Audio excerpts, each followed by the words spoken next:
Ballantyne, The Wild Man of the West.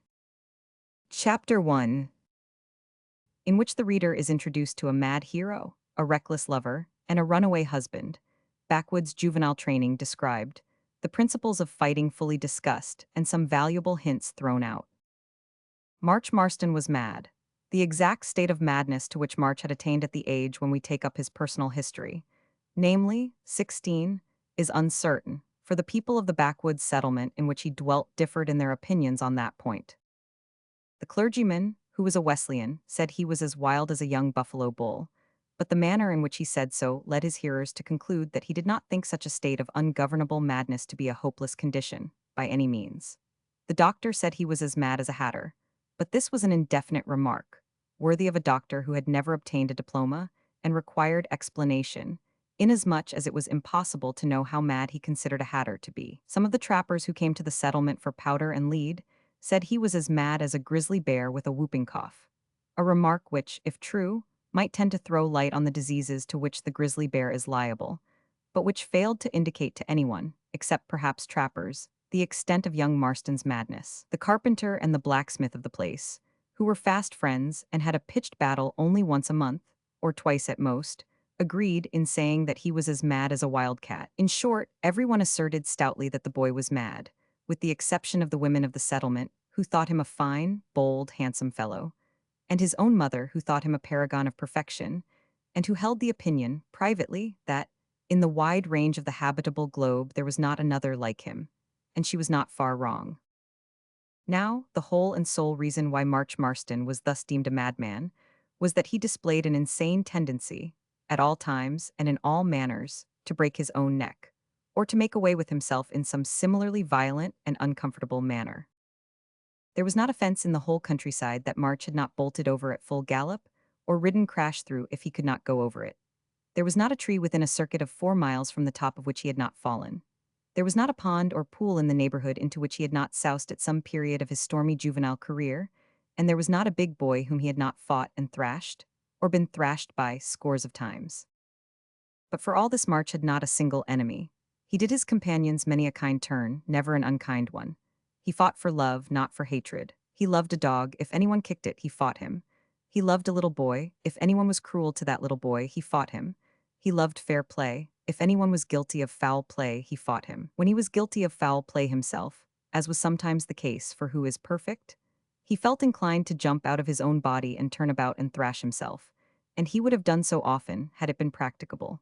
Yes, there is no doubt whatever about it. March Marston was mad, after a fashion, as any creature, human or otherwise, you choose to name. Young Marston's mother was a handsome, stout, blue-eyed, flaxen-haired woman of a little over 35 summers. She was an English emigrant and had, 17 years before the time we write of, settled at Pine Point, on the banks of the Yellowstone River, along with her brother, the blacksmith above referred to. At that time she was the sweetest maiden in all the village, and now she was the handsomest matron. Indeed, the bloom of her youth remained on her cheeks so little impaired that she was often mistaken by strangers for March Marston's elder sister. The men of the place called her Pretty Widow Marston, but she was not a widow. At least, they had as little ground for saying that she was as they had for asserting that her son was mad. Mrs. Marston was peculiarly circumstanced, but she was not a widow.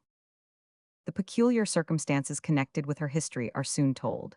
Immediately after the arrival of the blacksmith and his pretty sister at Pine Point Settlement, a tall, stout young stripling, a trapper, about a year older than herself, fell deeply in love with Mary West, that being Mrs. Marston's maiden name. The young trapper's case was desperate.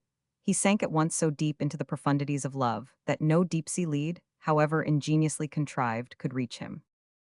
Although just emerging from boyhood, Louis the trapper was already a tall, strong, handsome man, and Mary felt flattered by his attentions. But when, a month afterwards, he boldly offered her his hand and fortune, which latter consisted of a trapper's costume and a Western rifle, she was taken aback and flatly refused him.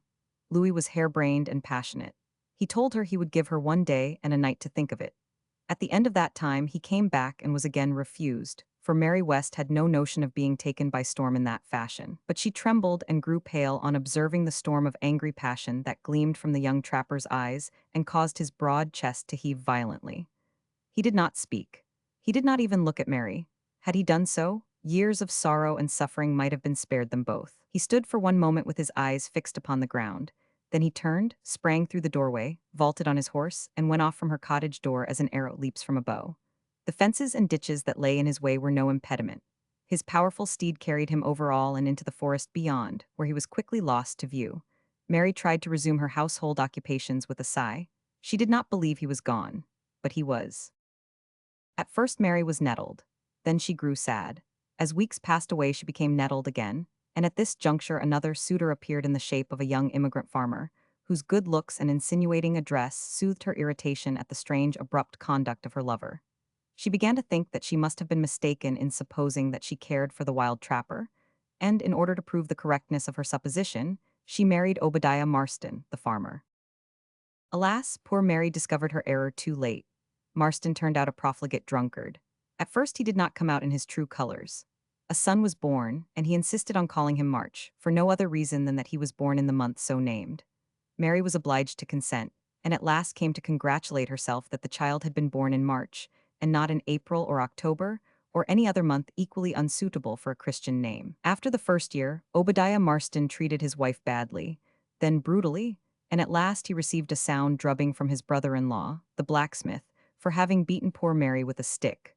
This brought things to a climax. Marston vowed he would forsake his wife and never set eyes on her again, and he kept his vow. He embarked one day in a boat that was going down to the Missouri with a cargo of furs, and his poor wife never saw him again. Thus was Mary West forsaken, first by her lover and then by her husband. It was long before she recovered from the blow, but time gradually reconciled her to her lot, and she devoted herself thenceforth to the training of her little boy.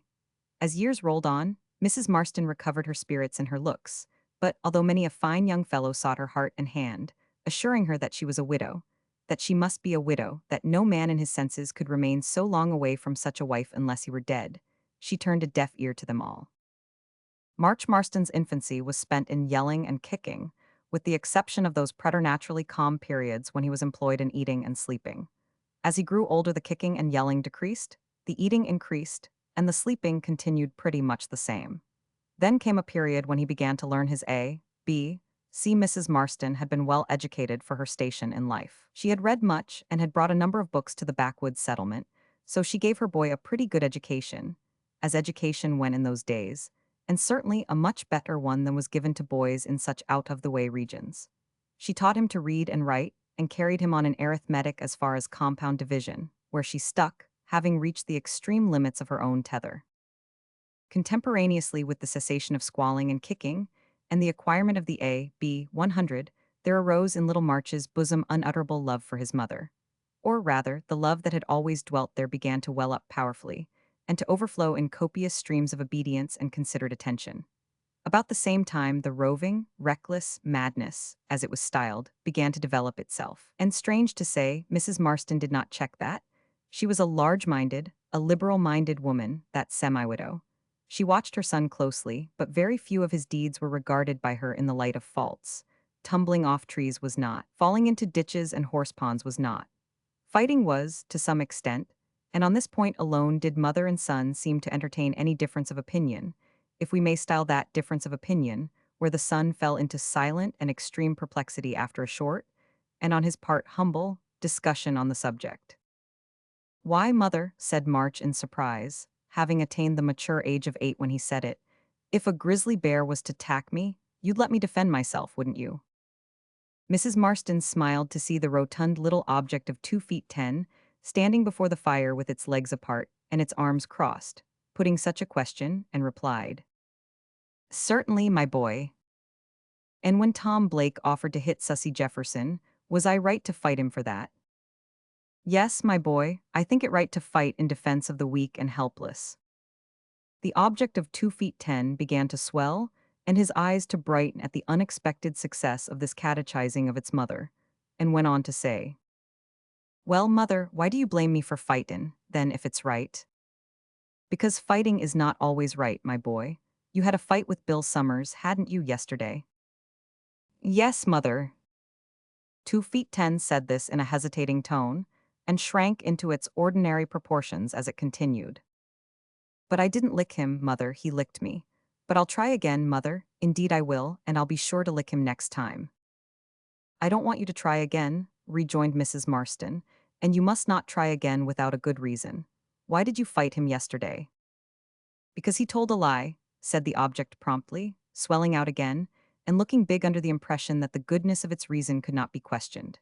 It was, therefore, with a look of baffled surprise that it collapsed again on being told that that was not a sufficient reason for engaging in warfare, and that it was wrong to take the law into its own hands, or to put in its word or its little fist, where it had no right to interfere, and a great deal more to that effect. But March, my boy, said Mrs. Marston, drawing the object towards her and patting its round little fair head, what makes you so fond of fighting? I ain't fond o' fighting, mother, but I can't help it. Can't help it, do you ever try? I know I don't think that I do, but I feel so funny when I see Bill Summers cheatin' at play. I feel all over red hot like, oh, you've seen the big pot boilin' over? Well, I just feel like that. And WN it boils over, you know, mother, it must be took off the fire, else it kicks up sich a row.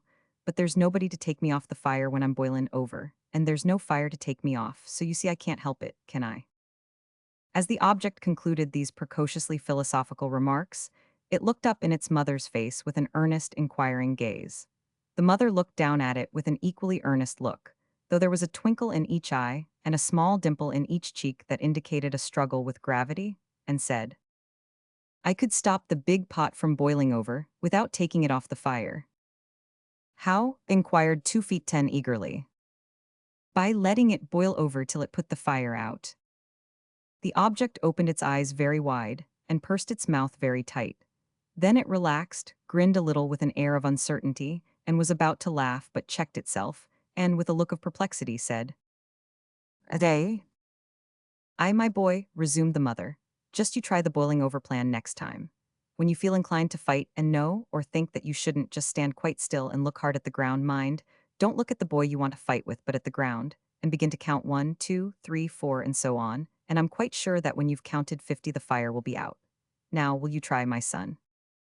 Mother, replied 2 feet 10 earnestly, and becoming at least 2 feet 11 while he spoke, I'll try. This ended the conversation at that time, and we beg leave to apologize to our reader for having given it in such full detail. But we think it necessary to the forming of a just appreciation of our hero and his mother, as it shows one phase of their characters better than could have been accomplished by a labored description. Before March Marston had attained to the age of 16, he had read aloud to his mother, not once but several times, The Vicar of Wakefield, Robinson Crusoe, The Pilgrim's Progress, and Tales of a Grandfather, Aesop's Fables, and a variety of tales and stories and histories, of lesser note, all of which he stored up in a good memory, and gave forth in piecemeal to his unlettered companions as opportunity offered.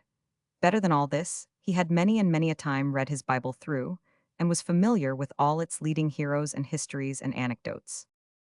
Thus, it will be seen that March Marston was quite a learned youth for a backwoodsman, besides being a hero and a madman. Chapter 2. The Great Prairie, a Wild Chase, a Remarkable Accident and an Extraordinary Charger, all of which terminate in a crash. Bounce talks philosophy and tells of terrible things. Our hero determines to beard the wild man of the West in his own den.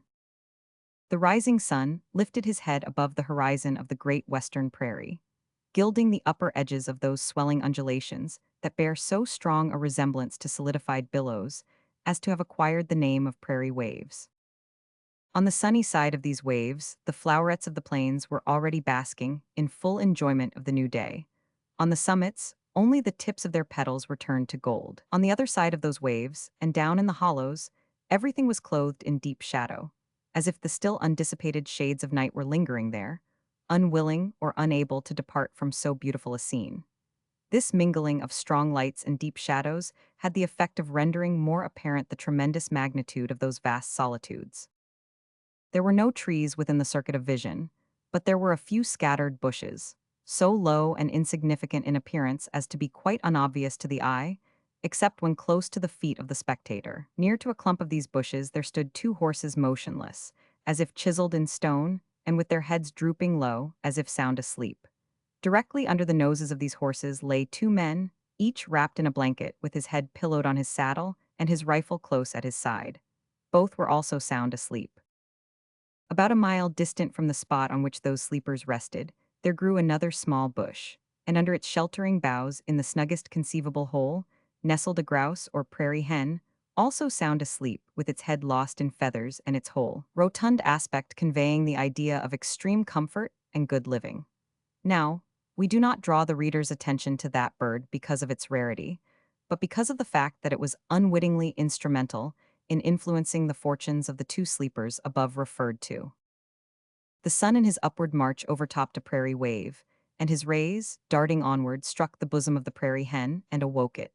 Looking up quickly with one eye, it seemed to find the glare too strong, winked at the sun, and turned the other eye. With this it winked also, then got up, flapped its wings, ruffled its feathers, and after a pause sprang into the air with that violent whir which is so gladdening, yet so startling to the ear of a sportsman. It was instantly joined by the other members of the covey to which it belonged, and the united flock went sweeping past the sleeping hunters, causing their horses to awake with a snort, and themselves to spring to their feet with the alacrity of men who were accustomed to repose in the midst of alarms, and with a grunt of surprise. Prairie hens, muttered the elder of the two, a big, burly backwoodsman, as he turned towards his companion with a quiet smile. It was very thoughtful on 'em to rouse us, lad, considerin' the work that lies before us. I wish with all my heart they didn't rise quite so early, replied the younger man, also a stout backwoodsman, who was none other than our hero March Marston himself. I don't approve of rissin' until one wakes in the course of nature. D'ye see, Bounce? I hear, but we can't always get things to go, 'zactly as we approves of, replied Bounce, stooping down to arrange the embers of the previous night's fire. Bounce's proper name was Bob Ounce. He styled himself and wrote himself, for he could write to the extent of scrawling his own name in angularly irregular large text, B. Ounce. His comrades called him Bounce. You see, March, continued Bounce in a quiet way, thrusting his rugged countenance close to the embers occasionally, and blowing up the spark which he had kindled by means of flint, steel, and tinder. You see, this is a cur'ous world. It takes a philosopher to understand it correctly, and even he don't make much o' tea at the best. But I've always noticed that when the time for whackin' ups come, we've got to wake up whether we like it or no, d'ye see, lad. I'd see better if you didn't blow the ashes into my eyes in that way, answered March, laughing at the depth of his companion's philosophical remark. But I say, old chap, March had no occasion to call him old chap, for Bounce was barely 40. What if we don't fall in with a herd? Then we shall have to go home without meat, that's all, replied Bounce, filling and lighting his pipe. But I promised my mother a buffalo hump in less than 3 days, and the first day and night are gone. You'd no right to promise your mother a hump, returned the plain-spoken and matter-of-fact hunter. Nobody should never go to promise what they can't perform. I've lived off and on, nigh 40 years now, and I've obsarved them what promises most always does least. So if you'll take the advice of an oldish hunter, you'll give it up, lad, at once. Humph, ejaculated March. I suppose you began your observations before you were a year old, eh, Bounce? I began 'em afore I was a day old. The first thing I did in this life was to utter an horrible roar, and I obsarved that immediately I got a drink. So I roared again, and got another. Leastwise I've been told that I did, and if it wasn't observation as caused me for to roar I wanted a drink, what was it? Instead of replying, March started up, and shading his eyes with his right hand, gazed intently towards the horizon. What now, lad? Said Bounce, rising quickly. Ha, buffaloes. In half a minute the cords by which the two horses were fastened to pegs driven into the plain were coiled up. In another half-minute the saddle girths were buckled. In half a second more, the men were mounted and tearing over the prairie like the wind. Ha, lad, remarked Bounce with one of his quiet smiles, for he was a preeminently quiet man, but for them their prairie hens we'd slept this chance away. The buffaloes, or, more correctly speaking, the bisons which young Marston's sharp eye had discovered, were still so far distant that they appeared like crows or little black specks against the sky. In order to approach them as near as possible without attracting their attention, it was necessary that the two horsemen should make a wide circuit, so as to get well to leeward, lest the wind should carry the scent of them to the herd. Their horses, being fleet, strong, and fresh, soon carried them to the proper direction, when they wheeled to the right, and galloped straight down upon their quarry, without any further attempt at concealment. The formation of the ground favored their approach, so that they were within a mile of the herd before being discovered. At first the huge, hairy creatures gazed at the hunters in stupid surprise. Then they turned and fled. They appeared, at the outset, to run slowly and with difficulty, and the plain seemed to thunder with their heavy tread, for there could not have been fewer than 1,000 animals in the herd. But as the horsemen drew near, they increased their speed and put the steeds, fleet and strong though they were, to their mettle. On approaching the buffaloes, the horsemen separated, each fixing his attention on a particularly fat young cow and pressing towards it. Bounce was successful in coming up with the one he had selected and put a ball through its heart at the first shot. Not so Marston. Misfortune awaited him. Having come close up with the animal he meant to shoot, he cocked his rifle and held it in readiness across the pommel of his saddle, at the same time urging his horse nearer, in order to make a sure shot. When the horse had run up so close that its head was in line with the buffalo's flank, he pointed his rifle at its shoulder. At that precise moment the horse, whose attention was entirely engrossed with the buffalo, put its left forefoot into a badger's hole. The consequence of such an accident is, usually, a tremendous flight through the air on the part of the rider, while his steed rolls upon the plain. But on the present occasion, a still more surprising result followed. March Marston not only performed the aerial flight, but he alighted with considerable violence on the back of the affrighted buffalo. Falling on his face in a sprawling manner, he chanced to grasp the hairy mane of the creature with both hands, and, with a violent half-involuntary effort, succeeded in seating himself astride its back.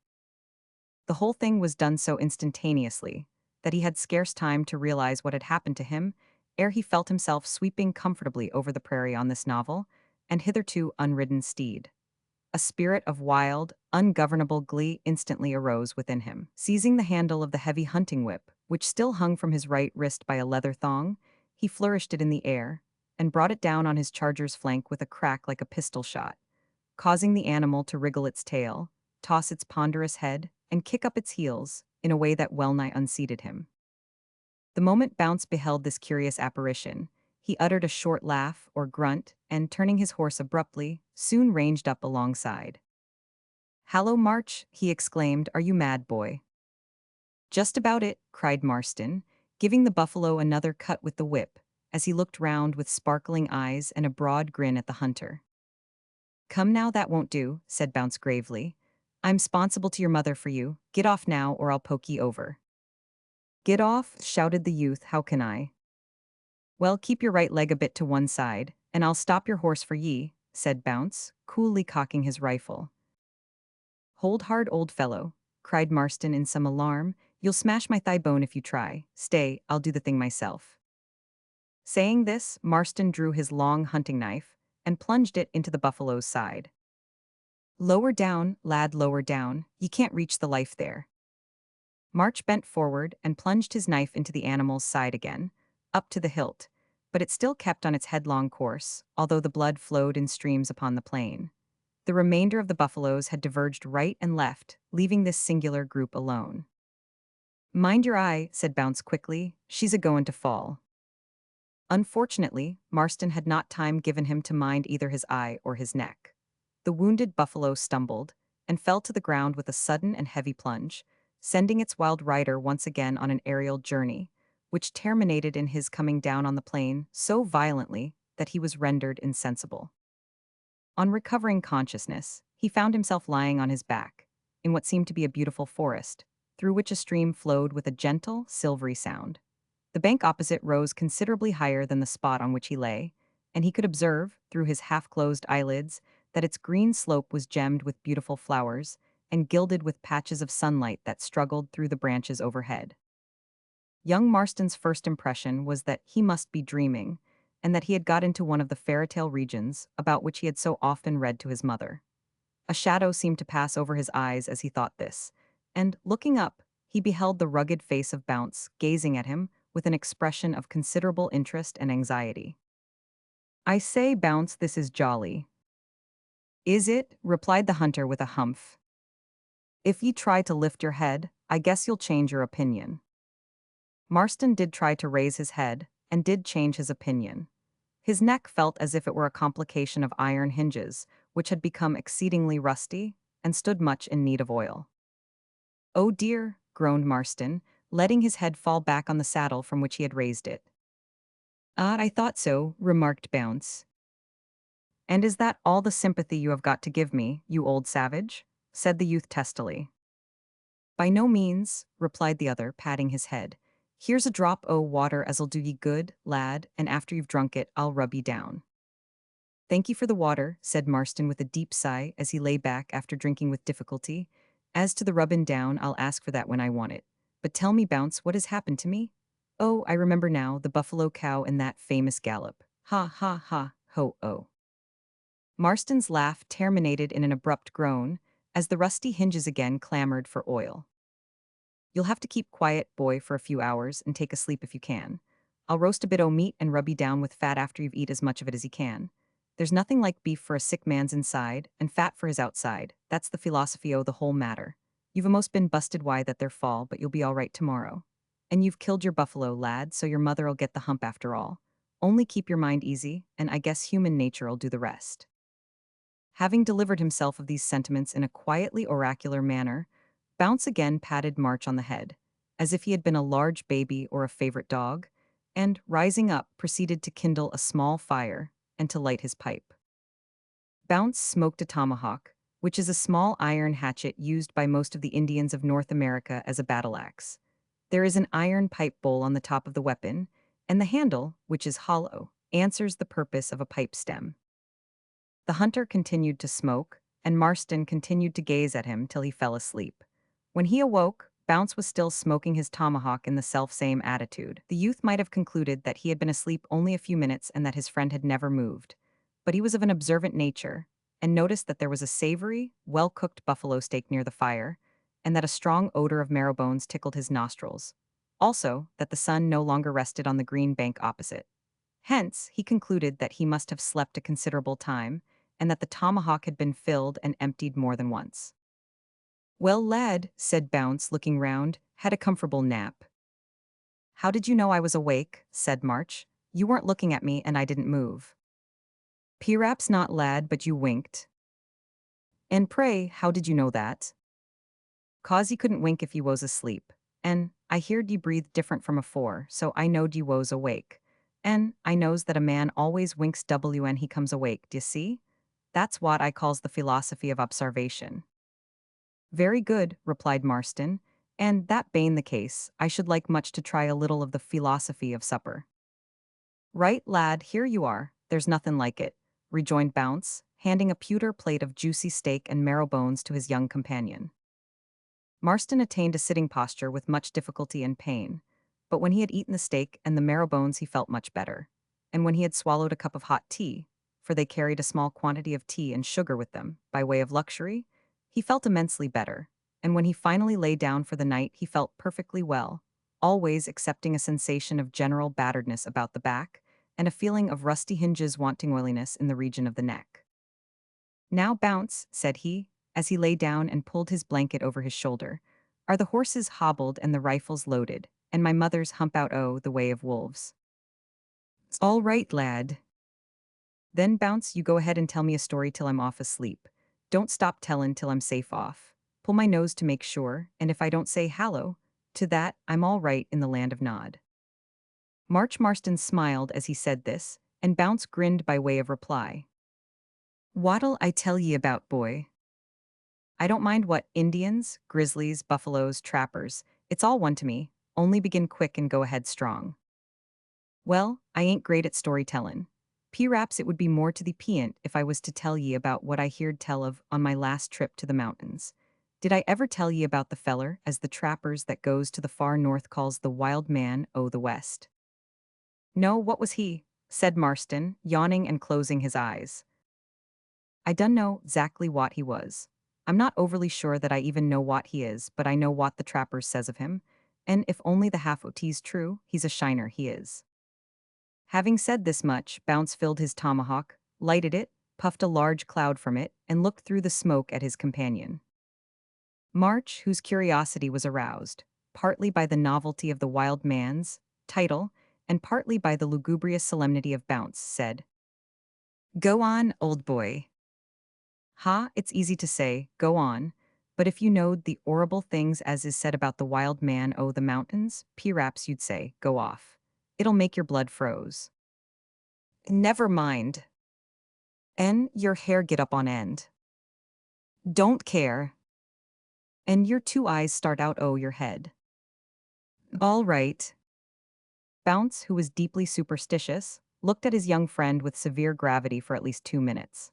Marston, who was not quite so superstitious, looked at his comrade for exactly the same length of time and winked with one eye at the end of it. They says, resumed Bounce in a deep tone, the wild man o' the West eats men. Don't he eat women? Inquired March sleepily. Yes, and childers too. And what's wuss, he eats 'em raw, and they say he once swallered one, a little one alive without chewin' or chalkin'. Horrible, murmured March. He's a dead shot too. He carries a double-barreled rifle 20 foot long that takes a small cannonball.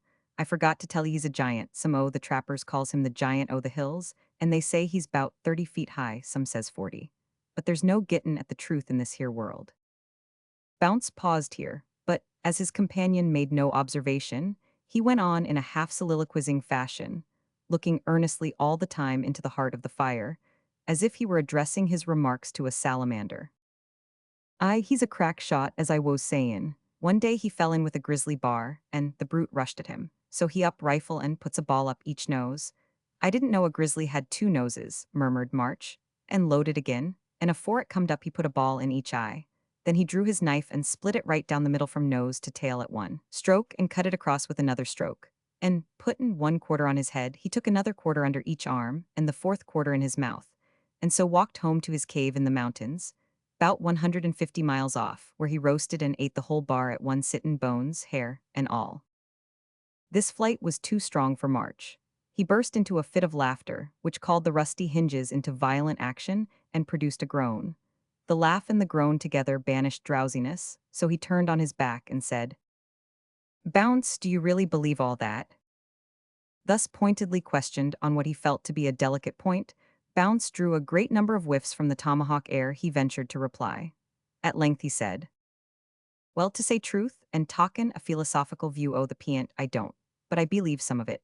I do believe there's some extraordinary critter in them there mountains, for I've lived nigh 40 years off and on in these parts, and I've always obsarved that in this world whenever ye find anythin', ye have always got somethin'.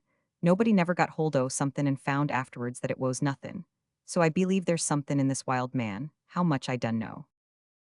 Bounce followed up this remark with a minute account of the reputed deeds of this mysterious creature, all of which were more or less marvelous, and at length succeeded in interesting his young companion so deeply as to fill him with a good deal of his own belief in at least a wild something that dwelt in the heart of the Rocky Mountains. After a great deal of talk and prolonged discussion, Bounce concluded with the assertion that he'd give his best rifle, and that was his only one, to see this wild man. To which Marston replied, I'll tell you what it is, Bounce. I will see this wild man, if it's in the power of bones and muscles to carry me within eyeshot of him. Now see if I don't. Bounce nodded his head and looked sagacious as he said, 500 ye know, lad. I don't mind if I go along with ye. It's true, I'm not tired of them parts hereabouts.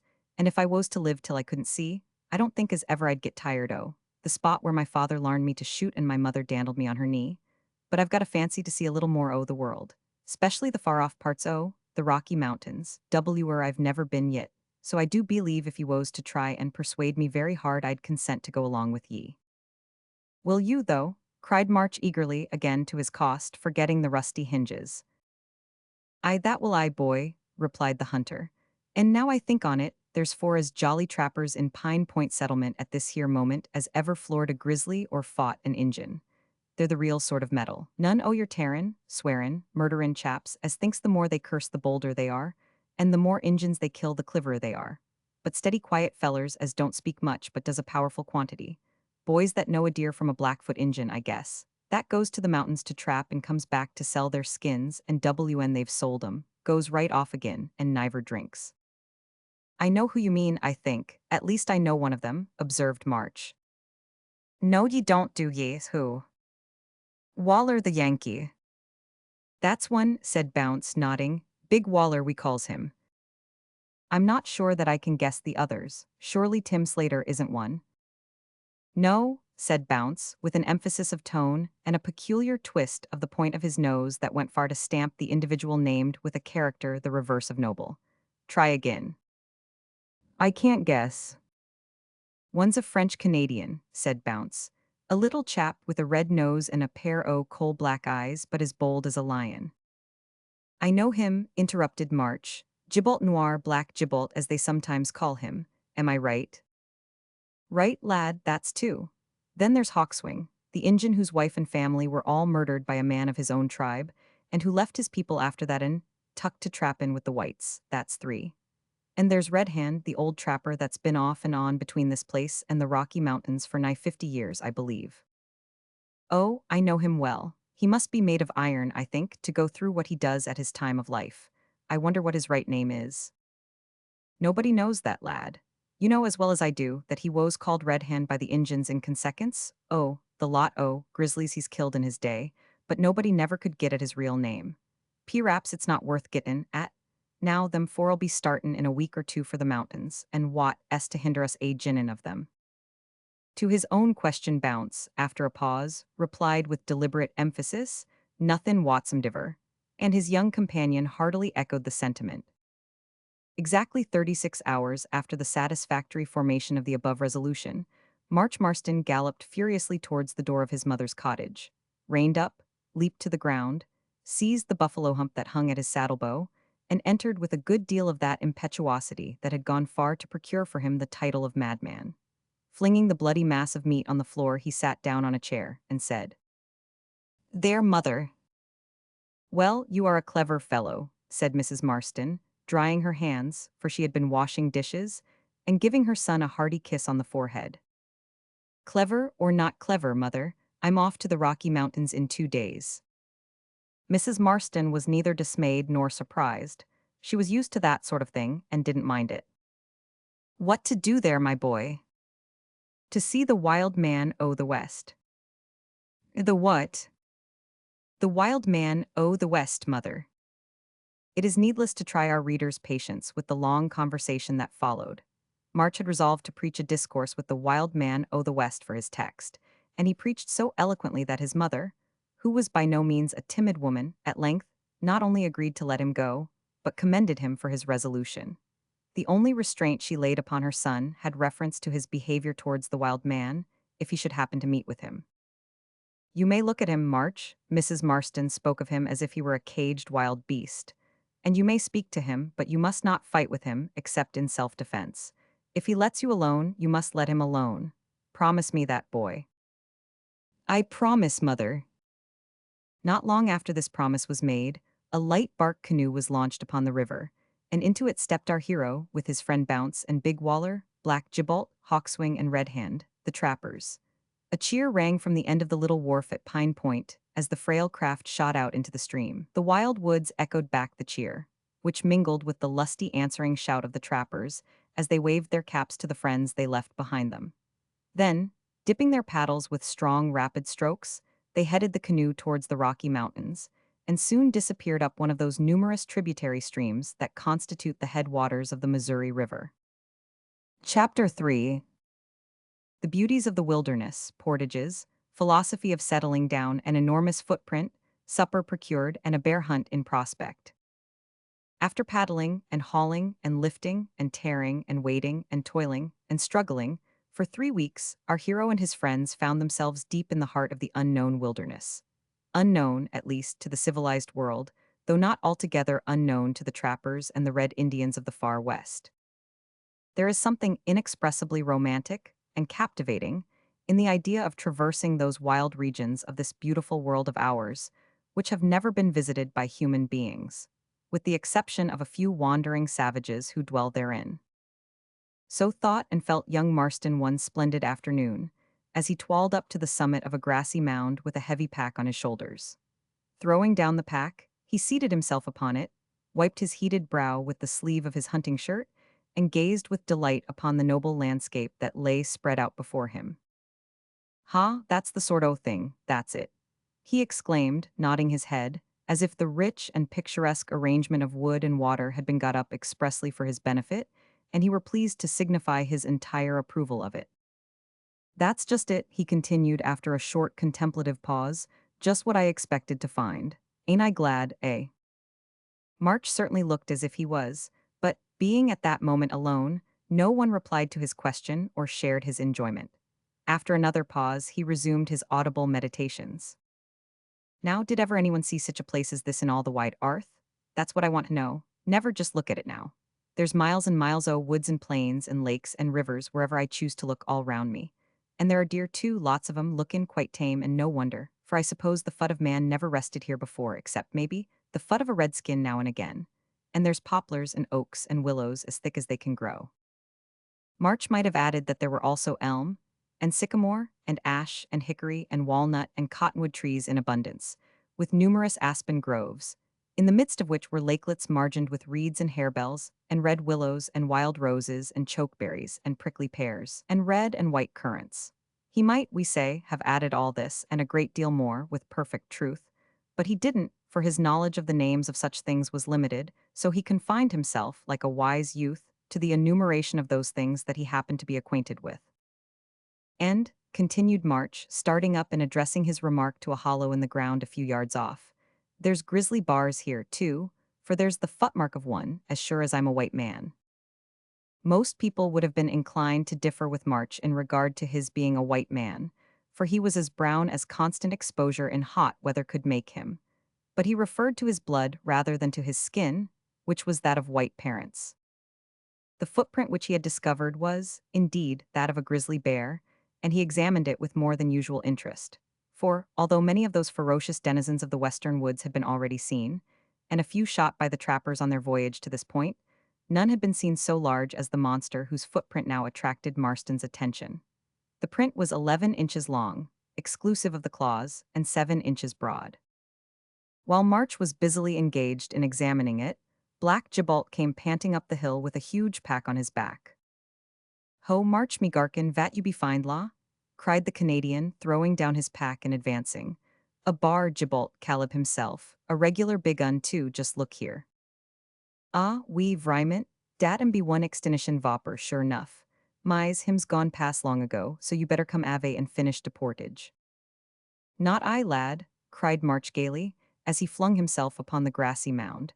"I'm going to admire this splendid country till I'm tired of it, and leave you and the other fellows to do the work."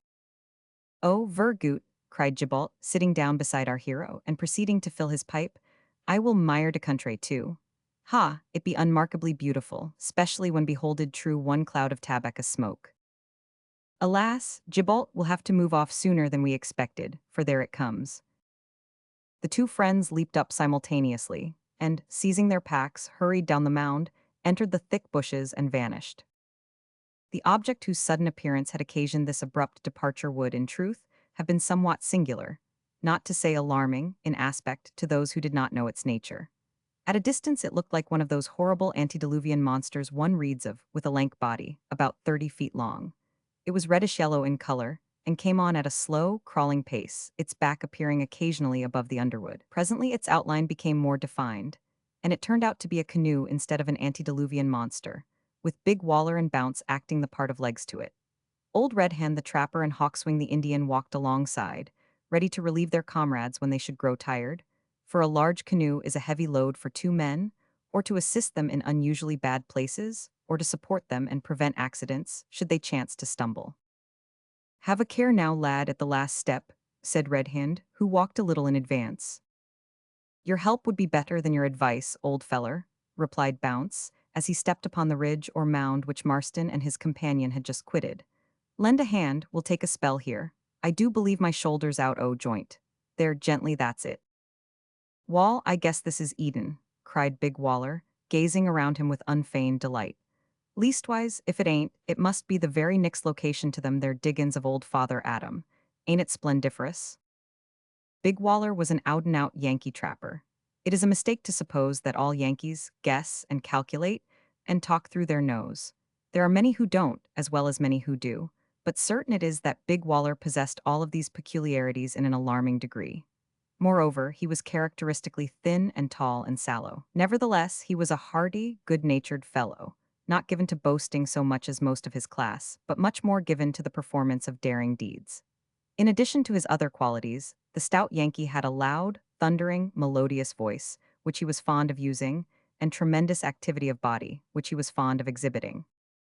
He was quite a contrast, in all respects, to his Indian companion, Hawkswing, who, although about as tall, was not nearly so massive or powerful.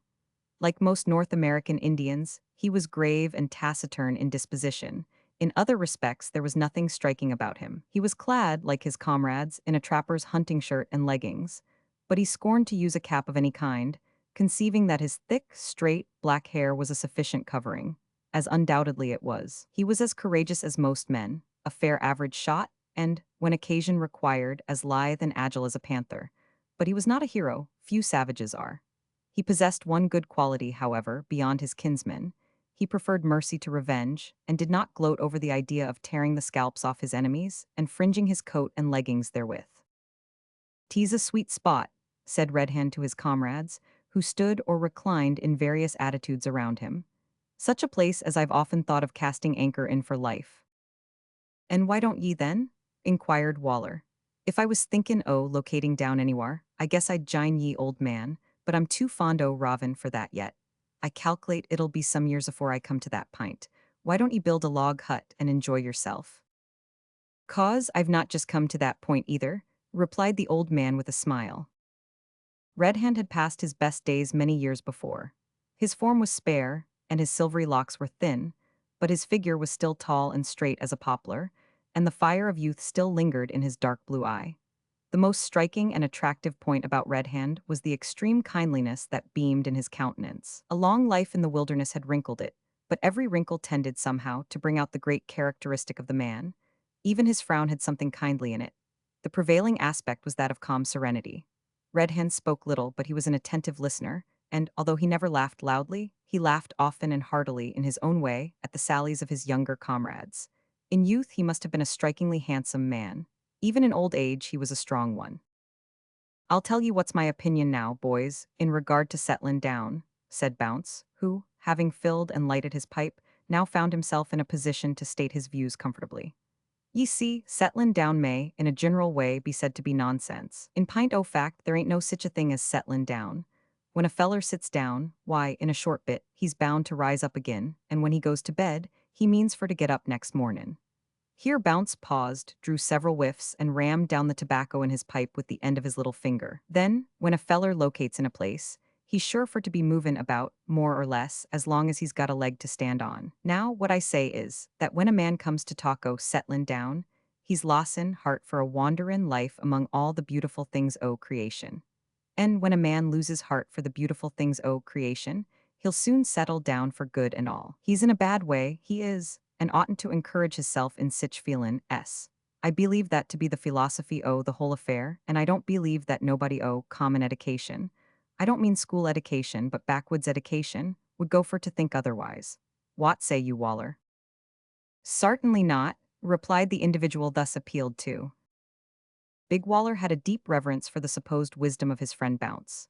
He listened to his lucubrations with earnest attention at all times, and when he understood them, usually assented to all his friend said.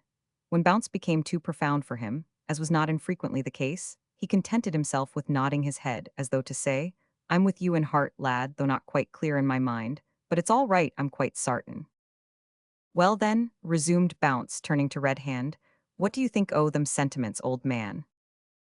Red Hand, who had been paying no attention whatever to these sentiments, but, during the delivery of them, had been gazing wistfully out upon the wide expanse of country before him, laid his hand on Bounce's shoulder, and said in a low, earnest tone, "It's a grand country. 500 ye see the little clear spot yonder, on the river bank, with the aspen grove behind it, and the run of prairie on the right, and the little lake not a gunshot off on the left. That's the spot I've sometimes thought of locatin' on when my gun begins to feel too heavy. There'll be cities there some day. Bricks and mortar and stone'll change its face, and cornfields, but not in our day, lad, not in our day. The redskins and the bears'll hold it as long as we're above ground. Yes, I'd like to settle down there." "Come, come, Red Hand," said Bounce. "This sort o' thing'll never do. Why, you're as hale and hearty as the best on us. What on arth makes you talk of settlin' down in that there fashion?" "Ha!" exclaimed Waller energetically. "I guess if he goes on in that style ye'll turn into a wriggler hipplicondrick. Ain't that the word, Bounce? I heerd the minister say as it was the wust kind o' the blues. What's your opinion o' settlin' down, Hawkswing?" To this question, the Indian gravely replied in his own language, with which the trappers were well acquainted, that, not having the remotest idea of what they were talking about, he entertained no opinion in regard to it whatever. Well, whatever others may hold, remarked Bounce emphatically, I'm strong again settlin' down no har. So am I, out and out, said Waller. Dat be plain to the naked eye, observed Gibalt coming up at the moment. Surement you have settled down here forever. Do you suppose, Mies Garkins, dat de canoe will carry hisself over to Portage? Voila, vat is dat. Gibalt pointed to the footprint of the grizzly bear as he spoke. It's a bar, remarked Bounce quietly. Caleb, added Waller, giving the name frequently applied to the grizzly bear by Western hunters. I calculate it's nothing new to see Caleb's foot in the mud. Mise, it be new to see him's foot so big, you oogly Yankee, cried Gibalt, putting Waller's cap over his eyes and running into the bush to avoid the consequences. At that moment a deer emerged from the bushes, about 50 yards from the spot on which the trappers rested, and, plunging into the river, made for the opposite bank. There's our supper, said Bounce, quietly lifting his rifle in a leisurely way, and taking aim without rising from the spot on which he sat or removing the pipe from his lips. The sharp crack was followed by a convulsive heave on the part of the deer, which fell over on its side and floated downstream. Big Waller gave utterance to a roar of satisfaction, and, flinging his pipe from him, bounded down the bank towards a point of rock, where he knew, from the set of the current, the deer would be certain to be stranded. Gibalt, forgetting his recent piece of impertinence, darted towards the same place, and both men reached it at the same instant. Big Waller immediately lifted his little friend in his huge arms and tossed him into the center of a thick soft bush, out of which he scrambled in time to see his comrade catch the deer by the horns, as it floated past, and drag it on shore. Ho, I will pay you off von time, cried Gibalt, laughing and shaking his fist at Waller. Then, seizing the last bale of goods that had not been carried across the portage, he ran away with it nimbly up the bank of the stream. Big Waller placed the deer on his shoulders with some difficulty, and followed in the same direction. On reaching the other end of the portage, they found the canoe reloaded and in the water, and their comrades evincing symptoms of impatience. Come on, lads, come on, cried March, who seemed to be the most impatient of them all. We've seen Caleb, he's up the river on this side. Get in, he's such a banger, oh. Before the sentence was well finished, all the men were in their places except Black Gibalt, who remained on the bank to shove off the canoe. Now, lad, get in, said Red Hand, whose usually quiet eye appeared to gleam at the near prospect of a combat with the fierce and much-dreaded monster of the far west.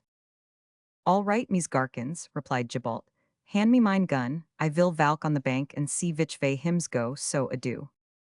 With a powerful push, he sent the light craft into the stream, and turning on his heel, entered the woods. The others at once commenced paddling up the river with energetic strokes. He's a wild feller that, remarked Bounce, after they had proceeded some distance and reached a part of the stream where the current was less powerful. I'd bet my rifle he's get the first shot at Caleb. I only hope he'll not fall in with him till we get ashore, else it may go hard with him. So it may, said Waller. If it goes as hard why, Gibalt, as it did why, my old comrade, Bob Swan, it'll be no fun, I guess. What happened to him? Asked March, who was ever open-eared for stories. Oh, it was nothing very curious, but I guess it was onconvenient, as them coons from Ireland says. Bob Swan went, he did, away right off alone, all by hisself, to shoot a grizzly with a old musket as wasn't fit to fire powder, not to speak o' ball. He was sich a desperate feller, Bob Swan was, that he cut after it without talkin' time to see what woes in the gun. I follered him as fast as I could, hollerin' for him to stop and see if he woes loaded, but I calculate he was past stoppin'. Wall he comes up why the bar suddenly, and the bar looks at him and he looks at it. Then he runs up, claps the gun to his shoulder and pulls the trigger, but it was a rusty old lock and no fire came. There was fire come from the bar's eyes, though, I do guess. It ran at him, and he ran away. Of course Caleb soon came up, and Bob primed as he ran and wheeled about, stuck the muzzle of the old musket right into Caleb's mouth and fired. He swallowed the whole charge, that bar did, as if it had been a glass o' grog, and didn't he cough some? Oh no, and he roared too, just like this. Big Waller, in the excitement of his narrative, was about to give a vocal illustration, when Bounce suddenly extinguished him by clapping his hand on his mouth. "Hist, you wild buffalo," he said. "You'll frighten off all the bars within 10 miles of us if you raise your horrible trumpet." "I do believe I forgot," said the Yankee with a low chuckle when his mouth was released.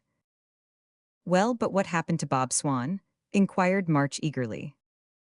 "What happened? I guess the bar cotched him by the leg and smashed it in 3 places before you could wink, but by good luck I come up at that moment and put a ball right through Caleb's brains. Bob got better, but he never got the right use o' his leg after that. And we found that he'd fired a charge o' small shot down that bar's throat he had." "Hallo, look, is yon Caleb?" inquired March in a hoarse whisper, as he pointed with his paddle to a distant point up the river, where a dark object was seen moving on the bank.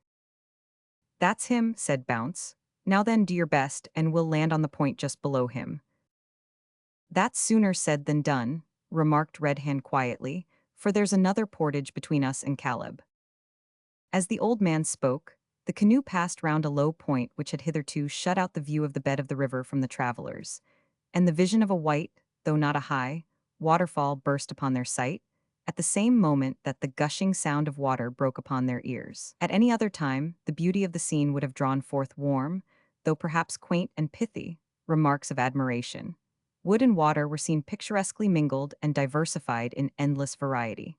Little islands studded the surface of the river, which was so broad and calm at that place as to wear the appearance of a small lake. At the upper end of this lake it narrowed abruptly, and here occurred the fall, which glittered in the sun's bright rays like a cascade of molten silver. The divers trees and shrubs, both on the islets and on the mainland, presented in some places the rich cultivated appearance of the plantations on a well-tended domain. But in other places, the fallen timber, the rank tangled vegetation, and the beautiful wild flowers showed that man's hand had not yet destroyed the wild beauty of the virgin wilderness. The sky above was bright and blue, with a few thin feathery clouds resting motionless upon its vast concave, and the air was so still that even the tremulous aspen leaves were but slightly agitated, while the rest of the forest's drapery hung perfectly motionless. Complete silence would have reigned but for the mellow sound of the distant fall and the sweet, plaintive cries of innumerable wildfowl that flew hither and thither, or reveled in the security of their sedgy homes. Flocks of wild geese passed in constant succession overhead, in the form of acute angles, giving a few trumpet notes now and then, as if to advertise their passage to the far north to the dwellers in the world below. Bustling teal rose in groups of dozens or half-dozens as the red canoe broke upon their astonished gaze, and sent them, with whistling wings, up or down the river. A solitary northern diver put up his long neck here and there to gaze for an instant inquisitively, and then sank, as if forever, into the calm water, to reappear long after in some totally new and unexpected quarter. A napping duck or two, being well-nigh run over by the canoe, took wing with a tremendous splutter and a perfectly idiotical compound of a quack and a roar, while numerous flocks of plover, which had evidently meant to lie still among the sedges and hide while the canoe passed, sprang into the air at the unwonted hullabaloo, and made off with diverse shriek and whistle, as fast as their wings could carry them. Besides these noisy denizens of the wilderness, there were seen, in various places, cranes and crows and magpies, and black terns and turkey buzzards, all of which were more or less garrulous in expressing surprise at the unexpected appearance of the trappers in their wild domain. And just as the canoe drew near to the place at the foot of the fall where they meant to land and make the portage, a little cabri, or pronghorned antelope, leaped out of the woods, intending, doubtless, to drink, caught sight of the intruders, gave one short glance of unutterable amazement, and then rebounded into the bush like an electrified india-rubber ball. "Now then," said Bounce as he leaped ashore, and held the canoe steady while his comrades landed. "Just be cool and no hurry. Make the portage, launch the canoe atop o' the fall, sod off again, and then, hurrah for that there grizzly bar." Chapter 4.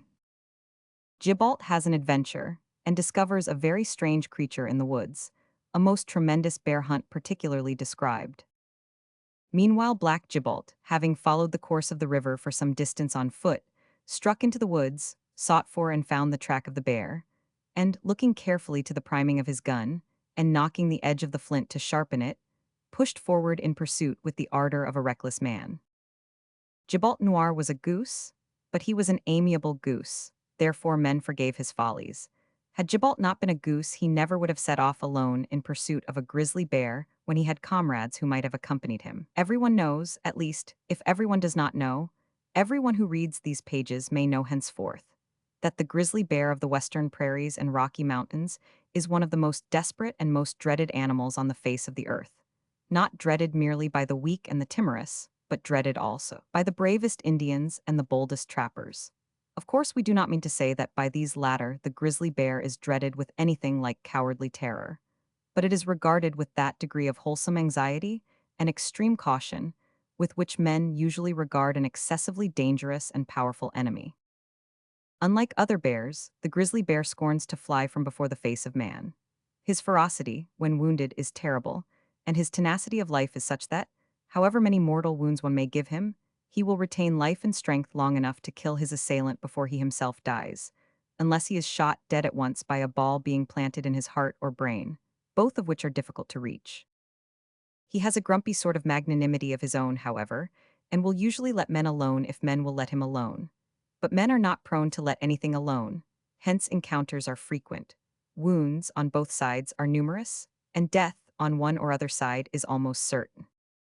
Old trappers are not fond of attacking Caleb single-handed, but young, hot-blooded fellows, who have got their names to make, are less cautious, and sometimes even court the combat, as was the case in the present instance with reckless Gibault Noir.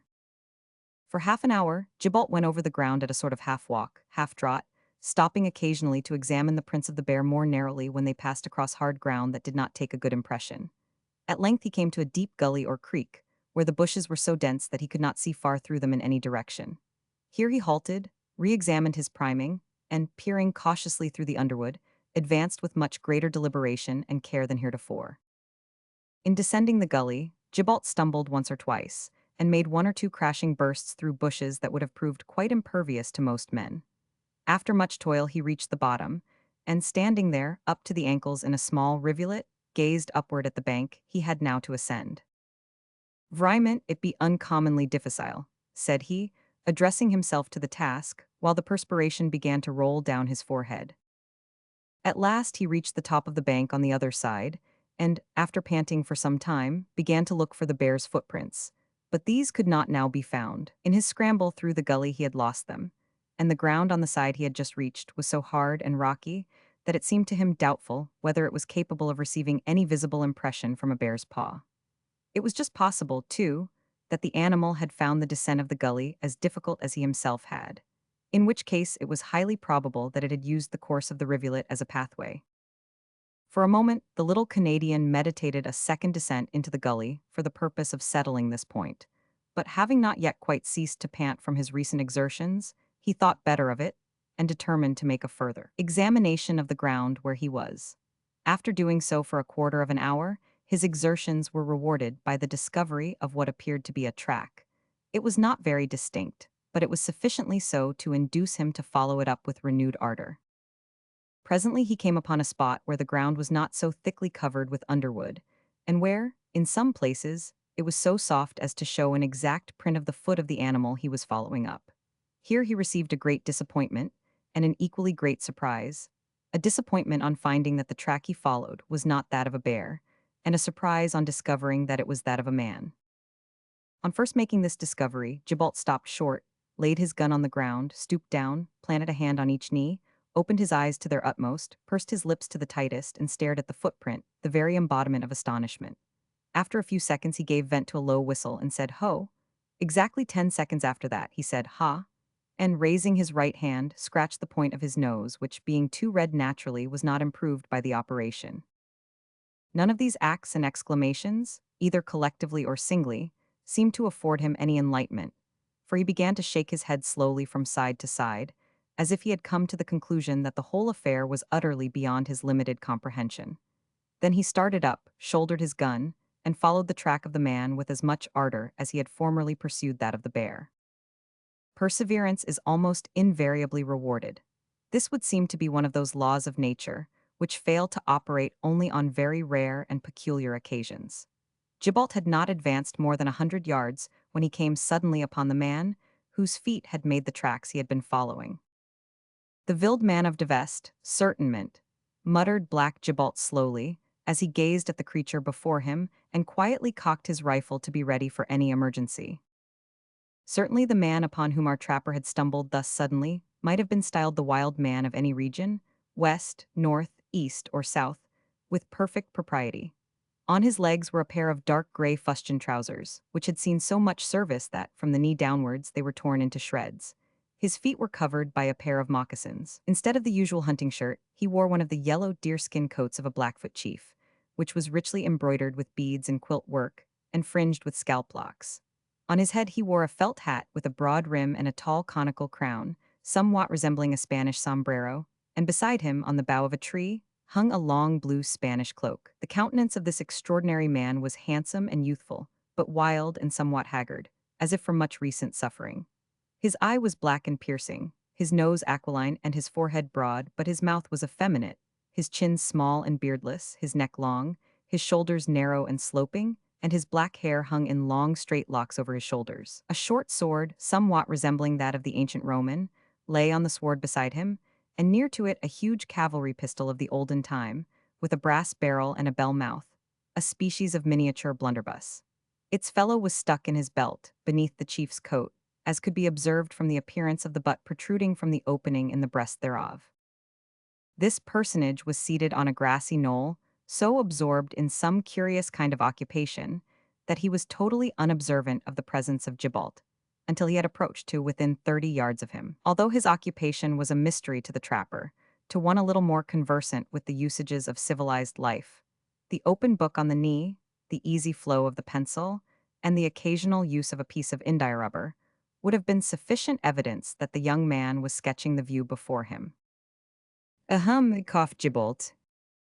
The stranger scattered book, pencil, and india rubber to the winds or to the atmosphere, for there happened to be no wind at the time, and started up. In doing so, he showed that he was at least a tall, if not a stout fellow. Seizing a pistol with one hand and his sword with the other, he presented both at Gibbalt, and yelled rather than shouted, "Stay, halt! Stop now, my man, drop the butt of your gun, else I'll blow out your brains." Although somewhat startled by this unusual mode of salutation, the trapper had sense and quickness enough to perceive that the artist was in anything but a warlike state of mind, and that his violent demonstration was the result of having been startled.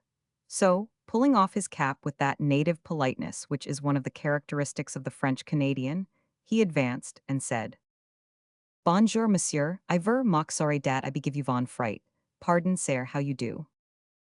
Thank you, good fellow," replied the artist, laying down his weapons and grasping Gibalt's proffered hand with a sigh of evident relief. "I am well, excellently well. You did indeed startle me by your sudden appearance, but no harm is done, and where none was intended no apology is necessary. You are a Frenchman, I think?" "Non, sir, not exactly. I be French-Canadian. Mine fader was be von Canadian, mine mater was a Frenchwoman, I be leetle of both." "And you have cause to be proud of your country, my man," returned the artist, collecting his scattered drawing materials and quietly sitting down to continue his sketch. "A splendid country and a noble people. Sit down, my good friend, if you can spare time, while I put a few finishing touches to the sketch." "Mais," said Gibbalt, rubbing his nose in great perplexity at the coolness of this eccentric wanderer.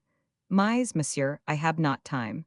I be follerin de tracks of von monstratious grizzly bar." "What, a grizzly bear?" cried the artist, looking up with sudden animation. "Oui, monsieur, we have seen him not long ago, and hopes to kill him soon."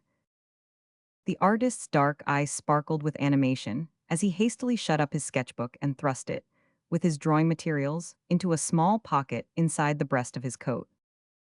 "A grizzly bear?" he repeated. "Ha, lead on, good fellow, I will follow." Thus urged, Gibbalt, without further loss of time, led the way to the banks of the river, followed closely by his new friend, who stalked behind him with long ostrich-like strides. The semi-theatrical air of the artist made a deep impression on the trapper. Had Gibbalt known what a theatrical air was, he might have been immensely tickled.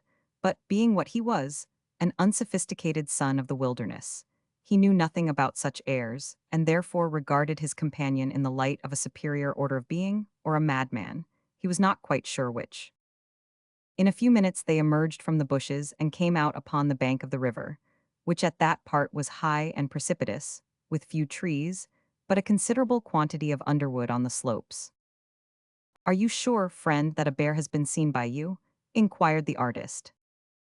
"We most positively sure, sir. Ha, and here be him's foot encore, I have lose him in de vood. Now, monsieur, have your pistol ready. Lead on, returned the artist. I have longed much for this day. To shoot an individual of this ferocious class has been my ambition. Ho, friend, look here. Yonder object seems like a canoe. Whence comes it, think you? This region, I know, is not very safe. There are Indians who do not love the whites in. No fear, monsieur, interrupted Gibault. Dat be mine comrades, good mans and true every von. Day come to land here, I see. A low growl in the bushes, a little distance ahead of them, put an abrupt termination to the conversation. Gibault threw forward the muzzle of his gun and glanced at his comrade. The glance did not tend to comfort him. The artist was pale as death. This, and an occasional twitch of the lip, were clear and unmistakable signs to the backwoodsman that fear had taken possession of his friend, and that he was not to be counted on in the moment of danger. Yet there was a stern knitting of the eyebrows and a firm pressure of the lips that seemed to indicate better qualities and perplexed him not a little. Perhaps, monsieur, suggested Gibault hesitatingly, you had better wait for de canoe. Lead on, said the artist, cocking both pistols and pointing with one of them to the place whence the growl had issued. Gibault elevated his eyebrows, shrugged his shoulders characteristically, and uttering the single word "Bayenne," walked quickly forward. A few steps brought him to an open space, in the midst of which the grizzly bear was discovered. It was seated on its haunches, looking sulkily about, as if it had a suspicion that enemies were tracking it. Creeping with the utmost caution on his hands and knees, Gibault got to within 40 yards of the monster, whose aspect at that moment was enough to try the courage of most men. There was a wicked glare in his little eye, as he swayed his huge body from side to side, that indicated but too clearly the savage nature of his disposition. Even Gibault felt a little uneasy, and began to think himself a fool for having ventured on such an expedition alone. His state of mind was not improved by the sound of the artist's teeth chattering in his head like castanets. Taking a very long and deliberate aim at the bear's heart, he pulled the trigger, but the faithless lock of his old flint gun missed fire. Without a sign of annoyance or agitation, the trapper recocked the gun, again pulled the trigger, and with the same result. 3 times this occurred, and at each click of the lock the bear cocked his ears inquiringly. The 3rd time, he rose and sauntered slowly towards the spot where the men lay concealed. Stay, whispered the artist, as Gibault was once more about to try his piece, after rubbing the edge of his flint with his thumbnail. Stay, I will fire. So saying, he suddenly pointed a pistol straight at the advancing monster and fired. A tremendous roar followed the report. Gibault leaped up, exclaiming angrily, "That foolishness, a pistol? Ha, we must run." He turned at once to do so. Stay, cried the artist, who no longer trembled, though his countenance was still ashy pale. I have another pistol. Does you wish to die? Yelled the trapper, seizing his comrade by the collar. Whether it was the yell of the man, or the reiterated roar of the advancing bear, or both combined, that had an effect on the artist, we cannot tell, but certain it is that he sprang up and darted after Gibault with astonishing rapidity. Being long-legged and uncommonly supple, he soon passed him. But fast though they both ran, the bear ran faster, and having been badly cut up about the face by the slugs with which the pistol had been charged, his spirit was roused to the utmost pitch of ferocity. Now, while this was going on in the bush, the other trappers were quietly fastening the line of their canoe to a shrub that held it floating in a pool of still water near the shore. No sooner did the pistol shot ring upon their ears than every man seized his gun, hastily examined the priming, and scrambled up the bank, which at that spot was very steep. Having gained the top, they paused for an instant to gaze intently at the bank of the river above them, in order to ascertain the exact spot to which they ought to hurry. I see no smoke, said March Marston in a tone of deep anxiety. Gibault's gun didn't use for to bark in that sort o' voice, observed Bounce. I do believe that bar's got I am, cried Big Waller, bounding forward. He had not taken a second bound when the artist, flying at full speed about 300 yards up the river, burst upon the astonished vision of the party.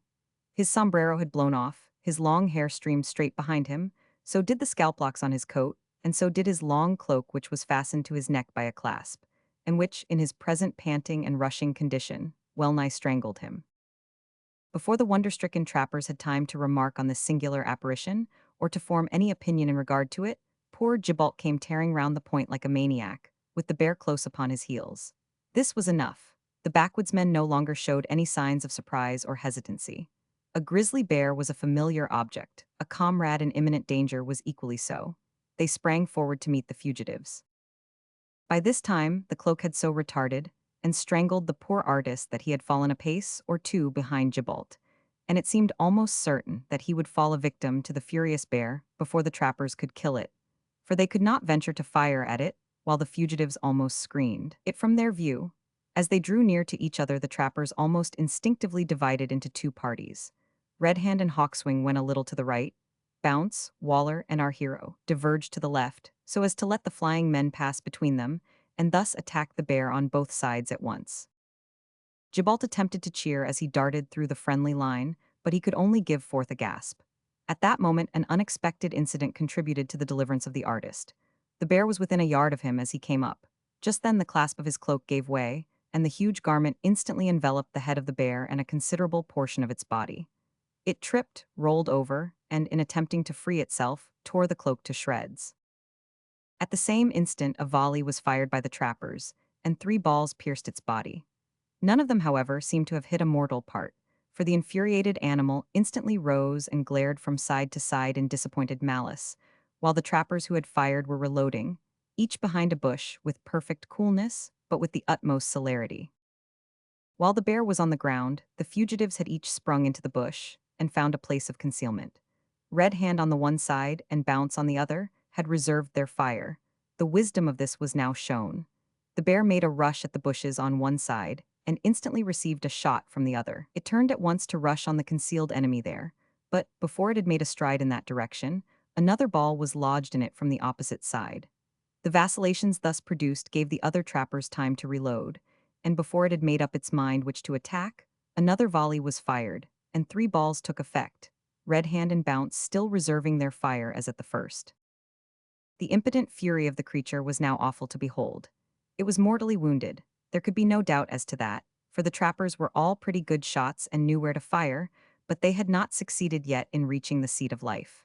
One ball had broken the bear's shoulder, and the blood flowed from its wounds, while churned blood and foam dropped from its jaws. Before another volley could be fired, it made a furious rush at the 3 men who had kept away to the left, namely, Big Waller, Bounce, and March. There was no help for it. Not having completed their loading, they had to drop their guns and run. We have already said that these 3 had diverged towards the river. It now proved to be unfortunate that they had done so, for the bank at that place jutted out into the stream in such a way that it was impossible for them to avoid leaping into the river. The bank overhung the stream and was fully 20 feet high. Big Waller, who reached it first, hesitated to take the leap. Bounce, who came next, rushed violently against him, and the two went over together, fell into the water with a tremendous splash, and sank. March come up the instant after, and sprang far out at once with a bold, unhesitating spring. The bear was so close upon the youth that for one moment they were both in the air at the same time, but the former had not gone off with a spring.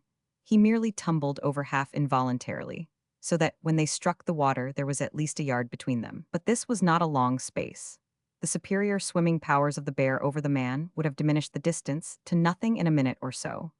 Even as it was, the bear was within 6 inches of March's heels when Hawkswing and Red Hand gained the edge of the bank. Red Hand was armed with a rifle, an old and trusty weapon that had been the means of saving his own life and the lives of comrades in many a doubtful encounter with beast and with man. Kneeling down, he took a rapid aim and fired. The bullet sped true. It entered the back of the bear's head, and the lifeless carcass floated down the stream. The 3 men, instantly observing the effect of the shot, turned round, and, swimming towards their late enemy, laid hold of him and dragged and pushed him with some difficulty towards the shore. Meanwhile, Black Gibault, who had issued from his hiding place and had witnessed Red Hand's successful shot, began to caper and dance and shout in the exuberance of his glee. Most men are apt to suffer when they give way to extravagant action of any kind. Gibault forgot that he was on the edge of an overhanging bank.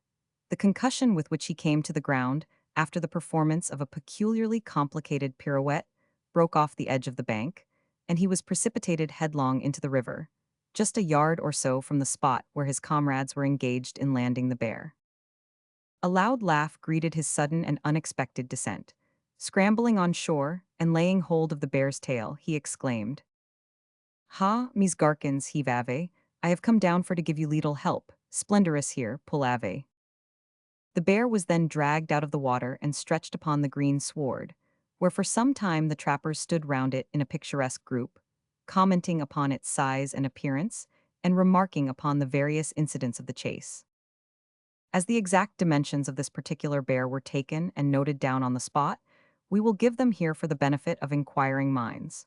It weighed, as nearly as could be guessed by men who were practiced in estimating weights, 600 pounds. On its hind legs it stood feet 7 inches. Round the chest it measured feet 10 inches. Round the neck 3 feet 11 inches. The circumference of the thickest part of the foreleg was 2 feet, and the length of each of its claws was 4¼ inches. It was whitey brown in color, and a shaggier, fiercer, uglier monster could not well be imagined. "But I say," cried Bounce, looking round suddenly, "what's come o' yon extraordinary feller as—" Bounce paused abruptly, for at that moment his eye fell on the extraordinary feller in question. He was seated quietly on a large stone, not many yards distant, with book on knee and pencil in hand, making a rapid sketch of the party and the surrounding scene. "What is he?" inquired Bounce of Gibalt in a whisper. "I calculate," observed Waller in a low voice, at the same time touching his forehead and looking mysterious. "I calculate he's noncombable fusticated." "Perhaps," said Red Hand with a quiet laugh. "Whatever he is, it's bad manners to stand starin' at him," said Red Hand. "So you'd better go and pick up your guns and things, while Bounce and I skin this feller and cut off his claws." The party separated at once, and the artist, who seemed a little disappointed at being thus checked in his work, no sooner observed the flaying process begin than he turned over the leaf of his book and began a new sketch. Not many minutes were required for the skinning of the bear. When it was done, it, along with all the scattered things, was placed in the canoe, and then Red Hand, approaching the artist, touched his cap and said, "You have shared our hunt today, sir. Mayhap you'll not object to share our camp and our supper." "Most willingly, my good friend," replied the artist, rising and holding out his hand, which the trapper shook heartily. "You seem to be trappers." "We are, sir, at your service. It's gettin' late and we've a good bit to go yet, before we come to the place where we mean to camp, so you'd better come at once." "Certainly, by all means, let us embark without delay," replied the artist, pocketing his sketchbook. "Pardon me, sir," said Red Hand with some hesitation, "are you alone?" "I am," replied the other sadly. Then, as if a sudden thought had struck him, "I had 2 pistols and a cloak once." "We've picked 'em up, sir. They're in the canoe now. At least the pistols are, and what's left o' the cloak." "Ha, 'twas an old and cherished friend. Are you ready?" "All ready, sir." So saying, the old man led the way to the canoe and embarked with his strange companion. Then, pushing out into the stream just as the shades of night began to descend upon the wilderness, the trappers paddled swiftly away, wondering in their hearts who and what the stranger could be, and talking occasionally in subdued tones of the chief incidents of the exciting combat through which they had so recently passed. Chapter 5. Fiery remarks and cogitations round the campfire. The artist gives an account of himself, value of a sketchbook, discoveries and dark threats, the bear's claw collar. There is no doubt whatever that a Western trapper knows how to make a fire. That is an axiomatic certainty. He also knows how to enjoy it. He is thoroughly conversant with it in all its phases, and with all the phenomena connected with it, from the bright little spark that flies from his flint and steel, and nestles on his piece of tinder, to the great rolling flame that leaps up among the branches of the forest trees, roaring lustily as it goes out upon the night air, like a mighty spirit set free from some diminutive prison house, rejoicing in being once more permitted to reassume its original grand dimensions. Yes, a Western trapper has a grand, massive notion of a fire, and his actions are all in keeping with that notion. Almost everything is small at the fountain. A mighty river usually begins in a bubbling spring or a tiny rivulet, so the trapper's initial acts are delicate. He handles the tinder gently and guards it from damp. He fosters the spark when caught and blows upon it softly, and wraps it up in dry grass, and watches it intently as a mother might watch the life spark of her newborn babe. But when once the flame has caught, and the bundle of little dry twigs has been placed above it, and the pile of broken sticks has been superadded, the trapper's character is changed. He grasps the ponderous hatchet, and Homerically speaking, now toils the hero, trees on trees o'erthrown, fall crackling round him, and the forests groan. These, lopped and lightened of their branchy load, he assaults singly. Heaving the huge axe with lusty sweeping blows, he brings it down. Great wedgy splinters fly and strew the plain like autumn leaves. Then, with massive logs, full 6 feet long, he feeds the hungry fire until it leaps and roars in might, and glows full red and hot and huge enough to roast him a bison bull for supper, and he should feel so disposed. Descending now from the abstract to the concrete, we would remark that, whether the reader does or does not admit the general proposition, that Western trappers are preeminently up to fire, not to mention smoke or snuff, he cannot deny the fact that Big Waller, the Yankee trapper, was peculiarly gifted in that way. On the evening of the day on which occurred the memorable encounter with the grizzly bear, as related in the last chapter, that stalwart individual heaved his ponderous axe and felled the trees around him in a way that would have paled the ineffectual fires of Ulysses himself, and would probably have induced that hero not only to cease cutting trees, but to commence cutting his stick thenceforth from the field of competition. March Marston meanwhile kindled the spark and nursed the infant flame. The others busied themselves in the various occupations of the camp. Some cut down pine branches, and strewed them a foot deep in front of the fire, and trod them down until a soft elastic couch was formed on which to spread their blankets. Others cut steaks of venison and portions of the grizzly bear, and set them up on the end of sticks before the fire to roast, and others made fast and secured the canoe and her lading.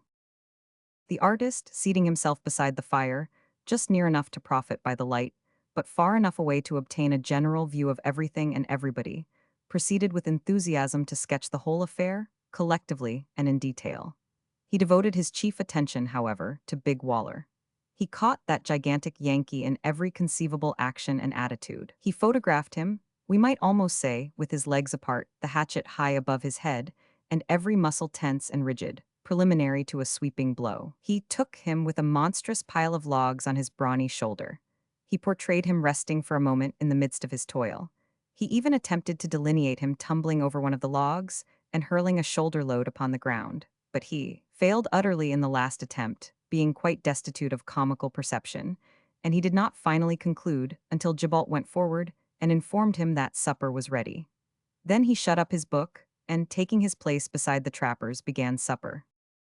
"This is comfortable, this is pleasant," remarked the artist as he sat down before the warm blaze and applied himself with infinite relish to the venison steak placed before him by Bounce. "You live well here, it would seem." This latter remark was addressed to Hawkswing, who sat close beside him, but that imperturbable worthy shook his head gravely. "He don't understand ye," interposed Bounce. "Knows nothin' but his own mother tongue. We do live pretty middlin', so hereabouts when we ain't starvin', which it isn't for me to deny is sometimes the case, d'ye see." Bounce stopped his own talk at this point by stuffing his mouth so full of meat that no word, not even a word of one syllable, could have forced itself out, had it tried ever so much. A long silence now ensued, during which the clack of 7 pairs of active jaws was the only sound that broke upon the ear. It might have been observed, however, that all eyes were fixed more or less wonderingly on the stranger. Big Waller in particular looked him, figuratively speaking, through and through. He did not remove his eyes off him for an instant, but devoured his food with somewhat the expression of a dog that expects his bone to be snatched from him. "Try a duck," said March Marston to the artist, observing that he had finished his steak. "Thank you," answered the artist, accepting the proffered bird, which happened to be a teal, and beginning to carve it with a penknife. He had no fork, but used the fingers of his left hand instead. Silence again ensued. "Try another," said March again. The artist hesitated. "You'd better, it's a fat un." "And no," said the artist, shutting up his knife with an air of decision. "No, thank you, I always advocate moderation, and it would ill become me to set an example of of the reverse." "Well, stranger," said Waller, who, having finished eating, wiped his mouth with a tuft of grass and began to fill his pipe. "You do come out in the way moderation rather powerful. Why, a teal duck and a venison steak is barely enough to stop a feller dyin' right off. I guess a down east baby 6 months old 'ud swab up that and ax for more." "Nevertheless, it is quite enough for me," replied the artist, leaning down on his elbow. "I could, indeed, eat more, but I hold that man should always rise from table capable of eating more if required." Here was a proposition that it had not entered into the minds of the trappers, even in their most transcendental efforts of abstruse meditation, to think of. They gazed at each other in amazement. What, not eat your fill W and ye get the chance? Exclaimed Bounce. No, certainly not. I say, stranger, when did you feed last? Inquired Big Waller. Why do you ask? Said the artist, looking quickly up. 'Cause I wants to know. The artist smiled. My last meal was eaten yesterday morning. Huh, I was sure ob dat, cried Gibolt. Your face look like as if you be full ob starvation. And what did ye eat last? Inquired Bounce, laying down his pipe and looking at their guest with much interest, not unmingled with pity. I breakfasted on a little bird about the size of a hen's egg. I know not what it is named, but it was excellently flavored. I relished it much. On hearing this, Gibolt pressed his hand on his stomach, as if the mere thought of such a delicately minute breakfast caused him pain in that region. I say, stranger, broke in Waller, in a tone of voice that seemed to imply that he was determined to be at the bottom of this mystery, and would stand it no longer. What's your name? Theodore Bertram, replied the artist without hesitation. Where do you come from? From England. Where air you a-goin' to? To the Rocky Mountains. What for to do there? You are inquisitive, friend, said Bertram, smiling, but I have no reason for concealing my object in traveling here. It is to sketch and shoot and take notes and witness the works of the Almighty in the wilderness. I hold it to be an object worthy the ambition of a great man to act the part of pioneer to the missionary and the merchant in nature's wildest and most inaccessible regions, and although I pretend not to greatness, I endeavor humbly to do what I can. No one can do more than that, said Red Hand, regarding the young enthusiast with interest. But surely you have not traveled to this out-o'-the-way place without a guide. Bertram pointed to the stars. These are my guides, said he. The man who can read the heavens needs no guide. But that book ain't always readable, said Red Hand. When clouds are flying, what do you do then? Fur traders in the far north have taught me how to ascertain the north by the bark on the trees. Besides this, I have a bosom friend who always points the way. So saying, he pulled a small compass from an inner pocket and held it up. Good, rejoined Red Hand, but a compass is not food, neither will it kill game. Have you not but them pistols? I have none other arms now but these, save this good sword. They will serve to defend me in the hour of need, I trust, though now that I have seen the grizzly bear I should doubt my chance of success, were I to cope with him alone. I should imagine that monster to be worse even than the wild man of the West himself. The wild man o' the West, echoed March Marston eagerly, have you seen him? Nay, verily, but I have heard of him, replied the artist, smiling, and a strangely ferocious creature he must be, if all that's said of him be correct. But to say truth, I believe the stories told of him are idle tales. Indeed, I do not believe there is such a man at all. March Marston's countenance fell. No wild man of the West at all. The bare possibility of such a crushing blow to all his romantic hopes and dreams caused his heart to sink. Bertram observed the change in his countenance, and, quickly divining the cause, added, but I am of a skeptical turn of mind, and do not easily believe unless I see. There is one thing I have observed, however, which is in favor of his existence. What's that? Inquired March, brightening up. That the nearer one comes to his reputed dwelling place, this wild man assumes smaller and more natural proportions.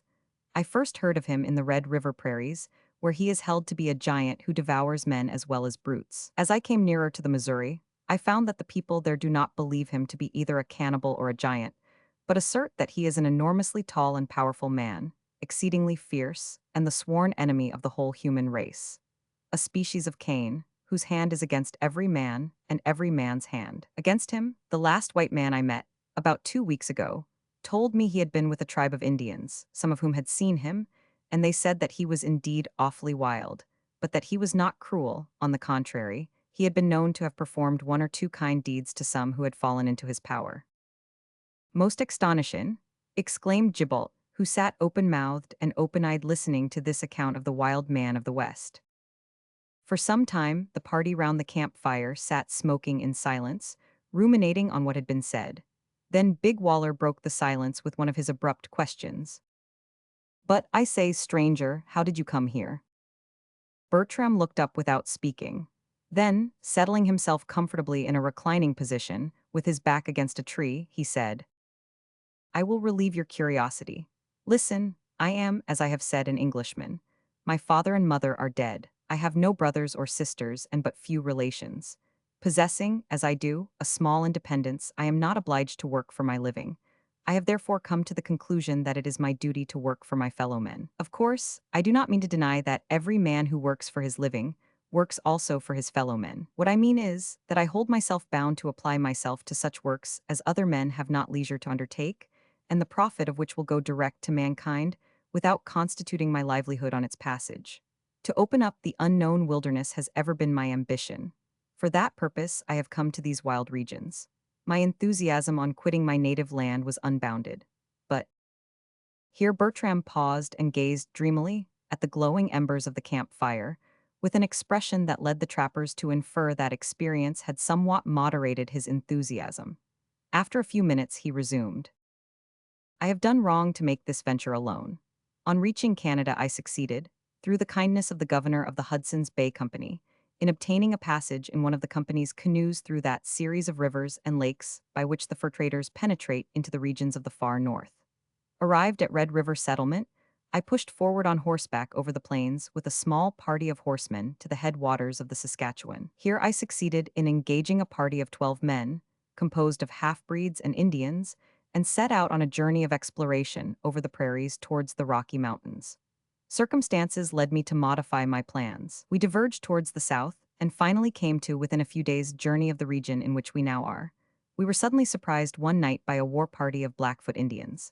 My men had grown careless.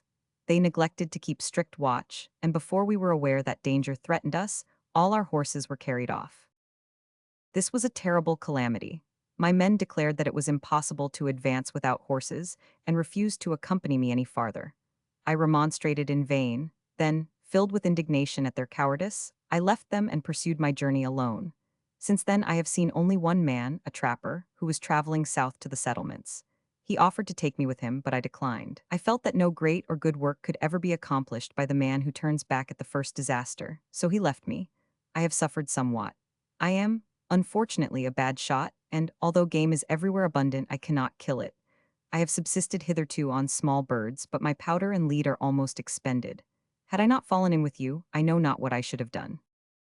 To this narrative the trappers listened with respectful attention, for, despite the feelings of pity, almost bordering on contempt, with which they regarded the stranger's weapons and his knowledge, or rather ignorance, of woodcraft, they could not help reverencing the simple-minded enthusiasm in a good cause that had conducted the artist so deep into a savage land in which he was evidently unfitted, either by nature or training, to travel.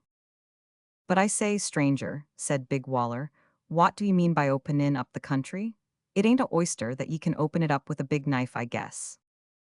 There, friend, you are wrong. This country does, indeed, resemble an oyster, and I hope, by the aid of the mighty levers of knowledge and enterprise, to open it up.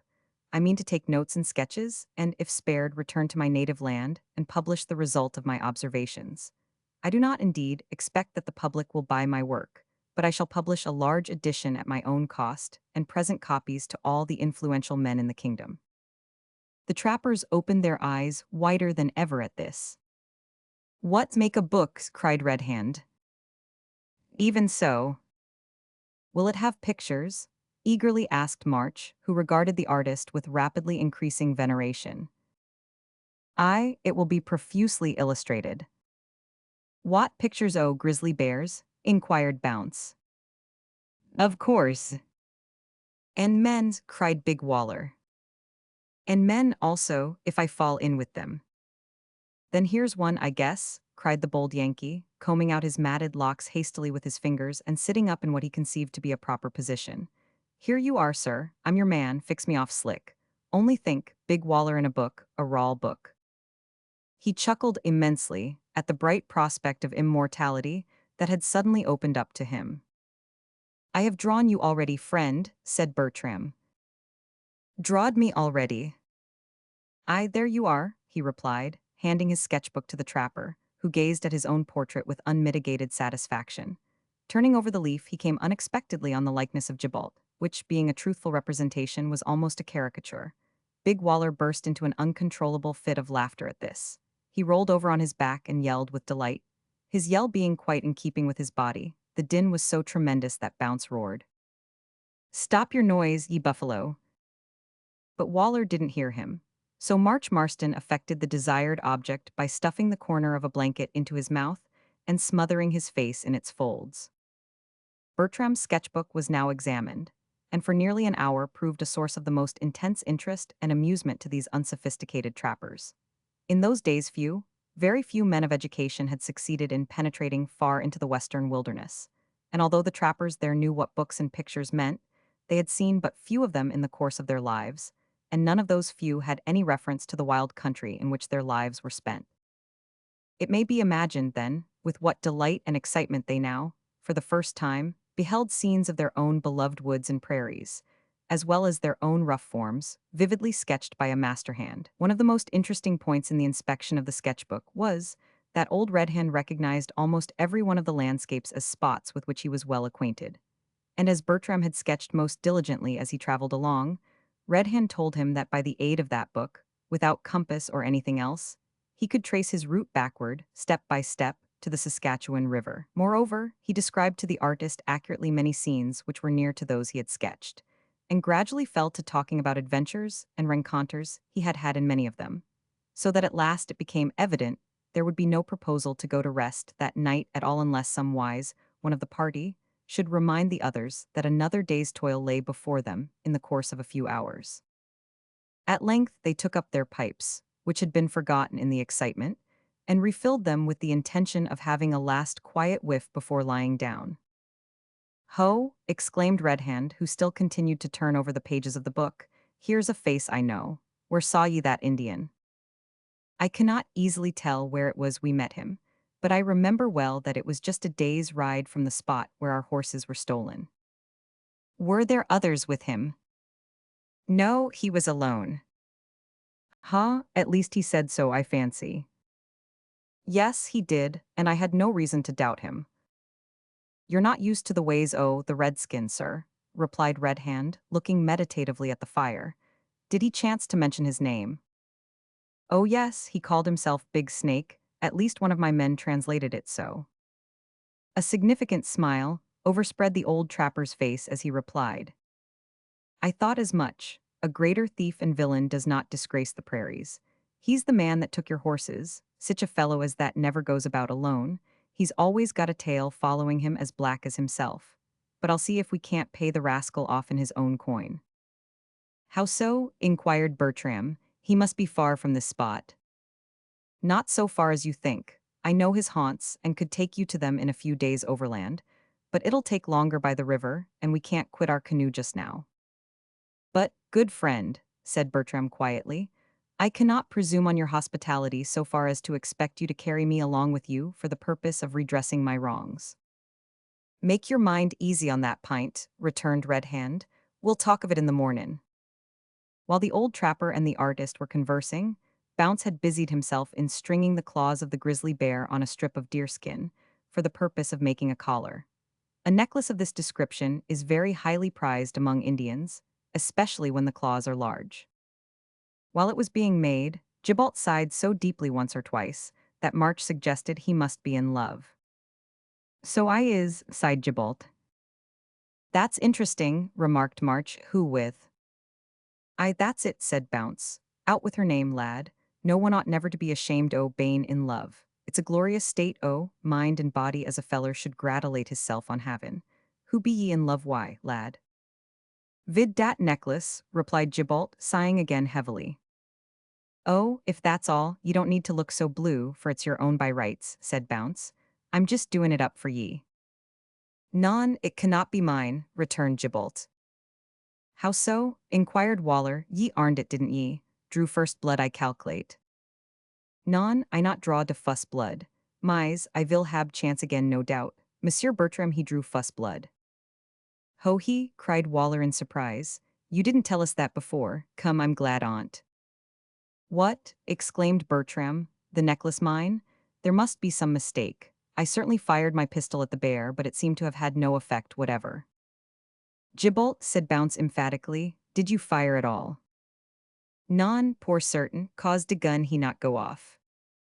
"Then," continued Bounce, handing the much-coveted necklace to Bertram, "the thing belongs to you, sir, for that bar comed up wounded, and as he couldn't ha wounded himself, you must ha done it there.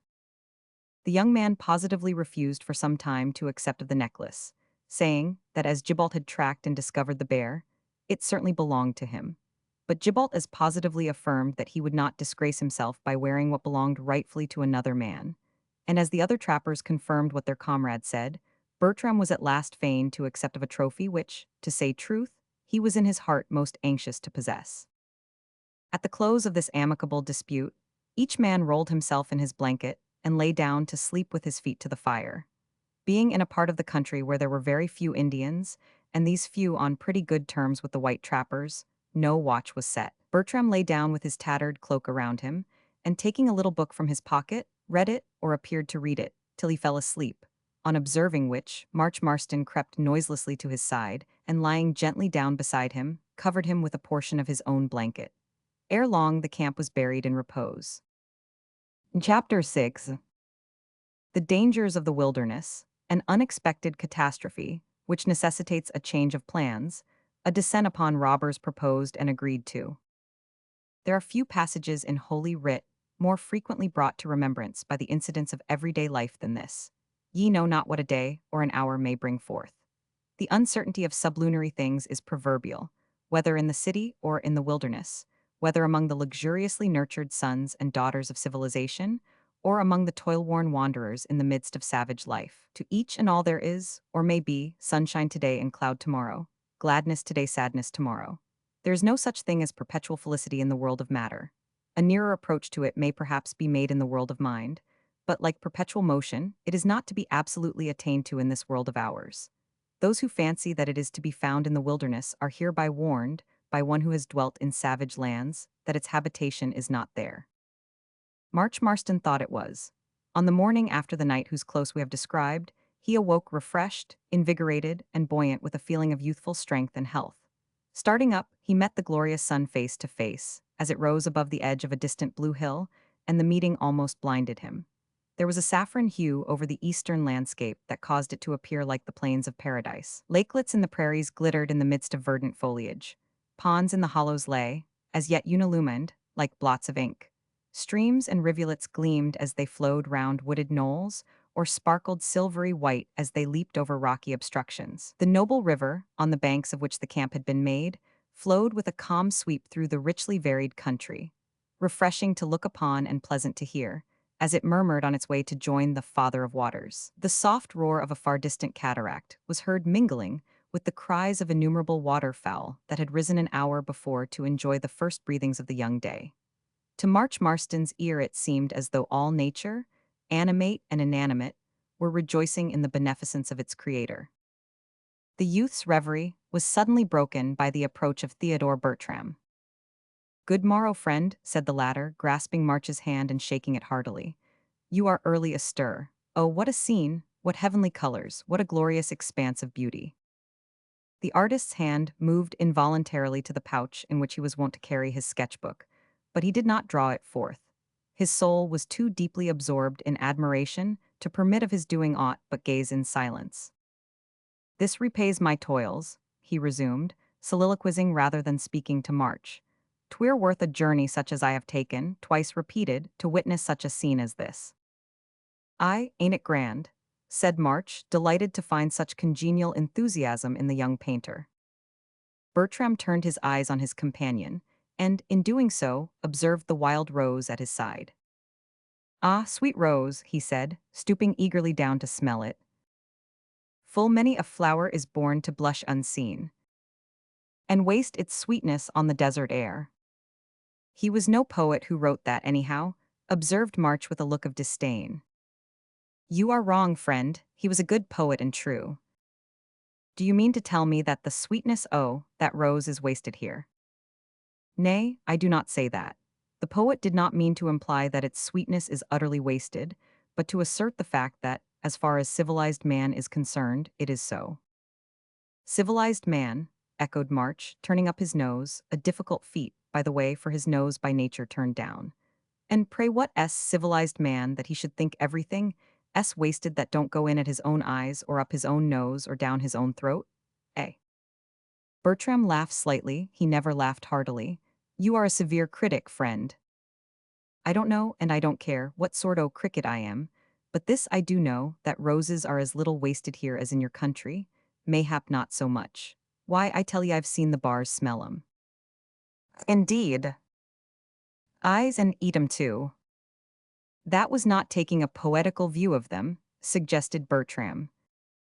Perhaps not, but it was uncommonly practical, returned March, laughing. The conversation was abruptly terminated at this point by a flock of wild ducks, which, ignorant of the presence of the two youths, swept close past their heads with a startling whir. The artist leaped backwards, and March, partly in the exuberant glee of his heart and partly to relieve his own startled feelings, gave utterance to a hideous yell. Hi hallo, roared Big Waller, starting up and replying to the yell with compound interest. What est to do, bars or savages, which, oh, savages I see, he added, rubbing his eyes as he observed March laughing at him. Ha, lad, d'ye know there's a sort o' critter in other diggins o' this here world as they calls a hyeno, or something o' that sort, as can laugh it can, so you're not the only beast as can do it, d'ye see. The camp was now thoroughly roused, and the trappers set about making preparations for a start, but little was said. It is generally the case at early morning, at least among healthy men who have work to do before breakfast in the wilderness, that tongues are disinclined to move. After the first somewhat outrageous and rather unusual burst, no one spoke again, while they carried their goods down to the water's edge, except in a short, grumpy way when an order or a remark was needful. In about 10 minutes after the utterance of Big Waller's roar, they were in their places in the little red canoe, paddling blithely up the river. Bertram's place in the canoe was the center. He was placed there as a passenger, but, not being by any means of a lazy disposition, he relieved all the men by turns, and thus did a good share of the work during the day. Towards evening the travelers came to a cataract, which effectually barred their further progress and rendered a portage necessary. Just above the cataract there was a short stretch of comparatively smooth water, in which, however, the current was very strong. Immediately above that there was a rapid of considerable length and strength, which boiled furiously among the rocks and seemed to be impassable to a canoe. After close inspection of it, however, Red Hand and Bounce, who were tacitly recognized as joint leaders of the party, agreed that the canoe could easily enough be hauled up by means of a line. To make a long portage, and so avoid the whole obstruction, was desirable. But the precipitous nature of the banks at that place rendered the carrying of the canoe and goods a work not only of severe labor, but of considerable danger. The mode of proceeding having been settled, all hands went to work without delay. The goods were carried to the top of the fall, which was about 15 feet high, then the canoe was shouldered by Waller and Bounce, and soon it floated in a calm eddy near the head of the cataract. Having replaced the cargo, a strong line or rope was fastened to the bows, and Red Hand and Bounce proceeded to take their places in the canoe in order to guide it through the rapid, while the others were engaged in hauling on the track line. Stay, cried March Marston as Bounce was stepping in. Let me go in the canoe, Bounce. You know well enough that I can manage it. Besides, you're a heavy buffalo and more able to track than I. Nay, lad, replied Bounce, shaking his head. You'll only run the risk o' gettin' a wet skin, mayhap something worse. Now, that's too bad. 500, you think nobody can manage a canoe but yourself? Come, Red Hand, do let me go. It's not safe, boy. The rapid looks bad, and you're not much used to the bow paddle. Tut, nonsense, exclaimed March, pushing Bounce aside and stepping into the canoe. Now hold on. Before the men on the bank of the river were well aware of what the reckless youth was about, he shoved the bow of the canoe off. The instant it passed the still water of the eddy and caught the powerful stream, the light bark darted like an arrow from the bank, and Red Hand was obliged to use his paddle with the utmost dexterity, while the men on shore had to haul on the line with all their might, to prevent it being swept over the brink of the fall. In a second, however, the danger was past, and putting their strength to the track line, they dragged the canoe slowly but steadily upstream, while Red Hand and March guided it past rocks and dangerous eddies. Seeing that the youth used his paddle dexterously, Bounce, after a little thought, resolved to let him encounter the more dangerous rapid above. Red Hand silently came to the same conclusion, though he felt uneasy and blamed himself for allowing the ardor of the boy to get the better of him. March is a bold fellow, observed Bertram, who walked immediately behind Bounce, hauling on the line like the rest. Bold he is, sir, replied Bounce. And if ye'd seed him, as I did not many weeks agone, a-ridin' on the back of a buffalo bull, ye'd mayhap say he was more nor that. Ha, he is mad, cried Gibault, who, although the last in the line of tracksmen, was sharp-eared and overheard the conversation. Don't talk, Jabalt, interposed Big Waller. You need all the wind in your little carcass, I guess, to enable ye to steam ahead. We, moan dear Ami, you is right, I do much require all mine steam, mine spirits, for to push such a heavy, useless hulk as you before me. Here's a steep bit, lads. Mind your eye, Hawkswing, said Bounce, as the Indian who led the party began to ascend a steep part of the bank, where the footing was not secure, owing to the loose, gravelly nature of the soil. As they advanced, the path along the bank became narrower, and the cliff itself so precipitous that it seemed as if a jerk on the line would drag the men off and send them rolling down into the flood below, in the midst of which the canoe was buffeting its way through the hissing foam. Bertram, who was unused to such a position of comparative danger, and whose head was not capable of standing the sight of a precipice descending from his very feet into a roaring stream, began to feel giddy and would have given the world to return. But he felt ashamed to confess his weakness, and endeavored, by gazing earnestly into the bank at his side, to steady himself, hoping that the nature of the track would improve as they advanced. Instead of this being the case, it became worse at every step, and the trackers were at length obliged to proceed cautiously along a ledge of rock that barely afforded them foothold. Bertram now felt an almost irresistible desire to turn his head to the left and glance at the river below. Yet he knew that if he should do so, he would become utterly unable to advance another yard. While engaged in this struggle, it suddenly occurred to him that it was impossible now to turn, no matter how nervous he should become, as the path was too narrow to permit one of the party to pass another. He became deadly pale, and his heart sank at the thought. Little did the hardy trappers think, as they plodded silently along, that such an agonizing conflict was going on in the breast of one of their number. A slight groan escaped him, in spite of his utmost efforts to restrain himself. Bounce looked back in surprise. "Hey, what's to do, sir?" "No matter, lead on, I will follow," said Bertram sternly between his clenched teeth. "Hallo, up there," shouted Red Hand, who was at that moment, along with March, exerting his utmost strength in order to keep the canoe off a rock over which the water was bursting in volumes of thick foam. Haul away, we're just about up." The shout attracted Bertram's attention. He turned his eyes involuntarily towards the river. Instantly his brain swam round. He staggered and would have fallen over the bank, had not Big Waller, who was close behind, observed his situation and caught him by the collar. In doing so he was compelled to let go his hold of the line. The additional strain thus suddenly cast upon Jabalt wrenched the line from his grasp with a degree of violence that well-nigh hurled him into the river. Bounce and Hawkswing held on for one moment, but the canoe, having been eased off a little, caught a sweep of the rapid, and went out with a dart that the united strength of the whole party could not have checked. The two men had to let go to save themselves, and in a shorter time than it takes to relate, the canoe went down the river towards the fall, dancing like a cork on the heaving spray, while the old man and the youth stood up in the bow and stern wielding their paddles, now on one side, now on the other, with ceaseless rapidity in their efforts to avoid being dashed to pieces on the rocks. The sight of this catastrophe, superadded to his already agonized feelings, caused the unhappy artist to swoon. Jabalt, on seeing the line let go, turned instantly and sprang like a deer along the track they had been following, intending to render what assistance he could to his comrades at the foot of the rapid. The others could not follow because of Big Waller and the artist, who obstructed the path. Seeing this, the powerful Yankee seized Bertram round the waist and, heaving him on his shoulder as one would swing a child, followed in Gibalt's footsteps as fast as he could run.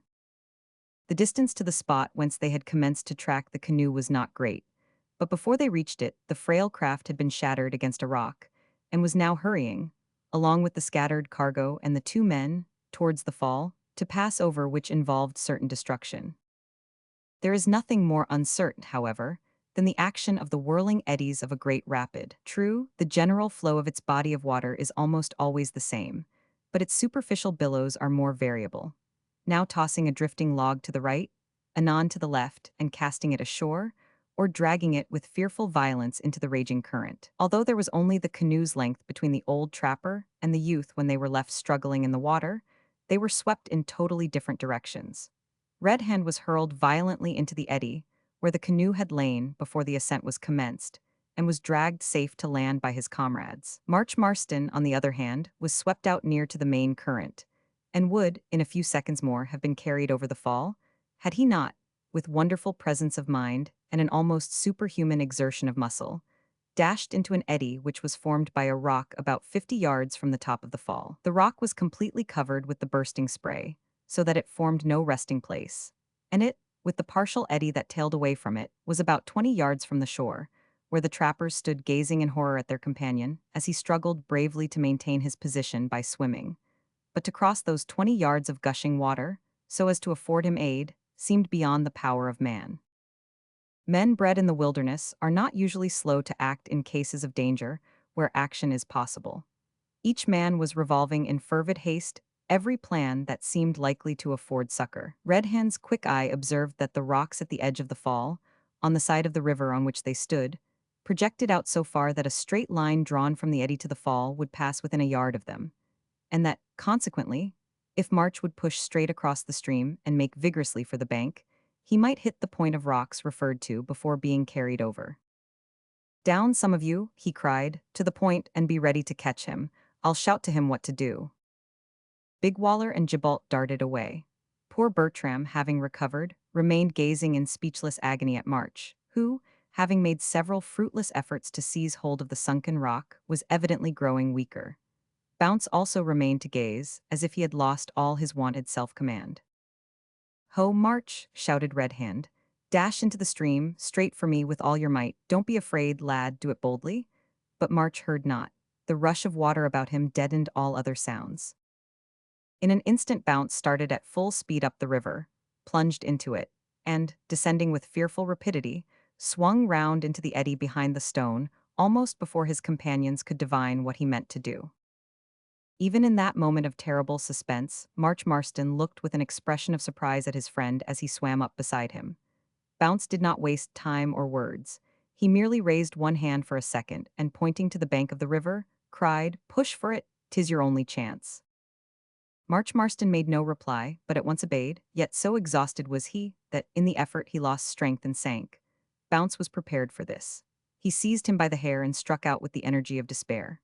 A moment more and he was within a foot of the brink of the fall, but also within a foot of the point of rock on which Big Waller was lying at full length, part of his body overhanging the cataract, his arms extended, and Gibault and Hawkswing holding him firmly by the legs. Bounce caught his comrade's hand and swung close in to the bank, while with the other hand he continued to grasp March by the hair of the head. The force of the current was so great, however, that not one of the party dared move, and it seemed for a moment as if all of them would be lost, when Bertram rushed forward, and, seizing Bounce by the arm, dragged him still nearer the bank and relieved the strain upon the others.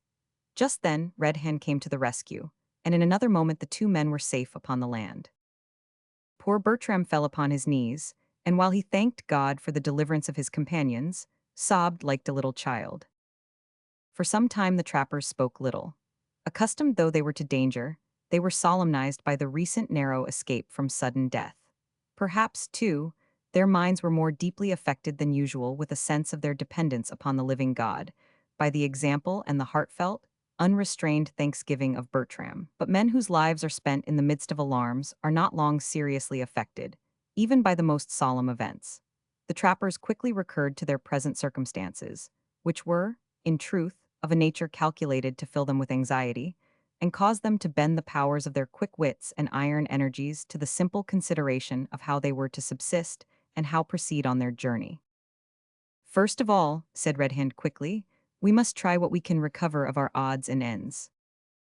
"Right," cried Bounce, who was none the worse for his late gallant exertions.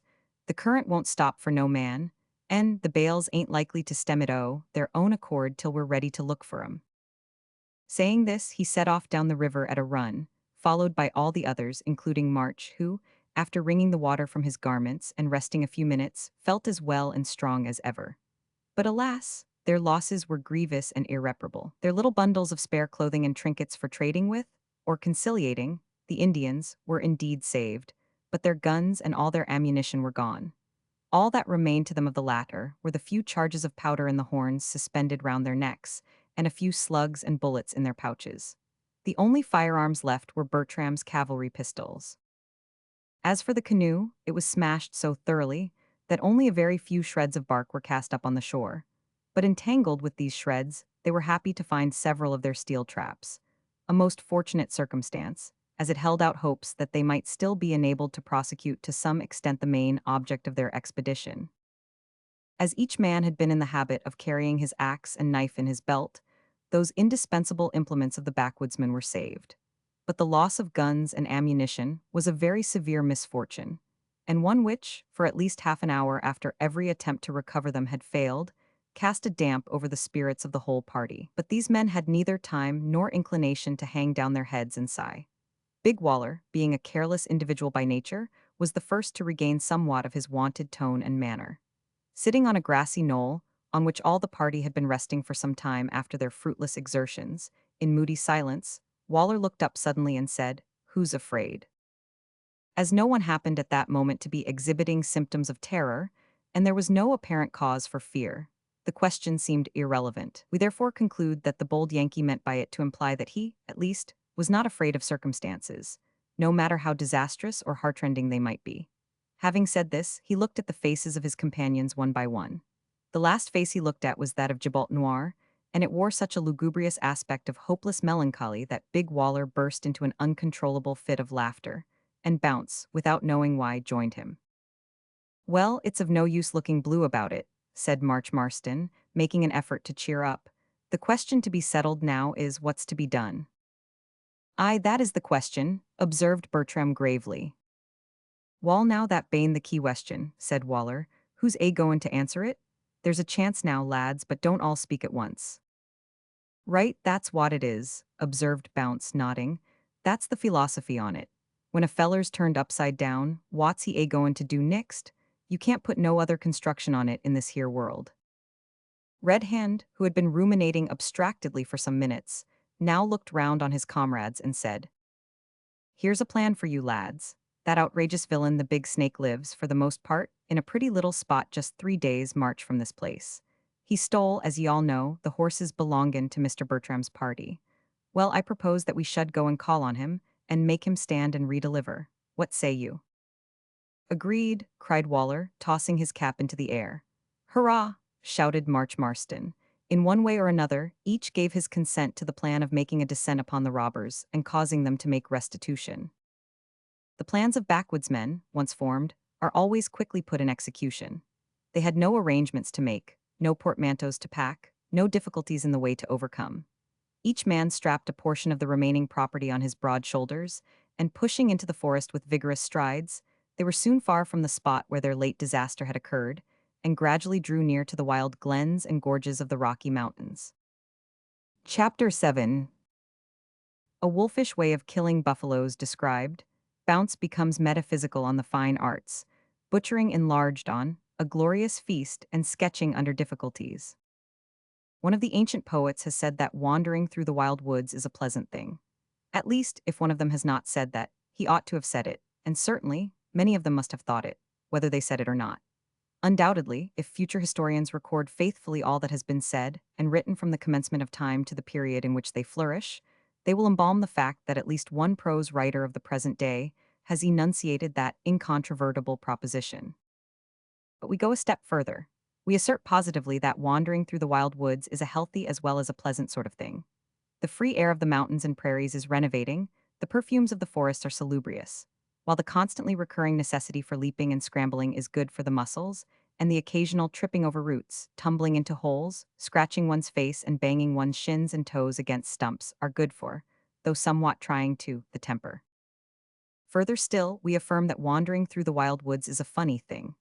Anyone who had observed our friends March Marston, and Red Hand and Bounce and Big Waller and Black Gibault, the trappers and Bertram the artist, and Hawkswing the Indian, one beautiful afternoon, not long after the day on which they lost their canoe, would have admitted without hesitation that wandering through the wild woods was, among other things, a funny thing.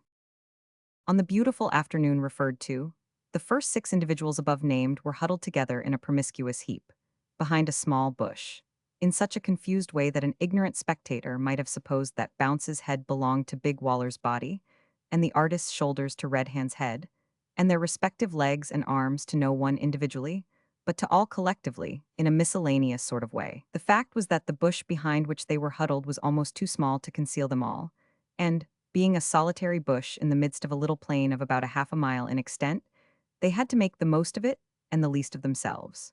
It would have been a refreshing sight for a moralist to have witnessed this instance of man, whose natural tendency is to try to look big, thus voluntarily endeavoring to look as small as possible.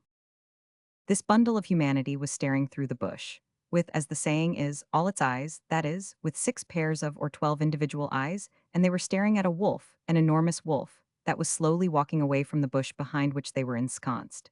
It was a very singular wolf indeed, one that was well calculated to excite surprise in the breast even of trappers. There was something radically wrong with that wolf, especially about the legs. Its ears and head were all right, and it had a tail, a very good tail for a wolf.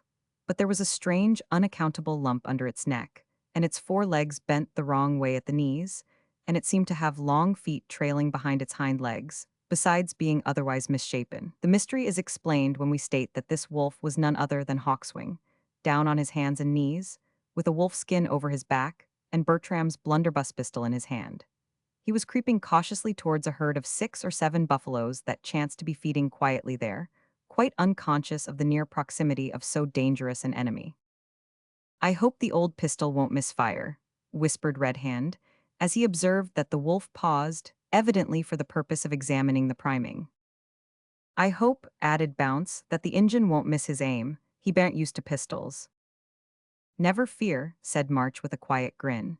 "If he aims within a yard o', the brute he's sure to hit, for I loaded the old blunderbuss myself, and it's crammed nigh to the muzzle with all sorts o' things, includin' stones." At this Big Waller stared and said emphatically, "It'll bust." Bertram felt and looked uneasy, but Bounce shook his head. "Them old things," said he, "never bust. I've been 40 years off and on in these parts, and I've always obsarved that old irons that sort don't bust. Cause why? They'd ha' busted when they woes knew if they'd been goin' to bust at all. The fact is, they can't bust. They're too useless even for that." "How comes it," inquired Bertram, "that the buffaloes are not afraid of a wolf? I have been led to understand that wolves are the inveterate enemies of buffaloes, and that they often attack them." To this question March, whose head was in close proximity to that of the artist, replied, "Aye, the sneakin' brutes will attack a single wounded or worn-out old buffalo, when it falls behind the herd, and when there are lots o' their low-minded comrades along with 'em. But the buffaloes don't care a straw for a single wolf, as ye may see now if ye pay attention to what Hawkswing's doin'." Bertram became silent on observing that the Indian had approached to within about pistol range of the buffalo, without attracting particular attention, and that he was in the act of taking aim at its shoulder. Immediately a sharp click caused the buffalo to look up, and apprised the onlookers that the faithless weapon had missed fire. Again Hawkswing pulled the trigger, and with a like result. By this time the buffalo, having become alarmed, started off at a run. Once more the click was heard. Then the wolf, rising on its hind legs, coolly walked back to its comrades behind the bush, while the herd of buffaloes galloped furiously away. The Indian solemnly stalked up to Bertram, and presented the pistol to him, with such an expression of grave contempt on his countenance, that March Marston burst into an irresistible fit of laughter, thereby relieving his own feelings, and giving, as it were, direction to those of the others, most of whom were in the unpleasant condition of being undecided whether to laugh or cry. To miss a buffalo was not indeed a new, or, in ordinary circumstances, a severe misfortune, but to miss one after having been 3 days without food, with the exception of a little unpalatable wolf's flesh, was not an agreeable, much less an amusing, incident. "I'll tell you what it is," said Bounce, slapping his thigh violently and emphasizing his words as if to imply that nobody had ever told anybody anything woes since the world began up to that time. "I'll tell you what it is, I won't stand this sort o' thing no longer." "It is most unfortunate," sighed poor Bertram, who thoroughly identified himself with his pistol, and felt as much ashamed of it as if the fault had been his own. "Wall, lads," observed Big Waller, drawing forth his pipe as the only source of comfort in these trying circumstances, and filling it with scrupulous care, "it ain't of no use gettin' growly about it, I guess. There air more buffaloes than them what's gone. Mayhap we'll splinicate one before we gets more waspisher." It may, perhaps, be necessary to explain that Waller's last word referred to the unusually small waists of the party, the result of a pretty long fast. "I'll tell ye what it is," said March, advancing towards Bounce with a swagger and drawing his hunting knife. "I quite agree with Waller's sentiments. I don't mean to allow myself to get any more waspisher, so I vote that we cut Bounce up and have a feed. What say you, comrades?" All right, replied Bounce, laying bare his broad chest as if to receive the knife. Only P-raps, ye'll allow me to eat the first slice off myself afore you begin, 'cause I couldn't well have my share afterwards, d'ye see? But now I think on't, I'd be rather a tough morsel. Young meat's generally thought the tenderest. What say ye to cuttin' up March first and tryin' me nixt? If you'll only wait, lads, said Red Hand, till Mr. Bertram gets a new flint into his pistol, we'll shoot the victim instead o' cutting him up. It'll be quicker, you know. Ha, none, cried Gibault, leaping a few inches off the ground under the impulse of a new idea. I vil show to you vat vi vil do. Vi vil each caught half von finger.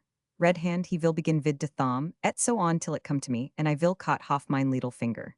Each vil devour the finger of de odor, and so of shall have von dinner vidout committing Mordor? Ha, vat say you. As Bertram had by this time arranged the lock of his pistol, and reprimed it, the hungry travelers resumed their weary march, without coming to a decision upon this delicate point. It had happened that, during the last few days, the land over which they traveled being somewhat barren, small game had become scarce, and the large game could not be approached near enough to be shot with such weapons as the artist's antiquated pistols. And as the party possessed nothing better in the shape of a projectile, they had failed to procure supplies. They had now, however, again reached a rich country, and had succeeded in trapping a large wolf, under the skin of which Hawkswing had made, as we have seen, an unsuccessful effort to shoot a buffalo. Soon after this failure, the party came to a ridge of gravelly soil that stretched across the plain like a wave. The plain, or small prairie, to which we refer was in the midst of a most lovely scene. The earth was carpeted with rich green grass, in which the wild flowers nestled like gems. The ground was undulating, yet so varied in its formations that the waves and mounds did not prevent the eyes of the travelers ranging over a vast tract of country, even when they were down among the hollows. And, when they had ascended the backs of the ridges, they could cast a wide glance over a scene of mingled plain and wood, lake and river, such as is never seen except in earth's remotest wilds, where man has not attempted to adorn the face of nature with the exuberances of his own wonderful invention. Far away on the horizon, the jagged forms and snowy peaks of the Rocky Mountains rose clear and sharp against the sky. For some days past, the trappers had sighted this stupendous backbone of the far west, yet so slowly did they draw near that Marston and Bertram, in their impatience, almost believed they were a range of phantom hills, which ever receded from them as they advanced. On reaching the summit of the gravelly ridge, Red Hand looked along it with an earnest, searching gaze. "What's ado now?" inquired Bounce. "There ought to be prairie hens here," replied the other. "Oh, do stand still just as you are, men," cried Bertram enthusiastically, flopping down on a stone and drawing forth his sketchbook. "You'll make such a capital foreground." The trappers smiled and took out their pipes, having now learned from experience that smoking was not detrimental to a sketch, rather the reverse. "Cut away, Gibault," said Bounce, "and take a look at the edge o' yon bluff o' poplars and willows. I've obsarved that prairie hens is fond o' sich places. You'll not be missed out o' the picter, bane only a small object, d'ye see, besides an ugly one." The jovial Canadian acknowledged the compliment with a smile and obeyed the command, leaving his companions to smoke their pipes and gaze with quiet complacency upon the magnificent scene. Doubtless, much of their satisfaction resulted from the soothing influence of tobacco on their empty stomachs. "I say," whispered Waller, removing his pipe and puffing from his lips a large cloud of smoke, which rolled upwards in the form of a white ring. "I say, Bounce, I guess it's past my comprehension what he means by a foreground. How does we make a capital foreground?" Bounce looked at his companion in silence for a few seconds. Then he removed his pipe, pursed his lips, frowned heavily, looked at the ground, and repeated slowly, "How does we make a capital foreground?" Waller nodded. "Aye, that's it." Bounce resumed his pipe for a few seconds, and then said with an air of the utmost profundity, "Don't you know?" "No, I don't." "What? Nothin' about it wotiver." "Nothin' wotsomediver." That's awkward," said Bounce, once more applying to his pipe. "'Cause, d'ye see, it's most 'orrible difficult to explain a thing to a feller as don't know nothin' wotiver about it, if he only had the smallest guess o." "Wall, come, I does know somethin' about it," interrupted Waller. "What es that?" inquired Bounce, brightening up. "I calc'late that I knows for cert, it ain't got no place wotiver in my onderstandin'." Ha! Exclaimed Bounce. Come then, I'll do my best for to explain it ti. Here's what it is. 500 you see Mr. Bertram there? Yes, I does. And d'ye see yourself? Wall, I does, replied Waller, looking complacently down at his huge limbs. Good, then d'ye see the ground over there? Continued Bounce, pointing with his pipe to the Rocky Mountains. Waller nodded. Now then, said Bounce, in those deep earnest tones with which men usually attempt to probe the marrow of some desperately knotty question. Now then, when Mr. Bertram's a drowin' of, and tries to look at the ground over there, you and me comes before the ground, d'ye see? And so we're, as ye may say, before grounds. But men what studies human nater and languages, d'ye see, comes for to know that words is always gettin' unnecessary bits chopped off 'em, sometimes at one end, sometimes at t'other. So they tuck off the B, d'ye see, and made it foreground, and that's how we come to be foregrounds. Oh, said Waller, with the vacant air of a man who feels himself as wise at the termination as he was at the beginning of an explanation. Yes, resumed Bounce, that's how it is. I must confess for my part that I do exactly see the advantage o' us in that light. I should ha thought it would ha been better to make us stand to one side, d'ye see, and let him see how the land lies.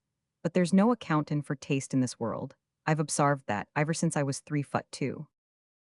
Having delivered himself of this graphic exposition of an abstruse subject, Bounce relapsed into silence, and the whole party continued for some minutes in a profound reverie. From this felicitous condition they were awakened by the sudden appearance of Black Gibalt, who darted out of the poplar bluff and made towards them at the top of his speed.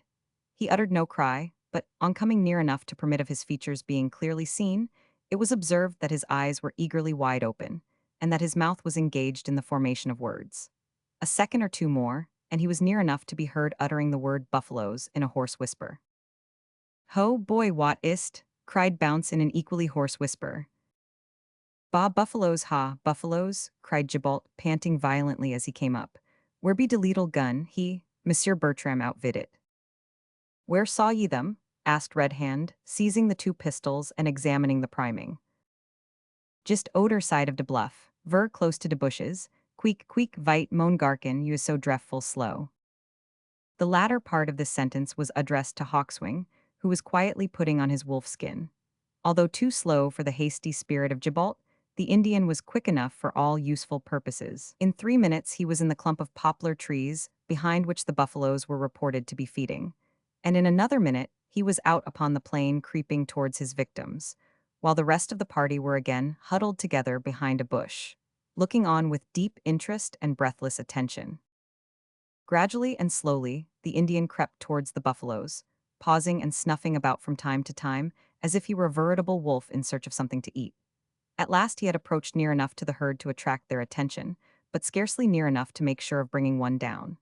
The huge, unwieldy creatures looked up inquiringly for a moment, but seeing only a solitary enemy, they scorned to take further notice of him, and went on feeding. Hawkswing paused within a few yards of the side of a fat, sleek animal, and slowly raised his pistol. The trappers held their breath, and Bertram uttered a low groan of anxiety.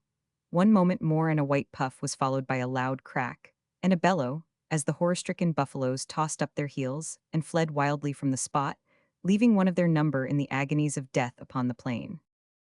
The knife of the Indian hastened its end, and with a rush and a yell of delight the whole party fell upon the luckless animal. It was a wonderful sight to see, the way in which these experienced men flayed and cut up that buffalo. Hawkswing, without taking time to remove his wolf-skin covering, commenced upon the head and speedily cut out the tongue, a more difficult operation than inexperienced persons would suppose. Red Hand and Bounce began at the shoulders, and Big Waller and Gibalt fell to work upon the flanks. March Marston seized his axe, and hastening into the bluff felled a dead pine and kindled a fire. As for Bertram, he sat down to sketch the whole with a degree of prompt facility and gusto that showed the habit had become second nature to him. The way in which these men wielded their bloody knives, flayed and sliced, dismembered and divided that buffalo, is past belief, almost beyond description. Each man threw off his capote and tucked up his shirt sleeves to the elbows, and very soon each had on a pair of bright red gauntlets. And the bloody appearance of Hawkswing's mouth proved that he had been anticipating the feast with a few titbits raw. The others were more patient. In very nearly as short a time as it takes to tell, The buffalo was converted into a mass of fragments that were powerfully suggestive of a butcher's shop, and the trappers adjourned to a neighboring rivulet to wash their hands and arms. Now, I'll tell you what it is, observed Bounce while thus engaged. I means for to have a most awful blowout, and then go to sleep for 4 and 20 hours on end. Ditto, remarked Big Waller with a nod, to which Old Red Hand replied with a chuckle. And who be go to vatch, tink you? Inquired Gibolt as they all returned to the camp. Perhaps de Injuns look out for us, vat den. Ah, ye may well ask that, Gibolt, said Red Hand. The fact is I've been thinkin' that now we're drowin' near to enemies, we must begin to keep better watch at night, and to burn small fires o' dry wood, lest the smoke should tell a tale upon us. Oh, don't talk bam, old feller, said Waller. I guess we'll have watchin' enough when we gets into the mountains. Let's take it easy here. We'll have one good blowout tonight, anyhow, cried March Marston, heaving a fresh pile of logs on the already roaring fire.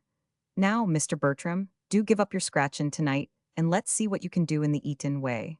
I'm sure you've fasted long enough, at least for the good o' your health. The poor artist had indeed fasted long enough to give to his naturally thin and lank figure a thread-papery appearance that might have suggested the idea that he was evaporating. He smiled good-humoredly when March Marston, who had now become rather familiar with him, shut up his sketchbook and set him forcibly down before the fire, all round which steaks and hunks of meat were roasting and grilling, and sending forth an odor that would have rendered less hungry men impatient of delay. But they had not to wait long. Each man sat before his respective steak or hunk, gazing eagerly, as, skewered on the end of a splinter of wood, his supper roasted hissingly. When the side next the fire was partially cooked, he turned it round and fell to work upon that while the other side was roasting. Thus the cooking and the eating went on together. After a considerable time, symptoms of satiety began to appear, in the shape of an occasional remark. Soon Bounce uttered a deep sigh, and announced his belief that, having taken the edge off his appetite, it was time to begin with the marrow bones. Thereupon, with the marrow bones he began, and his example was quickly followed by his companions. There was a business-like steadiness of purpose in the way in which that meal was eaten, and in the whole of the procedure connected with it, that would have been highly diverting to a disinterested spectator. When the feast was concluded, the pipes made their appearance as a matter of course, and when these were lighted, and in full blast, the trappers found leisure to look round upon each other's faces with expressions of benignity. "Dat be a monstre bally goot supper," remarked Gibault Noir. Gibault spoke with an effort. It was quite plain that moderation was a virtue that he did not possess in a high degree, at least not on the present occasion. "You'll need a monstre bally good sleep arter it," observed Bounce quietly. "You will just," said Waller, "and so will this coon I cal." Big Waller was going to have calculated, according to custom, but sleepiness overpowered him at the moment, and he terminated the word with a yawn of such ferocity that it drew from Red Hand a remark of doubt as to whether his jaws could stand such treatment long. Every member of that party seemed to be quite contented and amiable, but no one showed much inclination to talk, and ere many minutes had passed, half their number were under their blankets, their heads pillowed on their bundles and their eyes sealed in sleep. A few minutes later, and Big Waller, sinking into a very sprawling and reckless posture, with his back against the stem of a large cotton tree, dropped into a state of slumber with his pipe hanging gracefully from his lips. This seemed so picturesque to Theodore Bertram, who sat immediately opposite to the Yankee, on the other side of the fire, that he pulled out his sketchbook and began enthusiastically to sketch by the flickering light. While he was thus occupied, the others lay down, one by one, and he was left, at last, the only waking member of the camp. But Theodore Bertram was human, and this is tantamount to saying that he was not capable of ignoring the somnolent influences of human nature. To his own extreme surprise, his head fell forward with an abrupt nod while he was engaged in the act of depicting Big Waller's nose, and he found, on resuming work, with an imbecile smile at what he deemed his weakness, that that member of the Yankee's face was at least 2 feet long, and was formed after the pattern of a somewhat irregular bologna sausage. Indaraber quickly put this to rights, however, and he set to again with renewed zeal. Throwing back his head, and looking up as if for inspiration, his wide-awake fell off, and it required a sudden and powerful effort to prevent his head and shoulders falling in the same direction. Having replaced his hat and shaken himself a little, The persevering man once more applied himself to his task of finishing the Yankee's portrait, which, to say truth, now presented a variety of jagged and picturesque outlines that savored more of caricature than anything Bertram had ever yet accomplished. For some time, the pencil moved upon the paper pretty steadily, and the artist was beginning to congratulate himself on his success, when, to his horror, he observed that the tree against which the Yankee leaned was in the act of falling over to the right. The same instant he received a shock upon the left side, and awoke to find that he had fallen heavily upon poor Gibault's breast, and that Waller and his tree were in statu quo. But Gibault cared not. He was too deeply intent upon sleeping to mind such trifles. Bertram smiled meekly as he resumed his sitting posture, but the smile faded and was replaced by a gaze of mute astonishment as he observed that he had depicted Waller's right eye upon his chin, close beneath his nose. There seemed to be some sort of magic here, and he felt disposed to regard the thing in the light of some serious optical illusion, when, on closer inspection, he discovered Waller's mouth drawn altogether beyond the circle of his countenance, a foot or so above his head, on the stem of the tree against which he leaned. This changed the current of his thoughts and led him to believe that he must be dreaming, under which impression he fell back and went to sleep. Of course, Bertram recollected nothing after that. But when Gibault awoke next morning, he found him lying on his back, with his feet in the ashes of the extinct fire, his tall brigandish wide awake perfectly flat beneath his shoulders, and his sketchbook lying open across his face. Chapter 8. A cache discovered, Bertram becomes valorous, failure follows, and a brief skirmish, flight, and separation are the results. The sun was high, scattering the golden clouds in the bright sky, gilding the hilltops, flooding the plains, vivifying vegetable life, and gladdening the whole animal creation, when on the following morning, our wearied trappers raised their heads and began to think of breakfast.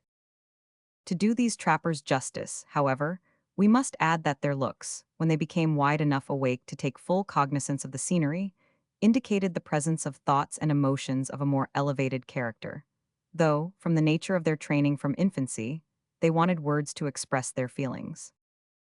It was otherwise with Bertram and March Marston. Their exclamations, the instant they arose, showed that both their hearts were keenly alive to the good and the beautiful which surrounded them, and their tongues were not altogether incapable of uttering the praise of him who clothes so gorgeously the lovely earth and peoples it with millions of happy creatures. Yes, happy creatures, for, despite the existence of death and sin and sorrow everywhere, and the croaking of misanthropes, there is much, very much, of pure, overflowing happiness here below. "Come, march, Mr. Bertram, time presses," said Red Hand, interrupting the two friends in the midst of earnest conversation. "We've got a long day before us, and mayhap a fight with redskins at the end o' so it behoves us to make a good breakfast and set off as soon as we can. We're late enough already." "Ah, Red Hand," exclaimed March, "you're a terrible fellow for duty and business, and all that sort o' thing. It's always time to be off, or time to think o' this or that, or we mustn't put off, with you. Why won't ye let us take a breath-in spell once in a way to enjoy ourselves, eh?" The old man pointed to the sun. "You've enjoyed yourself late enough today, han't ye?" "Come, March, you're in a fault-finding humor this morning," said Bertram as they walked towards the camp.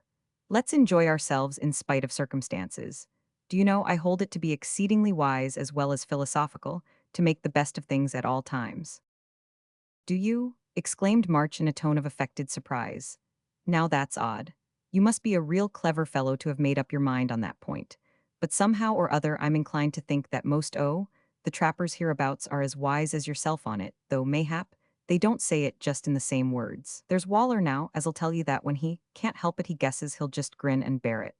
And there's an old Irish trapper that's been in the mountains nigh 40 years now, and who's alive at this day, if he bean't dead, that used to say to himself when ill luck came upon him, 'Now, Terence, be aisy, boy, and Avie can't be as aisy as he can.'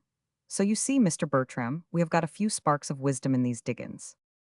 "Now then, stop your philosophy," cried Bounce, hitching his shoulders so as to induce his light load to take up a more accommodating position. "Ye didn't use to be a slow feller, March. Wot es to do? Ye ain't goin' to cave in 'cause we're gettin' nigh the redskins, are ye?"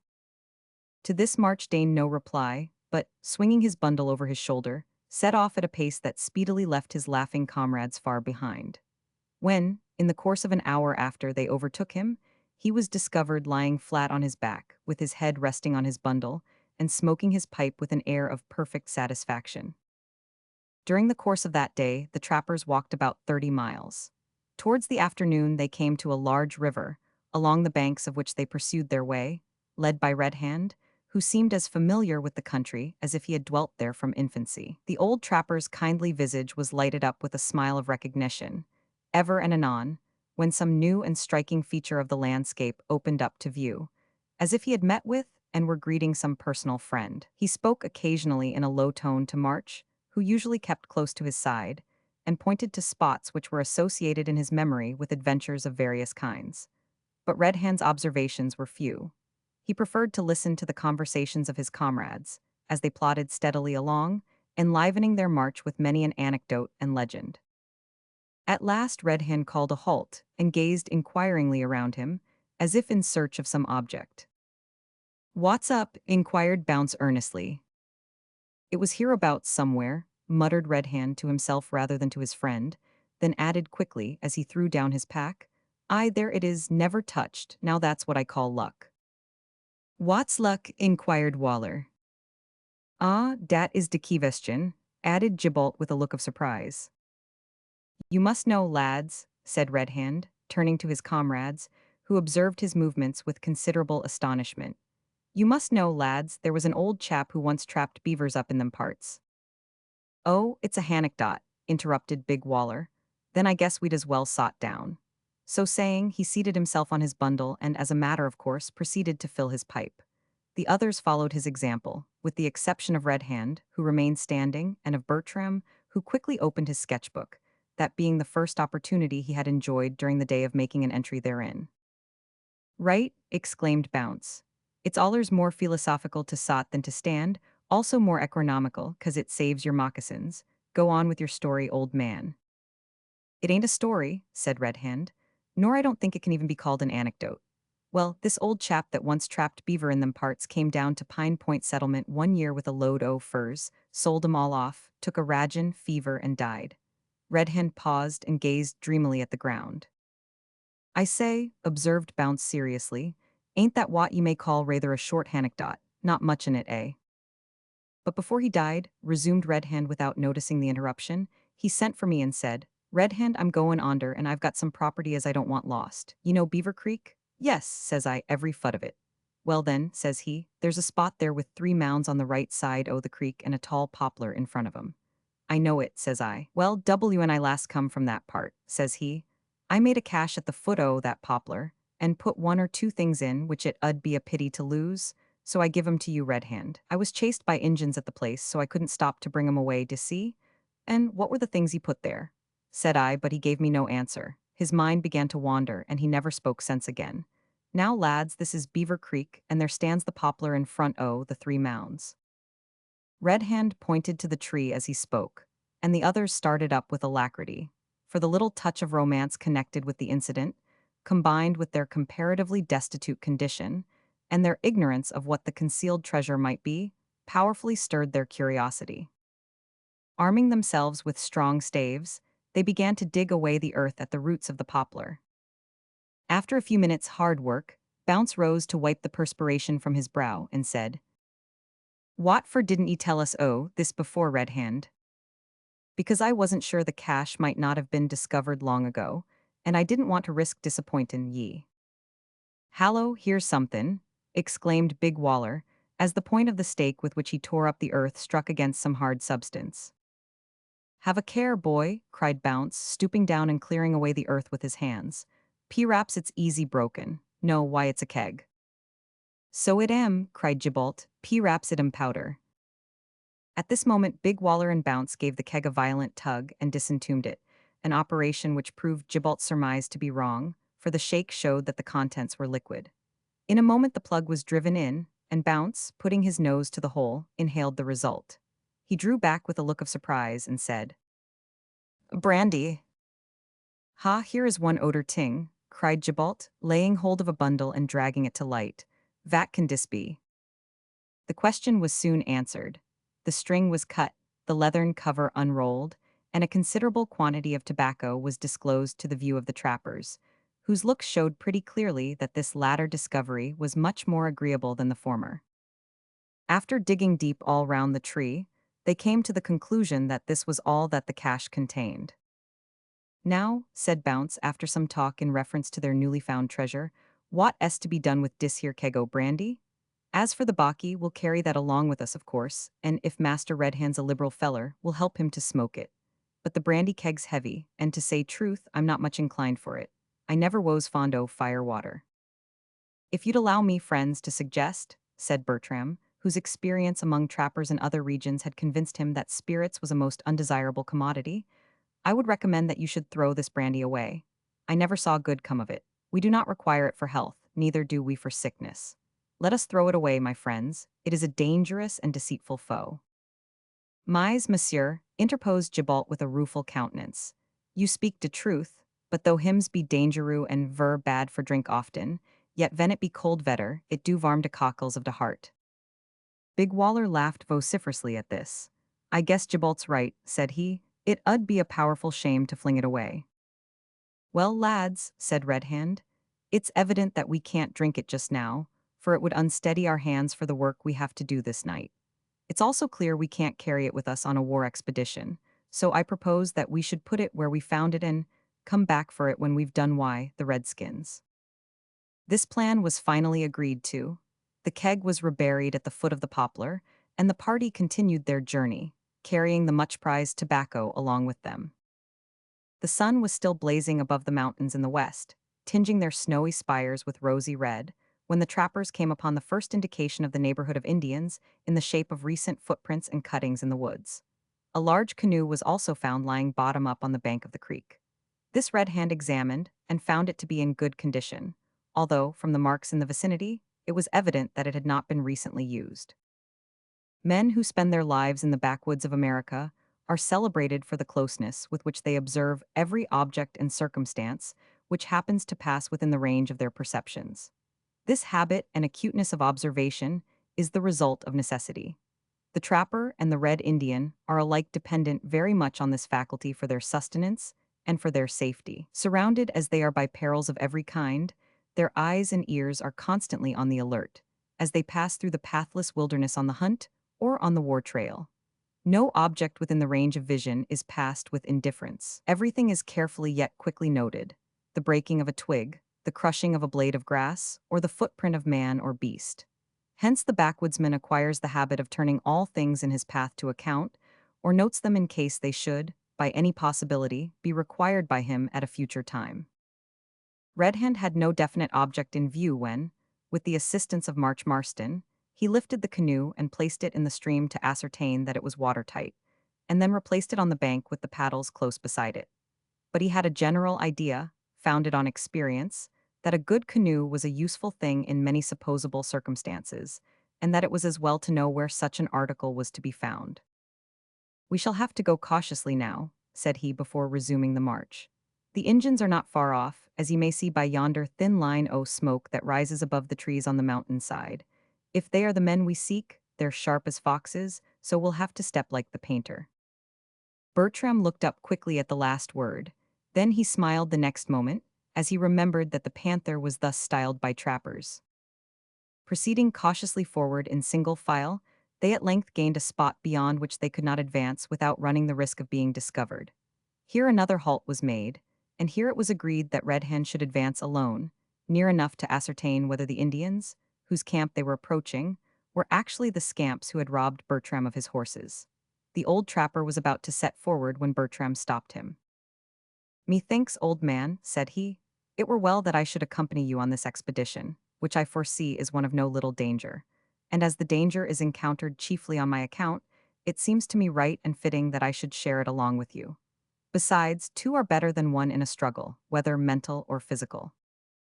Red Hand looked a little perplexed. He did not like to tell the poor artist that he was totally unfit to make a stealthy approach to an Indian camp, yet he felt that the danger of failure would be increased tenfold if he allowed him to make the attempt.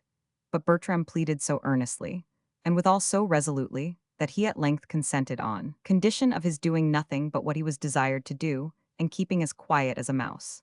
This the artist promised to do, and the two accordingly set forth, armed with their knives and the two pistols. Bertram also carried his sword. The rest of the party were to remain in ambush until the return of the others. During the first part of their advance through the wood, Bertram trod as softly and carefully as an Indian, and watched every motion of his companion, who led him down into a ravine which conducted them to within a few hundred yards of the camp. From the absence of such noises as the barking of dogs and shouts of children, the old trapper conjectured that this must be either a party of trappers or a war party of Indians. A few minutes, creeping on hands and knees through the underwood, brought them to a spot whence the camp could be seen, and showed that in the latter conjecture he was right. The red warriors, 40 in number, were seated in a circle round their watchfire, smoking their tomahawks in moody silence.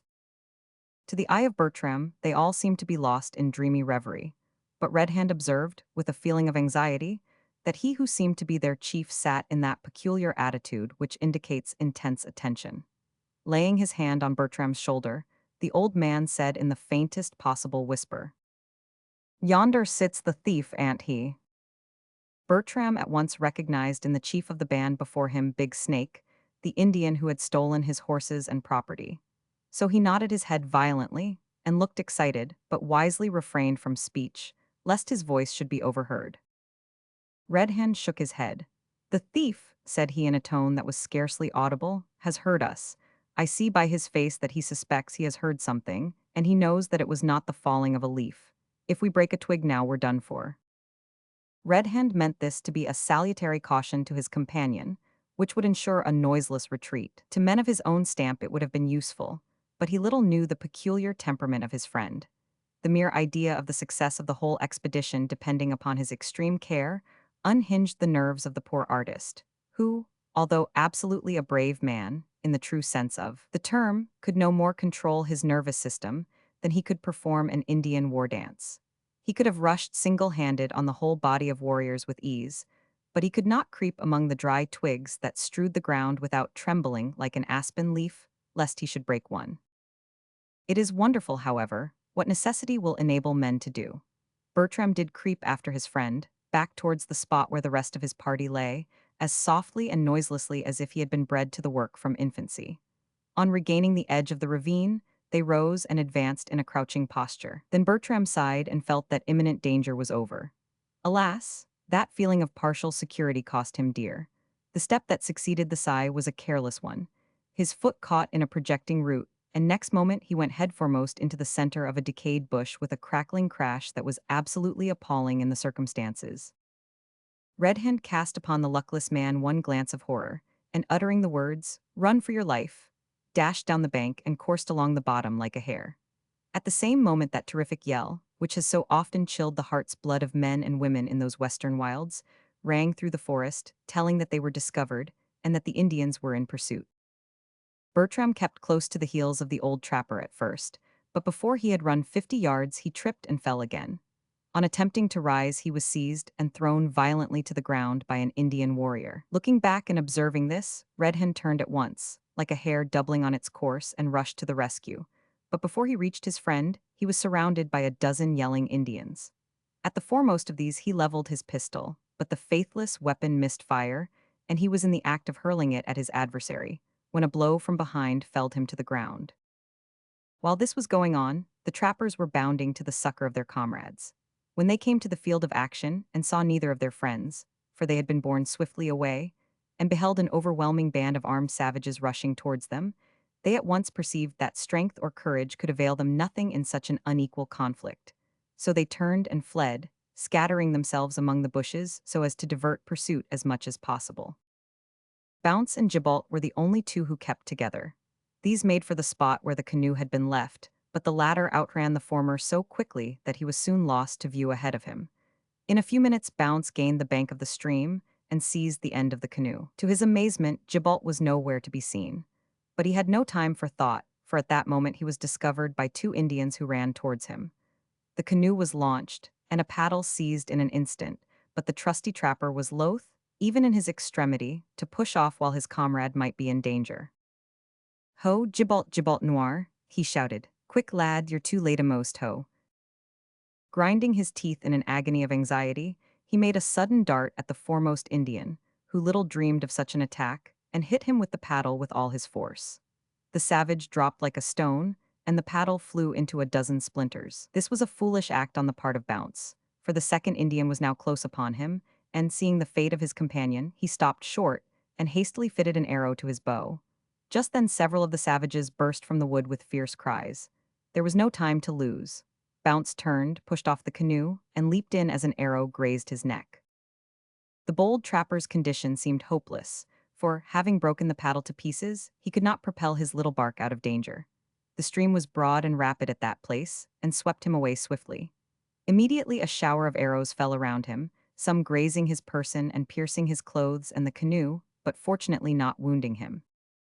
Meanwhile 3 of the Indians darted downstream, and, throwing themselves into the current, swam out so as to intercept the canoe as it passed. Bounce, having lain down at full length in the bottom of his tiny bark to avoid the arrows which were discharged at him, did not observe these men, and the first intimation he had of what was taking place was the canoe being nearly upset, as a powerful savage laid hold of the side of it. To draw his knife and pass it round the wrist of the Indian, so as to sever the tendons, was the work of a moment. The savage fell back with a yell of mingled rage and pain. The others, seeing what had occurred, wisely turned and made for the shore. This incident was the means of saving the trapper, for the Indians, fearful of wounding their comrade, had ceased to discharge their arrows, and when they again ventured to do so, a tumultuous rapid had caught the canoe and whirled it nearly over to the opposite shore. Bounce watched his opportunity. As he swept near to a rocky point, he sprang towards it with all his might. He fell short, but happily the water did not reach above his knees. Next moment he sprang up the bank and stood on the edge of the underwood, where he paused and, turning round, shook his clenched fist at his enemies and uttered a shout of defiance. The disappointed Indians gave vent to a fiendish howl and discharged a cloud of arrows, most of which fell short of their mark. Ere the last shaft had fallen harmless to the ground, Bounce had entered the forest and was gone. Chapter 9. Bounce cogitates upon the embarrassing circumstances of his condition, discovery of Black Gibault, terrible fate in store for their comrades, a mode of rescue planned, dreadful effects of fire water, the rescue.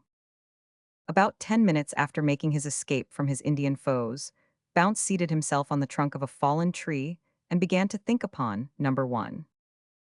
A little red squirrel had been seated on the trunk of that tree just 2 minutes before his arrival.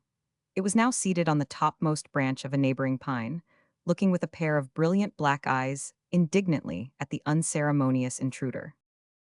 Possibly the reader may think that it was selfish of Bounce, at such a time, to devote much attention to number 1. He had just escaped. He was in comparative safety. He was free. While there could be little or no doubt that his late companions were prisoners, if not killed, and that, in the ordinary course of things, they would eventually suffer death by torture. At such a time and in such circumstances, it would be more natural, even in a selfish man, to think of any or of all the other numerals than number 1. But reader, I need scarcely tell you that things are not always what they seem. Men are frequently not so bad as, at a first glance, they would appear to be. Bounce always reasoned philosophically, and he often thought aloud. He did so on this occasion, to the immense edification of the little red squirrel, no doubt. At least, if we may judge from the way in which it glared and stared at the trapper, peeped at him round the trunk of the tree, and over the branches and under the twigs and through the leaves, jerking its body and quirking its head and whisking its tail. We have every reason to conclude that it experienced very deep interest and intense excitement. Pleasure and excitement being, with many people, convertible terms, we have no reason for supposing that it is otherwise with squirrels, and therefore every reason for concluding that the squirrel in question enjoyed Bounce's visit greatly. Now this is what it comes to, said Bounce, calmly filling his pipe from the mere force of habit, for he had not at that time the most distant idea of enjoying a smoke. This is what it comes to. Savages is savages all the world over, and they always was savages, and they always will be savages, and they can't be nothing else. At this point Bounce recollected having seen an Indian missionary, who had been taken when a boy from his father's wigwam and educated, and who had turned out as good and respectable a Christian gentleman as most white men, and better than many, so he checked himself and said, "Leastwise they can't be nothin' but savages so long as they is savages." This argument, although exceedingly obvious, seemed even to his own mind to possess so little power, that he endeavored to enforce it by slapping his thigh with such energy that the body of the red squirrel nearly jumped out at its own eyes. It clasped the tree stem to its beating heart bravely, however, and, judging from its subsequent conduct, speedily recovered its self-possession. That's how it is, continued Bounce. And that being the case, savages always invariably thinks, oh, number one before they thinks on anything else. Now, as men judges theirselves, so they judges of others. That's a fact, as all philosophy has proclaimed, and all experience has proven. What then? Why them savages'll think I've cleared off, made tracks, thankful to get away with my own skin whole, and Karen, no more for my comrades than if they woes so many stumps. Thinkin' that of course they'll think it's no use to try to cross the river and give chase, 'cause I've got a long start o' 'em, and so, d'ye see, they'll give me up and think no more about me. Good, very good. But p'raps it's just possible that feller whose paw I tickled may sometimes recall me to mind. This last idea tickled the trapper so powerfully that he chuckled in a quiet way, and in doing so exposed such a double row of white teeth that the squirrel, which had remained for some time in an attitude of deep attention, began to show symptoms of uneasiness. Now I'll tell you what I'll do, continued Bounce, resuming his look of grave anxiety as the thought of his comrades recurred to him. I'll go up the river till I comes to opposite the place where I shoved the canoe into the water. By the time I get there it'll be dark. Then I'll swim across and follow the redskins and save my comrades if I can. If I can't, what then? Why, I'll leave the scalp of Bob Ounce to dangle in the smoke of a redskin's wigwam. We have elsewhere hinted that, when a Rocky Mountain trapper makes up his mind to do a certain thing, he usually does it at once. Having settled the plan of his future proceedings, Bounce did not waste more time in thought or speech. He thrust his unsmoked pipe into his bosom, leaped up from the trunk of the fallen tree, and darted from the spot with such sudden promptitude that the horrified squirrel sprang wildly into empty space and vanished from the scene forever. For a quarter of an hour Bounce glided noiselessly through the forest, keeping a course parallel with the river. In the deepening gloom of evening, he appeared more like a specter than a human being. So quick and agile were his motions as he flitted past the tree stems, yet so noiseless the tread of his moccasined feet. The bushes were thick and in places tangled, compelling him to stoop and twist and diverge right and left as he sped along. But, being unencumbered with weapons or weight of any kind, he advanced so rapidly that in the short space of time we have mentioned he stood opposite to that part of the bank where the attack had been made, and below which he had been swept for a great distance in the canoe by the rapid stream. Here he spent some time in reconnoitering the opposite bank, but without gathering much information from his observations. No symptom of the presence of human beings could be discovered. No column of smoke rising above the trees to tell of the watchfire of white man or red. The trapper listened intently, then he bethought him, for the first time, of giving the signal which, at setting out on their journey, they had agreed to use in all circumstances of danger. It was the low howl of a wolf followed immediately by the hoot of an owl. The reply to it was to be the hoot of the owl without the cry of the wolf when danger should be imminent and extreme caution necessary, or the howl of the wolf alone if danger should have passed away. To the first utterance of the signal no reply was made. After waiting a few seconds, Bounce gave it forth again. Immediately after, the low howl of a wolf was heard on the opposite bank, and a figure appeared at the edge of the river. Darkness prevented the trapper ascertaining who it was, but a repetition of the cry convinced him that it could be none other than Black Gibalt. With a grunt of satisfaction, Bounce at once proceeded to make preparations for crossing the river. Cutting a large piece of bark from a neighboring tree, he hastily formed it into a species of dish or flat boat. Then, stripping off all his garments, he tied them up in a tight bundle and placed them in this miniature canoe. After which he plunged boldly into the stream and made for the opposite shore, pushing his little ark before him. In 5 minutes he had crossed, and entered into a hasty conversation with Gibalt in low, eager tones, while pulling on his clothes. "First of all, lad," said Bounce, laying his hand impressively on the other's shoulder, "are they all safe? None killed?" "None, they be all alive for certain." "I'm thankful for that, very thankful. Now go ahead, lad, and tell me what ye know, while I pull on my leggins." "Vel, dey be alive, as I have say, my's dey not live long." Gibalt said this with such a look of woebegone despair that Bounce paused in the midst of his dressing and said with much anxiety, "What's wrong? Why not, lad?" "Cause dey vil be tortured to death demain, or de day apres tomorrow. Stay, I vil tell to you all I knows. You muse know, ven I run away from you, I do so cause I know dat canoe ver probably get opturned, so I come to riverbank before every von. Dara is von big tree dara, so op I go like von escape verl. You know vat come to pass apres dat. You smash de head of de Injun, aussie you smash de paddle. Den you escape, and de Injuns howl vid passion. Soon after dat, dey all come to de bank of river. 40 of 'em, I tink, draggin our camarades vid dem, all tied by de wrist, Red Hand and Big Voller and March and Hawksving and poor Monsieur Bertram. Mais dat Monsieur Bertram be most straordinary man. He terriblement frightened for every leetle ting, but him not fright von bit for big ting. Hims look at de sauvage dat hold him as if him be a lion. I do tink Monsieur Bertram vould fight vel if him's obliged. After good deal of consulteration and disputerin, day vas about for go ave, so I sit still, but I move my foot von leetle morsel, and von small leaf fall to de ground. It vas small leaf, but Hawksving him see it.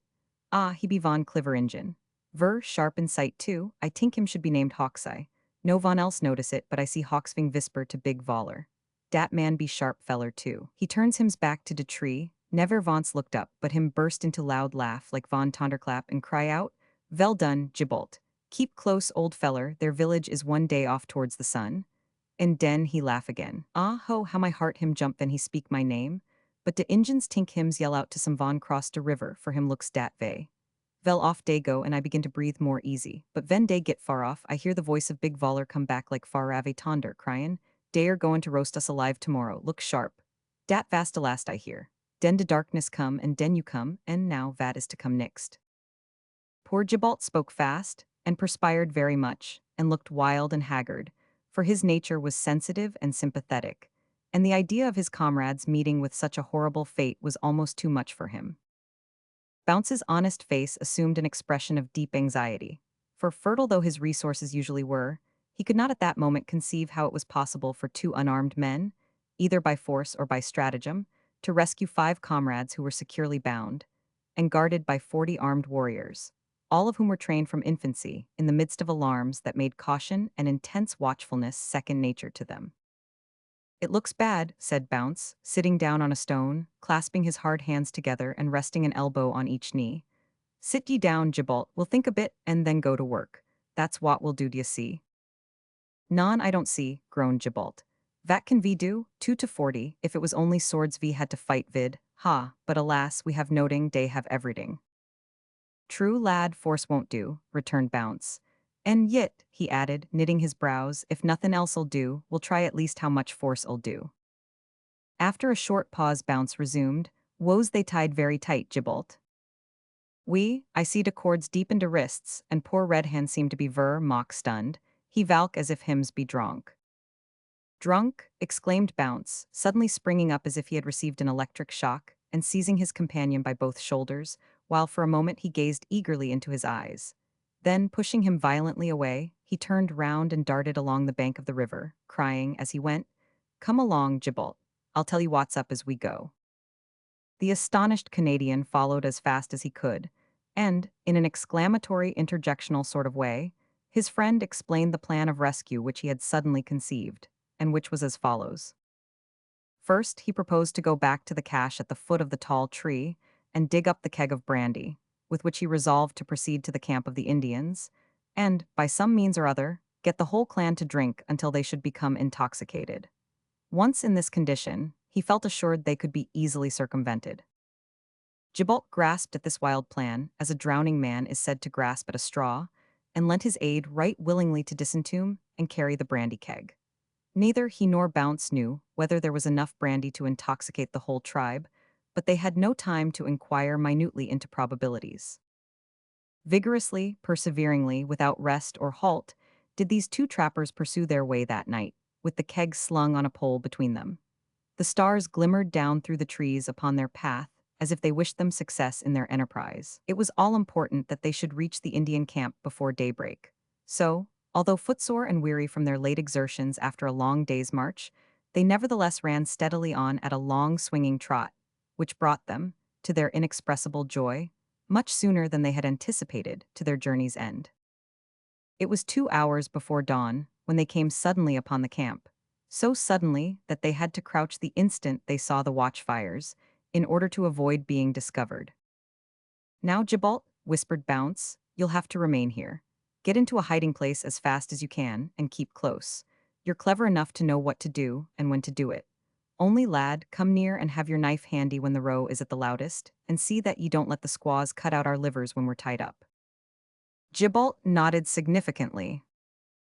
It's a curious fact, continued Bounce in a somewhat sad tone, that I'm more afraid o' the squaws than o' the men. Howsomedever, it's got to be done.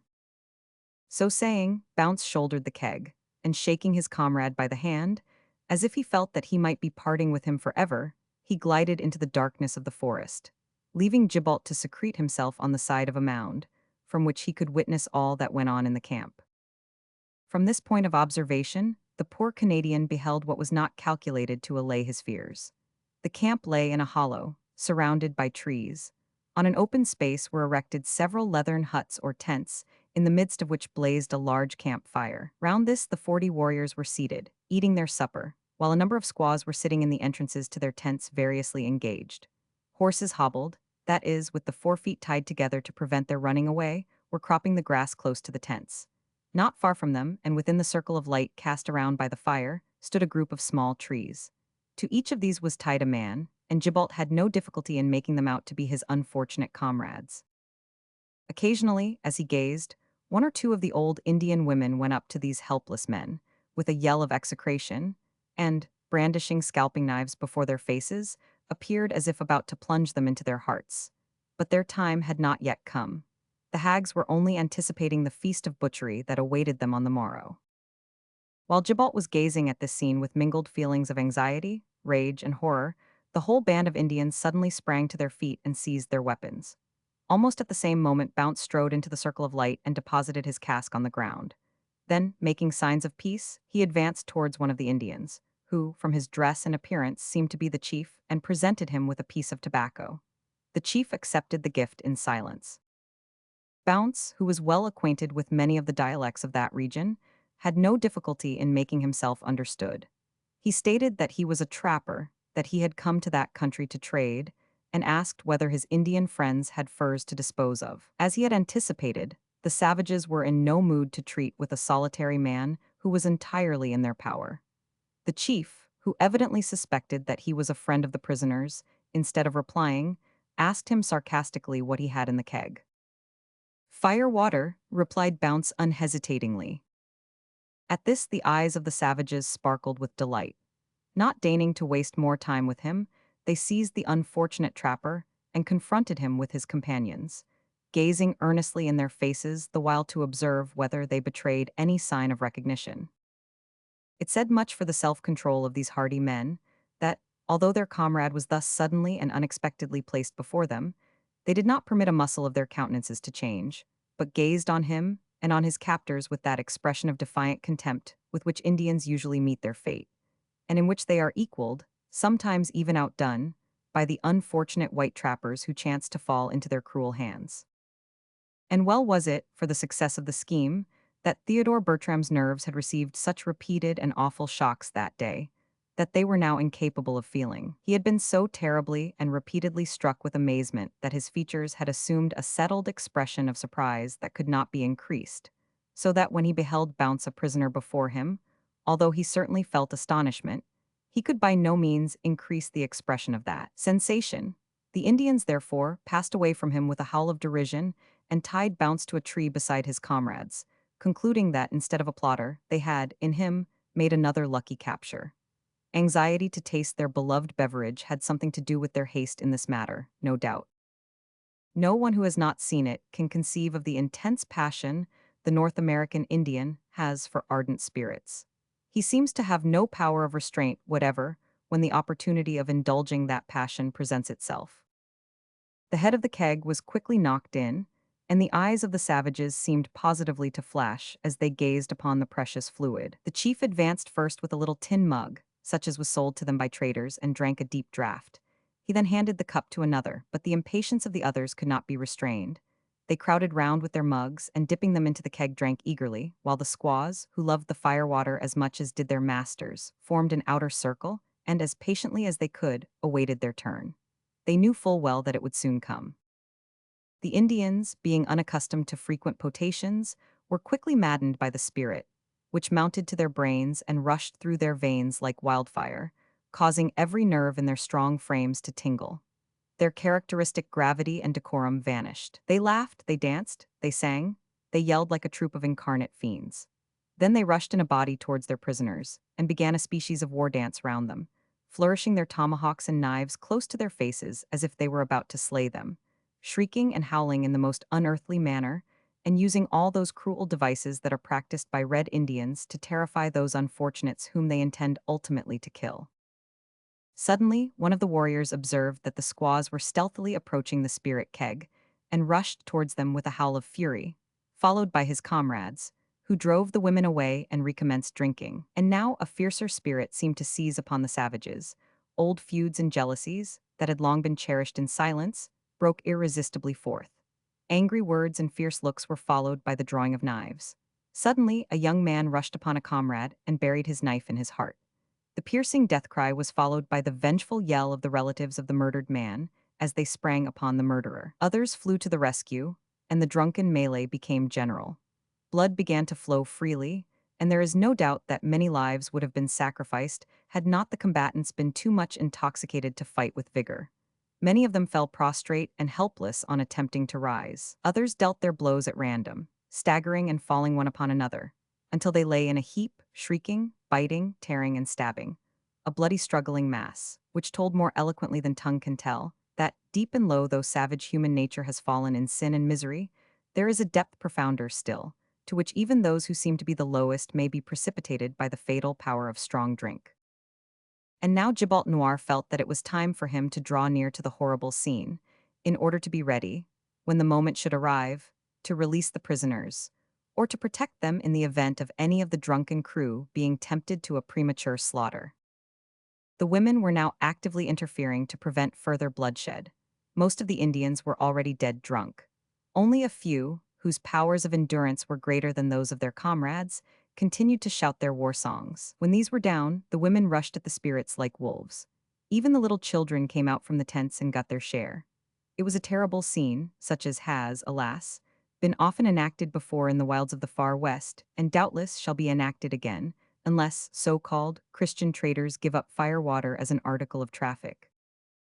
In a very short space of time, the women were as helpless as their masters. Then Gibault cut the thongs that bound his comrades and set them free. Thanks to the Almighty," said Bertram earnestly, when his bonds were cut. "I had thought that my days were numbered, that it was to be my sad fate to fill a grave here in the wilderness. But his hand is indeed mighty to save, and thanks be to you, good Gibault. Under God, we owe our lives to you." Bertram attempted to seize Gibault's hand as he spoke, but his own hands refused obedience to his will. They had been so long and so tightly bound that they were utterly powerless. Rub 'em well," said Gibault, seizing the artist's hands and enforcing his own recommendation vigorously. "Aye, that's it," said Red Hand, who, with his companions, had, the instant he was loose, commenced to rub and chafe his own benumbed limbs into vitality, as if his life and theirs depended on their exertions, as indeed they did to no small extent, for, had they been called upon to fight or fly at that moment, they could have done neither. "Now, lads," said Bounce, who, having been a prisoner for but a short time, was unhurt by his bonds, "while ye rub the life into your limbs, I'll tell ye what we must do. Them scamps," pointing to the prostrate Indians, "won't lie there long. Of course, Bane, white men and Christians, we don't mean to kill them or to lift their scalps." "I've knowed white men," interrupted Red Hand, "who called themselves Christians, and didn't object to take scalps when they got the chance." "So have I," returned Bounce, "and more's the pity. It's sich like blackguards as these that keeps honest trappers and fur traders for iver in hot water here. Howsomdiver, we're not a-goin' to turn ourselves into brute beasts 'cause they've turned theirselves into sich." "I'm not so sure o' that," broke in Big Waller, casting a scowling glance on the savages as he surveyed a wound in his left arm, which, although not serious, was, from want of dressing, sufficiently painful. "I calc'late it would serve them reptiles right if we was to wangskiver the whole on 'em as they lie." "I don't believe," retorted Bounce, "that wangskiver is either English, Injun, French, or Yankee, but if it means killin', you'll do nothing o' the sort. Here S what we'll do. We'll catch as many horses as Woes took from Mr. Bertram's fellers, and as many guns too, the same ones if we can lay hands on 'em, and as much powder and shot and other things as that keg o' brandy is worth, and then we'll bid the redskins good, bye without wakenin' of 'em up." "Goot," ejaculated Gibault, pausing in his manipulation of the artist, "now you can do." "Capital, thanks, I feel quite strong again."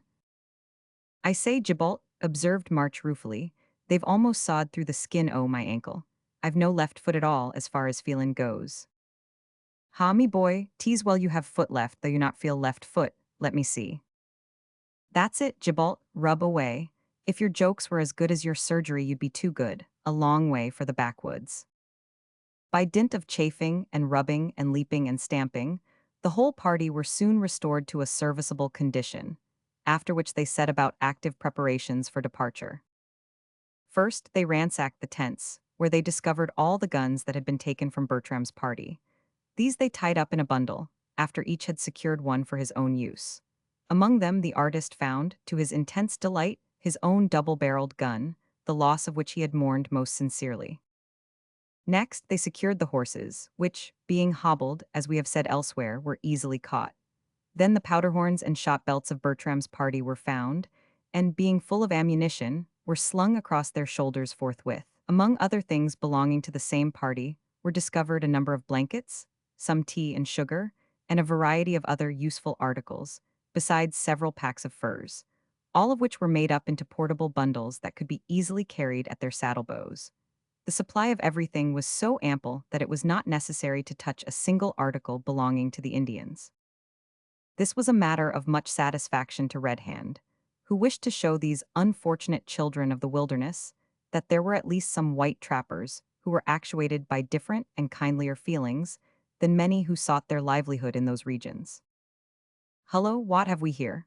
cried Big Waller, who was poking inquisitively about among the tents, to the consternation of the poor Indian children who lay huddled up in their rabbit-skin blankets, trembling from head to foot, and expecting to be scalped forthwith, such of them, at least, as were old enough to expect anything. "Here, your blunderbusses, I guess, mister." "What, my pistols?" cried Bertram, seizing his weapons with as much delight as if they had been really serviceable. "Ha, ver goot for play vid," observed Gibalt contemptuously. "I say, here's something else," said Bounce, picking up a rifle. "Wah!" exclaimed Hawkswing, pointing to the weapon in surprise and turning his eyes on Red Hand. "What, d'ye know who it belonged to?" inquired Bounce. An expression of deep sorrow overspread Red Hand's countenance. "Aye," said he mournfully, "I know it well, it belonged to young Blake." Glancing quickly up at a place where several scalps were hanging to a pole, he took one down, and after gazing at it sadly for a few seconds, he added in a tone of deep melancholy, "Poor, poor Blake, ye had a hearty spirit and a kindly heart. Your huntin' days were soon over." "Was he a friend of yours?" inquired Bertram, affected by the old trapper's look and tone. "Aye, he was," said Red Hand quickly, and with a sternness of manner that surprised his companions. "Come, lads, mount. The Redskins won't part with plunder without making an effort to get it back." "But stop a bit, Red Hand," cried Bounce, detaining the old man. "Ye didn't use for to be so hot and hasty. Where are we to go to? That's what I want to know." "True," observed Red Hand in his old gentle tones. "We've more horses than we need, and some furs to dispose of. There's a Tradden fort in the mountains, but it's a good bit from this." "What o' that?" said March Marston somewhat impetuously. "Are we not armed and well mounted and strong, and have we not lots o' time before us?" "Well said," cried Bounce. "Ditto," echoed Waller. "Then we'll do it," cried Red Hand, vaulting into the saddle with a spring that a young man might have envied. The others followed his example, and in a few seconds they were picking their way carefully down the ravine in which the Indian camp was situated. Leaving this quickly behind, they trotted briskly along the more open banks of the river until they gained a level sweep of land which terminated in a belt of low bushes. Beyond this lay the Great Plains. Breaking into a gallop, they speedily cleared the underwood, and just as the rosy smile of morning beamed in the eastern sky, they dashed away, with light hearts and loose reins, out upon the springy turf of the open prairie. Chapter 10. Short Treatise on Horseflesh, Remarks on Slang, Doings and Sights on the Prairie, the Mountain Fort. A horse is a wonderful thing, if we may presume to style so noble a creature, a thing, and the associations connected in some minds with a horse are wonderful associations. No doubt a horse, to many people, is a commonplace enough sort of thing, and the associations connected with horseflesh in general, in some minds, are decidedly low. Having relation to tugging a cart, or tumbling along with a plow, or rattling with a cab, or prancing in a carriage, or being cut up into butcher's meat for cats and dogs. Nevertheless, a horse is a wonderful creature, and man's associations and connection with him are, not infrequently, of the most wonderful and romantic kind. Talk to the warrior of his steed, and he will speak of him as of his dearest friend. Talk to the Arab of his horse, and he will talk of his pet, his spoiled child. As it is with these, so is it with the trapper of the western prairies. After a few weeks' acquaintance, the trapper and his horse become one, part and parcel of each other, at least as far as it is possible for man and horse to amalgamate. On the one hand, the horse is tended, hobbled, patted, saddled, spoken to, watched over, and tenderly cared for by the man. On the other hand, the man is carried, respected, sometimes bitten playfully, depended on, and loved by the horse. Day after day, and week after week, the limbs of the one and the ribs of the other are pressed against each other, until they become all but united, and the various play of muscles on the part of both becomes so delicately significant that the bridle, to a great extent, becomes unnecessary, and the rider feels when the horse is about to shy, just as quickly as the horse feels, by a gentle pressure on either side, how much the rider wishes him to diverge to the right or left. Sometimes the horse breaks his hobbles and runs away, thus aggravating the spirits of, and causing infinite annoyance to, the man. Frequently the man, out of revenge for such or similar freaks, larrups and pains and worries the horse. But these little asperities are the occasional landmarks that give point and piquancy to the even tenor of their loving career. Neither would, for a moment, think of allowing such incidents to rankle in his bosom. Both would repudiate with scorn the idea that they were a whit less useful, or in any degree less attached, to each other on account of such trifling tiffs. Day after day our trappers mounted their steeds and traversed the great prairie, now at a rattling trot, now at a tearing gallop, frequently at a quiet foot-pace, when the nature of the ground rendered a more rapid progress dangerous, or when the exhaustion of horses and men rendered rest necessary, or when the beautiful nature of the scenery and the warm, sunny condition of the atmosphere induced a contemplative frame of mind and a placid state of body. Night after night the horses, having stuffed themselves, like greedy things as they were, with the greenest and tenderest herbage on the rich plains, returned to the camp-fire round which the trappers were lying in deep slumber, and each selecting his own master, would stand over him with drooping head and go to sleep, until dawn called them again to united action. Thus day and night passed for the space of 3 weeks after the night of the surprise of the Indian camp, without anything particular occurring, and thus quadrupeds and bipeds came to be familiar and well acquainted with each other, so thoroughly united in sympathetic action, as almost to become hexapes, if we may be permitted the expression. March Marston's quadruped was a beautiful little bay, whose tendency to bound over every little stick and stone, as if it were a 5-barred gate, and to run away upon all and every occasion, admirably suited the tastes and inclinations of its mercurial rider. There was one among the quadrupeds which was striking in appearance, not to say stunning. No, we won't say stunning because that is a slang expression, and many persons object to slang expressions, therefore we will avoid that word, although we confess to being unable to see why, if it is allowable, as everyone will admit it is to assert that men may be mentally struck, it is not equally proper to say that they may be stunned. But we bow to prejudice. We won't say that that horse was stunning. While on this subject, we think it right to guard ourselves, parenthetically, from the charge of being favorable to all kinds of slang. We are in favor of speech. Yes, we assert that broadly and fearlessly, without reservation, but we are not in favor of all speech. Coarse speech, for instance, we decidedly object to. So, we are in favor of slang, but not of all slang. There are some slang words which are used instead of oaths, and these, besides being wicked, are exceedingly contemptible. Tempting, however, they are too apt to slip from the tongue and from the pen, and to cause regret afterwards. But to return, although we won't say that the quadruped in question was stunning, we will say again that it was striking, so powerfully striking that the force of the stroke was calculated almost to stun. It was uncommonly tall, remarkably short in the body, and had a piebald coat. Moreover, it had no tail to speak of, as that member had, in some unguarded moment, got into the blaze of the campfire and been burnt off close to the stump. The stump, however, was pretty long, and at the time when the trappers became possessed of the animal, that appendage was covered with a new growth of sparsely scattered and very stiff hair, about 3 inches long, so that it resembled a gigantic bottle brush. Being a spirited animal, the horse had a lively bottle brush, which was grotesque if it was nothing else. This quadruped's own particular biped was Theodore Bertram. He had a peculiar liking for it, as he had for everything picturesque, not only on account of its good qualities, which were an easy gait and a tender mouth, but also because it was his own original animal, that of which he had been deprived by the Indians, and which he had recaptured with feelings akin to those of a mother who recovers a long-lost child.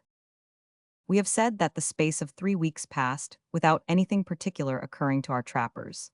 This remark, however, must be taken in a limited sense. Nothing particularly connected with the thread of this story occurred, though very many and particularly interesting things of a minor nature did occur during the course of that period. It would require a work equal in size to the Encyclopedia Britannica to contain all the interesting things that were said and seen and done on those prairies by these trappers within that brief space of time. A conscientiously particular chronicler of events would have detailed the route of each day, the latitude and longitude of each resting place, the very nature of the wood which composed the fuel of each fire. He would have recorded that March Marston's little bay ran away with him, not, in a general way, 50 or 100 times, but exactly so many times, specifying the concomitant circumstances of each separate time and the results of each particular race. He would have noted with painful accuracy the precise number of times in which Theodore Bertram, being a bad rider, fell off his horse, or was pitched off in consequence of that quadruped putting its foot inadvertently into badger holes. He would have mentioned that on each occasion the unfortunate artist blackened his eye, or bled or skinned his nasal organ, and would have dilated anatomically on the peculiar color of the disfigured orb and the exact amount of damage done to the bruised nose. He would have told not only the general fact that bears and elks and antelopes and prairie dogs and wolves and buffaloes were seen in great numbers continually, and were shot in abundance, but he would have recorded that Bertram did, on one occasion in the height of his enthusiastic daring, give a shout and draw one of his blunderbuss pistols on observing a grizzly bear at a short distance ahead of him, that he dashed his heels violently against the sides of his remarkable horse, that the said horse did toss his head, shake his bottle brush, and rush full tilt towards the bear until he caught sight of it, when he turned off at a sharp angle, leaving Bertram on the plain at the mercy of the bear. That Bruin, who was in nowise alarmed, observing his condition, came to see what was the matter with him, and that he, Mr. Bertram, would certainly have fallen a victim to his own headstrong courage on the one hand, and to the bear's known tendency to rend human beings on the other, had not March come up at that moment and shot it through the heart, while Red Hand shot it through the brain. And this supposed conscientious chronicler of events, had he been a naturalist, would have further detailed, with graphic particularity, the rich, exuberant, and varied flora of the region, from the largest plant that waved and blossomed in the prairie winds to the lowliest floweret that nestled among the tender and sweet-scented grasses on the prairie's breast. In regard to the fauna of those regions, he would have launched out upon the form, the color, size, habits, peculiarities, etc. of every living thing, from the great buffalo, which he would have carefully explained was not the buffalo, but the bison, down to the sly, impudent, yet harmless little prairie dog, which he would have also carefully noted was not the prairie dog but the marmot.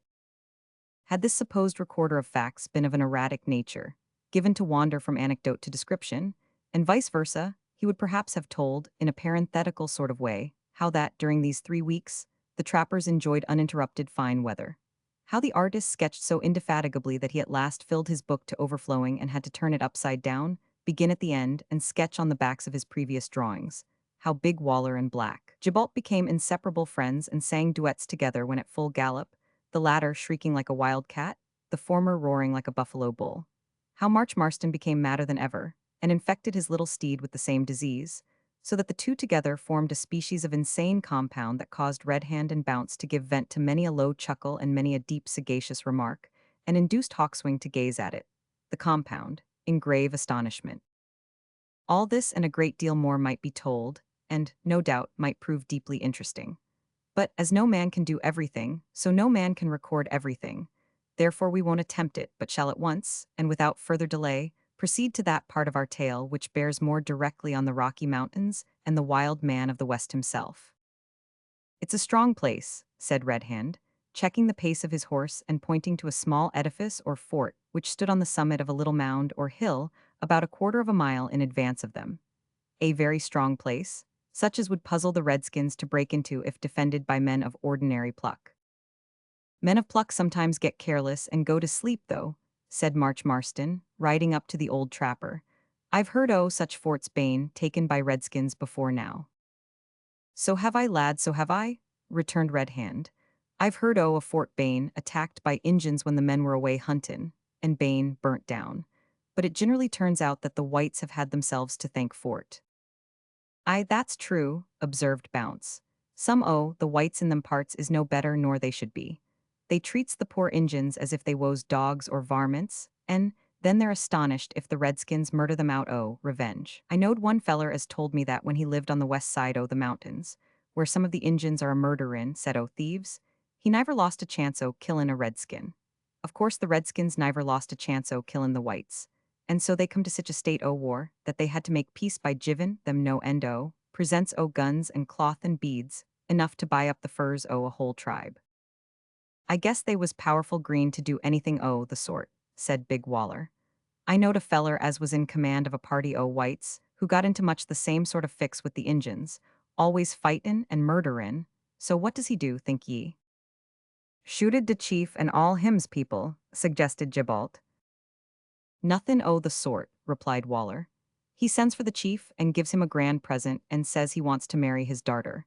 And so he did marry his darter, right off, and the whites and redskins was friends ever after that. The man what did that was a gentleman too, so they said. Though, for my part, I don't know what a gentleman is. No more do I believe there ain't such a thing. But if there be, and it means anything good, I calculate that that man was a gentleman. For when he grew old, he took his old squaw to Canada with him, spite the larfin, his comrades, who said he'd have to sot up a wigwam for her in his garden. But he says, no, says he, I married the old ooman for better and for worse, and I'll stick by her to the last. There's too many you chaps as leaves your wives behind ye when ye go home. I'm detarmined to sot ye a better example. And so he did. He tuck her home and put her in a grand house in some town in Canada. I do well mind which. But when he wasn't watchin' of her, the old ooman would squat down on the carpet in the drowin' room.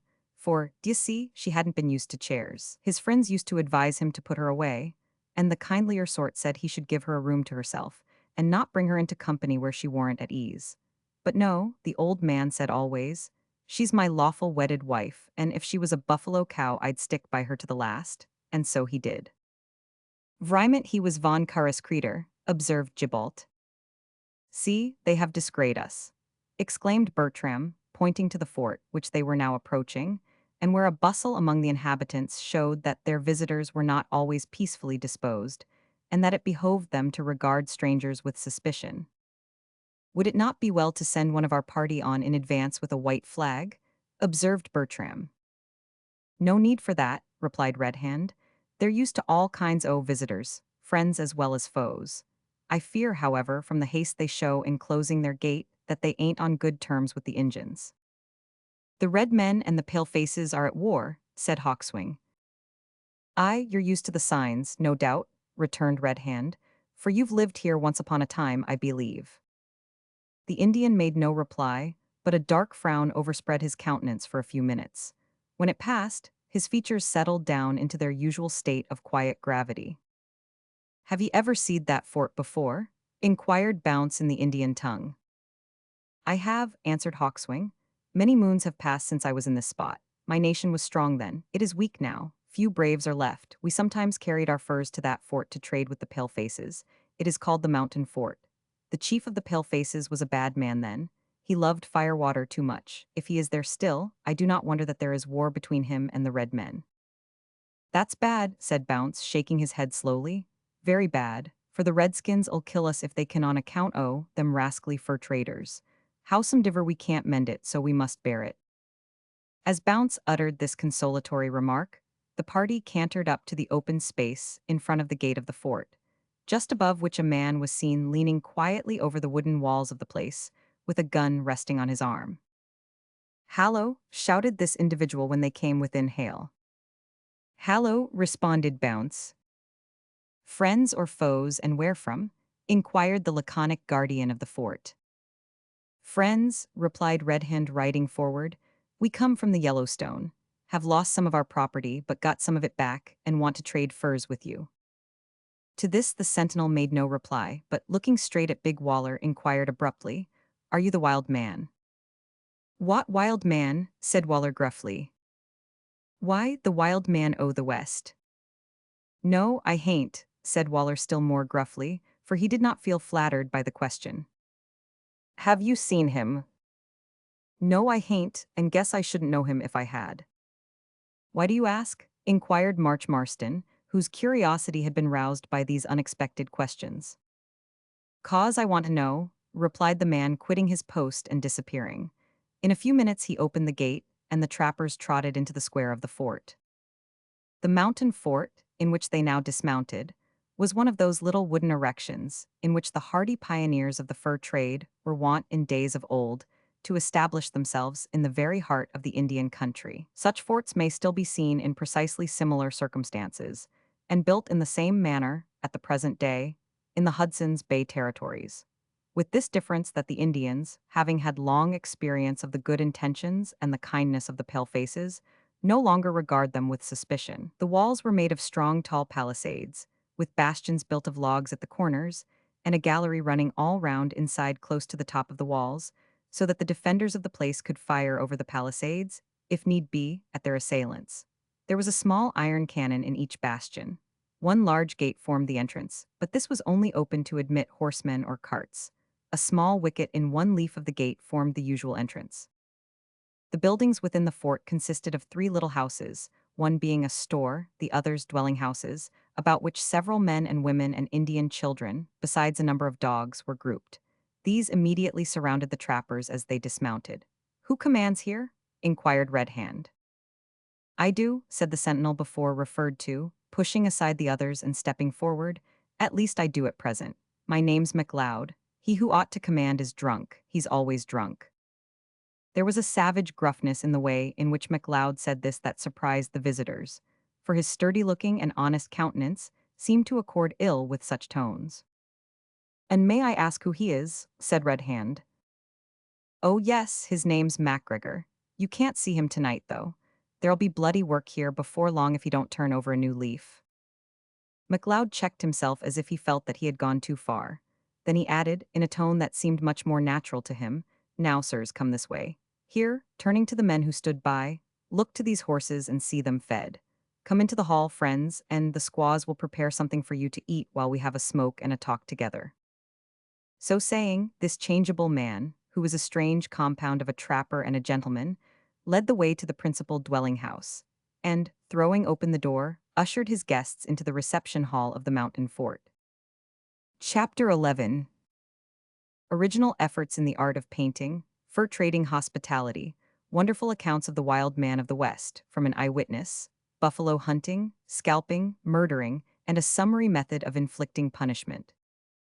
The reception hall of the mountain fort, into which, as we have stated, the trappers were ushered by MacLeod, was one of those curious apartments which were in those days, and in a few cases still are, created for the express purpose of astonishing the natives. It was a square room, occupying the center of the house, and having doors all round, which opened into the sleeping or other apartments of the dwelling. In the front wall of this room were the door which led direct into the open air, and the two windows. There were no passages in the house, it was all rooms and doors. One of these doors, towards the back, opened into a species of scullery, but it was not exactly a scullery, neither was it a kitchen, neither was it a pantry. The squaws lived there, especially the cooking squaws and a few favored dogs. A large number of pots and pans and kettles, besides a good deal of lumber and provisions in daily use, also dwelt there. A door led from this room out to the back of the house, and into a small offshoot which was the kitchen proper. Here a spirited French Canadian reigned supreme in the midst of food, fire and steam, smoke, smells, and fat. But to return to the reception hall. There were no pictures on its walls, no draperies about its windows, no carpets on its floors, no cloths on its tables, and no ornaments on its mantel shelf. Indeed, there was no mantel shelf to put ornaments upon. The floor, the walls, the ceiling, the chairs, the tables, all were composed of the same material, wood. The splendor of the apartment was entirely due to paint. Everything was painted, and that with a view solely to startling effect. Blue, red, and yellow, in their most brilliant purity, were laid on in a variety of original devices, and with a boldness of contrast that threw Moorish effort in that line quite into the shade. The Alhambra was nothing to it. The floor was yellow ochre, the ceiling was sky blue, the cornices were scarlet, with flutings of blue and yellow, and underneath a broad belt of fruit and foliage, executed in an extremely arabesque style. The walls were light green, with narrow bands of red down the sides of each plank. The table was yellow, the chairs blue, and their bottoms red, by way of harmonious variety.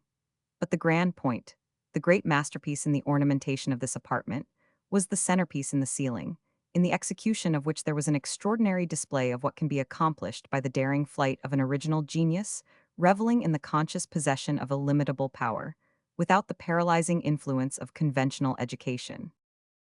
The device itself was indescribable. It was a sun or a star, or rather a union and commingling of suns and stars in violent contrast, wreathed with fanciful fruits and foliage, and cupids, and creatures of a now extinct species. The rainbow had been the painter's palette, genius his brush, fancy gone mad his attendant, the total temporary stagnation of redskin faculties his object, and ecstasy his general state of mind, when he executed this magnificent chef d'oeuvre in the center of the ceiling of the reception hall at the Mountain Fort. The fireplace was a capacious cavern in the wall opposite the entrance door, in which during winter there usually burned a roaring bonfire of huge logs of wood, but where, at the time of which we write, there was just enough fire to enable visitors to light their pipes. When that fire blazed up in the dark winter nights, the effect of that gorgeous apartment was dazzling, absolutely bewildering. The effect upon our trappers when they entered was sufficiently strong.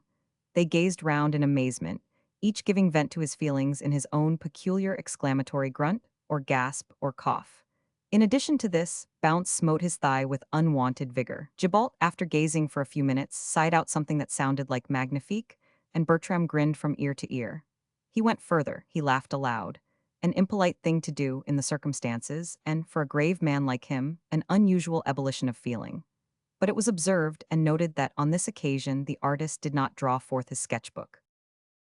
MacLeod, who, from his speech and bearing, was evidently a man of some education, placed chairs for his visitors, took the lid off a large canister of tobacco, and pushing it into the middle of the yellow table, said, "Sit ye down, friends, and help yourselves." He set them the example by taking down his own pipe from a nail in the wall and proceeding to fill it. Having done so, he took a piece of glowing charcoal from the fire, and placing it on the bowl began to smoke, glancing the while with an amused expression on his grave face at the trappers, who, while filling their pipes, kept gazing round the walls and up at the ceiling. "Huh," said he, "you are struck with our hall puff puff. It's rather puff an effective one puff, have a light." Bounce, to whom the light was offered, accepted the same, applied it to his pipe and said, "Well, yes, puff, it is puff, rather what you may call puff peculiar." "Most visitors to this place think so," said MacLeod. "The Indians highly approve of it and deem me quite a marvel of artistic power." "What, did you paint it?" inquired Waller. "I did," answered MacLeod with a nod. "Vriment de Injuns am right in dare opinion of you," cried Gibalt, relighting his pipe, which, in the astonished state of his mind, he had allowed to go out. MacLeod smiled, if we may so speak, gravely, in acknowledgment of the compliment. "Ha!" cried Gibalt, turning to Bertram as if a sudden thought had occurred to him. "Monsieur Bertram et Monsieur MacLeod, you be broders. We, Monsieur MacLeod, dis mine comrade, him be von painteur." "Indeed," said MacLeod, turning to the artist with more interest than he had yet shown towards the strangers. "I have, indeed, the honor to follow the noble profession of painting," said Bertram, "but I cannot boast of having soared so high as to attempt the frescoes on the ceiling of a reception hall in the backwoods," interrupted MacLeod, laughing.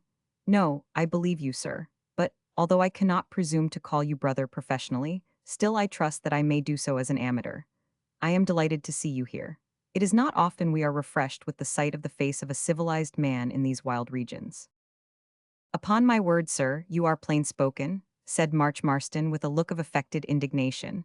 "What do you call us?" "Pardon me, young sir," replied MacLeod. "I call you trappers, which means neither civilized nor savage, neither fish nor flesh nor fowl." "That's a foul calumny," cried Bounce, knocking the ashes out of his pipe and refilling it from the canister. "It's what may be called a lie," suggested Waller. "No," said Bounce, "it ain't that. I don't like that word. It's a ugly word, and you should not to use it, Waller. It's a error, that's what it is, in a philosophical pint o' view. Just as much of a error now as it was in you, Mr. MacLeod, putting so little baccy in this here thing that there ain't none left." "What, is it all done?" cried MacLeod, rising and seizing the canister. "So it is. I declare you smoke almost as fast as the wild man himself, for whom I mistook you, Mr. Waller, when I saw you first at some distance off."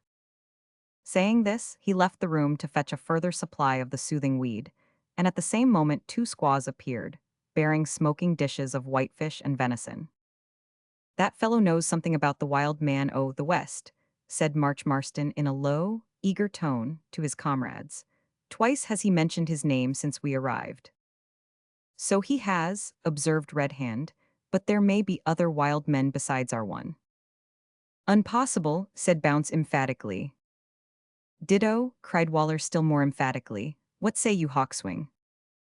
"There is but one wild man of the West," replied the Indian. "By the way, Hawkswing, what was the name o' the rascally traitor you said was in charge o' this fort when you lived here?" asked Red Hand. "Macgregor," replied the Indian. "Ha, Macgregor, ye mean, no doubt." Hawkswing nodded. "Here you are, friends," said MacLeod, re-entering the room with a large roll of tobacco. "Help yourselves and don't spare it, there's plenty more where that came from. But I see the steaks are ready, so let us fall to, we can smoke afterwards." During the repast, to which the trappers applied themselves with the gusto of hungry men, March Marston questioned MacLeod about the wild man. "The wild man o' the West," said he in some surprise. "Is it possible there are trappers in the Rocky Mountains who have not heard of him?" "Oh yes," said March hastily. "We've heard of him, but we want to hear more particularly about him, for the accounts don't all agree." "Ha, that's it," said Bounce, speaking with difficulty through a large mouthful of fish. "That's it, they don't agree. One says his rifle is 30 feet long, another 40 feet, and so on. There's no gettin' at truth in this here." A bone having stuck in Bounce's throat at that moment, he was unable to conclude the sentence. "As to the length of his rifle," said MacLeod, when the noise made by Bounce in partially choking had subsided, "you seem to have got rather wild notions about that, and about the wild man too, I see." "But he is a giant, isn't he?" inquired March anxiously. Not exactly. Certainly he is a big fellow, about the biggest man I ever saw, but he's not 40 feet high."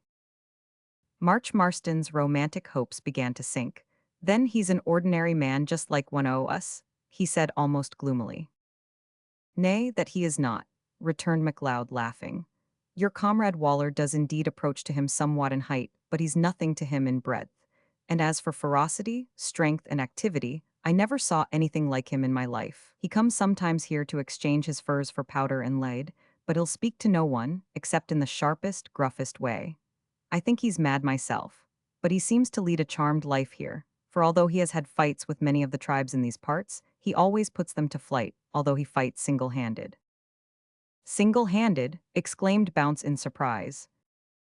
"I've seen him at it myself, and can vouch for it, that if ever there was a born fiend let loose on this earth, it's the wild man of the West when he sets to thrash a dozen Indians. But I must do him the justice to say that I never heard of him making an unprovoked attack on anybody. When he first came to these mountains, many years ago, before I came here, the Indians used to wonder who he was and what he meant to do. Then after a while, seeing he had a good horse, a good rifle, and plenty of ammunition, they tried to kill him. But the first fellow that only tried it once. He lay in a close thicket nigh to where the wild man used to pass from his home in the mountains to places where he used to hunt the elk and the buffalo, so, when he came up, the Indian laid an arrow on his bow. But the wild man's eye was sharp as a needle. He stopped his horse, took aim like a flash of lightning, and shot him through the head. I heard this from another Indian that was with the murderin' fellow that was shot. The wild man did nothing to the other. He let him escape. Of course the relations of the man who was killed were up immediately, and 20 of them set out to murder the wild man. They took their horses, spears, and bows with them, and lay in wait at a place where he was often seen passing. Sure enough, up he came, on horseback, at a slow walk, looking as careless and easy as if no blood of a redskin rested on his hand. It chanced the day before that day that we had run out of fresh meat, so Mr. Macgregor, our commandant here, ordered me to take 3 of the men and go out after the buffaloes. Away we went, looking sharp out, however, for some of the Indians had been treated by Macgregor so brutally, I am sorry to say, that we knew our scalps were not safe. Next morning I happened to pass close by the place where the Indians lay in ambush, and we came to the top of a precipice that overlooked the spot. We saw them before they saw us, so we went quietly back into the bush, tied our horses to trees, and lay on the edge of the cliff to watch them. In about 10 minutes after, we saw the wild man riding slowly forward. He was a strange sight. It was the first time I had seen him, although I had often heard of him before. Well, on he came, with his head bent and his eyes fixed on the ground. A dense thicket hid his enemies from him, though not from us, we being so high above them.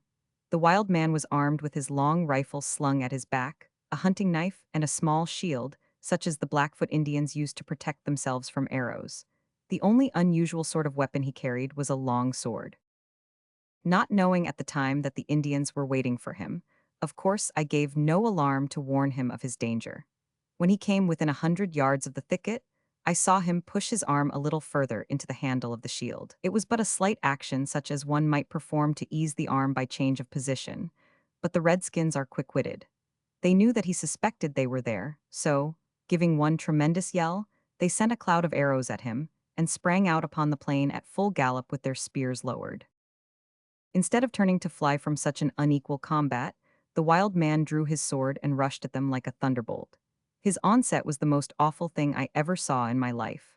The plain seemed to shake under the tread of his gigantic horse. His hair streamed wildly out behind him, and as he was coming towards me, I could see that his teeth were set and his eyes flashed like those of a tiger. The Indians were appalled by the sight. The idea of one man attacking 20 had never occurred to them.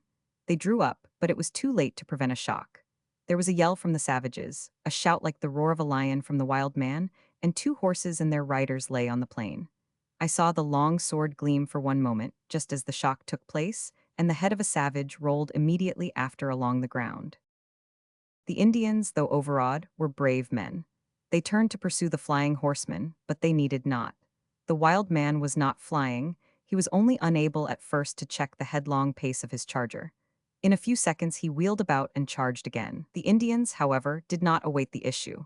They turned and fled, and they have ever since remained in the firm belief that the wild man is a great medicine man, and that no one can kill him. They say that neither arrows nor bullets can pierce his skin, which is an inch thick, that fire and smoke come out of his mouth and eyes, and that his horse is, like himself, invulnerable. I must confess, however, that with the exception of his enormous size and his ferocity, he is, from what I saw of him, much the same as other men. MacLeod concluded his description of this singular being, to which his guests listened open-eyed and mouthed, and helped himself to a buffalo steak. "And what did he when the Indians ran away?" inquired March Marston. "Oh, he quietly pulled up his horse and let them run. After they were gone, he continued his journey, as slow and cool as if nothing had happened. Few Indians attack him now, except new bands from distant parts of the country, who don't know him, but all who meddle with him find, to their cost, that it would have been better had they let him alone." "Is he cruel? Does he eat men and childers?" inquired Bounce, commencing a fourth steak with a degree of violent energy that suggested the possibility of his being himself able to do some execution in the cannibal line, if necessary. MacLeod laughed. "Oh dear no, he's not cruel. Neither does he eat human flesh. In fact, he has been known to do some kind acts to poor starving Indians when they least expected it. The real truth is that he is only fierce when he's meddled with. He never takes revenge, and he has never been known to lift a scalp." "But what like is he when he comes to trade his furs at the fort here? How does he speak, and in what language?"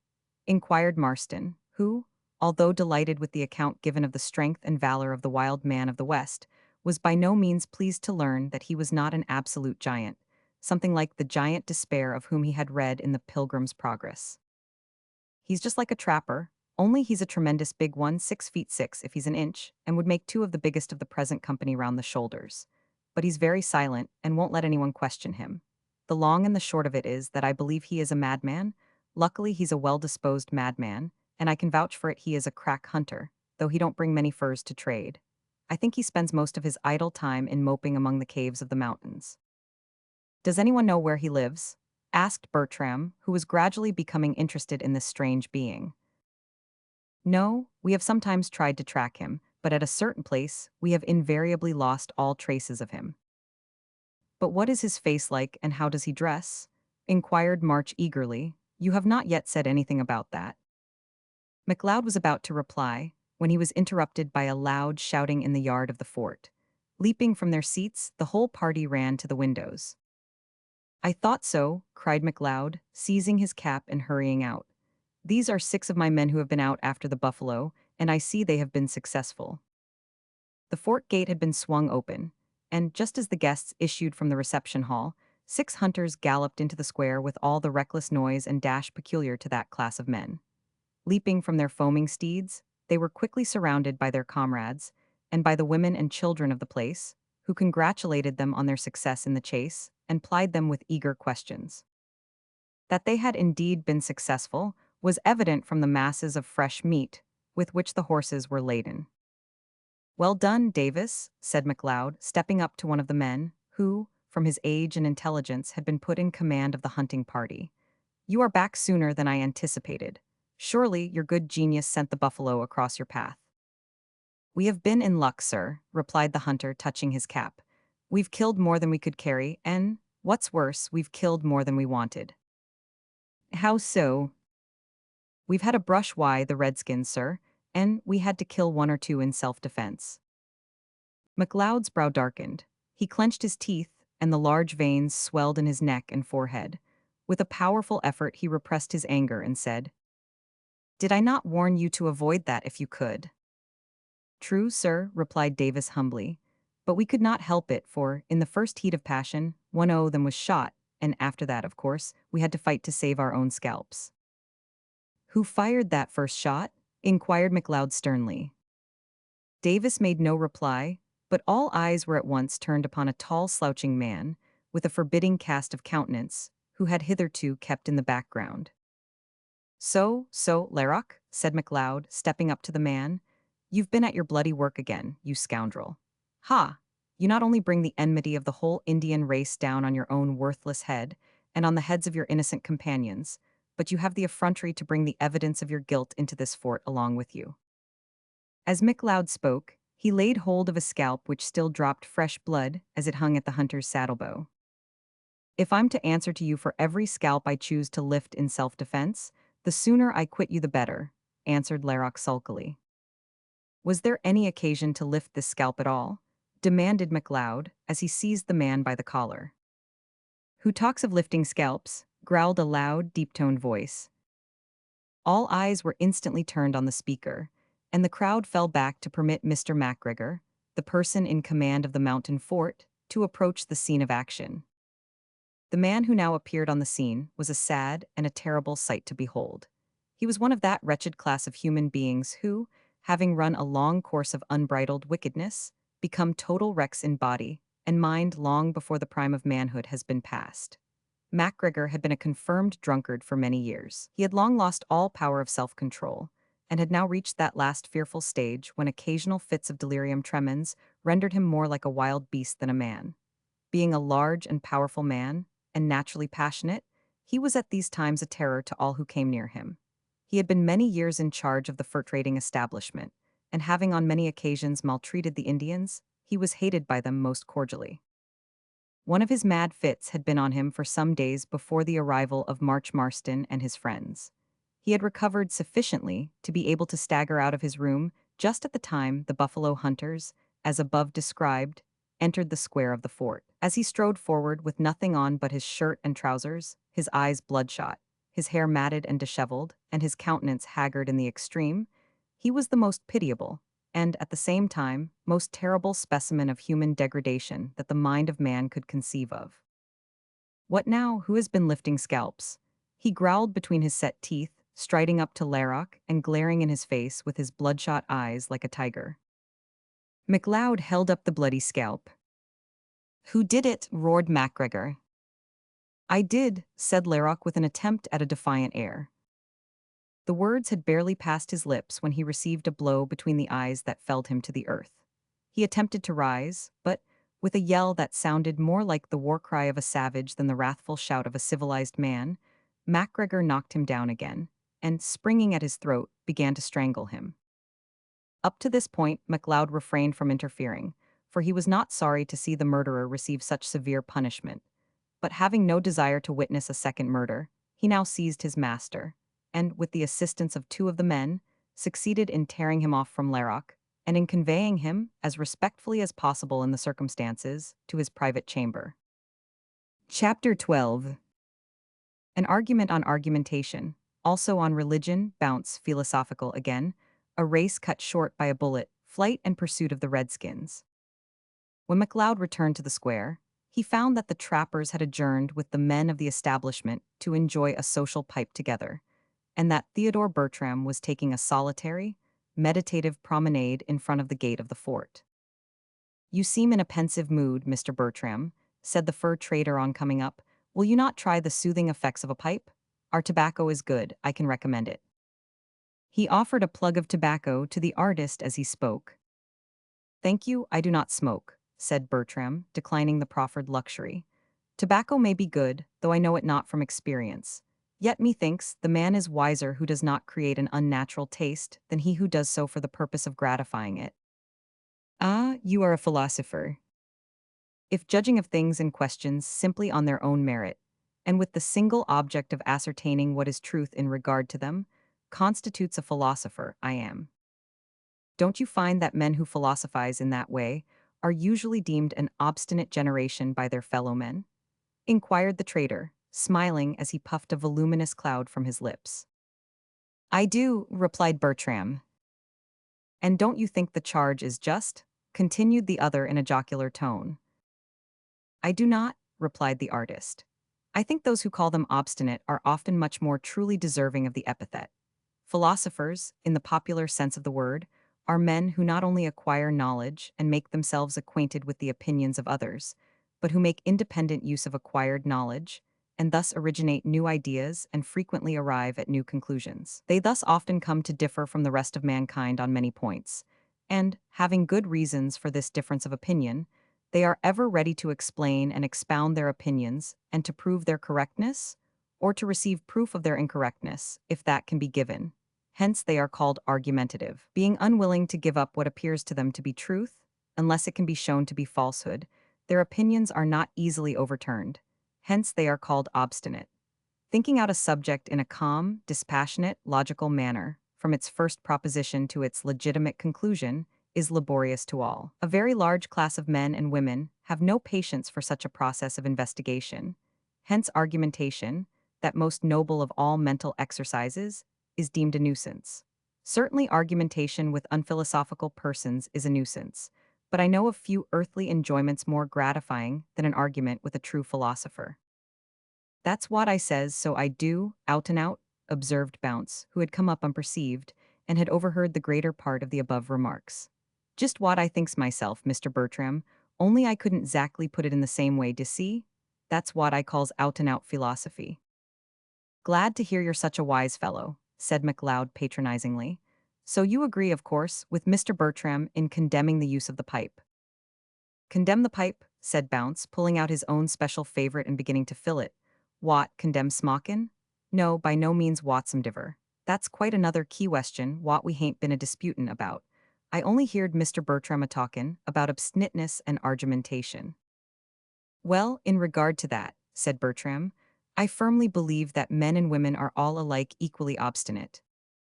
"Ha!" ejaculated Bounce, with that tone of mingled uncertainty and profound consideration, which indicates an unwillingness to commit oneself in reference to a new and startling proposition. "On what grounds do you think so?" asked MacLeod.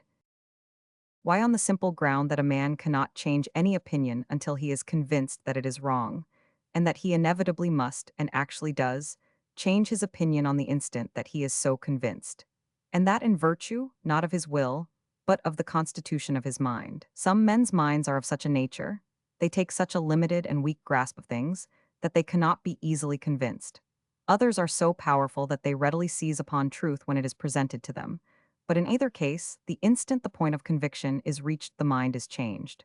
Pride may indeed prevent the admission of this change, but it takes place, as I have said, inevitably." At this Bounce opened his eyes to their utmost possible width, and said solemnly, "What? Do you mean for to tell me, then, that tire ain't no sich thing as obstinacy?" He accompanied this question with a shake of the head that implied that if Bertram were to argue till doomsday, he would never convince him, Bounce, of that. "By no means," returned the artist, smiling. "There is plenty of it, but obstinacy does not consist in the simple act of holding one's opinion firmly." "What does it consist of, then?"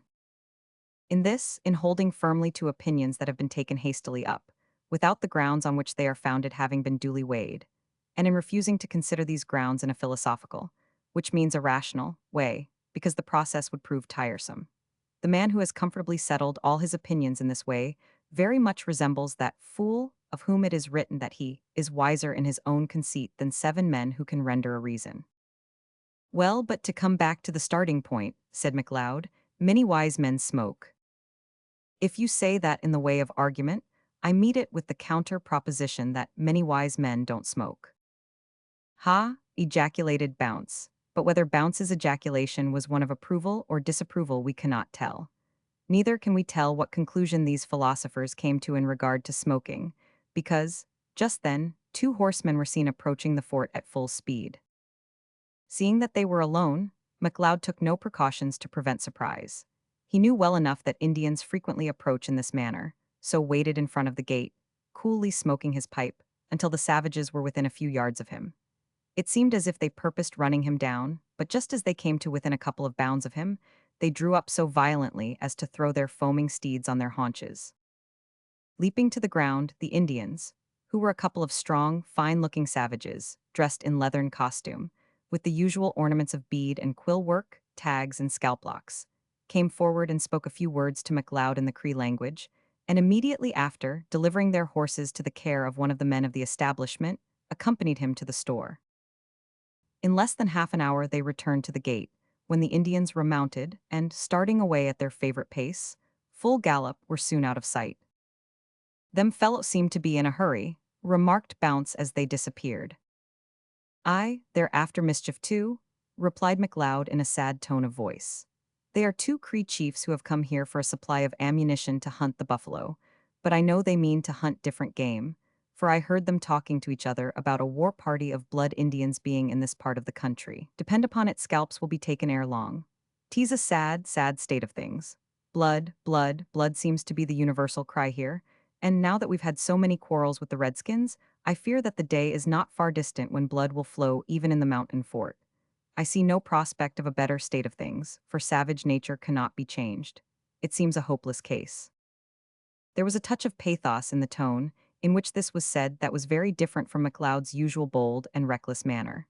It was evident that his natural disposition was kind, hearty, and peaceable, but that the constant feuds in which he was involved, both in the fort and out of it, had soured his temper and rendered him well-nigh desperate.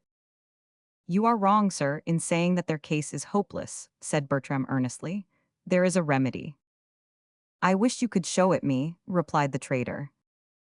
"Here it is," returned the artist, taking his little testament from the inside pocket of his hunting shirt. "The gospel is able to make all men wise unto salvation." MacLeod shook his head and said, "It won't do here. To be plain with you, sir, I don't believe the gospel is of any use in these wild regions, where murder seems to be as natural to man, woman, and child as food." "But, sir," rejoined Bertram, "you forget that our Savior himself says that he came not to call the righteous, but sinners to repentance. In this volume we are told that the blood of Christ cleanseth us from all sin. And not only have we his assurance that none who come unto him shall be cast out, but we have examples in all parts of the known world of men and women who were once steeped to the lips in every species of gross iniquity having been turned to the service of God through faith in Christ, and that by the power of the Holy Spirit, who, in this word of God, is promised freely to them that simply ask." "It may be so," returned MacLeod. "I have not studied these things much. I don't profess to be a very religious man, and I cannot pretend to know much of what the gospel has done elsewhere, but I feel quite sure that it cannot do much here."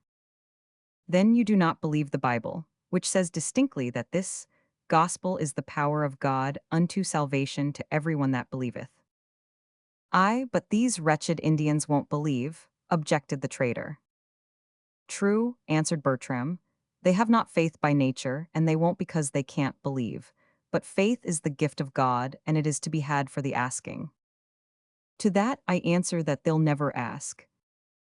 "How do you know? Did you ever give them a trial? Did you ever preach the gospel to them?" "No, I never did that." "Then you cannot tell how they would treat it. Your remarks are mere assertions of opinion, not arguments. You know the wickedness of the Indians, and can therefore speak authoritatively on that point, but you know not, according to your own admission, the power of the gospel. Therefore you are not in a position to speak on that point." MacLeod was about to reply when he was interrupted by the approach of Mr. MacGregor, who had now recovered somewhat from the effects of his violent fit of passion. Having observed during the melee that strangers had arrived at his fort, he had washed and converted himself into a more presentable personage, and now came forward to the group of trappers, all of whom had assembled at the gate. Addressing them in a tone of affable hospitality, he said, "Good day, friends. I'm glad to see you at the mountain fort. That blackguard Larrock somewhat ruffled my temper. He's been the cause of much mischief here, I assure you. Do you intend to trap in these parts?" The latter part of this speech was addressed to Red Hand, who replied, "We do mean to try our luck in these parts, but we han't yet made up our minds exactly where to go. Mayhap you'll give us the benefit of your advice." While he was speaking, the fur trader glanced with an earnest yet half-stupid stare at the faces of the trappers, as if he wished to impress their features on his memory. "Advice," he replied. "You're welcome to all the advice I've got to give ye, and it's this: go home. Go to where you belong to, sell your traps and rifles, and take to the plow, the hatchet, the forehammer, to anything you like, so long as it keeps you out of this." MacGregor paused a moment as if he were about to utter an oath, then dropped his voice and said, "This wretched Indian country." "I guess, then, that we won't take your advice, old man," said Big Waller with a laugh. "Old man," echoed MacGregor with a start. "Wall, if ye bean't old, ye ain't exactly a chicken." "You're a plain-spoken man," replied the trader, biting his lips. "I always was," retorted Waller. MacGregor frowned for a moment, then he broke into a forced laugh and said, "Well, friends, you'll please yourselves, of course, most people do, and if you're so determined to stick to the wilderness, I would advise some of you to stop here. There's plenty of fun and fighting if you're fond of that. What say you now, lad," turning to March, "to remain with us here at the mountain fort? I've ta'en a sort of fancy to your face. We want young bloods here. I'll give you a good wage and plenty to do." "Thanks, you are kind," replied March, smiling, "but I love freedom too well to part with it yet a while." "Mais, monsieur," cried Gibault, pushing forward, pulling off his cap and making a low bow. "If you vance younger blode and also ver goot blode, here am van." The trader laughed and was about to reply, when a sudden burst of laughter and the sound of noisy voices in the yard interrupted him. Presently 2 of the men belonging to the establishment cantered out of the square, followed by all the men, women, and children of the place, amounting probably to between 20 and 30 souls. A race," shouted the foremost. "Hallo, Dupont, what's to do?" inquired MacLeod as the 2 horsemen came up. "Please, monsieur, Lincoln have bet me von gun dat him's horse go more queek dan mine, so we try." "Yes, so we shall, I guess," added the man named Lincoln, whose speech told that he was a Yankee. "Go it, stranger, I calculate you'll do him slick," cried Waller patronizingly, for his heart warmed towards his countrymen. "Ah, non, go home, put your horse to bed," cried Gibault, glancing at the Yankee's steed in contempt. "Dis is Devon as vill do it more slicker by far." "Well, well, clear the course, we shall soon see," cried MacLeod. "Now then, here s the word 1-2 away." At the last word the riders' whips cracked, and the horses sprang forward at a furious gallop. Both of them were good-spirited animals, and during the first part of the race it could not be said that either had the advantage. They ran neck and neck together. The race course at the mountain fort was a beautiful stretch of level turf, which extended a considerable distance in front of the gates. It crossed a clear open country towards the forest, where it terminated, and sweeping round in an abrupt curve, formed, as it were, a loop, so that competitors, after passing over the course, swept round the loop, and, re-entering the original course again, came back towards the fort, where a long pole formed the winning post. Dupont and Lincoln kept together, as we have said, for some time after starting, but before they had cleared the first half of the course, the former was considerably in advance of the latter, much to the delight of most of the excited spectators, with whom he was a favorite. On gaining the loop above referred to, and making the graceful sweep round it which brought the foremost rider into full side view, the distance between them became more apparent, and a cheer arose from the people near the fort gate. At that moment a puff of smoke issued from the bushes. Dupont tossed his arms in the air, uttered a sharp cry, and fell headlong to the ground. At the same instant a band of Indians sprang from the underwood with an exulting yell. Lincoln succeeded in checking and turning his horse before they caught his bridle, but an arrow pierced his shoulder ere he had galloped out of reach of his enemies. The instant Dupont fell, a savage leaped upon him, and plunged his knife into his heart. Then, passing the sharp weapon quickly round his head with his right hand, with his left he tore the scalp off, and leaping up, shook the bloody trophy defiantly at the horrified spectators. All this was accomplished so quickly that the horror-stricken people of the mountain fort had not time to move a finger to save their comrade. But, as the savage raised the scalp of poor Dupont above his head, Red Hand's rifle flew to his shoulder, and in another moment the Indian fell to the earth beside his victim. Seeing this, the other Indians darted into the forest. Then a fearful imprecation burst from the lips of MacGregor, as, with a face convulsed with passion, he rushed into the fort, shouting, to horse, men, and see that your horns and pouches are full of powder and ball." The commotion and hubbub that now took place baffle all description. The men shouted and raved as they ran hither and thither, arming themselves and saddling their horses, while the shrieks of poor Dupont's widow mingled with those of the other women and the cries of the terrified children. "Half a dozen of you must keep the fort," said MacLeod, when they were all assembled. "The others will be sufficient to punish these fiends. You'll help us, I suppose?" This latter question was addressed to Red Hand, who, with his comrades, stood armed and ready to mount. "Ready, sir," answered the trapper promptly.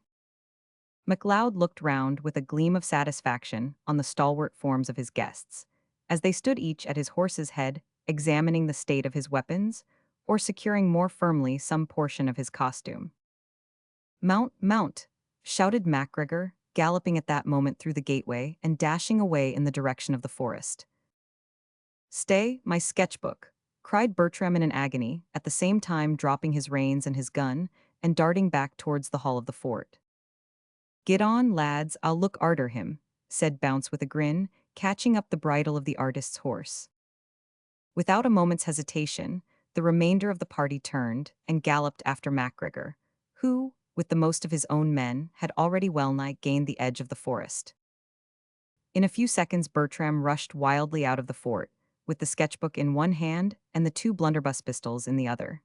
In leaping on his horse, he dropped the latter, but Bounce picked them up and stuck them hastily into his own belt. "Now put that book into its own pouch, or ye'll be fit for nothin'," said Bounce almost sternly. Bertram obeyed and grasped the rifle which his friend placed in his hand. Then Bounce vaulted into his saddle, and, ere those who were left behind had drawn the bolts and let down the ponderous bars of the gate of the mountain fort, the two horsemen were flying at full speed over the plain in the track of the Avengers of Blood who had gone before them. Chapter 13. The pursuit, conscientious scruples of the artist, strategic movements, surprised in the Wildcat Pass, march shows coolness and pluck in the hour of danger, a terrific onslaught by a wonderful warrior, the battle, hard knocks, and mysterious differences of opinion. Crossing the open ground in front of the mountain fort, Bounce and Bertram entered the wood beyond, and traversed it with comparative ease, by means of a bridle path which had been cut there by the fur traders. A few minutes' gallop brought them to the other side of the wood, which was one of those narrow strips or clumps of forest which grow, more or less thickly, on the skirts of the Rocky Mountains, forming that fine picturesque region where the prairie and the forest meet and seem to contend for the mastery.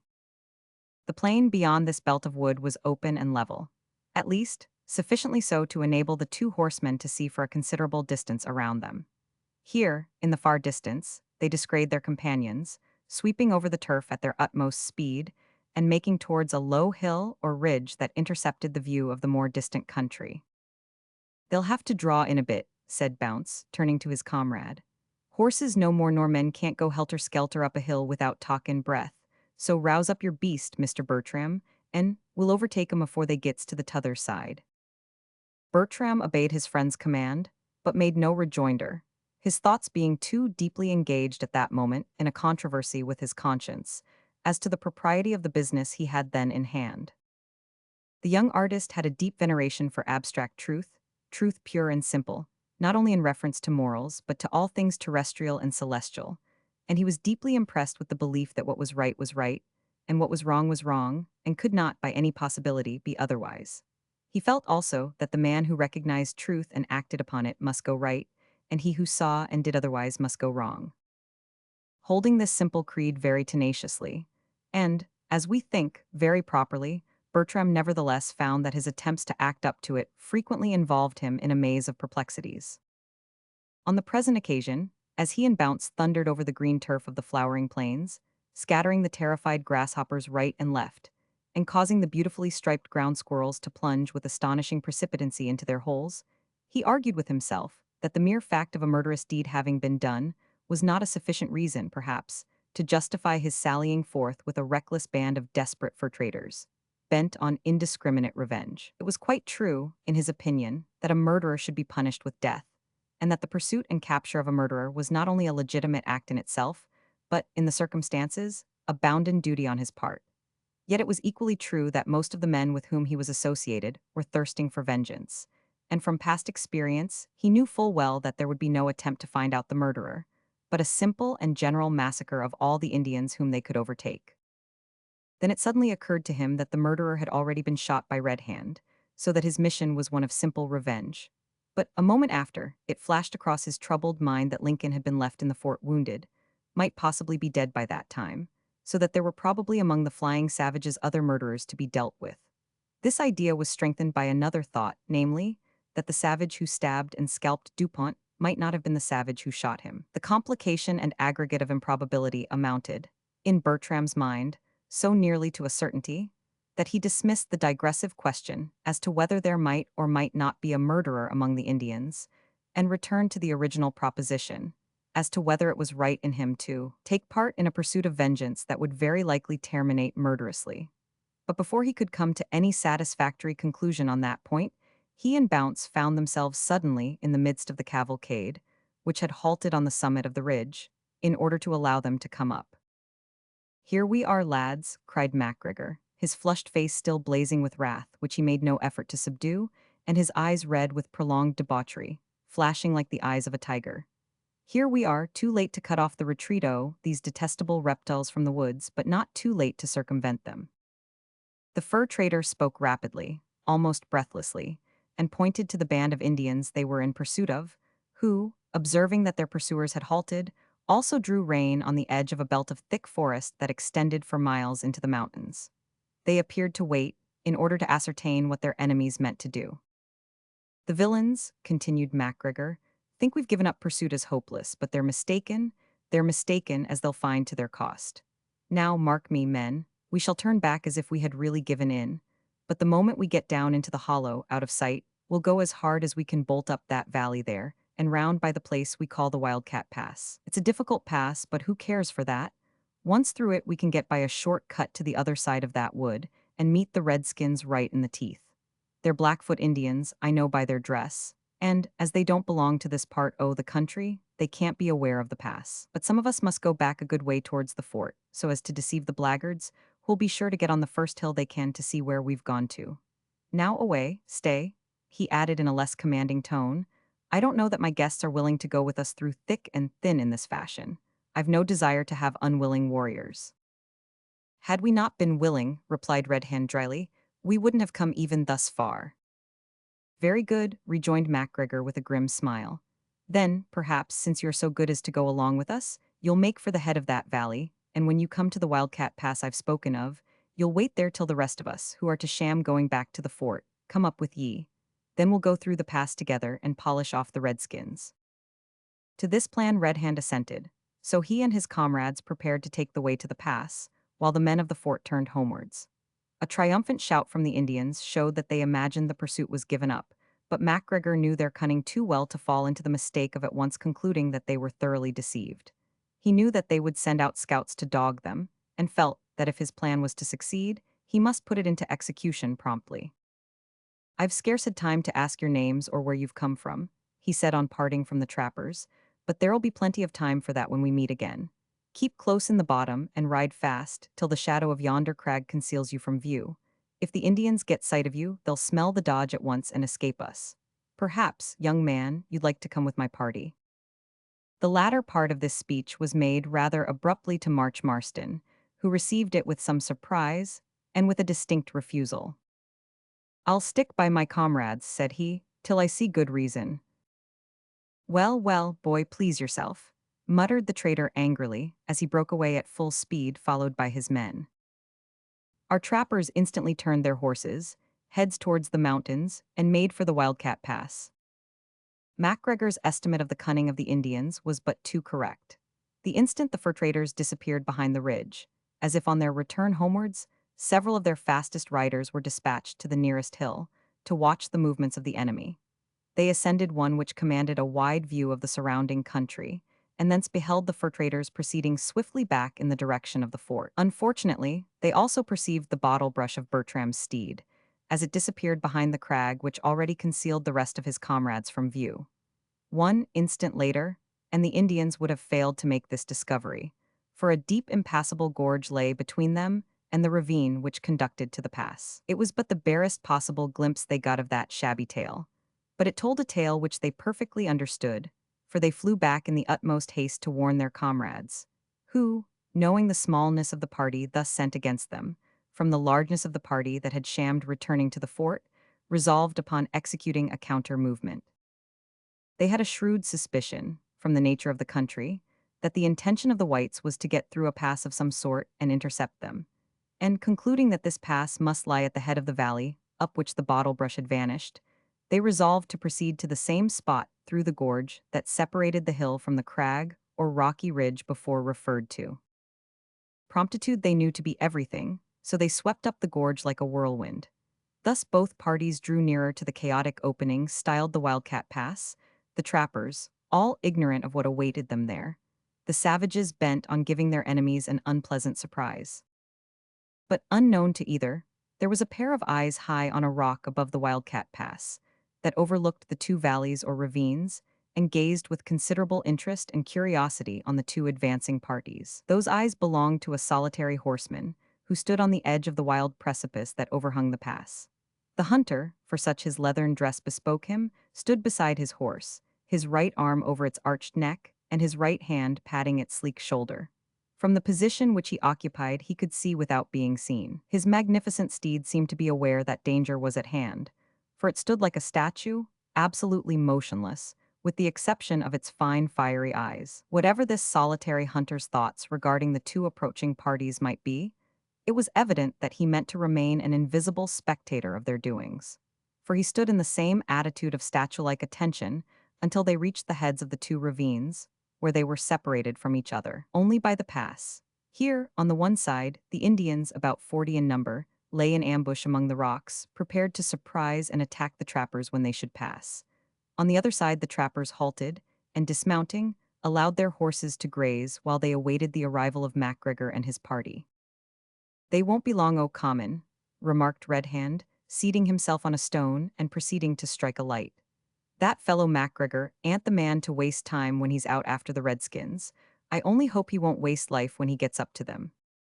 "So do I," said Bounce, seating himself beside Red Hand and carefully cutting a small piece of tobacco into shreds by means of a scalping knife. "A sartain amount o' punishment is needful, d'ye see, to keep 'em down, but I don't like slaughtering human banes unnecessary like." "I'd skiver 'em all, I guess, every one," observed Big Waller angrily. "They're a murderin', thievin' set o' varmints as don't desarve to live nohow." "Bah!" exclaimed Gibalt in disgust. "You is most offerfully unphilosophical, as Bounce do say. If dey not fit for live, for fat vast dey made, you vict man." Big Waller deigned no reply. "I'm off to look at the pass," cried March Marston, vaulting suddenly into the saddle. "Come, Bertram, you'll go with me, won't you, and see if we can find some wildcats in it?" The artist, who had not dismounted, merely replied by a nod and a smile, and the two reckless youths galloped away, heedless of Bounce's warning not to go too far, for fear they should find something worse than wildcats there. The Wildcat Pass, through which they were speedily picking their steps, in order to get a view of the country beyond, was not inappropriately named, for it seemed, at the first glance of those who entered it, as if no creature less savagely reckless than a cat could, by any possibility, scramble through it without the aid of wings. The greater part of it was the ancient bed of a mountain torrent, whose gushing waters had, owing to some antediluvian convulsion of nature, been diverted into another channel. The whole scene was an absolute chaos of rocks which had fallen into the torrent's bed from the precipice that hemmed it in on the west, and these rocky masses lay heaped about in such a confused way that it was extremely difficult to select a pathway along which the horses could proceed without running great risk of breaking their limbs. The entire length of the pass could not have been much more than a quarter of a mile, yet it took March Marston and his companion full half an hour to traverse it. When about half through the pass, March, who led the way, drew up on a small rocky elevation, from which he could survey the amphitheater of rugged and naked rocks in the midst of which he stood.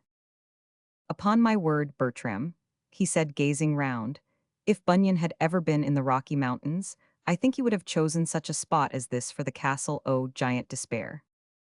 "I know not," replied Bertram with a deep sigh, as he drew rein, "what Bunyan would have done, but I know that Giant Despair has already located himself here, for he has been trying to take possession of my bosom for at least 20 minutes. I never rode over such ground in my life. However, it ill becomes pioneers to be overcome by such a giant, so pray push on. I feel quite eager to see what sort of region lies beyond this gloomy portal." March laughed and turned to continue the scramble. Bertram removed his brigandish hat, wiped his heated brows, replaced the hat firmly thereon, and drove his heels violently against the ribs of his horse, an act which induced that patient quadruped to toss its head and shake its bottle-brush ere it condescended to move on. It was quite evident that, although Bertram spoke in a half-jesting tone of giant despair, he was in reality much delighted with the singularity of this extemporized and interesting ramble. "I say, Bertram, don't you like this sort of thing?" inquired March, looking back at his companion, on reaching a somewhat level part of the pass. "Like it? Aye, that do I love it, March. There is a freedom, a species of wild romance about it, that is more captivating than I can describe." "You don't need to describe it," returned March. "I have it all described splendidly within me. One don't want words when one's got feelin's, but I've often thought what a pity it is that we can't describe things or places at all with words. At least I can't," he added modestly. "When I try to tell a fellow what I've seen, it ain't no manner of use to try, for I don't get hold of the right words at the right time, and so don't give out the right meanin'. And so the fellow I'm speakin' to don't take up the right notion, d'ye see? It's a great pity that words are such useless things." "Why, that was spoken like Bounce himself," said Bertram, smiling. "Look out, or you'll go bounce into that hole, if you don't have a care," cried March, turning aside to avoid the danger referred to. They proceeded through the remainder of the pass in silence, as the rugged nature of the ground required their undivided attention. Had there been a sprite in that place, who could have hopped invisibly to some elevated pinnacle, or have soared on gossamer wings into the air, so as to take a bird's-eye view of the whole scene, he would have noted that while March Marston and the artist were toiling slowly through the Wildcat Pass, the solitary hunter before referred to regarded their proceedings with some surprise, and that when he saw they were bent on going quite through the pass, his expression changed to a look of deep concern. With slow and gentle hand, this man backed his quiet and docile horse deeper into the bush, and when he had got so deep into the shade of the forest as to be perfectly safe from observation, he leaped on its back with a single bound and galloped swiftly away. A few minutes after the occurrence of this incident, March and his friend emerged from the pass and trotted out upon a level plain, whence they obtained a fine view of the magnificent country beyond. The pass from which they had just issued seemed to be the entrance to the heart of the Rocky Mountains. The plain, or rather the plateau, on which they stood was a level spot covered with soft grass, free from bushes, and not more than 100 yards in extent. On three sides it was encompassed by inaccessible precipices and rocky ground, in the midst of which the opening out of the pass was situated. On the fourth side it was skirted by a dense thicket of bushes that formed the entrance to a magnificent forest which extended for several miles in front of the spot. Beyond this forest the scene was broken by hills and valleys, and little plains, richly diversified with wood and water, the former in dense masses, scattered groups, and isolated clusters, the latter shining in the forms of lakelet and stream, or glancing snow-white in numberless cascades. Beyond all, the dark blue giant masses of the Rocky Mountains towered up and up, hill upon hill, pile upon pile, mass on mass, till they terminated in distant peaks, so little darker than the sky that they seemed scarcely more solid than the clouds with which they mingled and blended their everlasting snows. "Ain't it beautiful?" cried March, riding forward with a bounding sensation of inexpressible delight. Bertram followed him, but did not answer. He was too deeply absorbed in the simple act of intently gazing and drinking in the scene to listen or to reply. At the precise moment in which March made the above remark, his quick eye observed a spearhead which one of the savages, hid among the bushes there, had not taken sufficient pains to conceal. March Marston was a young hunter, and, as yet an inexperienced warrior, but from childhood he had been trained, as if it were in spirit, by the anecdotes and tales of the many hunters who had visited Pine Point settlement. His natural powers of self-control were very great, but he had to tax all these powers to the uttermost to maintain his look of animated delight in the scenery unchanged, after making the above startling discovery. But March did it. His first severe trial in the perils of backwoods life had come, without warning or time for preparation, and he passed through it like a true hero. That a spear handle must necessarily support a spearhead, that an Indian probably grasped the former, that, in the present position of affairs, there were certainly more Indians than one in ambush, and that, in all probability, there were at that moment 2 or 3 dozen arrows resting on their respective bows and pointed towards his and his comrades' hearts, ready to take flight the instant they should come within sure and deadly range, were ideas which did not follow each other in rapid succession through his brain, but darted upon the young hunter's quick perceptions instantaneously, and caused his heart to beat on his ribs like a sledgehammer, and the blood to fly violently to his face.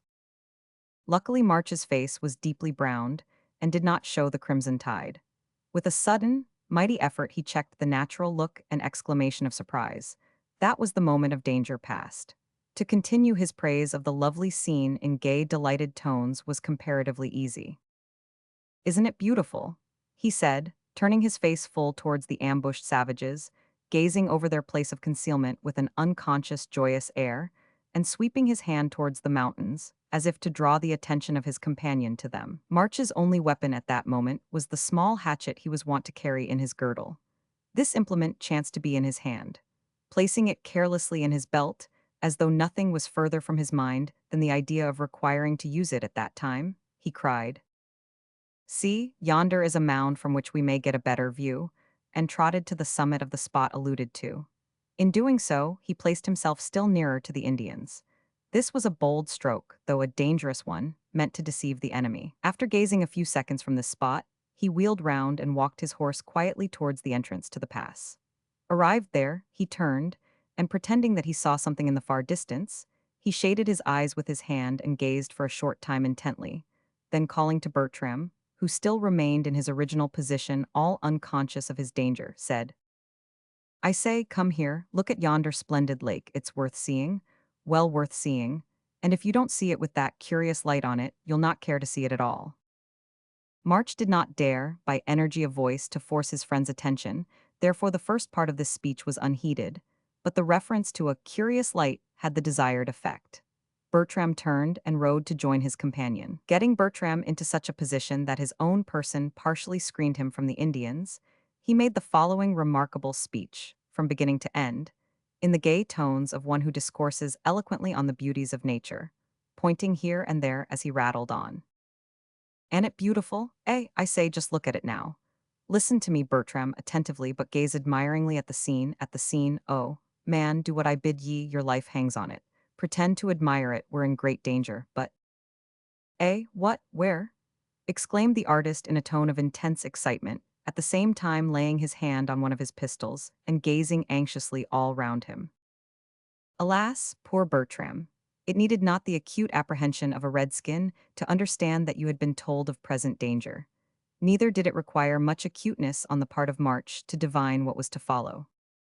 Scarcely had the symptoms of alarm been exhibited, when 4 arrows whizzed through the air and passed close to the persons of the two friends, who instantly turned and made a dash for the entrance of the pass. At the same time, the savages uttered a yell and darted after them. "We'll never be able to escape by the pass," exclaimed March, looking behind him hurriedly as they approached the rocky gorge, "and, I declare, there's only 4 o' them on foot. Come, Bertram, let's make a bold stroke for it. We'll easy break through 'em." He reined up so suddenly as almost to throw the horse on its haunches, and, wheeling round, darted towards the savages. Bertram followed almost mechanically. The Indians offered no opposition, but at that moment another yell rose from the hushes, and about 30 mounted Indians, who had been concealed behind a projecting cliff, sprang forward and closed up the only place of escape with a formidable array of spears. From their not using their arrows, it was evident that they wished to capture the white men alive, for the purpose, no doubt, of taking them home to their wigwams, there to put them to death by slow torture with the assistance of their squaws. March Marston's spirit rose with the occasion. He uttered a furious cry, flourished his hatchet above his head, and dashed at full gallop towards the line.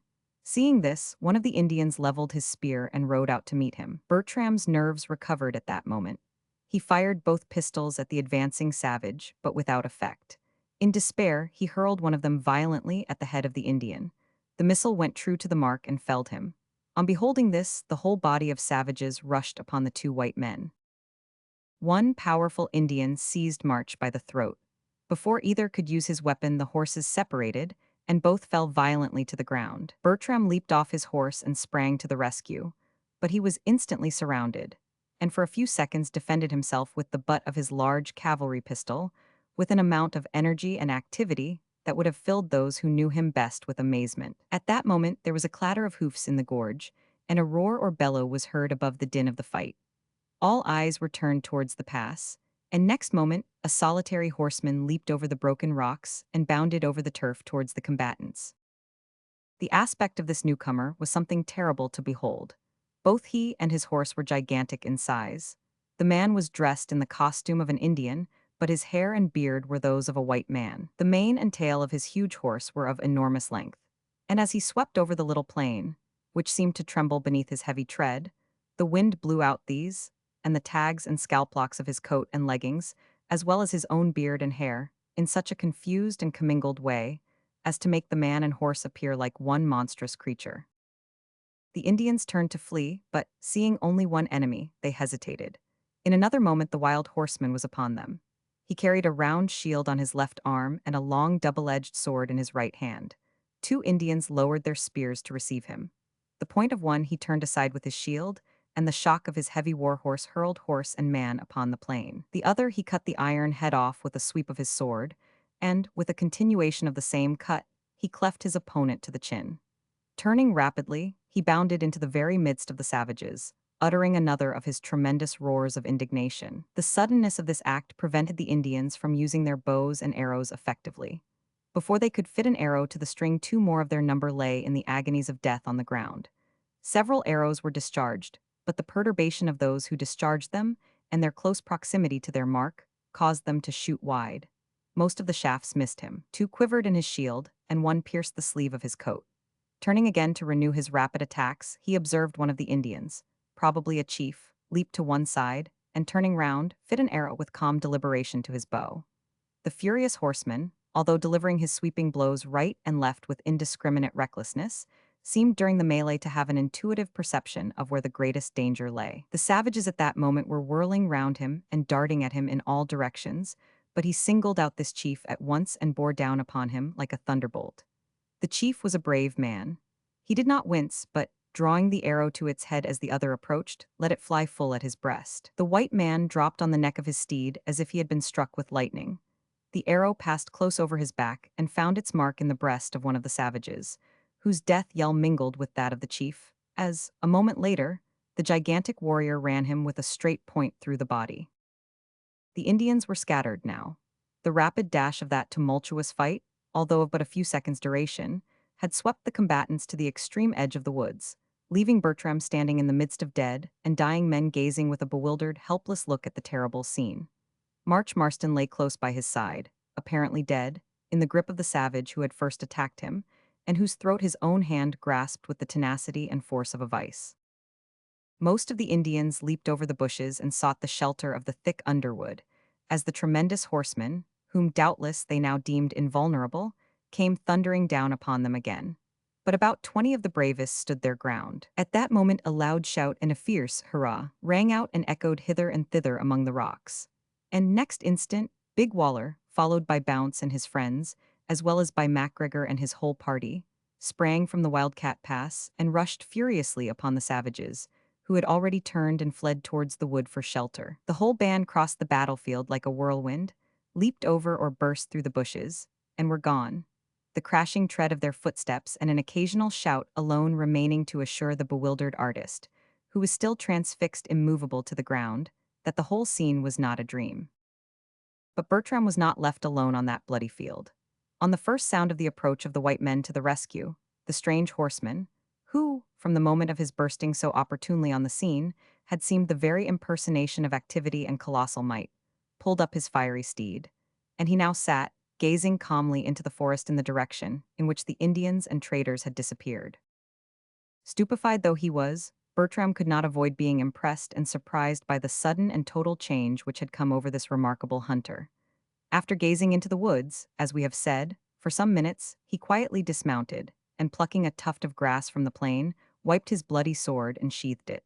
Not a trace of his late ferocity was visible. His mind seemed to be filled with sadness, for he sighed slightly, and shook his head with a look of deep sorrow, as his eyes rested on the dead men. There was a mild gravity in his countenance that seemed to Bertram incompatible with the fiend-like fury of his attack, and a slow heaviness in his motions that amounted almost to laziness, and seemed equally inconsistent with the vigor he had so recently displayed, which was almost cat-like, if we may apply such a term to the actions of so huge a pair as this man and his horse were.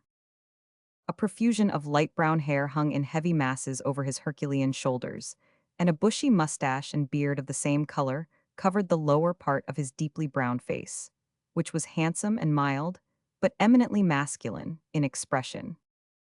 Remounting his horse, which seemed now to be as quiet and peaceable as himself, this singular being turned and rode towards that part of the wood that lay nearest to the wild rocky masses that formed the outlet from the pass. On gaining the verge of the plain, he turned his head full round and fixed his clear blue eyes on the wondering artist. A quiet smile played on his bronzed features for an instant as he bestowed upon him a cheerful nod of farewell. Then, urging his steed forward, he entered the woods at a slow walk and disappeared. The heavy tramp of his horse's hoofs among the broken stones of the rugged path had scarcely died away when the distant tread of the returning fur traders broke on Bertram's ear. This aroused him from the state of half-skeptical horror in which he gazed upon the scene of blood and death in the midst of which he stood. Presently his eye fell, for the first time, upon the motionless form of March Marston. The sight effectually restored him. With a slight cry of alarm, he sprang to his friend's side, and kneeling down, endeavored to loosen the death-like grasp with which he still held the throat of his foe. The horror of the poor artist may be imagined when he observed that the skull of the Indian was battered in, and that his young comrade's face was bespattered with blood and brains. Just then several of the trappers and fur traders galloped upon the scene of the late skirmish. "Hallo, Mr. Bertram, here you are. Guess we've polished 'em off this time a few." "Hey, what's this?" cried Big Waller as he and some of the others leaped to the ground and surrounded Bertram. "Not dead, is he?" The tone in which the Yankee trapper said this betrayed as much rage as regret. The bare idea of his young comrade having been killed by the savages caused him to gnash his teeth with suppressed passion. "Out o' the way, lads, let me see him," cried Bounce, who galloped up at that moment, flung himself off his horse, pushed the others aside, and kneeling at his side, laid his hand on March Marston's heart. "All right," he said, raising the youth's head. "He's only stunned. Run, Gibalt, fetch a drop o' water. The horse that brained this here redskin, by good luck, only stunned March." "Ah, mon pauvre enfant," cried Gibalt as he ran to obey. The water quickly restored March, and in a few minutes he was able to sit up and call to remembrance what had passed. Ere his scattered faculties were quite recovered, the fur traders returned, with MacGregor at their head.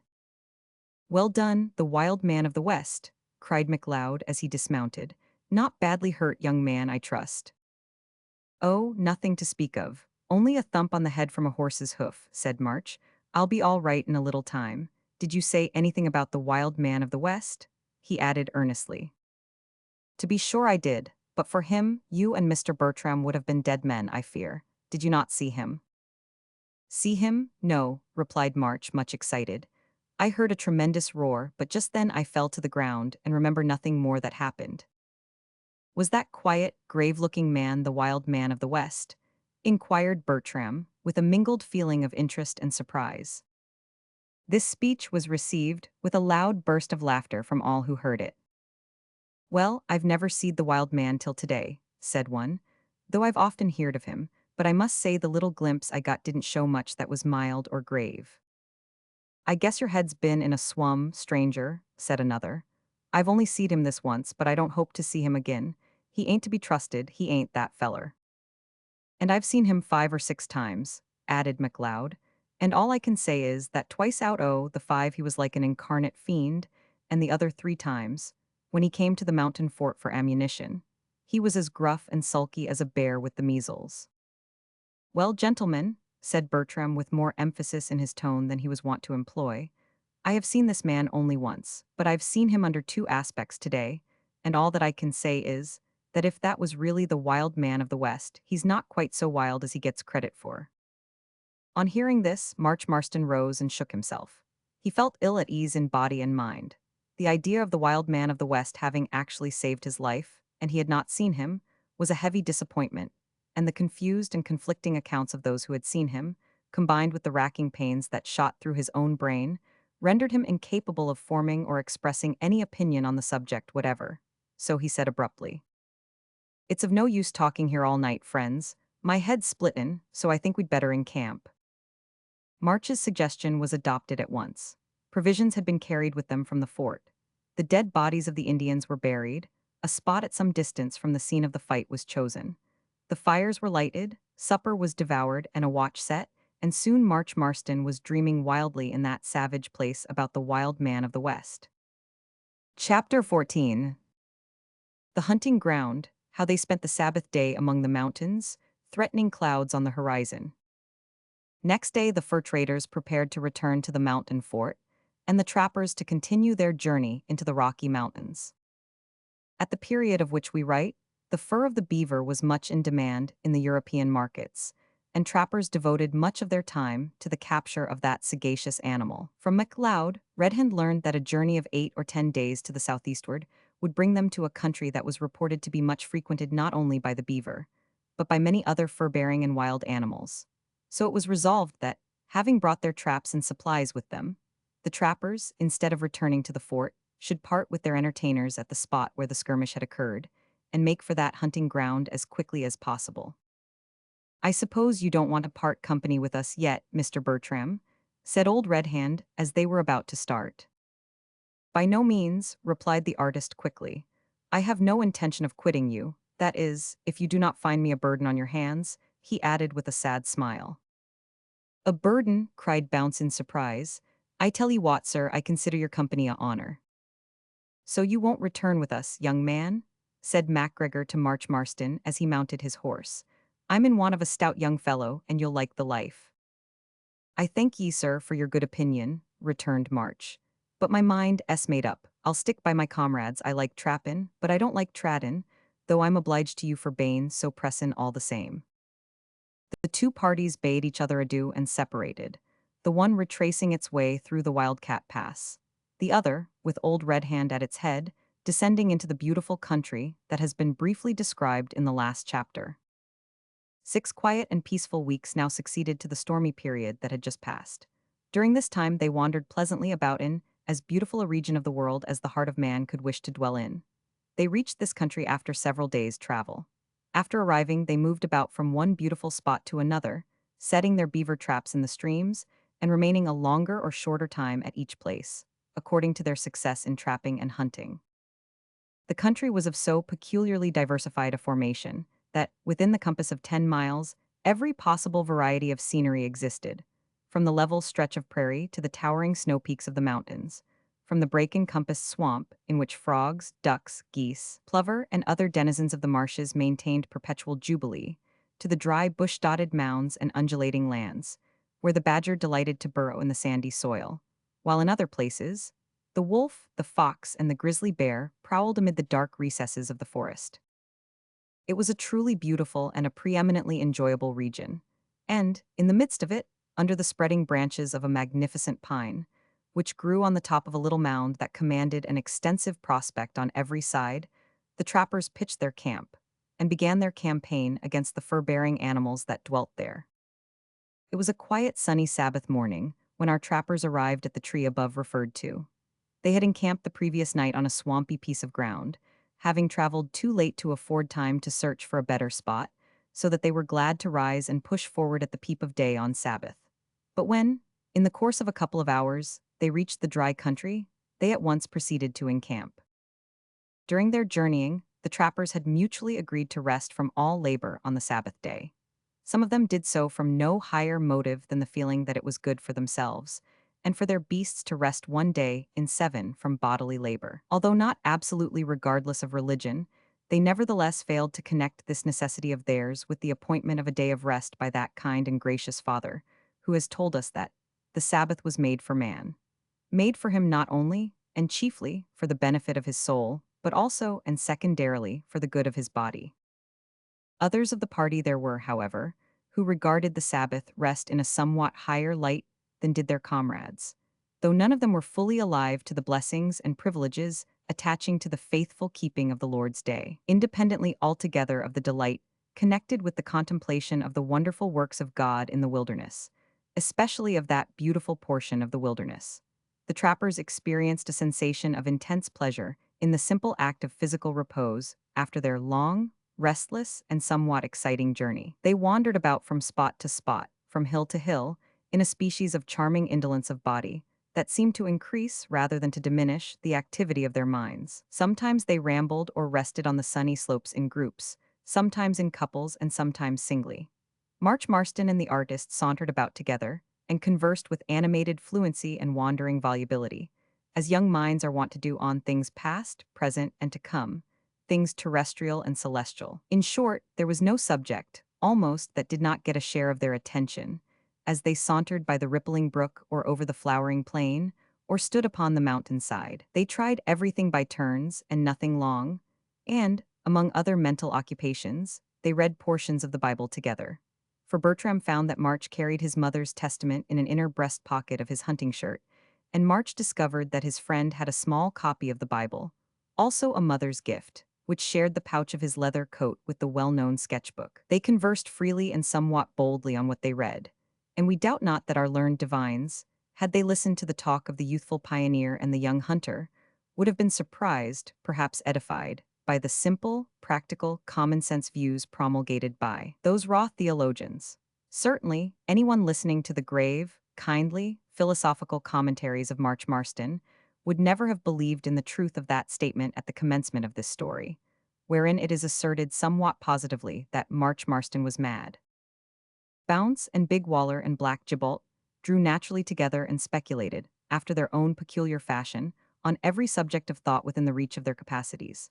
And as Bounce's capacities embraced a pretty wide range, the philosophical views he set forth upon that lovely Sabbath day were so varied, so eccentric, so graphic, and so apparently inexhaustible, that he effectually quelled Gibault's inveterate tendency to jest and filled Big Waller with deeper admiration than ever. As for Red Hand and the Indian, they wandered about in sympathetic silence, broken ever and anon by the old trapper passing a remark on some interesting peculiarity of a leaf, an insect, or a flower. It has been said that as men grow older they find deeper pleasure in the contemplation of the minute things of nature, and are less desirous than they were wont to expatiate on the striking and the grand. What truth there is in the remark we cannot tell. But certain it is, while the younger men of the party seemed to cast longing, admiring, and gladsome looks over the distant landscape, and up at the snow-clad and cloud-encompassed heights of the Rocky Mountains, old Red Hand bent his eyes, we might almost say lovingly, on the earth. He would sit down on a stone and pluck a leaf, which he would examine with minute care, or watch with the deepest interest the frantic efforts of a little ant, as it staggered along under its gigantic burden of a single seed, climbing over a mountainous twig, tumbling into a cavernous hole the size of a hazelnut, or being brought to a hesitating pause by a mountain torrent a quarter of an inch broad. The sedate Indian took special pleasure in watching the doings of his old friend. Usually, he contented himself with a grunt of assent when Red Hand made a remark on the peculiarities of a plant or an insect, but sometimes he ventured on a brief observation, and occasionally even proposed a question to his aged companion, which Red Hand found it difficult to answer. There was little interchange of thought between those two silent men, but there was much of quiet enjoyment. So passed the Sabbath day. Early on the following morning, the trappers were astir, and before the sun tinged the mountain peaks, their beaver traps were set. An extensive portion of the territory they had thus quietly taken possession of had been explored in several directions. A couple of deer had been shot, a mountain goat seen, and a grizzly bear driven from his den and pursued, but not killed, besides a number of wildfowl having been bagged, and an immense number of creatures, including mustangs or wild horses, roused from their lairs. When the scattered hunters returned to the camp to breakfast, they found themselves in a satisfied, happy state of mind, with a strong disposition, on the part of some, to break their fast without wasting time in cooking the viands. It was of no manner of use cooking, Big Waller said, when a feller was fit to eat his own head off of his own shoulders. As for Gibault, he declared that he meant to give up cooking his victuals from that time forward and eat them raw. The others seemed practically to have come to the same conclusion, for certain it is that the breakfast, when devoured on that first Monday morning, was decidedly underdone, to use a mild expression. But it was when the pipes were lighted that the peculiarities and capabilities of that wild region became fully known. For then, it was that each hunter began to relate with minute accuracy the adventures of that morning. As they had scattered far and wide and hunted or trapped separately, each had something new and more or less interesting to tell. March told of how he had shot a gray goose, and had gone into a moving swamp after it, and had sunk up to the middle, and all but took to swimming to save himself, but had got hold of the goose notwithstanding, as the drumstick he had just picked would testify. Bounce told of having gone after a moose deer, and, failing to come up with it, was fain to content himself with a bighorn and a buck. And Big Waller asserted that he had suddenly come upon a grizzly bear, which he would certainly have shot, had it not run away from him. Whereupon Gibault, wilfully misunderstanding, said, with a look of unutterable surprise, that he would never have believed it. No, never, had anybody else told him, that Big Waller had actually run away from a bear. He couldn't bear to hear of it, and would not believe it though Waller himself said it. As for Bertram, having filled the pages of his sketchbook, back and front, he was compelled to take to miniature drawing in corners and blank bits, and in this way began to book the entire region and to revel in his loved art. Several weeks passed away, and during that time of peace and plenty, our trappers had it all to themselves. They caught and killed numbers of animals, stripped off, dried, and packed quantities of valuable furs, ate enormous meals, with the gusto of men who had laboriously earned the right to do so, and related stories and anecdotes enough to fill a huge volume. In short, they enjoyed themselves beyond conception, and Bertram agreed with March Marston in thinking that Bunyan's land of Beulah could not have surpassed that delightful region. But one day there came a small cloud on their blue sky of felicity. An event occurred which rudely dispelled their pleasant dreams, filled their hearts with anxiety, and finally broke up their camp in a way that led to disastrous, though not altogether ruinous, consequences. Chapter 15. Business unpleasantly interrupted, the mountain fort in danger, trappers to the rescue, a rude meeting with foes in the dark, a wild race, March meets with a severe misfortune. One morning, just as the trappers were dropping into camp about the usual breakfast hour, laden with the produce of the trap and the chase, they were startled by the sudden appearance of a large band of mounted Indians, who galloped to the top of a neighboring mound, and, crowding together, stood still to gaze upon the invaders of their hunting grounds, for such they deemed the trappers, no doubt. To snatch up their arms and run to a place of safety was the work of a moment. It must not be supposed that such experienced men as Red Hand and Bounce were altogether unprepared for a surprise of this sort. On the day of their arrival at the hunting ground, their first care had been to select such a place for their camp as lay in close proximity to some natural stronghold. Not 10 paces from the campfire, there was a sort of hollow in the ground, on the very summit of the mound on which they were encamped. Here all their valuables had been placed, and round the edge of the hollow a rude breastwork had been raised, so that the party, when in it, could fire through little openings in the breastwork without exposing themselves to view. To this fortress they retired the instant the Indians made their appearance. Fortunately, all the members of the little party had come in. "They're holden, a council o' war," said Bounce, carefully examining the priming of his piece. "It's as like as not they'll attack us, but they'll get a hearty and an uncommonly warm welcome." "They'll not attack us," said Red Hand. "They know that white men never travel without plenty of powder and ball, and they don't like taking a place by storm." "Aye," remarked Waller sarcastically, "'cause they knows that the first man as comes on is sartin sure to fall, and they knows that they can't come on without somebody common first." "But there's brave fellers among the redskins," rejoined Bounce. "I knowed a set o' young fellers as banded theirselves together, and swore they'd go through fire and water, thick and thin, but they'd never turn back from the face o' danger wherever they met it. So one day they woes crossin' a river on the ice, and the first on 'em fell in, and woes carried away by the current. And what does the second do but he walks straight into the hole, and woes drowned too. And the nixt woes goin' to foller, when the old warriors ran at him and forced him back. If they hadn't stopped him, I do believe." "They're mackin' up their minds to do somethin' or other," interrupted March. "I sincerely hope they won't fight," murmured Bertram earnestly. "It is fearful to think of the blood that is shed by these men needlessly." From the conduct of the Indians, it became evident that on this occasion they sympathized with the artist in his desire not to fight, for one of their number dismounted, and, advancing unarmed towards the trappers, made signs of friendship. "It's as well to be bold and appear to trust 'em," said Red Hand, laying down his rifle and leaping over the breastwork. "Keep your guns ready, lads, and if ye see treachery, let drive at once. Don't be afraid o' hittin' me, I'll take my chance."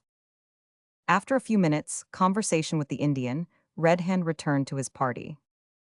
"That redskin," said he, "tells me they're on an expedition to hunt the buffalo on the prairie, and that they're good friends of the white men, and would like to have a talk with us before they go on.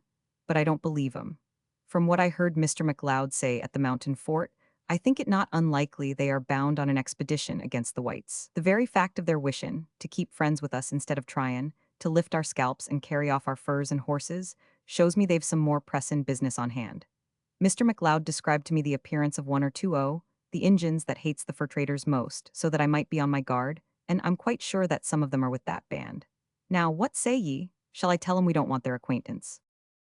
"Tell 'em they're a set o' lion thieves," said Big Waller. "I guess we'll have nothin' to say to 'em whatever." "We et give to dem mine compliments," added Jabalt, "and say we ver mock 'bliged by dera goodness, mais dey vil all be shooted if dey not go away queek." Red Hand did not give these polite messages to the Indian, but on returning to him, he presented him with a piece of tobacco, and advised him to continue his journey without loss of time, as the buffaloes were traveling south and might be out of the way when they reached the prairie. Whether the Indians felt angry or not, it is impossible to say.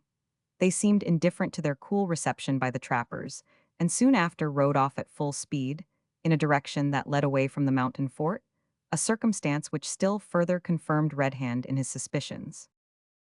After an eager, hasty consultation, it was resolved that they should follow the savages, and if their trail was found to diverge, as was fully expected, towards the fort, that they should endeavor to pass them in the night, and proceed by forced marches, in order to get there in time to warn the fur traders of their impending danger.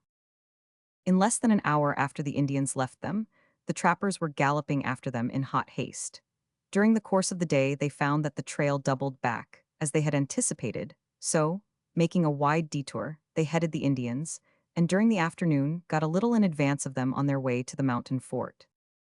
But the trappers had a subtle enemy to deal with. Just as the Indians were about to encamp that night for a few hours' rest, they chanced to diverge a short way from the direct line of march, and, in doing so, crossed the tracks of the trappers. A halt was called, and a minute inspection of the tracks made.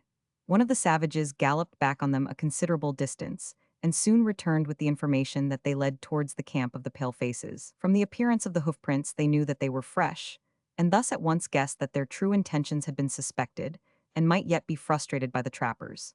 Instead of encamping, therefore, they pushed on at full speed and very soon came up with the white men. It was a dark night, so that they could not see far in advance of them, and thus it happened that the two parties, on entering a narrow defile, almost rode into each other, with a yell of fierce surprise on both sides.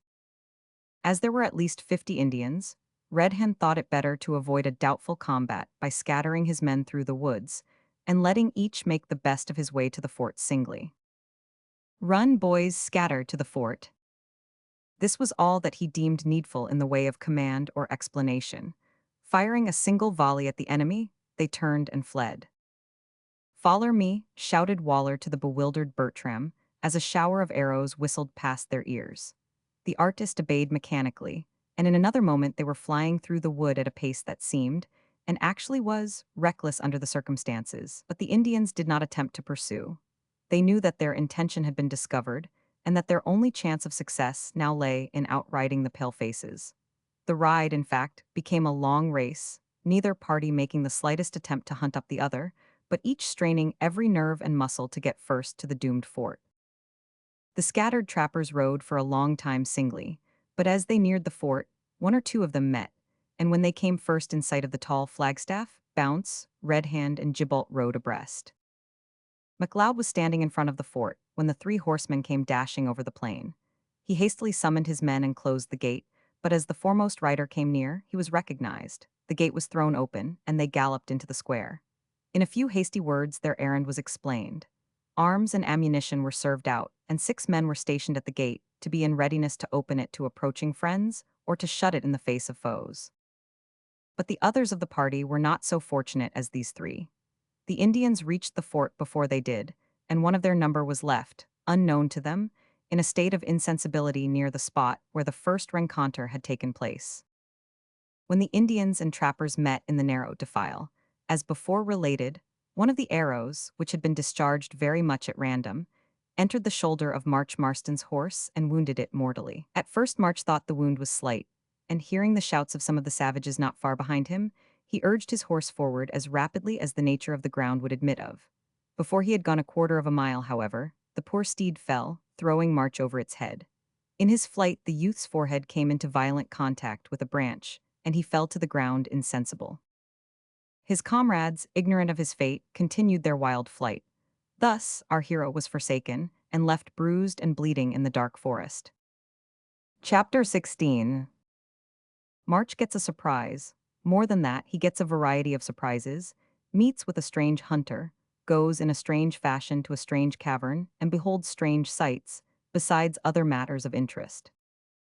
On recovering consciousness, March discovered that it was broad daylight, from which he argued in a confused sort of way that he must have lain there all night. He also discovered that his head, which ached violently, rested on the knee of some unknown individual, who bathed his temples with cold water. Looking up, he encountered the gaze of a pair of soft blue eyes. Now there is something exceedingly captivating in a pair of soft blue eyes, not that there may not be something quite as captivating in a pair of brown or black or gray eyes. But there is something singularly captivating in the peculiar style of captivation, wherewith a man is captivated by a pair of blue, distinctly blue eyes. Perhaps it is that their resemblance to the cerulean depths of the bright sky, and the blue profundities of the ocean, invests them with a suggestive influence that is agreeable to the romantic and idealizing tendencies of human nature. Or that the color is, or ought to be, if it is not, emblematic of purity. We throw out this suggestion solely for the benefit of unimpassioned philosophers. Those whose hearts are already under the pleasant thraldom of black or brown eyes are incapable of forming an opinion on the abstract question. Well, March observed, further, that below those soft blue eyes there was a handsome Roman nose, and immediately below that a mustache, and a thick short beard of curly light brown hair. A slight, very slight, feeling of regret mingled with the astonishment with which March passed from the contemplation of the soft blue eyes to the bushy beard. He also noted that the stranger wore a little leathern cap, and that a profusion of rich brown hair descended from his head to his shoulders. "Ye're better, lad," said the owner of the blue eyes in that deep musical bass voice which one meets with but rarely, and which resembles strongly, at times, the low pipes of a cathedral organ. "Thank ye, yes, I'm. There, don't move yet a while. You're badly bruised, lad. I'll go fetch ye another drop o' water." The owner of the blue eyes rose as he spoke, laid March's head softly on the ground, and walked towards a neighboring brook. In doing so, he displayed to the wondering gaze of March the proportions of a truly splendid-looking man. He was considerably above 6 feet in height, but it was not that so much as the Herculean build of his chest and shoulders that struck March with surprise. His costume was the ordinary leather hunting shirt and leggings of a backwoodsman, and although deeply bronzed, his color not less than his blue eyes and brown hair told that he was not an Indian. As he returned, carrying a little birch bark dish full of water in his hand, March observed that the lines of his forehead indicated a mingled feeling of anger and sadness, and that his heavy brows frowned somewhat. He also noted more clearly now the man's towering height and the enormous breadth of his chest. As he lay there on his back with his head pillowed on a tuft of moss, he said inwardly to himself, "I never saw such a fellow as this before in all my life." And little wonder that March Marston thought thus, for, as no doubt the reader has already guessed, the far-famed wild man of the West himself stood before him. But he did not know him. On the only occasion on which he had had an opportunity of beholding this renowned man, March had been rendered insensible just as he came on the field, and the exaggerated descriptions he had heard of him seemed quite irreconcilable with the soft blue eye and gentle manner of the hunter, who had come thus opportunely to his aid. For one moment, indeed, the idea did occur to March that this was the wild man.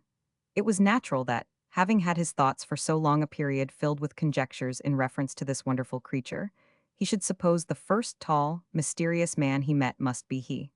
but he dismissed the notion as untenable and absurd on second thoughts. That the blue-eyed, calm, dignified hunter who kneeled by his side and held the refreshing water to his lips as if he were a trained sick nurse should be the wild man, the man reported to be 40 feet high, covered with hair, and exceeding fierce besides ugly, was out of the question. And when March shut his eyes in the full enjoyment of the cool draught, of which, poor fellow, he stood much in need, and heard the supposed wild man give vent to a sigh, which caused him to look up in surprise, so that he observed the mild blue eyes gazing sadly in his face, and the large head to which they belonged shaking from side to side mournfully, he almost laughed at himself for even momentarily entertaining such an absurd idea.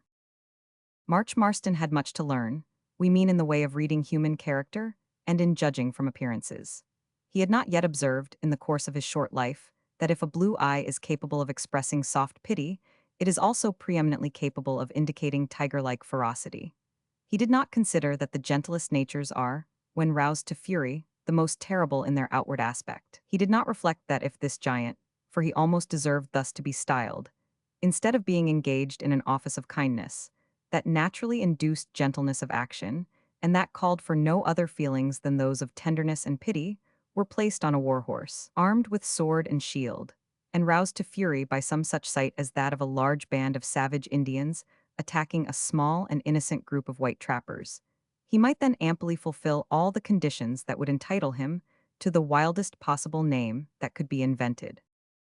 The prominent ideas in March's mind at that time were a pair of blue eyes and a large, gentle hand, so he quietly and finally dismissed the wild man from his thoughts. Luckily, the wild man did not treat March in a similar manner. After allowing him to rest quietly for a few minutes, he said, "Now, lad, I think ye're improvin'. Ye're badly battered about the head and shoulders, so I'll take ye home with me." "Home with you," repeated March. "Aye, put your arms round my neck," returned the wild man in a tone which, though soft and low, it was not possible to disobey. March performed this somewhat endearing action in silent surprise, whereupon the wild man introduced his left arm below the poor youth's back, and with his right grasped him round the legs, and thus lifted him from the ground and carried him away. March experienced a sensation as if all his larger joints were being dislocated, and felt disposed to cry out, but restrained himself with a powerful effort. Presently his bearer stopped, and, looking round, March observed that he was standing by the side of a horse. "Hold on, lad, till I mount."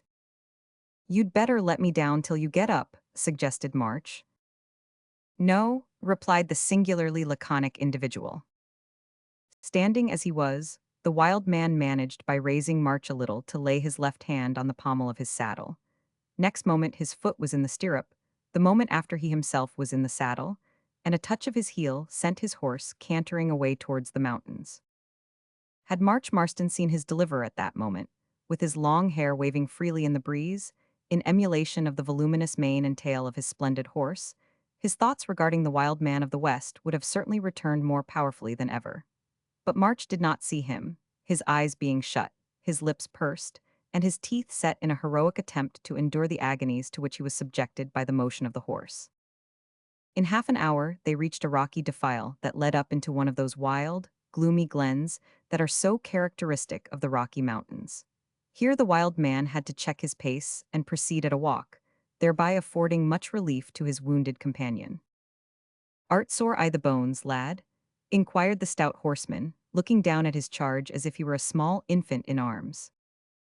"Rather," replied March. "Don't you think it would be better for me to ride behind you? I think I could manage to hold on." "No, you couldn't." "I fear I must be a terrible weight carried in this fashion," urged March. "Weight?" echoed the hunter with a quiet chuckle, but, as he did not vouchsafe any further reply, March was left to interpret the expression as he thought fit. "I hope no bones are broken?" inquired March in a tone of anxiety. "Hope not," replied his captor. We use the word captor advisedly, for March was so utterly unable at that time, physically as well as morally, to resist the will of this strange hunter, that he felt much more like a captive in the grip of a mighty jailer than an invalid in the arms of his nurse. "I fear there are," said March, as a rude motion of the horse caused him excruciating agony. "Very likely," replied the other, not by any means in a careless, indifferent way, but with the air and tone of a straightforward man giving his opinion in reference to a matter of fact. But, he added in a consolatory tone, I'll see when we get home. Home, repeated March. Why, where is your home? In the mountains here, we're about there now. As he spoke, the hunter turned his horse sharp to the left and entered a still more narrow and gloomy defile than the one they had just been ascending. So narrow was it, and overshadowed by high precipitous cliffs, that the light of day had to struggle for entrance even at noontide. At night it was dark as Erebus. The horse had considerable difficulty in advancing. Indeed, no horse that had not been trained to pick its steps among the confused masses of rock and debris that formed the bottom of that ravine or chasm could have ascended it at all. But the fine animal which bore March and the wild man of the West seemed to act more like a human being than a horse in winding out and in among the intricacies of the place. At length they reached the upper end of the gorge. Here the cliffs, which rose perpendicularly to a height of 300 or 400 feet, drew so near to each other that at one place they were not more than 3 yards asunder. Just beyond this point they receded again, and terminated abruptly in a sort of circle or amphitheater, the floor of which could not have been more than 30 yards in diameter, and was covered with small gravel. The sides were quite perpendicular, and rose so high that on looking up one felt as if one had got into the bottom of a natural tunnel, at the top of which a round bit of bright blue sky sent down a few scanty rays of light. In spite of the pain it caused him, March raised his head and looked round as they rode into this gloomy cavernous place. Then, glancing at the face of the strange being who carried him, a feeling of superstitious dread took possession of his heart for a moment, as he remembered the many conversations he and Bounce had had about evil spirits appearing in human form, and he thought that perhaps he had actually fallen into the hands of one. But the grave, quiet face, and above all the soft blue eyes, quickly put to flight such fears, although they could not altogether dispel the solemn awe he felt at being carried so suddenly into such a mysterious place. But he had scarcely recovered some degree of confidence, when his mind was again thrown into a violent state of agitation by the fact that the horse, turning to the right, began deliberately to ascend the precipice, which was as perpendicular as a wall. It did not indeed ascend after the manner of a fly on a window, but it went up on what appeared to be a narrow, spiral pathway. In a few seconds they had ascended about 50 feet, and March, projecting out from the precipice as he did, owing to his position in the rider's left arm, felt a horrible sensation of giddiness come over him, and could not suppress a slight groan. Don't be afeard, lad, said his companion. I've got ye tight, and the horse is used to it. The track's broader than ye think, only ye can't see it as ye lie now. March felt reassured. Nevertheless, he shut his eyes very tight and held his breath. Presently he felt that they had turned sharp to the right, so he ventured to open his eyes, and found that they were standing at the mouth of what appeared to be a cavern. In another moment they were under its dark roof, and the horse came to a stand. From the hasty glance he gave it, he could only ascertain that the interior was buried in profound darkness. Without causing March to move in any way, the stout horseman dismounted. In fact, the burden seemed no greater to him than a child would be to an ordinary man. Here we are at home, he said. Come, old horse, get away in. The horse obeyed and disappeared in the darkness beyond. Now, lad, don't be afeard, I know every foot o' the way. Ye can shut your eyes an ye like, but there's no occasion. Saying this, he advanced with a steady tread into the cave, the echoes of which were still ringing with the clatter of the horse's hoofs as it passed over the stone floor. It could not have been more than a quarter of a minute when they reached the end of what appeared to be the outer vestibule of this cavern, though to March it seemed to be more than 5 minutes. And, now that he could no longer see the blue eyes, all manner of horrible doubts and fears assailed him. He felt deeply his helpless condition, poor fellow. Had he been sound in wind and limb he would have cared little, for a brave and a strong man naturally feels that he can fight a stout battle for life in all or any circumstances. But part of this prop, namely, strength, having been removed by his recent accident, he felt like a miserable child. Doubtless it is good for strong men to be brought thus low sometimes, just to prove to them, what they are by nature very slow to believe, that they, quite as much as the weak and helpless ones of this world, are dependent at all times on their fellows. On reaching the end of the outer cave, the hunter turned to the left, stooped down in order to pass below a small natural arch, and finally stood still in the middle of another cavern, on the floor of which he deposited his burden with much tenderness and care. There was light in this cave, but it was so dim as to be insufficient to illuminate the surrounding objects. March perceived on looking up that it entered through a small aperture in the side of the cavern near the roof, which was not more than 12 feet from the floor. There were several pieces of charred wood on one side of the cave, in which a few sparks of fire still lingered. Without saying a word, the owner of this strange abode went towards these, and, blowing them into a flame, heaped large logs upon them, so that, in 10 minutes, the place was brilliantly illuminated with a ruddy blaze that did one's heart good to look upon. By the light of the fire, March perceived that he had been deposited on a couch of pine branches.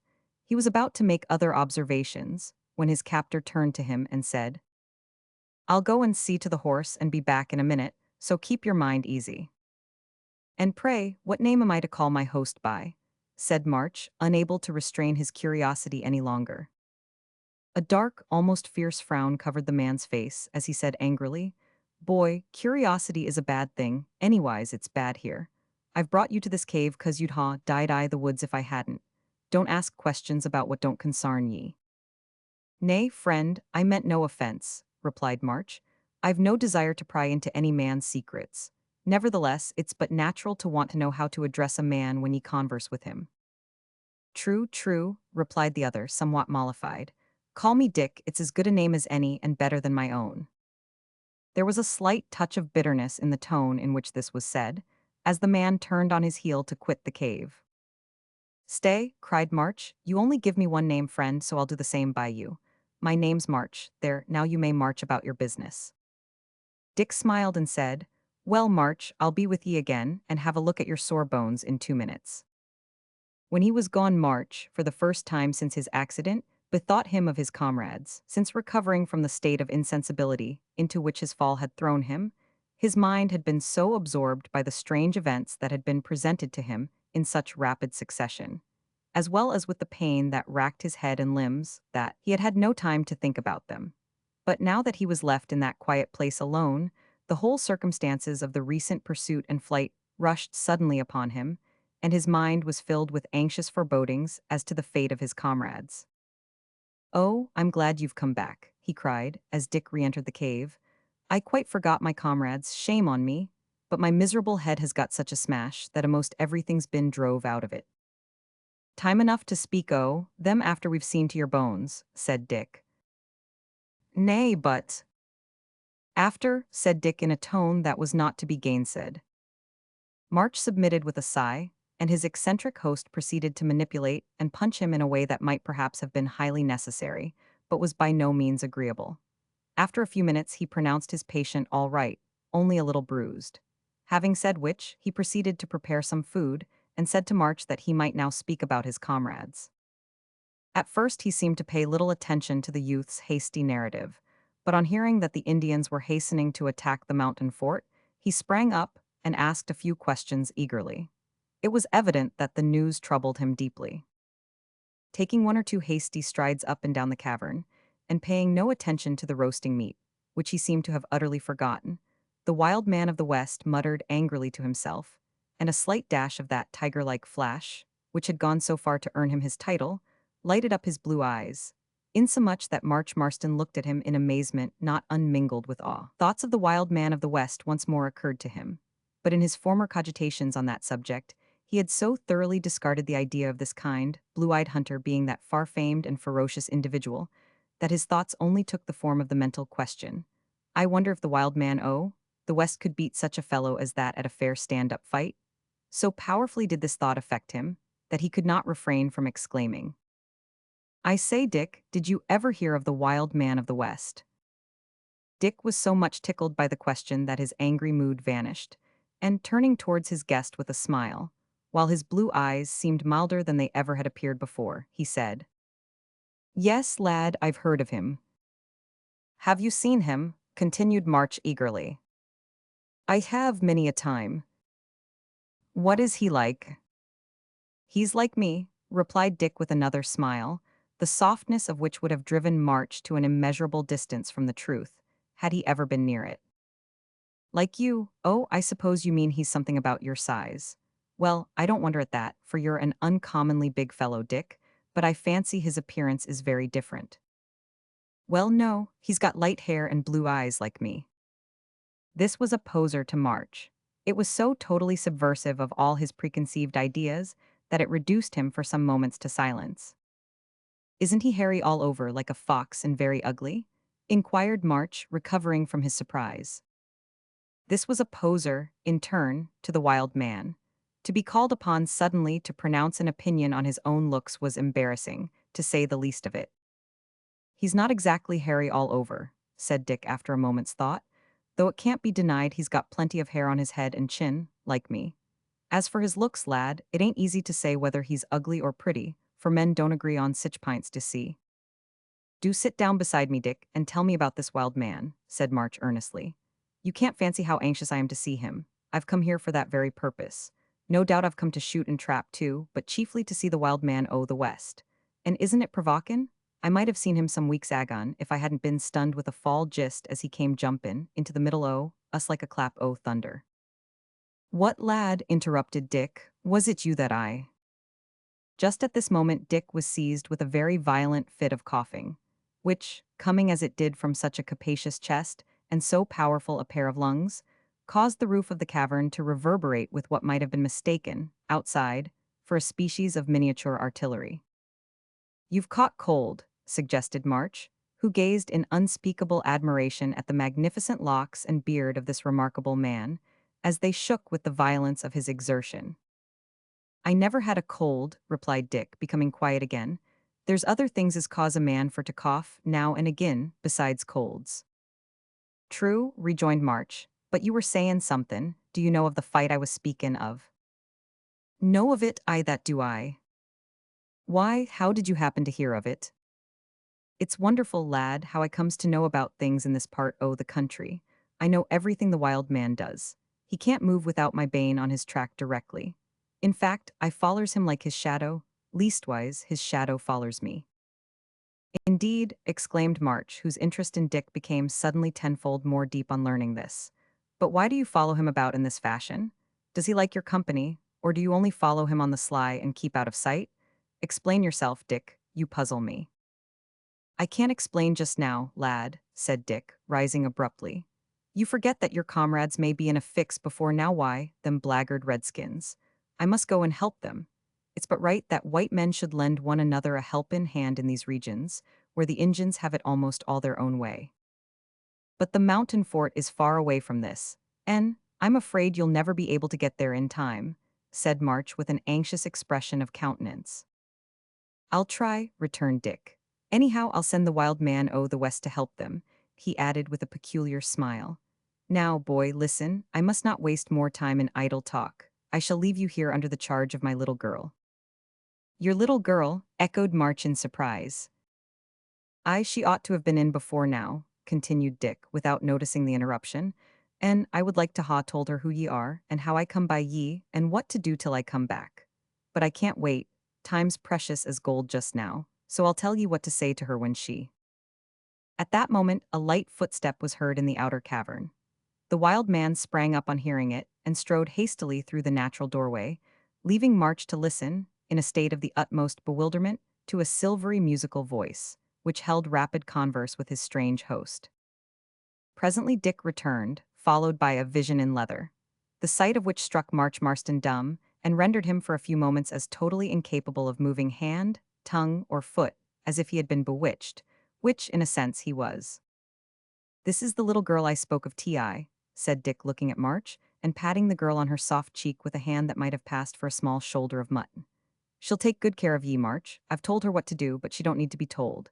Now see you don't do yourself a mischief, lad, till I come back. It won't be long, a day or two mayhap, more or less, but ye'll take that time to mend. You're worse battered than ye think of, so good day.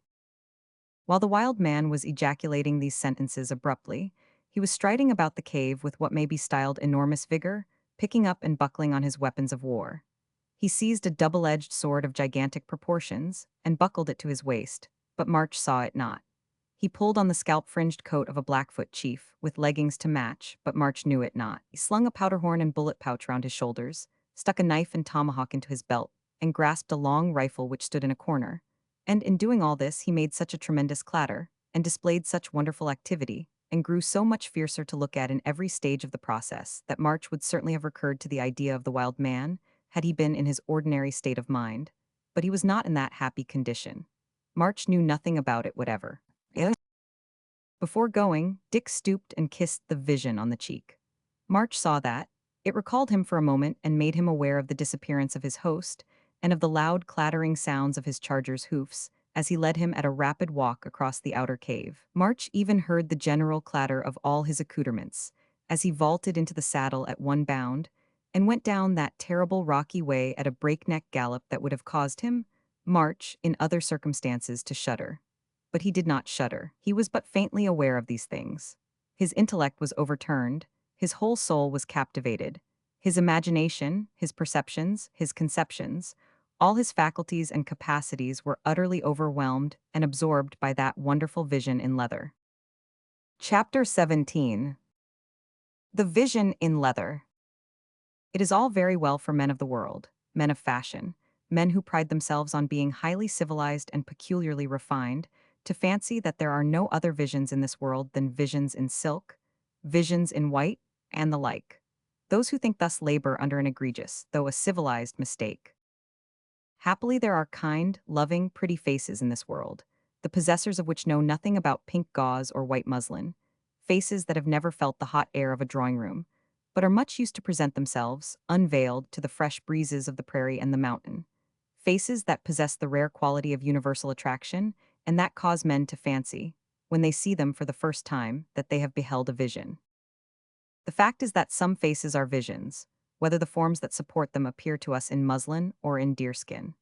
The only requisite needful to constitute a face, a vision to any particular person, is that it should have in it that peculiar something which everybody wants but which nobody can define, which is ineffably charming, though utterly incomprehensible, and which, when once seen by anyone, constitutes the countenance that possesses it a vision evermore. It is quite immaterial what material composes the dress in which the vision appears. No doubt, the first time it bursts upon the smitten victim, dress may be a powerful auxiliary, but, after the first time, dress goes for little or nothing. March Marston's vision appeared, as we have said, in leather. After the wild man had vanished, March continued to gaze at his new companion with all kinds of feelings and emotions, but without being able to move or speak. The vision returned the compliment, also without speaking or taking any further notice of him. She was a wonderful creature, that vision in leather.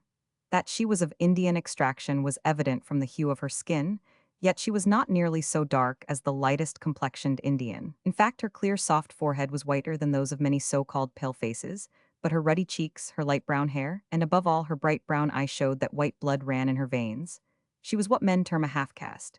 She was young, almost girlish in her figure and deportment, but the earnest gravity of her pretty face caused her to appear older than she really was. March, unconsciously and without an effort, guessed her to be 16. He was wrong. She had only seen 15 summers. Her dress was a beautifully dressed deerskin gown, reaching below the knees, as soft as chamois leather, and ornamented with beads and quill work. It was girded round her small waist by a leather belt, from which depended a small hunting knife. A pair of ornamental leggings of the same material as the gown covered her limbs, and moccasins her feet, which latter, as well as her hands, were small and beautifully formed. Over her shoulders were slung the masculine appendages of a powder horn and bullet pouch, proving that this creature was, so to speak, a Dianic vision. Her staring so hard and so long at March without speaking or smiling, or taking any more notice of him than if he had been an effigy on a tombstone, seemed unaccountable to that youth. Had he been able to look at himself from her point of view, he would not have been so much surprised. In his late accident, he had received so severe a blow on the left eye that orb was altogether shut up. As he did not move, and as the other eye, with which he gazed in supreme astonishment at the sweet face before him, happened to be farthest from the fire, besides being hid in the shadow of his own nose, which was not a small one by nature, and was a peculiarly large one by force of recent circumstances. The vision very naturally thought that he was fast asleep. As she stood there gazing wonderingly and somewhat sadly at the poor youth, with the red flickering flame of the fire lighting up her yellow garments, deepening the red on her round cheeks, glinting on the loose masses of her rich tresses, and sparkling in the depths of her bright brown eyes, March thought he had never in all his life before beheld such an exquisite creature. Supposing that he was asleep, the vision sat down quietly on a log beside the fire, still keeping her eyes, however, fixed on her guest. The action took her out of the direct line of fire of March's sound eye, therefore he turned his head abruptly, and so brought his staring orb into the light of the fire, and revealed the fact that he was wide awake. Whereupon the vision uttered an exclamation of surprise, rose hastily, and went to his side. "You is woke," she said. "Me tink you was be sleep." "Asleep?" cried March with enthusiasm. "No, I wasn't asleep. More than that, I'll never go to sleep any more." This bold assertion naturally filled the vision with surprise. "Why for not?" she asked, sitting down on a log beside March in such a position that she could see him easily. "First thinkin', oh you," replied the bold youth firmly. The vision looked at him in still greater astonishment, opening her eyes slowly, until they seemed like two pellucid lakelets of unfathomable depth, into which March felt inclined to fling himself, clothes and all, and be drowned comfortably. She then looked at the fire, then at March again. It was evident that she had not been accustomed to hold intercourse with jocular minds. Perceiving this, March at once changed his tone, and, with a feeling of respect which he could not well account for, said rather bluntly, "What's your name?" "Mary." Did your father give you that name?" "My father," echoed the girl, looking hastily up. Did Dick give it you?" "Did him tell you him's name be Dick?" asked Mary. "Oh, he's known by another name to you then, it would seem. But, Mary, what is his name?" The girl pursed her mouth and laid her finger on it. Then, with a little sad smile, said, "Him tell you Dick, that be good name, but Dick not my father dead." The poor thing said this so slowly, and in such a low, pathetic tone, that March felt sorry for having unwittingly touched a tender chord. He hastened to change the subject by saying, "Is Dick kind to you, Mary?" "Kind?" she cried, looking up with a flashing eye and flushed face, while with one of her little hands she tossed back her luxuriant tresses. "Kind, him be my father now. No have got nobody to love me now but him." "Yes, you have, Mary," said March stoutly. Mary looked at him in surprise and said, "Who?" "Me," replied March. Mary said nothing to this. It was quite clear that the wild man must have neglected her education sadly. She did not even smile. She merely shook her head and gazed abstractedly at the embers of the fire. "Dick is not your father, Mary," continued March energetically, "but he has become your father. I am not your brother, but I'll become your brother if you'll let me." March, in his enthusiasm, tried to raise himself. Consequently, he fell back and drowned Mary's answer in a groan of anguish. But he was not to be balked. "What said you?" he inquired after a moment's pause. "Me say you be very good." She said this so calmly that March felt severely disappointed. In the height of his enthusiasm, he forgot that the poor girl had as yet seen nothing to draw out her feelings towards him as his had been drawn out towards her. She had seen no vision, except, indeed, the vision of a wretched, disheveled youth, of an abrupt, excitable temperament, with one side of his countenance scratched in a most disreputable manner, and the other side swelled and mottled to such an extent that it resembled a cheap plum pudding with the fruit unequally and sparsely distributed over its yellow surface. March was mollified, however, when the girl suggested that his pillow seemed uncomfortable and rose to adjust it with tender care. Then she said, "Now me bring blanket, you go sleep. Me sit here till you sleep, after that me go away. If you wants me holler out, me sleep in next room." So saying, this wonderful creature flitted across the cavern and vanished, thereby revealing to March the fact that there was a third cavern in that place. Presently she returned with a green blanket and spread it over him, after which she sat down by the fire and seemed absorbed in her private meditations while March tried to sleep. But what a night March had of it! Whichever way he turned, that vision was ever before his eyes. When he awoke with a start, there she was, bending over the fire. When he dreamed, there she was, floating in an atmosphere of blue stars. Sometimes she was smiling on him, sometimes gazing sadly, but never otherwise than sweetly. Presently he saw her sitting on Dick's knee, twisting his great mustache with her delicate hand, and he was about to ask Dick how he had managed to get back so soon, when the wild man, suddenly changed into March's own mother, who clasped the vision fervently to her breast and called her own darling son. There was no end to it, she never left him. Sometimes she appeared in curious forms and in odd aspects, though always pleasant and sweet to look upon. Sometimes she was dancing gracefully like an embodied zephyr on the floor, frequently walking in midair, occasionally perambulating the ceiling of the cave. She often changed her place, but she never went away. There was no escape, and March was glad of it. He didn't want to escape, he was only too happy to court the phantom. But it did not require courting. It hovered over him, walked round him, sat beside him, beckoned to him, and smiled at him. Never, no, never since the world began was any scratched and battered youth so thoroughly badgered and bewitched, as was poor March Marston on that memorable night, by that naughty vision in leather. Chapter 18. The Cave of the Wild Man of the West.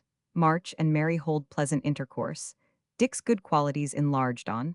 The wild man gives a redskin a strange lesson, a startling interruption to pleasant converse. When March Marston awoke the following morning, and found himself lying on a low couch in the mysterious cavern of the Wild Man of the West, he experienced the curious sensation, with which everyone is more or less familiar, of not knowing where he was. The vision in leather, which had worried him to such an extent during the night, had left him in peace, as most visions usually do, an hour or so before daybreak. And as the real vision had not yet issued from the inner chamber of the cave, there was nothing familiar near him when he awoke to recall his scattered senses. His first effort to rise, however, quickened his memory amazingly. Pains shot through all his limbs. The chase, the fall, Dick, the cavern recurred to him, and last, but not least, for it obliterated and swallowed up all the rest. The vision broke upon his beclouded brain and cleared his faculties. Looking curiously round the cavern, he observed for the first time what he might have observed the night before had he not been preoccupied with sudden, numerous, and powerful surprises, that the walls were hung with arms and trophies of the chase. Just opposite to him hung the skin of an enormous grizzly bear, with the head and skull entire, and the mouth and teeth grinning at him in an awful manner. Near to this were the skin and horns of several buffaloes. In other places there were more horns and heads and hides of bears of various kinds, as well as of deer, and, conspicuous above the entrance, hung the ungainly skull and ponderous horns of an elk. Mingled with these, and arranged in such a manner as to prove that Dick, or the vision, one or other or both, were by no means destitute of taste, hung various spears and bows and quivers and shields of Indian manufacture, with spears and bows whose form seemed to indicate that Dick himself was their fabricator. There was much of tasteful ornament on the sheaths and handles of many of these weapons. The floor of the apartment in which he lay was of solid rock, cleanly washed and swept, but there was no furniture of any kind, only a pile of fresh-cut pine branches, with which the place was perfumed, and 2 or 3 rough logs which had been used as seats the night before by the host and hostess of this, to March, enchanted castle.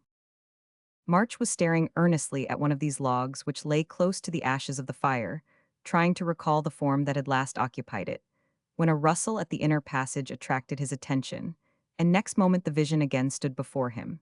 It was, if possible, more innocent and young and sweet than on the previous night. "Good mornin', you very good sleep, me hope."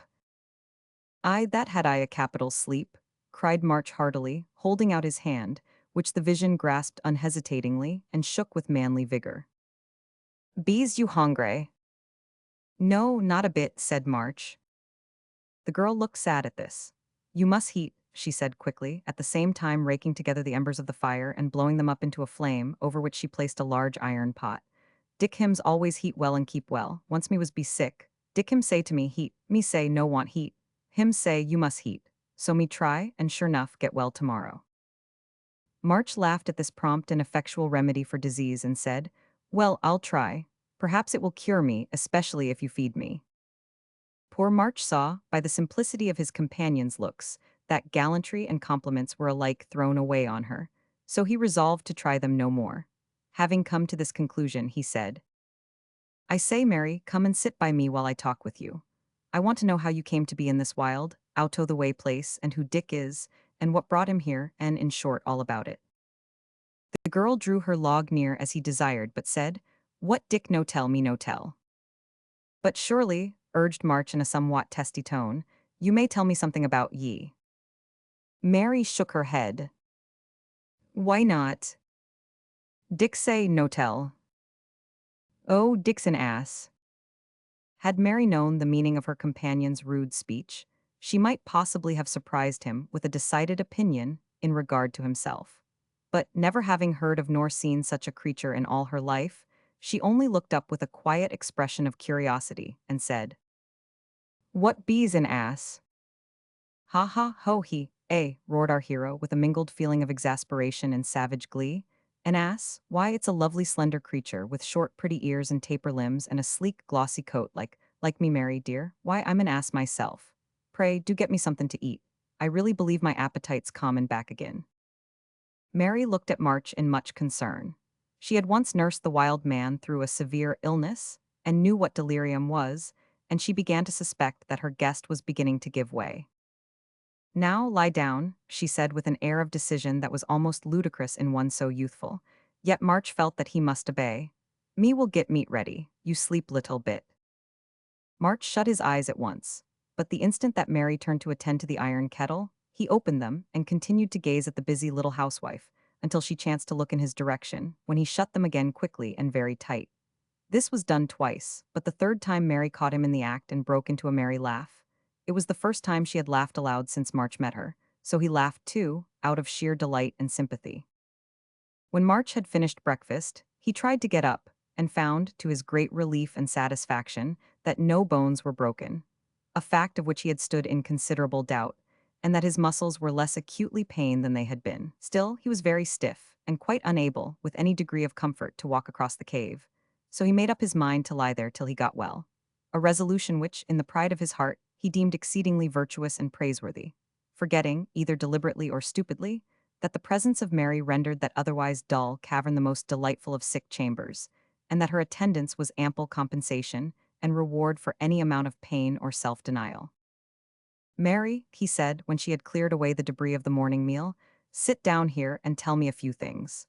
You're so terribly close that one doesn't know what he may ask and what he mayn't. But if you don't like to speak, you can hold your tongue, you know. Now tell me, how old are you?" "15," replied Mary. I thought ye'd been older. How long have ye been with Dick?" "In cave here, 10 year. Before that me live in my father's wigwam." "Was your father a trapper?" inquired March tenderly. Mary's face at once assumed an expression of earnest gravity, and she answered, "Yes," in a low, sad tone. March was going to have inquired further on this point, but fear lest he should hurt the feelings of the poor child induced him to change the subject. "And how came ye," said he, "first to meet with Dick?" Mary pressed her lips. "Oh, very well, don't tell if it ain't right, by no manner o' means. Do you think that Dick intends to keep ye here always?" "Me not know." "Humph, and you say he's good to ye?" "Oh yes," cried Mary with a sudden blaze of animation on her usually placid countenance. "Him's good, very good, gooder to me than nobody else." "Well, I could have guessed that, seein' that nobody else has had anything to do with ye but him for 10 years past." "But him's not only good to me, good to everybody," continued the girl with increasing animation. "You not know how good can't know." "Certainly not," assented March. "It ain't possible to know, not havin' been told, but if you'll tell me I'll listen." March Marston had at last struck a chord that vibrated intensely in the bosom of the warm-hearted child. She drew her log closer to him in her eagerness to dilate on the goodness of her adopted father, and began to pour into his willing ears such revelations of the kind and noble deeds that he had done, that March was fired with enthusiasm, and began to regard his friend Dick in the light of a demigod. Greatheart in the Pilgrim's Progress seemed most like to him, he thought. Only Dick seemed grander, which was a natural feeling, for Bunyan drew his Greatheart true to nature, while Mary and March had invested Dick with a robe of romance, which glittered so much that he looked preternaturally huge. March listened with rapt attention, but as the reader is not March, we will not give the narrative in Mary's bad English. Suffice it to say that she told how, on one occasion, Dick happened to be out hunting near to a river, into which he saw a little Indian child fall. It was carried swiftly by the current to a cataract 50 feet high, and in a few minutes would have been over and dashed to pieces, when Dick happily saw it, and plunging in brought it safe to shore, yet with such difficulty that he barely gained the bank, and grasped the branch of an overhanging willow, when his legs were drawn over the edge of the fall. He had to hold on for 10 minutes, till men came from the other side of the stream to his assistance. Mary also told him, and it was evening ere she finished all she had to tell him, how that, on another occasion, Dick was out after grizzlies with a hunter, who had somehow allowed himself to be caught by a bear, and would have been torn in pieces had not Dick come up with his great two-edged sword, having fired off his rifle without effect, and with one mighty sweep at the monster's neck, cut right through its jugular vein, and all its other veins down to the very marrow of its backbone. In fact, killed it at one blow, a feat which no one had ever done or had ever heard of as being done, from the days of the first Indian to that hour. Many such stories did Mary relate to the poor invalid, who bore his sufferings with exemplary patience and fortitude, and listened with unflagging interest. But of all the stories she told, none seemed to afford her so much pleasure in the telling as the following. One day Dick went out to hunt buffaloes on his big horse, for he had several steeds, one or other of which he rode according to fancy. But he always mounted the big black one when he went after the buffalo or to war. Mary here explained, very carefully, that Dick never went to war on his own account, that he was really a man of peace, but that, when he saw oppression and cruelty, his blood boiled within him at such a rate that he almost went mad.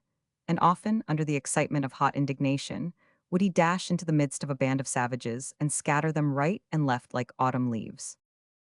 Well, as he was riding along among the mountains, near the banks of a broad stream, and not far from the edge of the great prairie, he came suddenly on an object that caused his eyes to glare and his teeth to grind. For there, under the shade of a few branches, with a pot of water by her side, sat an old Indian woman. Dick did not need to ask what she was doing there. He knew the ways of the Redskins too well to remain a moment in doubt. She had grown so old and feeble that her relations had found her burdensome, so, according to custom, they left her there to die. The poor old creature knew that she was a burden to them. She knew also the customs of her tribe. It was at her own request she had been left there, a willing victim to an inevitable fate because she felt that her beloved children would get on better without her. They made no objection. Food, to last for a few days, was put within reach of her trembling hand, a fire was kindled, and a little pile of wood placed beside it, also within reach. Then they left her. They knew that when that food was consumed, and the last stick placed upon the fire, the shrunken limbs would stand in no need of warmth. The old heart would be still. Yet that heart had once beat joyfully at the sound of those pattering feet that now retired with heavy ruthless tread forever. What a commentary on savage life. What a contrast between the promptings of the unregenerate heart of man and the precepts of that blessed, thrice blessed gospel of Jesus Christ, where love, unalterable, inextinguishable, glows in every lesson and sweetens every command. When Dick came upon her suddenly, as we have said, he was not 10 paces distant from the spot where she sat, but she was apparently deaf and blind, for she evinced no knowledge of his presence.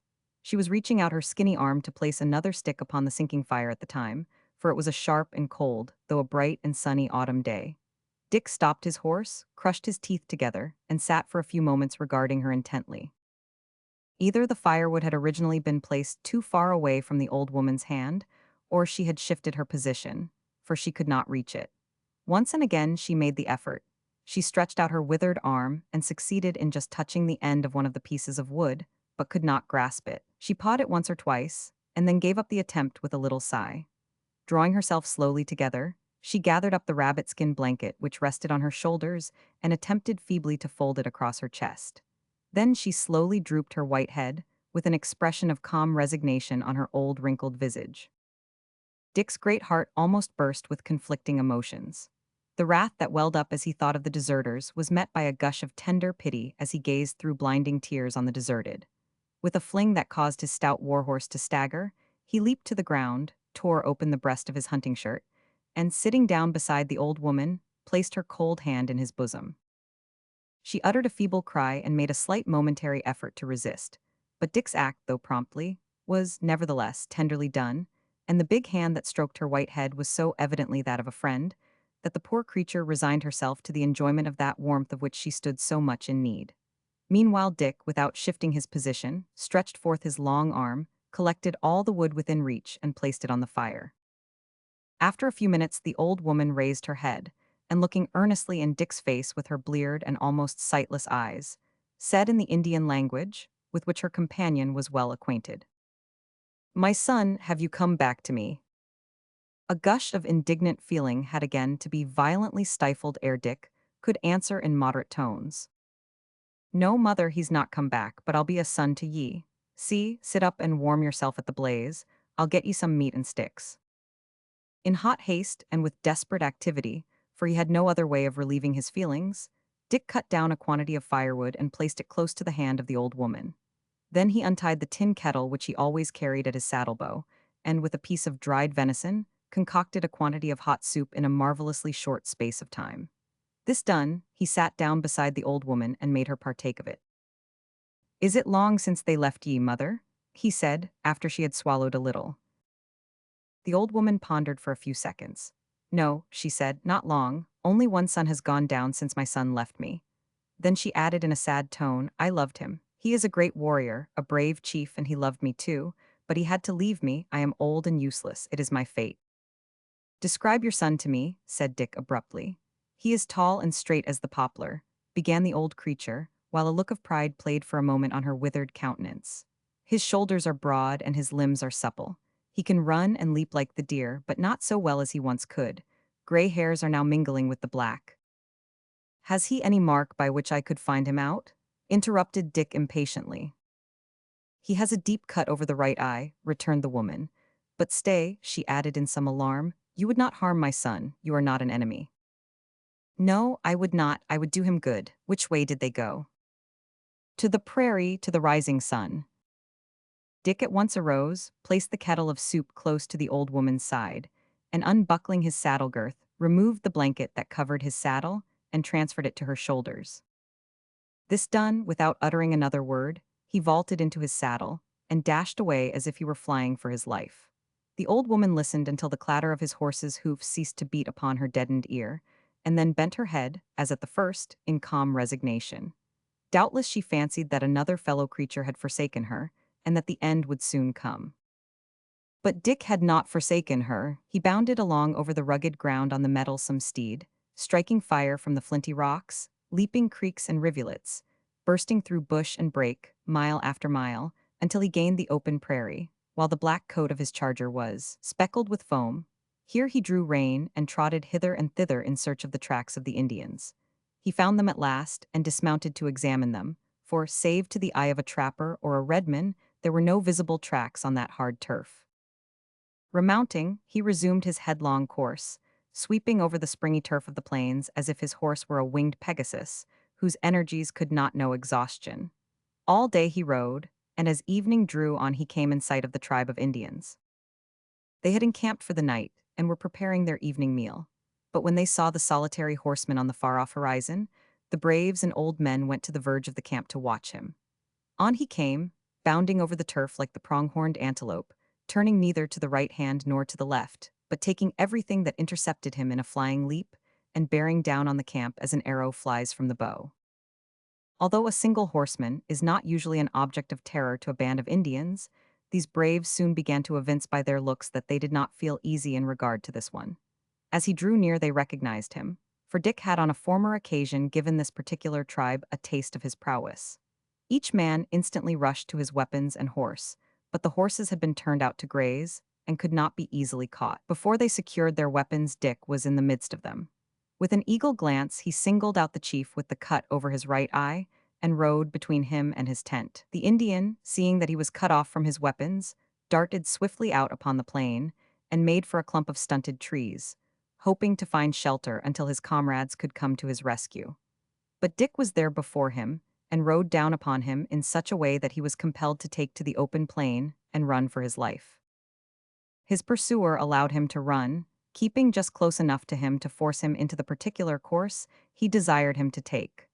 But the savage proved, indeed, to be what his mother had styled him, a brave chief. Apparently resolving rather to die than to be hunted thus like a wolf, he halted suddenly, turned sharp round, and, crossing his arms on his bare chest, looked Dick full in the face as he came up. Just as he was within 10 yards of him, the Indian drew his knife and hurled it at the breast of his enemy with such violence that it hissed in its passage through the air. Dick received it on his shield, where it stood quivering. Plucking it therefrom with a grim smile, he placed it in his own girdle, and riding up to the Indian, sternly bade him mount in front of him. There was no refusing to obey that voice.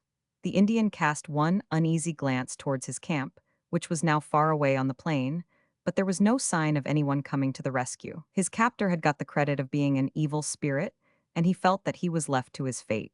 A hasty repetition of the order compelled him to turn and seize the mane of the horse.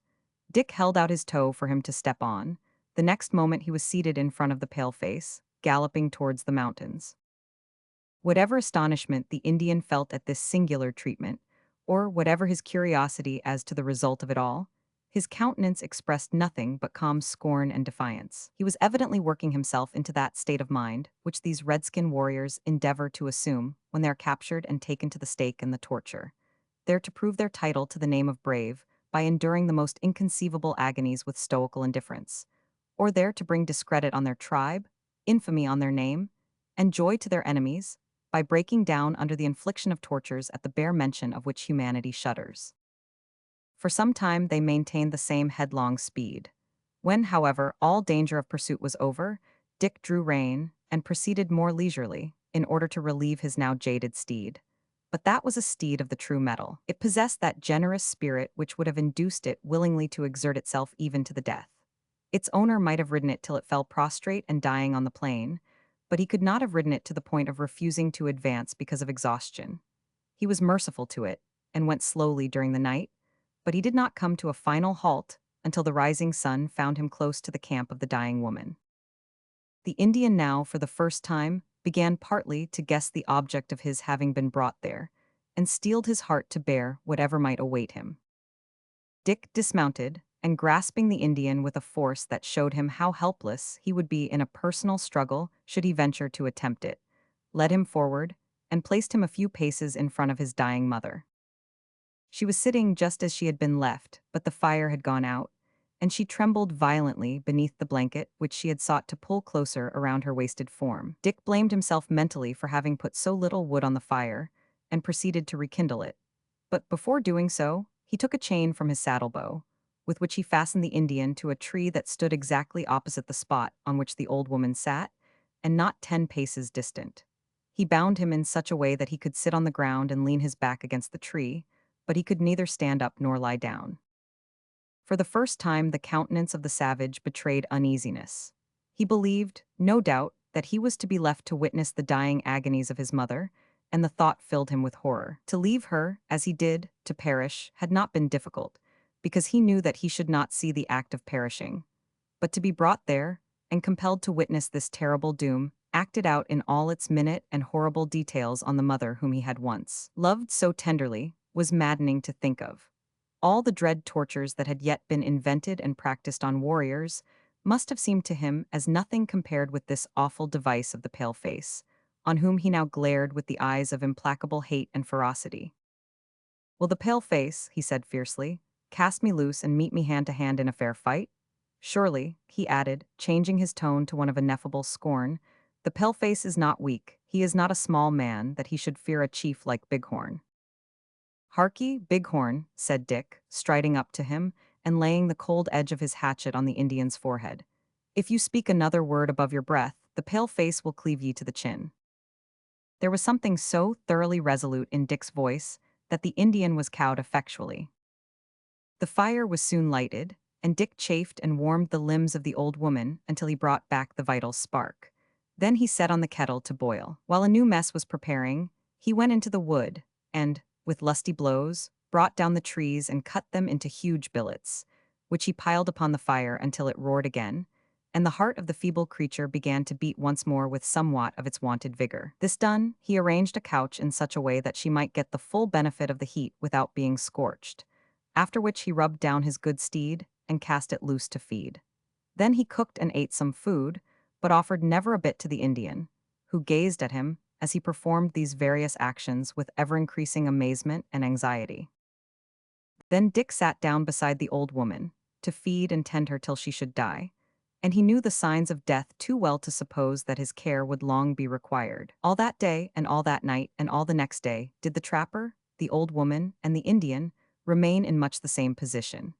Dick moved about a little, to give the old woman food and drink as she required it, and to wrap the blanket more comfortably round her, for which kind deeds the poor creature often tried to gaze fondly in his face with her sightless eyes. During all this time her son sat opposite, observing every look and motion, yet unable himself to move. The pangs of hunger now began to gnaw within him, and from his cramped position, he became so cold that he trembled violently in every limb, despite his efforts to command himself. But Dick paid no attention whatever to him, He knew that he was strong and could stand it. Once the Indian implored his jailer to give him some food, but Dick said sternly, "I'll give you food before you die if you keep quiet." At last, about nightfall of the second day, the sands of life began to run slowly. Dick saw that the old woman's end was approaching, so he rose, and going towards her son, he placed food before him. He devoured it ravenously. Then he gave him drink, and loosing him, led him to the fire, where he speedily recovered his wonted heat and energy. After that, Dick led him to his mother's side and made him kneel. "Mother," said Dick, "can you see and hear me?" "Ay, but you are not my son," said the dying woman faintly. "You are a pale face, you are very good, but you are not my son." "True, mother, but see, I have brought your son back to you. Lay your hand on her forehead," he added in that low, stern undertone which he had used throughout to Bighorn, who could not but obey. "Stroke her head, look in her eyes, and speak to her." The red man did not require to be told now. A natural impulse led him to do as he was bid. The instant the tones of his voice struck her ear, the old woman seemed to awaken with a start. She looked up eagerly, caught the hand that touched her forehead, and, passing her own thin hand up to the Indian's face, felt the scar over his eye, as if to render herself doubly sure. Then she grasped the hand again in both of hers, and, taking it under the blanket, pressed it to her withered breast and held it tightly there. But that burst of unexpected joy hastened the falling of the last few grains of sand. For 10 minutes longer they watched her as the breath went and came more and more feebly. Then it ceased altogether, and death sealed her eyes. But she did not release the hand of her son. He had some difficulty in loosening that clasp of maternal love which was stronger even than death. After all was over, Dick seized the Indian and led him to the tree, to which he chained him again. Then he dug a grave in the soft soil, in which he placed the body of the old woman with gentle care. Having covered it over, he went into the woods, caught and saddled his horse, and led him towards the wondering savage, whom he once more unbound and set free. "Bighorn," said Dick impressively, "you've been made to comfort and gladden the heart o' your old mother in her last moments. If ye was a pale face, ye'd thank the Great Spirit for that to the last day o' your life. If ye ever do come to think like the pale faces, you'll remember that you've to thank me for bringing ye here. Go, tell the redskins who it is that caught ye, and what he did and said to ye." Saying this, Dick mounted his horse and rode very slowly into the forest, leaving the redman standing by the side of his mother's grave. After Mary had concluded this story, which, we may remark, she related with much fewer comments than we have seen fit to pass upon it, she and March looked at each other for a long time in silence. Then March suddenly exclaimed, "He's a splendid fellow, Dick." Mary, both by looks and words, highly approved of this opinion. "And yet," said she somewhat abstractedly, "this be's the man who peoples call." Mary pursed her lips suddenly. "Call what?" inquired March quickly. "Wicked, wild, bad man," replied Mary, who, fortunately, could say all this with perfect truth without betraying her secret. In fact, poor Mary had never had a secret confided to her before, and having been told by the wild man of the West that she was on no account to reveal his real title to their guest, she was in the utmost perplexity lest it should slip out unawares.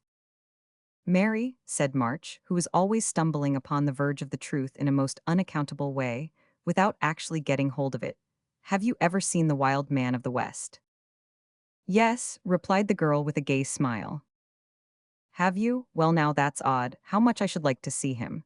To tell you the truth, one of my chief reasons for coming here was to see him. What like is he?"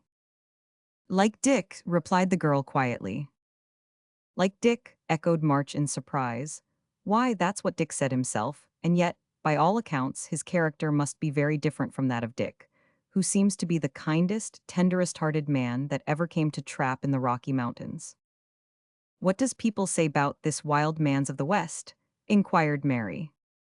"That he's awful fierce and terrible cruel, and 10 or 15 feet high, I forget which, for everybody gives him a different height." Mary laughed. "Be's that all?" "Oh no, they say he eats men." Mary laughed again. "And women and bars, raw."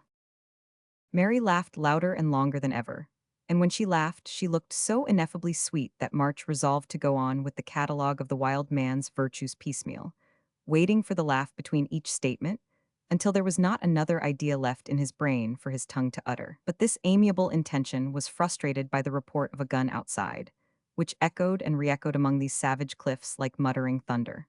It was followed by a yell that caused Mary to start up with a look of horror, and rush out of the cave, leaving the invalid in a most distressing state of uncertainty as to what he should do, and in no little anxiety as to what would happen next. Chapter 19. The Mysteries of the Cave Explained. Ingenious devices of the wild man. March and Mary besieged. The redskins proceed to make themselves at home in the cavern. There are few things in this world which are not somewhat mysterious, or that cannot be, by a peculiar combination of circumstances, more or less invested with mystery, and we hold it to be an unfair and a very paltry device on the part of an author to seek to mystify his readers by keeping them in unnecessary ignorance of that which is in itself simple and commonplace. Therefore, we beg leave to state that the apparent mystery with which we concluded the last chapter was not a mystery at all. The loud report there referred to was caused by a savage discharging his gun, and the cry that followed was the result of that same savage opening his ugly mouth and giving vent to a tremendous howl. That this was a howl of triumph was evident to ears accustomed to the war whoop of the redmen. That it was destined to be succeeded by an exclamation of mingled disappointment and surprise was evident, at least to Mary, who knew the mysteries of the place. In order to make this plain without further circumlocution, we may as well inform the reader at once that the wild man of the West, perhaps we should call him Dick, in deference to March Marston's ignorance of his real character at this time, was not only a subject of terror to the Indians inhabiting this region of the earth at that particular era in the world's history, but also a subject of intense curiosity. Hence, for many years past, it had been an object of ambition, on the part of the more courageous of the Indian warriors, to trace this terrible creature to his familiar haunts and beard the lion in his den. Dick soon became fully aware of this, and, not being a mysterious monster or demon, but a mere mortal, although, doubtless, a singularly huge and eccentric one, it behoved him to frustrate the amiable intentions of his savage tormentors. In order to effect this, he first of all selected, as we have seen, a gloomy, secluded, and almost inaccessible spot among the Rocky Mountains as his residence, which he made a point of quitting and returning to only in the dark hours of night or early morning, as far as was practicable.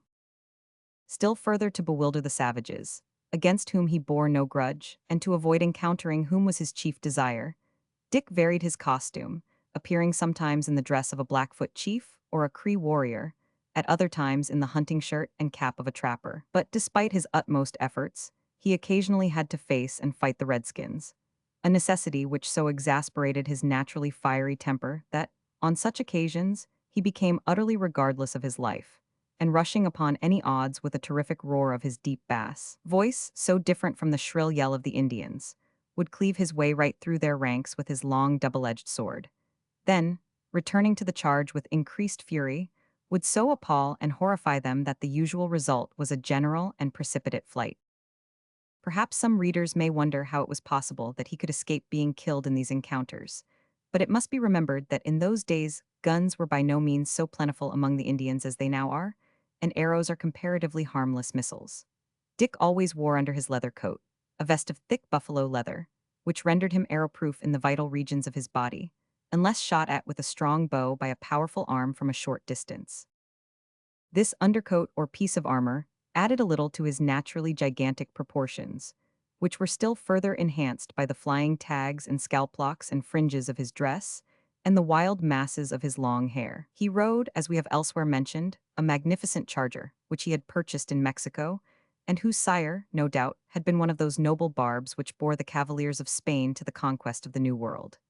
The mane and tail of this animal, having never been cut, were of immense length, and when violently agitated, seemed to envelop horse and man. Altogether, the tout ensemble of Dick and his charger on any of the rencontres above referred to was sufficiently awful, and as he was seldom seen near at hand, except in a condition of blazing fury, there is little wonder that, in the process of time, he became celebrated throughout the country as the wild man of the West. The white trappers, too, were somewhat curious to know something about this mysterious brother, but he shunned them even more determinedly than he did the Indians, though, of course, he never fought with them, seeing that they did not attempt to murder him or interfere with his movements as the savages did. But there were one or two bolder or more inquisitive than their comrades, who dogged the wild man and tried to force themselves upon him. These he caught and thrashed soundly, after the fashion of a schoolmaster with a refractory boy, and turned them adrift with a warning thenceforth to mind their own business.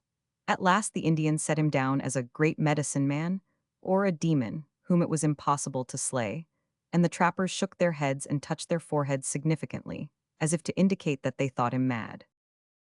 Thus Dick, in course of years, freed himself in a great measure from annoyance, and many good and kind actions which he did both to Indians and trappers began to be circulated and exaggerated, so that he became a greater mystery than ever, especially to the savages, who naturally misconstrued the spirit in which he made his furious attacks in self-defense, just as much as they misunderstood his motives in performing deeds of kindness. He was a monstrous mystery, the greatest mystery that had ever been seen or heard of in the Rocky Mountains since the beginning of time, and no doubt a greater mystery than will ever be heard of there again. Having traversed this roundabout pathway, we now come to the explanation which we intended to have given much earlier in this chapter. But it is really wonderful how natural it is for the human mind to prose and to diverge, and how very difficult it is, at any time, to come to the point. Public speakers know this well. Perhaps their hearers know it better. Well, although Dick was thus feared, yet he was not entirely unmolested. Wandering tribes from distant hunting grounds used to go there, and not knowing much about the wild man of the West, did not believe in him, even ventured to go in search of him, and on more than one occasion almost caught him asleep in his cave. Having an ingenious turn of mind, and being somewhat fanciful, he devised a curious plan to deceive the savages and warn him of their approach. By means of an axe and a knife, he carved a representation of his own head, and covered it with hair by means of the tail of one of his light-colored horses, which he docked for the purpose. His steeds, by the way, occupied another chamber of the cavern in which he dwelt. The head thus formed, he planted behind a bush that grew on a ledge of rock about 2 yards from the bottom of the cliff of the amphitheater outside, and directly opposite to the entrance to it. The cave, it will be remembered, was on the right of that entrance. Thus, the first thing the savage beheld, on prowling up to the opening of the amphitheater, was Dick's image peeping at him over the bush opposite. Of course, the instantaneous result was the firing of a shot or the discharge of an arrow, which, the Indians being excellent marksmen, invariably alighted on the bridge of Dick's nose, or in the center of his forehead, or in one or other of his eyes. As the head was balanced on the front edge of a deep narrow hole which happened to be there, it was invariably knocked into that hole by the blow and disappeared. This was the supposed fall of the famous wild man that caused the yell which has taken so long to account for, and the discovery of nothing behind that bush except a small deep hole, much too small to secrete even a little man's body in, was the cause of the explanation of surprise which we asserted would certainly follow. When an event of this kind happened, Dick had a large blunderbuss in readiness. It was loaded with a tremendous charge of small shot and a small charge of powder, for he did not want to kill. His object was simply to punish and to terrify. He also had in readiness a curious machine, which we find it rather difficult to describe. Everyone has heard, no doubt, of the wooden wheels with wooden axles attached to the carts in some eastern countries, which groan and creak and yell and shriek for want of grease, in a manner that is almost maddening to all but native ears. Dick's invention was founded partly on the principle of these eastern carts, only it was worked by turning a handle, and its sounds were much more excruciatingly intense. On being startled, then, Dick was wont to seize his blunderbuss, rush into the outer cave where the shrieking machine was, give the handle half a dozen turns, and thus awaken, as it were, all the demons of the Rocky Mountains. Dick came at last to know exactly what state of things he would find outside. At the first burst of discord the savages, however numerous, took to their heels, and when Dick emerged from his cave, they were always within a yard or two of the entrance to the amphitheater. Every man with outstretched arms sloped forward at the acutest possible angle with the ground, rushing on the wings of terror in a flight of unparalleled precipitancy. To pour the charge of small shot down into the center of the flying mass was the work of a moment. To mount his unsaddled charger and dash down the steep rugged path with a clatter equal to that of half a squadron of dragoons was the work of 2 minutes more. To pull up suddenly, when he had terrified the spirits of the intruders well-nigh out of their bodies, return slowly to his rude domicile, reload his blunderbuss, and retire to rest with a grim smile on his bearded mouth, and a lurking expression of fun in his big blue eyes, as he drew his blanket over him, was the usual termination of such scenes. But this was not all. Dick, like a wise man, had prepared for the worst. In the event of the Indians ever getting the length of the interior of his den, there were other contrivances ready for them. chief among which was a large cistern or tank of water, directly over the fireplace, the front of which was movable, and could be pulled down by means of a cord passing into the innermost cave of all, namely, the third cavern which we have alluded to as being Mary's dormitory.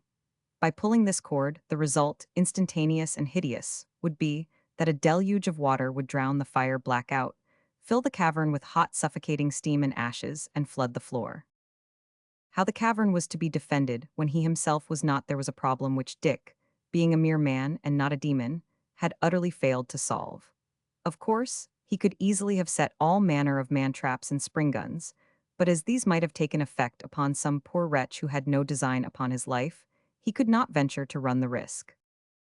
On the present occasion, Dick being absent, March being prostrated and all but helpless, and Mary being unable to turn the handle of the shrieking machine or to fire the blunderbuss, which kicked like a small cannon, the case of the romantic pair was desperate, and their only hope seemed to be that the savages would go away without examining the cavern. Vain hope. But Dick had not left them to take their chance in that way. He had warned Mary long ago how to act in such circumstances, and she soon returned to March with the news that there were 4 Indian warriors outside, examining the bush behind which the head had disappeared, and that they would very soon find out the cave. "That's not pleasant news, Mary," said March, starting up in spite of pain and giddiness. "You seem to take it very easy." "Come quick," said she, seizing March by the hand, "come with me." March said, mentally, that he would go with her into the jaws of death, if need be. But he followed up the mental speech with the audible remark that he had better take some weapon with him. "No, no, come, me get you spear, hatchet very quick, but come." So saying, she dragged rather than conducted March to the little opening which led into her dormitory. He had to stoop on entering, and great was his amazement on finding himself on the brink of a black yawning gulf that seemed to descend into the bowels of the earth. The end of a narrow plank rested on the edge of this gulf, and appeared to bridge it over, but the other end of the plank, and all beyond, were lost in impenetrable darkness. "Come after me," said Mary, passing rapidly across the gulf and disappearing absolutely like a vision. March hesitated. He tried to steady his somewhat giddy head, but the single word, "calm," issuing from darkness in a very commanding tone, settled the point. He staggered across, held out his hands, and almost tumbled over his fair guide, on reaching the other end of the plank much sooner than he had expected. "Now wait, I will come again," said Mary, recrossing. The view back was a very different thing from the view forward. As he stood there, on the brink of the yawning gulf, March could see right through into the cavern he had just left, and could observe everything that took place there. Mary hastily loaded herself with a rifle and the blunderbuss, also with powder horn, bullet pouch, and a bag containing buffalo tongues. With these she returned quickly, and, brushing past her companion, carried them farther into the cave. "Now help me pull," she said, laying hold of the end of the plank. March obeyed, and obedience cost him much, poor fellow, for it seemed as if, in the act, he had rent asunder every muscle in his right shoulder. The plank being thus drawn away, an impassable gulf was left between the inner and middle cavern, which, even in the event of its being discovered, presented no particular temptation to induce anyone to explore farther. Mary drew the plank into the long natural passage, which led to her private apartment, and as this passage turned abruptly to the right, there was no possibility of anyone on the other side of the gulf being able to see into it. Indeed, a light in it was not visible from that point of view, and their voices could not be heard unless they spoke loudly. Just as the plank was withdrawn, the Indians discovered the mouth of the cavern, and in a few minutes the 2 watchers beheld a painted savage peep in at the opening of the center cave. Seeing that it was empty, and observing at a glance the opening into the inner cave, he drew back quickly. A minute after, the 4 Indians darted across and got out of range of that opening, evidently fearing that someone was there. They flitted past so quickly, yet noiselessly, that they appeared more like shadows than real men. Presently one of them stepped full in front of the opening with a bow and arrow in his hand. The light of the fire was strong. March saw him raise the bow, and had just time to draw back when an arrow whizzed past him, and was broken to pieces on the rock behind his back. Instantly after, the echoes of the place burst forth as a shot was fired in the same direction. Having thus made sure that the way was clear, the boldest of the savages entered with a blazing pine knot held high above his head, the others following with bows ready and arrows fitted to the string. On reaching the edge of the yawning chasm, The foremost savage held the torch over it, and they all gazed in silence into its unfathomable depths. Satisfied that it was impassable, they consulted for a few minutes, and then, apparently coming to the conclusion that the place was untenanted, they returned to the middle cave and began to rummage and toss about the things they found there. "Bring the rifle," whispered March. "I can floor two at a shot as they now sit." "No," Mary replied firmly. "Why make blood? They will go away soon." Mary was right, but a circumstance occurred which caused them to go away sooner than either she or they had anticipated. Chapter 20.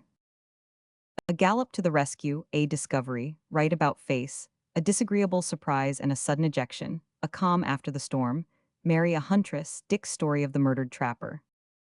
When Dick, alias the Wild Man of the West, left his cave, as narrated in a previous chapter, and galloped away with reckless speed to afford the aid of his stout right arm to his friends in the mountain fort, for he counted them friends, although they little knew it, he felt that if he was to be of any use he must travel over the country as he had never traveled before, except once, when he had to fly for his life before 500 Pawnee warriors.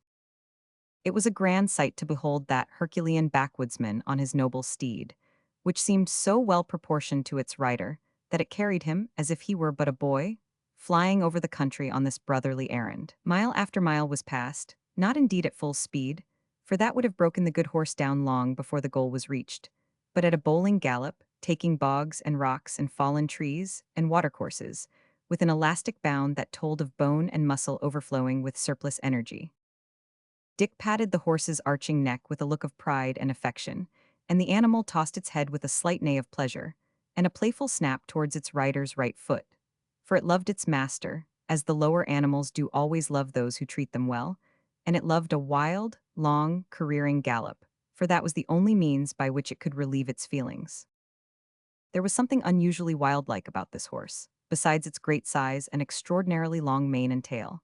It carried its head high and its ears pointed forward, and it looked boldly from side to side as it went springingly along, more like a human being than a horse. It actually appeared to be taking intelligent notice of things around it. So much so that Dick had got into a habit of saying a word or two now, and then to it in a grave tone, as if he were conversing with a friend. "Aye, it's a fine country, isn't it?" he said, patting the neck again. The ears were pointed backwards at once, and a little neigh or squeak, with a toss of the head, was the reply. "Pity ye can't speak, an't it?" continued Dick in a low, quiet tone. The horse appeared to know that this was merely a meditative remark, not pointedly addressed to itself, for it only put back one ear and kept the other forward. "Now, lass," said Dick firmly, both ears went full back at that sound and remained there. "Take it easy, don't exert yourself overmuch. It ain't no use, a short pace or two, and so." The horse went full swing over a roaring watercourse as he spoke, and alighted safe on the opposite bank, but the gravelly soil was treacherous. It gave way, and the animal's hind legs slipped back. With a bound, Dick sprang to the ground. "Hip, good horse," he cried, raising the rein. A powerful effort and footing was regained. Dick vaulted into the saddle, he seldom used the stirrup, and away they went again, blithe as ever. Then a long strip of tangled forest appeared. Dick diverged here. It was easier to skirt it than to crash through it. Presently a broad, deep river came in view. There was no looking for a ford, no checking the pace. In they went with sounding plunge, as if water were their native element, breasted the foaming tide, and gaining the opposite bank, went steadily forward. Thus on they sped, over hill and dale, all that night, for the moon was bright in a cloudless sky, and part of next day. Then Dick made a sudden halt and dismounted to examine something on the ground. Footprints of Indian horses, 4 of them, going in the direction of his dwelling. Dick rose, and his strong brows were knitted, and his lips firmly pressed together. For a moment or two he pondered, then he told his horse to follow him, and dropping the bridle, set off at a rapid walk, keeping steadily on the tracks and stooping now and then to examine them when the nature of the ground rendered them less discernible. Thus he retraced his course for about a mile, when he stopped and muttered, "No doubt, O.T. Them reptiles never come to these diggins but when they want to pay me a visit." As he said this, he remounted his horse and sat for a minute or two undecided. It was hard to give up his purpose, but it was impossible to leave his cavern defenseless with Mary in it, and the certainty that savages were hunting it out. That thought settled the matter. He shook the reins, and back they flew again towards the cave, at a much quicker pace than they had hitherto maintained. The result was that Dick gained the entrance of his ravine just 2 hours later than the savages, and in time to superintend personally the hospitalities of his own dwelling. Riding quickly up to the head of the gorge, he dismounted and ascended the pathway to his cave with giant strides and a beating heart, for Dick thought of Mary, and the words "too late" would whiz about in his brain. The Indians were still sitting round the fire enjoying themselves when March and Mary, to their unutterable surprise, beheld Dick stride through the low doorway of the cave, raise himself to his full height, and stand before the stricken invaders, absolutely blazing with wrath. His eyes, his hair, his beard, his glistening teeth seemed each individually imbued with indignation. The Indians did not move. They could not move. They simply sat and stared, and thus both parties continued for a quarter of a minute. Mary used that short time well. She knew exactly what to do. Darting into her chamber, she seized the end of the rope connected with the tank and pulled it violently.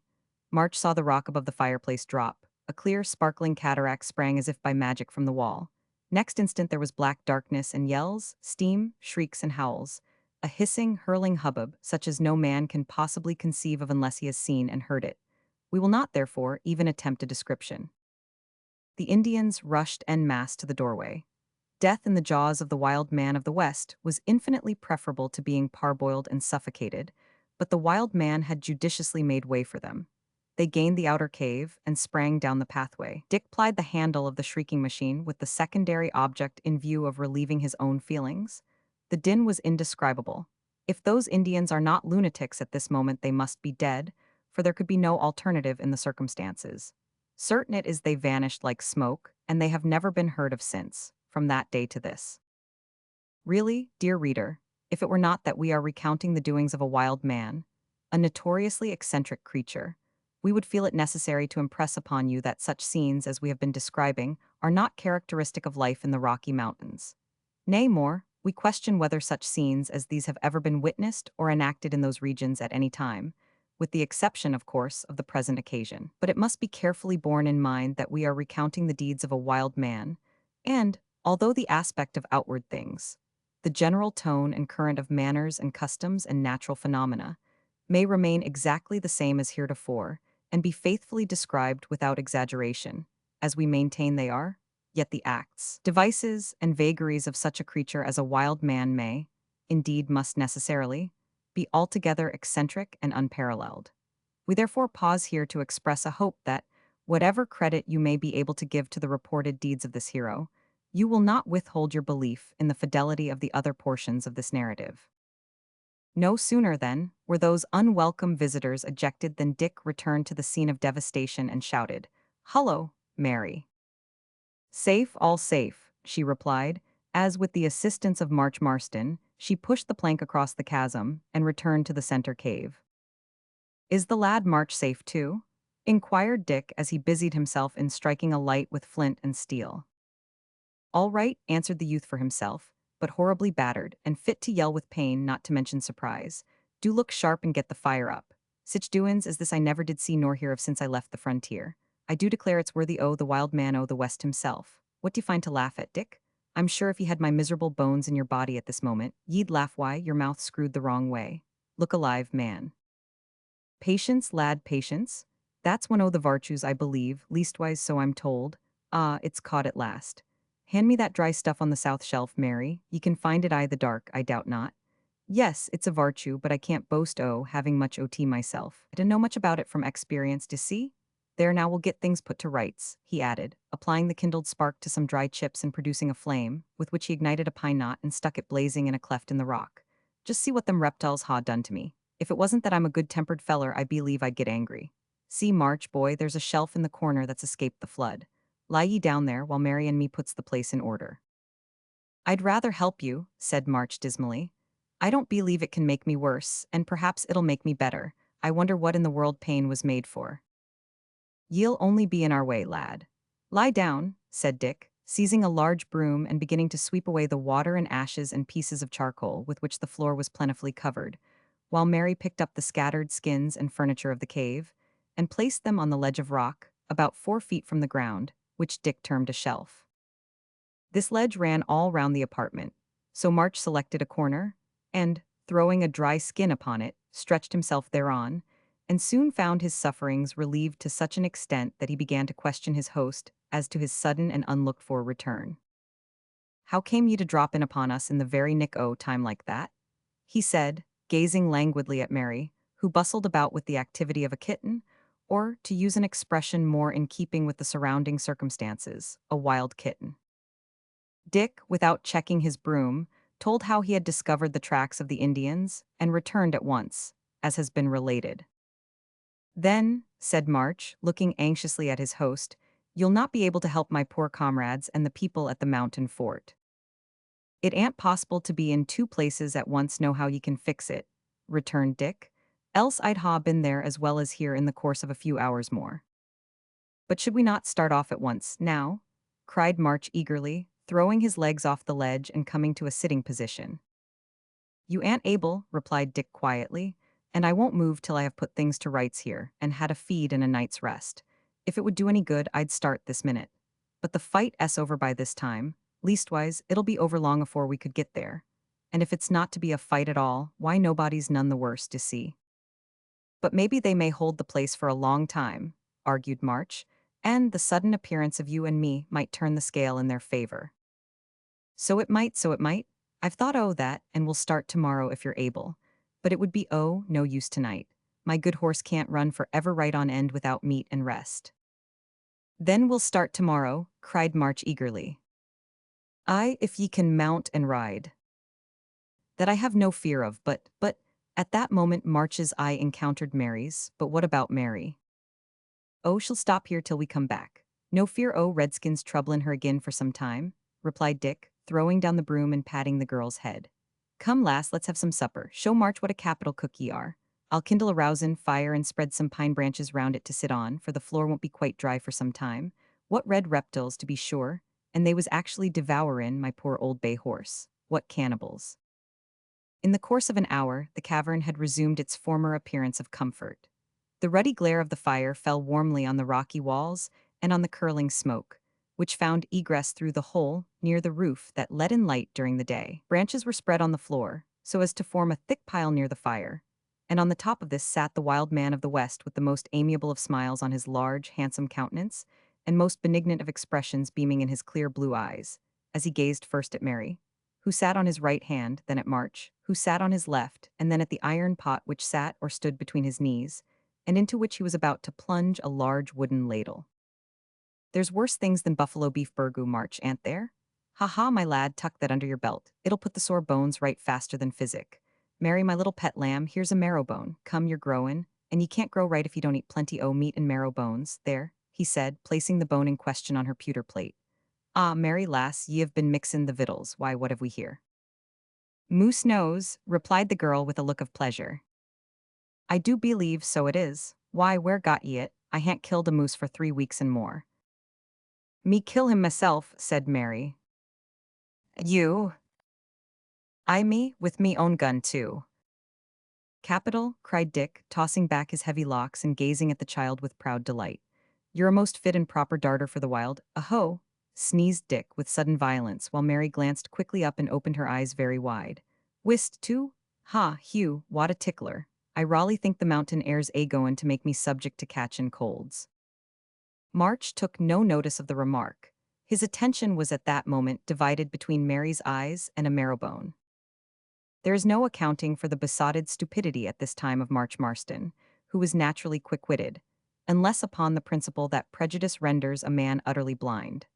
100 glaring and obvious facts, incidents, words, and looks ought to have enlightened him as to who his new friend Dick really was. But his mind was so thoroughly imbued, so saturated, with the preconceived notion of the wild man of the West being a huge, ferocious, ugly monster, all over red or perhaps blue hair from the eyes to the toes, with canine teeth, and very probably a tail, that unintentional hints and suggestive facts were totally thrown away upon him. The fact is that if Dick had at that moment looked him full in the face and said, "I'm the wild man of the West," March would have said he didn't believe it. "How came ye by the iron pot?" inquired March suddenly, as the sight of that vessel changed the current of his thoughts.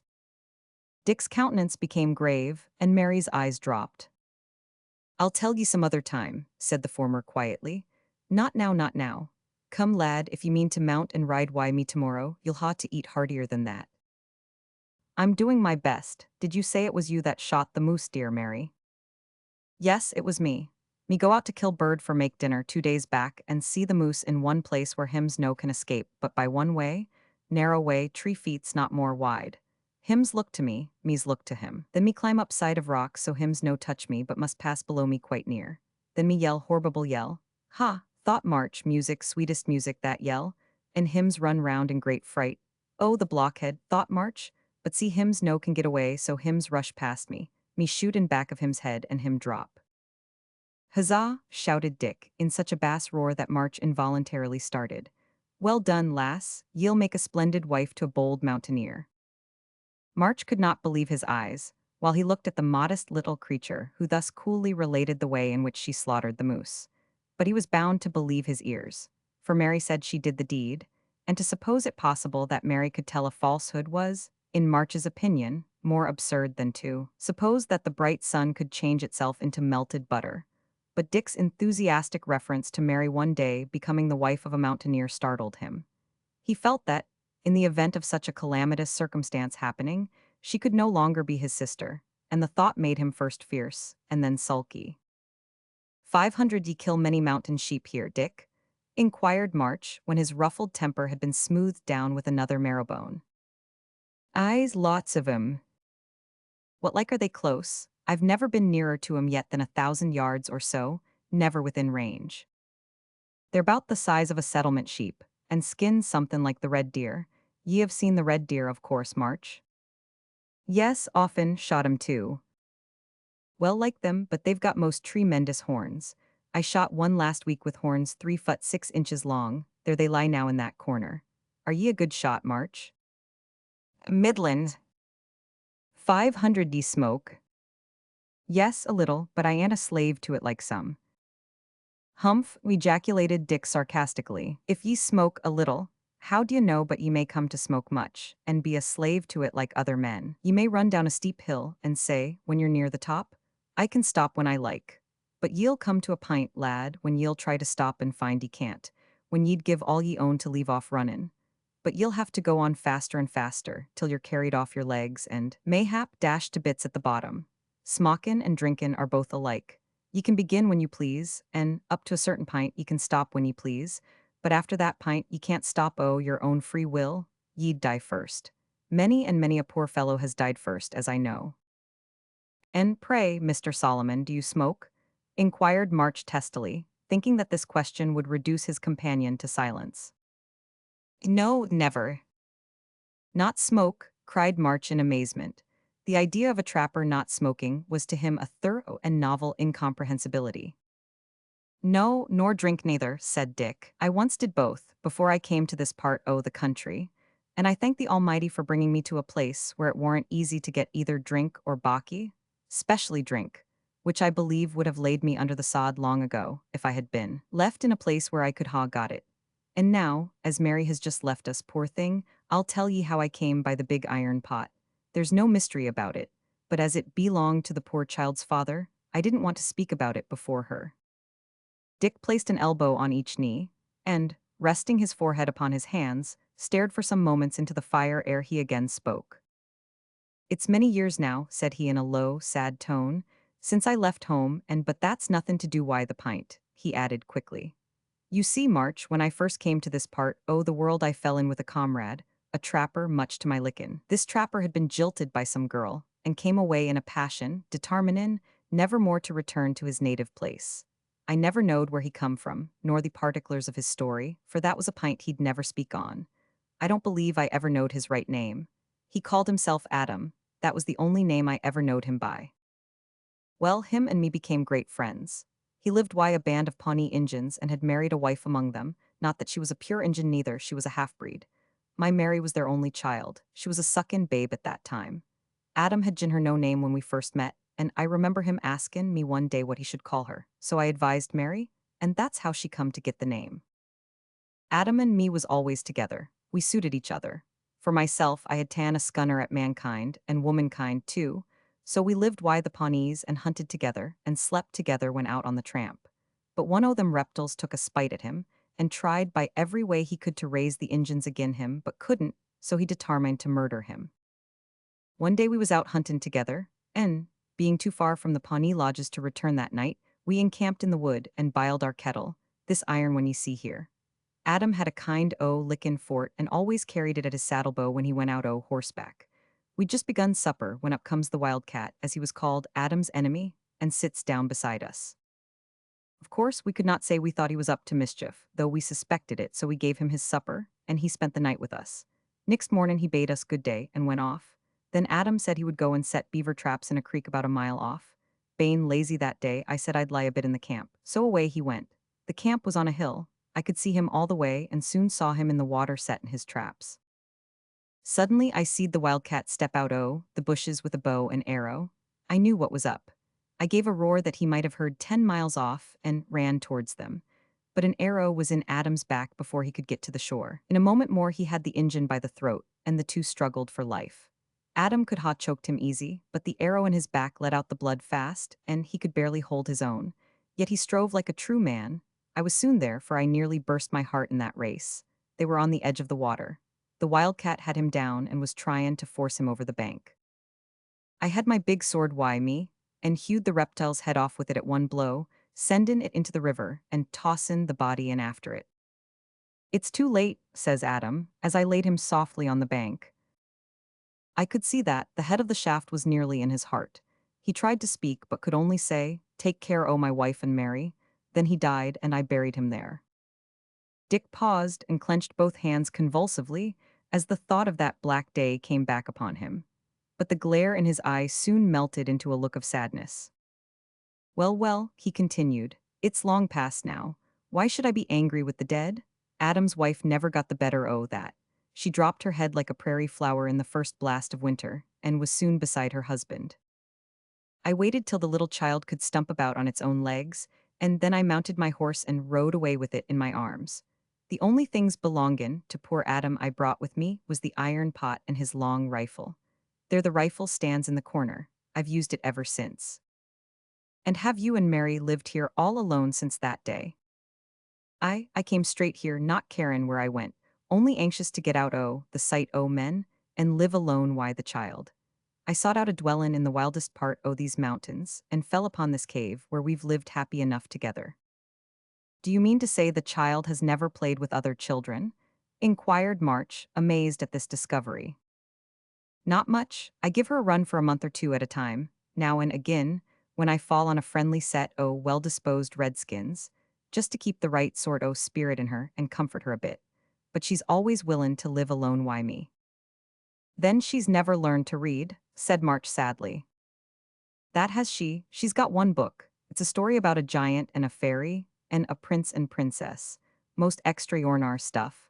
I got it from a blood Injun who said he picked it up in a frontier settlement where the people had all been murdered. When we had nothing better to do, I used to teach her letters out that book. And the moment she got 'em off, she seemed to pick up the words. I done know how. She's awful quick. She knows every word that story by heart. And she's invented heaps others the most amazin' kind. I've often thought goin' to the settlements to get her some books, but... Dick paused abruptly, and a dark frown settled on his features, as if the thoughts of civilized men and things revived unpleasant memories. The fact is, he continued somewhat bitterly, I've been a hater of my race. You'd scarcely believe it, lad, but you are the first man I've ever told all this to. I can't tell why it is that I feel a lickin' for ye, boy, and a desire to have ye stop with me. But that must not be. I had but one friend. I must not make another to have him murdered mayhap before my eyes. Yet, he added in a gentle tone, taking March's hand in his and stroking it, I feel a lickin' for ye, boy, that makes me sad to think partin'. But we don't need to part, Dick, said March eagerly. I like you too, and I like your style of life, and he was going to have added that he liked Mary, and that he would live with them both all his days, when the little cottage at Pine Point Settlement and his loving mother rose before him, and caused him to drop his head and terminate his speech abruptly. Just then Mary re-entered the cavern, and put an end to the conversation. Chapter 21. March, though willing in spirit, finds his body weak. He makes Mary a present. The trappers set out to search for their lost comrade. An unexpected meeting. Big Waller waxes pugnacious. News of March Dick becomes more mysterious than ever. A reckless proposal and a happy meeting. Next morning, before daybreak, March Marston attempted to set out for the mountain fort with Dick, but he was so thoroughly knocked up before the end of the first mile that he had to call a halt and admit that he could not think of going further. This was just what Dick wanted, so he laughed, told him to go back and take care of Mary, and he would advance alone. March returned, very much humbled, excessively pained in all his joints, and feeling as if he had reason to be ashamed of himself. "Oh, you come back," cried Mary as he entered the cavern with a crestfallen air. "Me so glad, me know very well you know was possible for travel." Mary was perfectly artless. She made no attempt whatever to conceal her satisfaction at the youth's return, so he felt amazingly comforted, and even began to recover his self-esteem. "Yes, Mary, I've come back 'cause I can't go forward. It's no use tryin'. I'd just have knocked up on the way, which would have been awkward for Dick, as well as for me. Besides, I couldn't fight just now to save my life." "Well, you is right, you stop here and get strong and well. Me tell you stories 'bout Dick or other mans if you likes. We'll have no fightin' to do. If there is, me take care of you. Me can do's a little in that way." March opened his eyes very wide at this, and stared at the pretty little vision in leather, but there was no smile or sly wrinkle on her countenance. She was looking quite gravely and sedately into the iron pot, which she happened to be stirring at that moment. "Mary," he said, sitting down beside her, "Dick tells me you can read." "Yiz, me can read little, but me only got one book." She sighed slightly as she said this. "Would you like to have another book?" "Oh yiz, very very much. Have you got one?" One, the only one I have in the world, Mary. And you're the only person in the world I'd give it to. But I'll give it to you, 'cause you've no chance of get one like it here. It's a Bible, the one my mother gave me when I left home."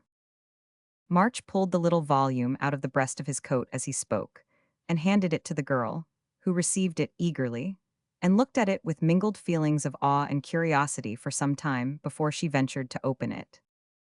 "The Bible, Dick have often speak to me about it, and try to member some of it, but he no can member much. He tell me it speak about the great good spirit. Injins call him Manitou." "So it does, Mary. I'll leave it with you when I go away. You say Dick couldn't remember much of it. Neither can I, Mary. More shame to me, for many and many a time has my poor mother tried to make me learn it off by heart." "You mother," repeated Mary earnestly. "Is you mother livin'?" "That is she. At least, I left her well and hearty in Pine Point settlement not many weeks agone." "Me wish me had mother," said Mary with a sigh. March gazed at the sad face of his fair companion with a perplexed yet sympathetic look. This was a new idea to him.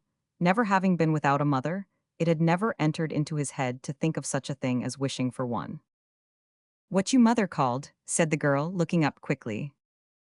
"Her name is Mary." "Yiz, that very strange, call same as me." "Not very strange, after all. There are a good number of Marys in the world," replied March with a laugh. "See, here is her name on the flyleaf of the Bible, written with her own hand, too. To my dear March, from his loving mother, Mary Marston, Pine Point Settlement. Isn't it a good round hand, right?" "Very pretty," replied Mary. But she had now begun to spell out the words of the book which had at last fallen into her hands, and March could not again draw her into general talk. So he was fain to sit down and help her to read the Bible. Leaving them thus occupied, we will now return to the trappers, three of whom, it will be remembered, Bounce, Red Hand, and Gibault, had reached the mountain fort and given the alarm. Soon afterwards the Indians arrived there, but finding everything in readiness to give them a warm reception, they retired at once, preferring to wait their opportunity rather than have a fair stand-up fight with the white men. About an hour after they had retired, Big Waller, Hawkswing, and the artist came tearing towards the fort and were at once admitted. They had nothing new to tell. They had met together by accident, as the others had done, on nearing the fort, and would have been in sooner, had not Big Waller been obliged to take charge of poor Bertram, who, owing to the suddenness and violence of all these recent events in savage life, had got into a muddled condition of mind that rendered him peculiarly helpless. But they knew nothing of March Marston. They had expected to find him there before them. As March was well mounted, and known to be well qualified to take care of himself, his non-arrival threw his friends into a state of the utmost anxiety and suspense. They waited a couple of hours, in order to give him a chance of coming in, hoping that he might have merely been detained by some trifling accident, such as having lost his way for a time. But when, at the end of that period, there was still no sign of him, they gave up all hope of his arriving, and at once set out to sweep the whole country round in search of him, vowing in their hearts that they would never return to Pine Point settlement without him if he were alive. MacLeod tried to persuade them to remain at the fort for a few days, but, feeling sympathy with them, he soon ceased to press the matter. As for the wretched chief of the fort, MacGregor, the excitement of the recent transactions being over, he had returned to his bosom friend and bitterest enemy, the bottle, and was at that time lying in a state of driveling idiocy in his private chamber. A few days after quitting the fort, Bounce and Gibalt, who chanced to be riding considerably in advance of their companions, halted on the top of a ridge and began to scan the country before them. In the midst of their observations, Bounce broke the silence with a grunt. "Fat now?" inquired his companion. "What now?" replied Bounce contemptuously. "Use your eyes now to see nothin'." "Non no ting." "That comes o' the want of obsarvation, now," said Bounce in a grave, reproachful tone. "Ye should not to be so light-headed, lad. If ye was left to your lone in them sort o' places, ye'd soon lose your scalp. It's obsarvation as does it all, and in your particular case it's the want o' that same as doesn't do it, d'see. Non vriment me shockable blind dis day. My's P-raps get more cliver demorrow," replied the good-humored Canadian with a grin. "Fat you see." "I see footprints," replied Bounce, dismounting. "And as footprints implies feet, and feet indicates critters, human or otherwise, it becomes men wot be lookin' for a lost comrade to examine 'em with more nor ornery care." "Ha!" shouted Gibalt with unwonted energy. "Look, voila, behold, Bounce, you have great want of observation. See." Now it chanced that, while Bounce was on his knees, carefully turning over every leaf and blade of grass, his comrade, who remained on horseback, and kept gazing at the horizon, without any particular object in view, did suddenly behold an object coming towards them at full gallop. Hence the sudden outburst, and the succeeding exclamation from Bounce, "It's a hoss." "A hoss," repeated Gibalt. "Him be one buffalo I see him's bump." "The bumps that ye see is neither more nor less than a man leanin' for'ard, it is."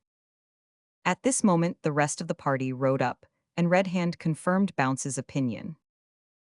"There's only one, I guess, and he's in a powerful hurry," observed Big Waller. "But we may as well be ready to fix his flint if he means to cut up rough." He brought forward his gun as he spoke, and examined the priming. "I believe he's an evil spirit, I do," said Bounce. "What a pace." "More like to de wild man of de vest," observed Gibalt. "Think you so?" whispered Bertram in an anxious tone, with an involuntary motion of his hand to the pouch, in which lay that marvelous sketchbook of his. "Think it's him," said Red Hand to Hawkswing. The Indian gave a slight grunt of assent. But the strange horseman soon put all doubt on the point at rest by bearing down upon them like a whirlwind, his long hair and tags and scalp locks streaming in the wind as usual. Dick had a distinct purpose in thus acting. He wished to terrify men, or, at least, to impress them with a wholesome dread of him, in order that he might simply be let alone. He did not check his slashing pace until within 4 or 5 bounds of the party. Reining up so violently that he tore up the turf for a couple of yards under his horse's heels, he looked at the trappers with a grave, almost fierce expression, for a second or two. "You come from the mountain fort," he said. "Yes," replied Red Hand. "It's all right there." "All right," the Redskins threatened an attack, but we were too quick for 'em. A gleam of satisfaction passed across Dick's face as he added, "You've lost a comrade, ha'n't ye?" "We just have," cried Big Waller in surprise. "If you've seed him, I guess ye'd as well take us to his whereabouts." "See you yonder pine?" said Dick, pointing back in the direction whence he had come. "One day's journey beyond that, as the crow flies, will bring you to a valley, level and well-watered, with plenty o' beaver in it. You'll find him there." Without waiting a reply, Dick turned to ride away. "I say, stranger," cried Waller. Dick paused. "Air you, or air you not, the wild man o' the West?"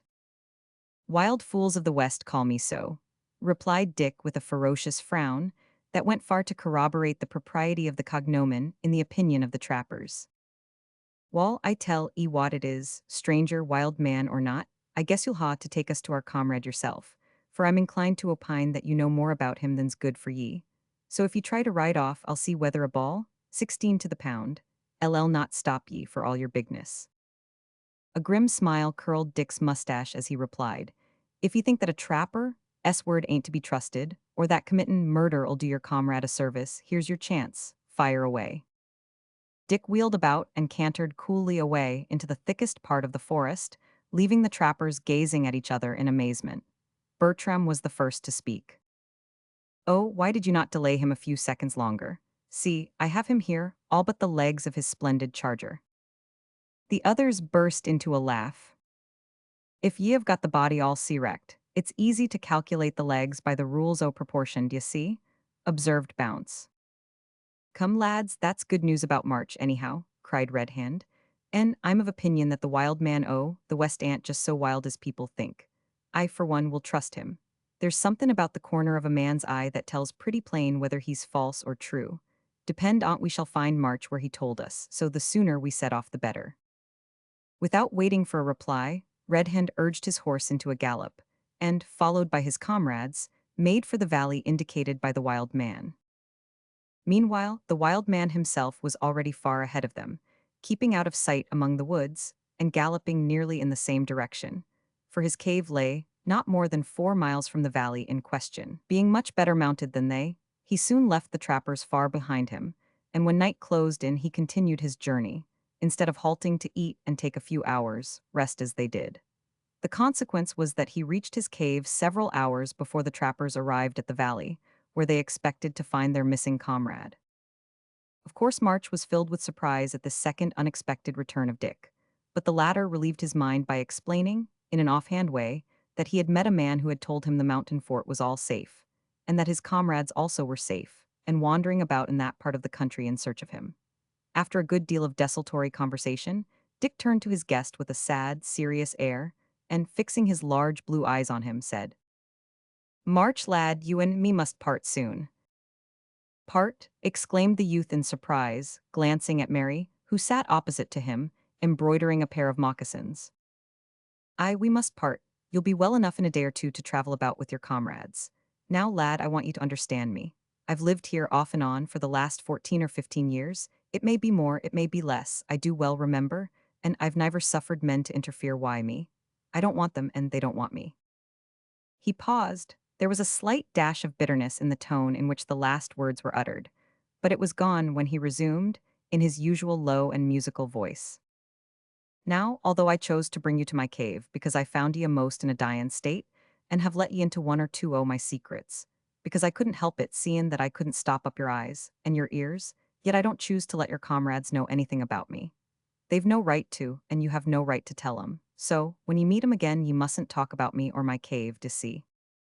"Certainly," said March, who was both surprised and annoyed by his speech. "Certainly you have a perfect right to command me to hold my tongue, and seein' that you've been so kind to me, Dick, I'm in duty bound to obey. But how can you ask me to put myself in such an awkward fix? You don't suppose I can make my comrades believe I've been livin' on air or grass for some days past, and they'll see, easy enough, that I've not been in a condition to help myself. Besides, whatever your notions may be about truth, mine are of such a sort that they won't let me tell a parcel o' lies to please anybody. Far be it from me, boy, to ask you to tell lies. You can tell your comrades that you've been took care of by a trapper as lives in a cave among the mountains, but you don't need to tell 'em where the cave is, and if they worry ye to guide 'em to it, ye can refuse. Moreover, just speak o' me in an offhand, careless sort o' way, d'ye see? And be particular not to tell what I'm like, 'cause it might make 'em take a fancy to hunt me up." There appeared to be a dash of vanity in the latter part of this remark, which surprised March not a little, for it seemed to him quite inconsistent with the stout hunter's wonted modesty of demeanor and speech. "Well, I'm bound to think only o' your wishes in this matter," replied March in a disappointed tone, "and I'll do my best to prevent my comrades interfering with ye, though, to say truth, I don't think you need be so cautious, for they ain't over-curious, none of 'em." But here March paused and glanced at Mary, who, he observed, had dropped her head very much during the conversation, and from whose eye at that moment a bright tear fell, like a diamond, on the work with which she was engaged. "But the fact is, Dick, I feel a little sore that you should say ye had a lickin' for me, and then tell me I must be off, and never look near ye again." "That's what I never did say, boy," returned Dick, smiling. "Ye may come alone to see me as often as ye like while ye remain in these parts. And if it please ye, you're at liberty to come and live wi' me. There's room in the mountains for both of us. The cave can hold 3 if need be. March Marston's heart beat quick. He was on the eve of forming a great resolve. His bosom heaved and his eyes sparkled as he was about to close hastily with this proposal, when, again, the memory of his mother crossed him, and a deep sigh burst from his lips as he shook his head and said sorrowfully, "It can't be done, Dick. I can't forsake my mother." "No more ye should, lad, no more ye should," said Dick, nodding approvingly. "But there's nothin' to prevent your spendin' the winter and spring here, and returnin' to your mother next summer." "Done!" cried March, springing up as well as his bruised muscles would permit him, and seizing his friend enthusiastically by the hand. "I'll stop with you and send home word by my comrades that I'll be back in summer. That's capital." Mary seemed to be quite of the same opinion, for she looked quickly up with a beaming smile. "Well, so it is a good plan," said Dick somewhat gravely. "But don't act in haste, else ye may ha to repent at leisure. Go and speak to your comrades, see what they advise ye to do, and come again and let me know. And now we're on that pint, I may tell ye that your friends will be at the head of a valley not 4 miles from here this very night, and they expect ye there." "How do you know that?" cried March, breathless with amazement. "Well, ye see, the wild man o' the west knows that you're in them parts. He has seed you, and knows where ye are, and he met your comrades, the trappers, no later than yesterday, and told 'em they'd find ye in the valley I spoke of just now. So we must be up and away to meet 'em." Dick rose as he spoke, and began to make preparation to depart. "But how came you to know this?" inquired the astonished youth. "Why, the wild man and me's oncommon intimate, d'ye see? In fact, I may say we're just inseparable companions, and so I come to know it that way. But make haste, we've no time to lose." "Goodbye, Mary," cried March with a cheerful smile as he hurried out of the cave after his eccentric companion. "I'll be back before long, depend on't." Mary nodded, and the 2 men were soon mounted and out of sight. "I say, Dick," observed March as they rode along, "you must get me to see the wild man of the West. If you're so intimate with him, you can easily bring him into the cave. Now won't you, Dick?" "Well, as I can't help doin' it, I s'pose I may say yes at once." "Can't help it, Dick, what mean you? I wish ye'd talk sense." "Hist!" exclaimed the hunter, pulling up suddenly under the shelter of a cliff. "Yonder come your friends, sooner than I expected. I'll leave ye here, they've not seed us yit, and that wood'll hide me till I get away. Now, March," he added solemnly, "remember your promise." In another moment the wild hunter was gone, and March rode forward to meet his comrades, who, having now caught sight of him, came up the valley at full speed, shouting and waving their caps joyfully as they approached. In a shorter space of time than it takes to tell, March was surrounded, dragged off his horse, passed from one to another, to be handled roughly, in order to make sure that it was really himself, and finally was swallowed up by Bounce in a masculine embrace that might almost have passed for the hug of a grizzly bear. Chapter 22. March Marston is perplexed, so are his friends. An unlooked-for meeting, terrible news, the attack. The wild man of the West once again renders signal service to the trappers, wild doings in general, and March Marston's chagrin in particular. "March Marston," said Bounce, and Bounce was sitting beside the campfire, smoking his pipe after supper when he said it. "You may think ye're a cute feller, you may oncommon cute, but if you'll listen to what an oldish hunter says, and take his advice, you'll come to think in a philosophical way, d'ye see? That ye're not quite so cute as ye suppose." Bounce delivered this oracularly, and followed it up with a succession of puffs, each of which was so solidly yellow as to suggest to the mind of Bertram, who chanced to be taking his portrait at that moment, that the next puff would burst out in pure flame. Gibbalt and Big Waller nodded their heads in testimony of their approval of the general scope of the remark. The latter even went the length of guessing that it was a fact, and Red Hand smiled. Hawkswing looked, if possible, graver than usual. "As," resumed Bounce after a considerable pause, during which March looked and felt very uncomfortable, "the natural eyes of the old men becomes more dimmer, d'ye see? Their mental eyes, so to speak, becomes sharper, so as that they can see through no end o' figurative millstones. That bane the case when there's no millstone to be seen through at all, but only a oncommon thin trans. "Olification," suggested Waller modestly. "Not at all," retorted Bounce with much severity in his tone. "I was goin' to have said transparency, but I'll not say that now, seein' it's too philosophical for the likes o' you, but as I was sayin', that bane the case, d'ye see? It's quite plain that—" Here Bounce, having got into depths unusually profound even for his speculative and philosophical turn of mind, sought refuge in a series of voluminous puffs, and wound up, finally, with an emphatic assertion that there was something wrong, and it was no manner used to try to throw dust in his eyes, seeing that his winkin' powers was sich as to enable him to keep it out, no matter how thick or fast it should come. Ah, that's your sort. I calculate you're floored there, March, said Waller gravely. The fact is, boy, that it won't do. You've got something in the background that Mr. Bertram talks such a heap about. You ought to be fair and above board with comrades, ye ought. We, added Gibalt. Of course you have lived somewhere, and somehow, all this time, it am not possible for live nowhere on noting. Well, I tell you I have lived with a hunter, who treated me very well, and told me I'd find you here, having learned that, as I understand, from the wild man the West himself. Very true, said Bounce, but where does the hunter live? In the mountains, replied March. So does the Blackfeet and the pagans and the crows and the foxes and wolves and grizzly bars, retorted Bounce dryly. I'll tell you what it is, cried the exasperated March. The curiosity of you fellers beats the squaws out and out. Now I'll be open with ye, and then ye must hold your tongues. This man that I've been stayin' with is a very fine fellow, and a very wonderful fellow, and his name's Dick. Dick what? Inquired Bounce. Dick nothing, said March. Aye, that's a odd name. No, I mean he's only called Dick, and he wouldn't tell me his other name if he has one. Well, he said to me I was not to tell where he lived, as he don't like company, and so he made me promise, and I did promise to see, so I mean to stick to my promise, and that's all about it. I would like to tell you about him, comrades, but you wouldn't have me break my word, would you? Certainly not, by no means, said Bounce. Does he live all by his lone? No, well, I fancy it's not breakin' my word to tell ye that. No, he's got a little gal, an adopted daughter, livin' with him. Is she good-lookin'? Inquired Bounce quickly, with a sharp glance at the youth. March looked a little confused, and, in a hesitating manner, admitted that she was. Duh, I thought so, observed Bounce gravely, shaking his head and looking unutterably profound, while Gibalt gave a low whistle and winked to Big Waller, who returned the mystic signal with the addition of a knowing nod, all of which movements were observed by poor March, who became very red in the face and felt very angry and remarkably uncomfortable, and quite unable to decide whether it were better to laugh or storm. He was saved from all further perplexity on this point, however, by the sudden appearance of a horseman on the distant plain, who seemed to be approaching the valley in which they were encamped.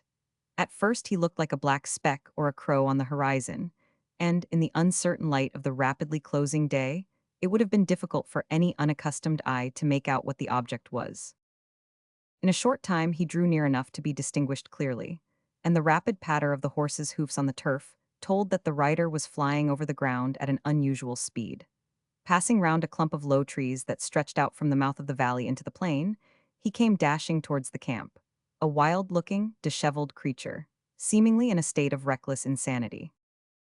The wild man again, surely, said Bounce, who, with his companions, had risen to await the coming up of the stranger. 500 you think so? Cried March Marston eagerly. Why, I do believe it's Mr. MacGregor, cried the astonished Bounce as the reckless rider dashed up to the campfire, and springing from his horse with a yell that savored more of a savage than a civilized spirit, cried, Look out, lads, up with a pile o' rocks and trees. They'll be on us in a jiffy. There's 500 the red reptiles if there's one. The mountain fort burned to cinders, every man and woman dead and scalped, look alive. These words were uttered hastily in broken exclamations, as MacGregor seized the logs that had been cut for firewood and began violently to toss them together in a pile, while the trappers, although much amazed and horrified at the news, seized their hatchets and began to make instant preparation to resist an attack without wasting time in useless questions. They observed that the commander of the mountain fort was pale as death, that his eyes were bloodshot, his clothes torn, and his hands and face begrimed with powder and stained with blood. March Marston worked like a hero at the rude breastwork for some time, although the effort caused him so much pain that he could not help showing it on his countenance. March, said Bounce, seizing him suddenly by the shoulder, you're not fit to work and much less fit to fight. I'll tell you what to do, lad. Jump on my horse and away to your friend the trapper, and bring him here to help us. One stout arm'll do us more good this night than 10 battered bodies such as yours, poor feller. March felt the truth of this, so without delay turned to obey. Just as he was about to leave, he heard a deep groan, and turning round, saw MacGregor fall to the ground. "You're ill," he cried, running to him and kneeling down. "No, not ill, just a scratch from an arrow," gasped the traitor with an oath. "I believe the head's stickin' in my back." "Away, March," cried Red Hand, "we'll look to this. Waller, out why the fire, man. You used to be more spry when, too late, there they are, they've seen us." "Into the fort, boys," cried Bounce, alluding to the breastwork. "We don't need to care, with plenty o' powder and lead, we can keep 5,000 redskins off." March heard no more. Dashing up the glen at full speed, he disappeared from the spot, just as the distant yell of the savage host came floating upon the wings of the night air, apprising the trappers that their fire had been observed, and that they would have to fight manfully if they hoped to carry their scalps home with them. In a few minutes the Indians drew near, and scattering themselves round the little entrenchment, began to discharge clouds of arrows at it, but, fortunately, without doing any damage. An inaccessible cliff protected their rear, and behind a projection of this the trappers' horses were secured. The breastwork lay immediately in front. Again and again the savages let fly their shafts, but without drawing any reply from the trappers, who kept close under cover and reserved their fire. This tempted their enemies to approach, and, when within short range, they seemed about to make a rush, supposing, no doubt, that the party concealed behind the breastwork must be Indians, since they did not use firearms. Just then Red Hand gave a preconcerted signal. 3 sheets of flame spouted from their guns, and 3 of the foremost Indians fell dead from their horses. With a terrible yell the others turned to fly, but before they had retreated a yard, 3 more shots were fired with deadly effect. They now took shelter behind trees and rocks, and attempted to dislodge the trappers by discharging arrows into the air at such an angle that they should drop into their fortress. 1 or 2 endeavored to ascend the steep cliff, but the instant an arm or a shoulder appeared, a ball from Red Hand's deadly rifle struck it, so the attempt was abandoned. While this was going on, March Marston galloped to Dick's cave, and startled poor Mary not a little by the abruptness of his entrance. But, to his mortification, Dick was not at home. It so chanced that that wild individual had taken it into his head to remain concealed in the woods near the spot where he had parted from his late guest, and had not only witnessed the meeting of March with his friends, but had seen the arrival of MacGregor, the subsequent departure of March in the direction of the cave, and the attack made by the Indians. When, therefore, the youth was speeding towards his cavern, the wild man, who was not sorry to see him go off on such an errand, was busily planning the best mode of attacking the enemy so as to render effectual aid to the trappers. Observing that the Indians had clustered together at the foot of a rugged cliff, apparently for the purpose of holding a council of war, Dick made his way quickly to the summit of the cliff, and, leaving his charger on an eminence that sloped down towards the entrance of the valley, quickly and noiselessly carried several huge stones to the edge of the precipice, intending to throw them down on the heads of his foes. Just as he was about to do so, he observed an overhanging mass of rock, many tons in weight, which the frosts of winter had detached from the precipice. Placing his feet against this, and leaning his back against the solid rock, he exerted himself with all his might, like a second Samson. No human power could have moved such a rock, had it not been almost overbalanced, but being so, Dick's effort moved it. Again he strained, until the great veins seemed about to burst through the skin of his neck and forehead. Gradually the rock toppled and fell, and the wild man fell along with it. In the agony of that moment, he uttered a cry so terrible that it might well have been supposed to have come from the throat of a supernatural being. The Indians had not time to evade the danger. The ponderous mass in its descent hit a projecting crag, and burst into smaller fragments, which fell in a rattling shower, killing 2 men and wounding others. Those of the group who escaped, as well as those who chanced to be beyond the danger, saw, by the dim moonlight, the wild man of the west descending, as it were, like a furious demon in the midst of the dire confusion of dust and rocks. They knew him well. It wanted but this to fill them to overflow with superstitious dread. They turned and fled. The trappers, although amazed beyond measure, and half suspecting who it was that had thus suddenly come to their aid, mounted their horses, and, leaping over their barricade, rushed down the valley in pursuit, firing a volley at starting, and loading as they rode at full speed. In his descent, Dick made what might well be termed a miraculous escape. Near the foot of the cliff he went crashing through a thick bush, which broke his fall. Still, he retained impetus sufficient to have seriously injured if not killed him, had he not alighted in the midst of another bush, which saved him so completely that he was not even hurt. Dick could scarcely believe his own senses, but he was not a man given to indulge much wandering thought in times of action.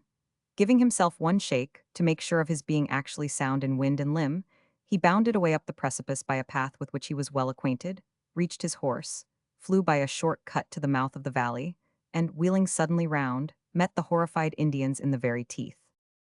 The roar with which he met them was compound in its nature, and altogether hideous. His mind was in a mingled condition of amazement and satisfaction at his escape, triumph at the success of his plan, and indignation at the cowardly wickedness of the savages. A rollicking species of mad pugnacity took possession of him, and the consequence was that the sounds which issued from his leathern throat were positively inhuman. The rushing mass of terror-stricken men, thus caught, as it were, between two fires, divided in order to escape him. Dick was not sorry to observe this. He felt that the day was gained without further bloodshed. He knew that the superstitious dread in which he was held was a guarantee that the savages would not return. So, instead of turning with the trappers to join in the pursuit, he favored them with a concluding and a peculiarly monstrous howl, and then rode quietly away by a circuitous route to his own cavern. Thus he avoided March Marston, who, on finding that his friend Dick was out, had returned at full speed to aid his comrades, and arrived just in time to meet them returning, triumphant and panting, from their pursuit of the foe. "Are they gone?" cried March in amazement. "Aye, right slick away into the middle o' nohar," replied Big Waller, laughing heartily. "Did ye iver hear such a roarer, comrades?" "Have you licked 'em out and out?" continued the incredulous March. "Aye, out and no mistake," replied Bounce, dismounting.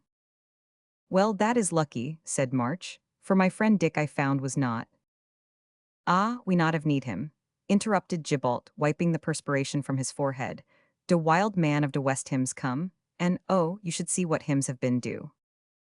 "The wild man again," exclaimed March in dismay, "and me absent." Gibault nodded and laughed.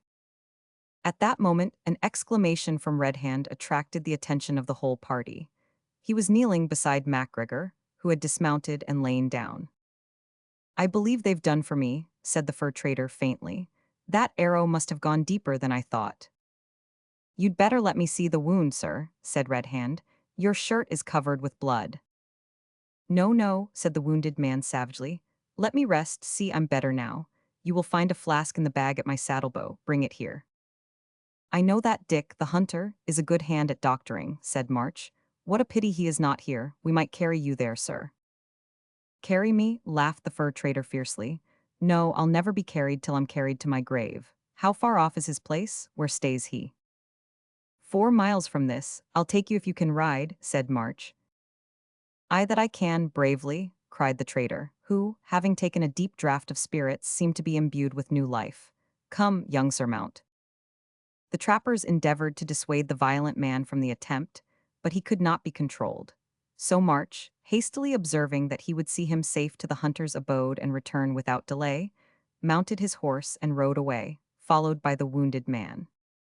Chapter 23. The Wounded Fur Trader. When they reached the entrance to the cavern, March and his companion dismounted. But the latter was so weak from loss of blood that he stumbled at the foot of the track and fell to the earth insensible.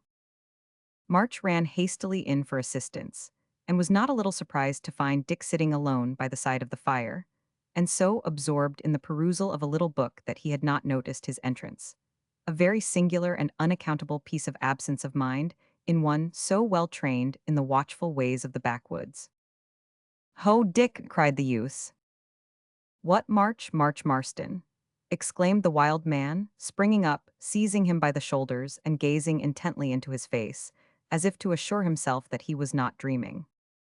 "I, no doubt I'm March Marston, though how you came to find out my name I don't know." "Easy enough that, lad, when you leave your mother's Bible behind ye," cried Dick with a wild laugh. "She must be a good mother, that o' yours. Is she alive yet, boy?" "That is she, and well, I trust." "And your father," interrupted Dick, "how's he, lad, eh?" "I don't know," said March, frowning. "He forsook us 14 years agone, but it's little good talking o' such matters now, when there's a poor fellow dyin' outside." "Dyin'?" "Aye, so it seems to me. I've brought him to see if he can stop the bleedin', but he's fainted, and I can't lift."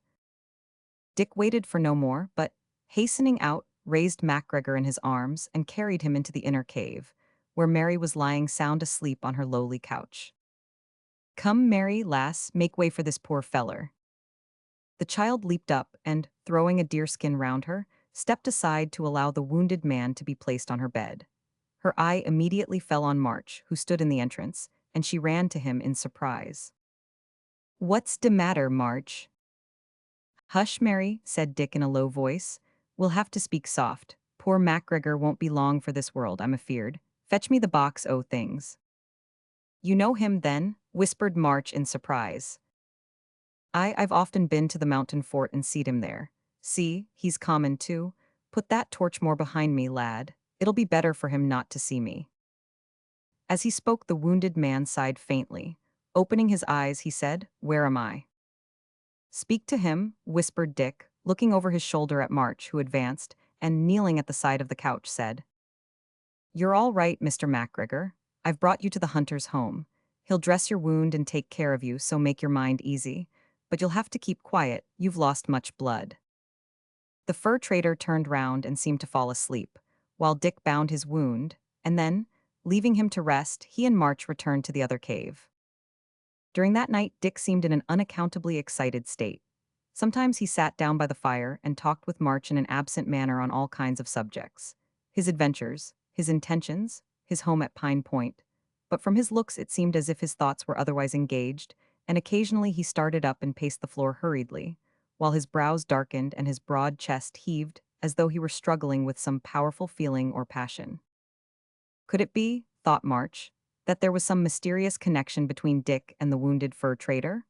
Not being able to find a satisfactory reply to the thought, he finally dismissed it and turned his attentions altogether towards Mary, whose looks of surprise and concern showed that she too was puzzled by the behavior of her adopted father. During that night and all the next day, the wounded man grew rapidly worse, and March stayed with him, partly because he felt a strong interest in and pity for him, and partly because he did not like to leave to Mary the duty of watching a dying man.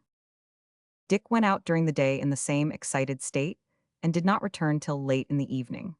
During his absence, the dying man's mind wandered frequently, and, in order to check this as well as to comfort him, March read to him from his mother's Bible. At times he seemed to listen intently to the words that fell from March's lips, but more frequently he lay in a state apparently of stupor. "Boy," said he, starting suddenly out of one of those heavy slumbers, "what's the use of reading the Bible to me? I'm not a Christian, and it's too late now, too late. The Bible tells me that now is God's time. I forget where the words are, and I can't find 'em," said March earnestly. "But I know they're in this book. Besides, don't you remember the thief who was saved when he hung on the cross in a dyin' state?" The fur trader shook his head slowly and still muttered, "Too late, too late." March now became deeply anxious about the dying man, who seemed to him like one sinking in the sea, yet refusing to grasp the rope that was flung to him. He turned over the sacred pages hurriedly to find appropriate texts, and blamed himself again and again for not having made himself better acquainted with the Word of God. He also repeated all he could think of from memory. But still the dying man shook his head and muttered, "Too late." Suddenly March bent over him and said, "Christ is able to save to the uttermost all who come unto God through him." The fur trader looked up in silence for a few seconds. "Aye," said he, "many a time have I heard the old minister at Pine Point say that." "Pine Point," exclaimed March in surprise. "Perhaps they're true, after all," continued MacGregor, not noticing the interruption. "Oh, Mary, Mary, surely I did the uttermost when I forsook ye. Let me see the words, boy, are they there?" A strange suspicion flashed suddenly on the mind of March as he listened to these words, and he trembled violently as he handed him the book. What's this? Where got you my wife's Bible? You must," he added between his teeth in a sudden burst of anger, "have murdered my boy." "Father!" exclaimed March, seizing MacGregor's hand. The dying man started up with a countenance of ashy paleness, and, leaning on one elbow, gazed earnestly into the youth's face. "March, can it be my boy?" And fell back with a heavy groan. The bandages had been loosened by the exertion, and blood was pouring freely from his wound. The case admitted of no delay. March hurriedly attempted to stop the flow of the vital stream, assisted by Mary, who had been sitting at the foot of the couch bathed in tears during the foregoing scene. Just then Dick returned, and seeing how matters stood, quickly staunched the wound, but his aid came too late. MacGregor, or rather Obadiah Marston, opened his eyes but once after that and seemed as if he wished to speak. March bent down quickly and put his ear close to his mouth. There was a faint whisper, "God bless you, March, my son," and then all was still. March gazed long and breathlessly at the dead countenance. Then, looking slowly up in Dick's face, he said, pointing to the dead man, "My father," and fell insensible on the couch beside him. We will pass over the first few days that succeeded the event just narrated, during which poor March Marston went about the wild region in the vicinity of the cave like one in a dream. It may be imagined with what surprise the trappers learned from him the near relationship that existed between himself and the fur trader. They felt and expressed the deepest sympathy with their young comrade, and offered to accompany him when he laid his father in the grave. But Dick had firmly refused to allow the youth to bring the trappers near his abode, so they forbore to press him, and the last sad rites were performed by himself and Dick alone. The grave was made in the center of a little green vale, which lay like an emerald in the heart of that rocky wilderness. And a little wooden cross, with the name and date cut thereon by March, was erected at the head of the low mound to mark the fur trader's last lonely resting place. March Marston had never known his father in early life, having been an infant when he deserted his family, and the little that he had seen of him at the mountain fort and amid the wild scenes of the Rocky Mountains had not made a favorable impression on him. But now that he was gone, the natural instinct of affection arose within his breast. He called to remembrance the last few and sad hours which he had spent by his parents' dying bed. He thought of their last few words on the momentous concerns of the soul, and of the eagerness with which, at times, the dying man listened to the life-giving word of God. And the tear of sorrow that fell upon the grave, as he turned to quit that solitary spot, was mingled with a tear of joy and thankfulness that God had brought him there to pour words of comfort and hope into his dying father's ear. That night he spent in the cave with Dick. He felt indisposed to join his old comrades just then. The grave tenderness of his eccentric friend and the sympathy of little Mary were more congenial to him. "March," said Dick in a low, sad tone, as they sat beside the fire, "that funeral reminds me, oh, my friend I told ye of once. It's a lonesome grave his, with naught but a wooden cross to mark it." "Had you known him long, Dick?" "No, not long. He left the settlement in a huff, bane, I believe, crossed in love, as I told ye." Dick paused, and clasping both hands over his knee, gazed with a look of mingled sternness and sorrow at the glowing fire. "Did ye ever," he resumed abruptly, "hear o' a feller called Louis, who once lived at Pine Point, before ye was born, lad? Did ye ever hear your mother speak of him?" "Louis? Yes, well, I believe I do think I've heard the name before. Oh, yes, people used to say he was fond o' my mother when she was a girl, but I never heard her speak of him. Now ye mention it, I remember the only time I ever asked her about it. She burst into tears and told me never to speak of him again. Thadwick was his name, Louis Thadwick, but he was better known as Louis the Trapper. But he's almost forgotten at the settlement now, it's so long ago. Everyone thinks him dead, why d'ye ask?" "Think he's dead?" repeated Dick slowly. "And why not? My poor friend that was killed when he left his native place swore he'd never go back. And no more he did, no more he did, though he little thought that death would step in so soon to make him keep his word." "Was Louis your friend who died?" inquired March with much interest and not a little pity, for he observed that his companion was deeply affected. Dick did not reply. His thoughts seemed to be wandering again, so March forbore to interrupt him, and turning to Mary, said in a more cheerful tone, "Whether would ye like to go to Pine Point Settlement and stay with my mother, or that I should come here and spend the winter with you and Dick?" Mary looked puzzled, and after some moments' consideration replied, "Me don't know." Then, looking up quickly, she added, "Which you like?" "Indeed, I must make the same reply, Mary. I don't know. But, as I can't expect my friend Dick to give up his wild life, I suppose I must make up my mind to come here." "March," said Dick quickly, "I've changed my mind, lad, it won't do. You'll have to spend next winter at home, anyhow ye can't spend it with me." Had a thunderbolt struck the earth between March and Mary, they would not have been filled with half so much consternation as they were on hearing these words. It was plain that both had thoroughly made up their minds that they were to be together for many months to come. Dick noted the effect of his remark, and a peculiar frown crossed his countenance for a moment, but it gave place to a smile as he said, I'm sorry to disappoint ye, lad, but the thing cannot be. Cannot be, repeated March in a tone of exasperation, for he felt that this was an unwarrantable piece of caprice on the part of his friend.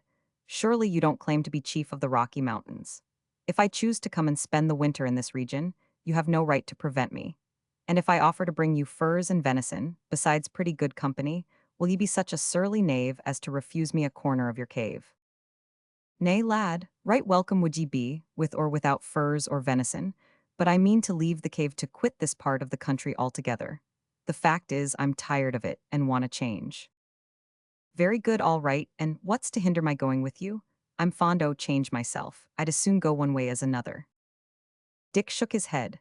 It's no use, March. I've my own reasons for desirin' to travel alone. The thing cannot be. This was said in such a decided tone that March looked at Mary in dismay. He gathered no consolation from her countenance, however. March, said Dick firmly, I'm sorry to grieve ye, lad, but it can't be helped. All I can say is that if ye choose to come back here next summer you'll be heartily welcome, and I'll engage that ye'll find me here. But I'm quite sartain ye won't want to come.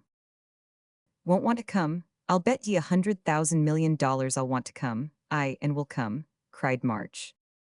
Done, said Dick, seizing the youth's hand, and Mary's a witness to the wager.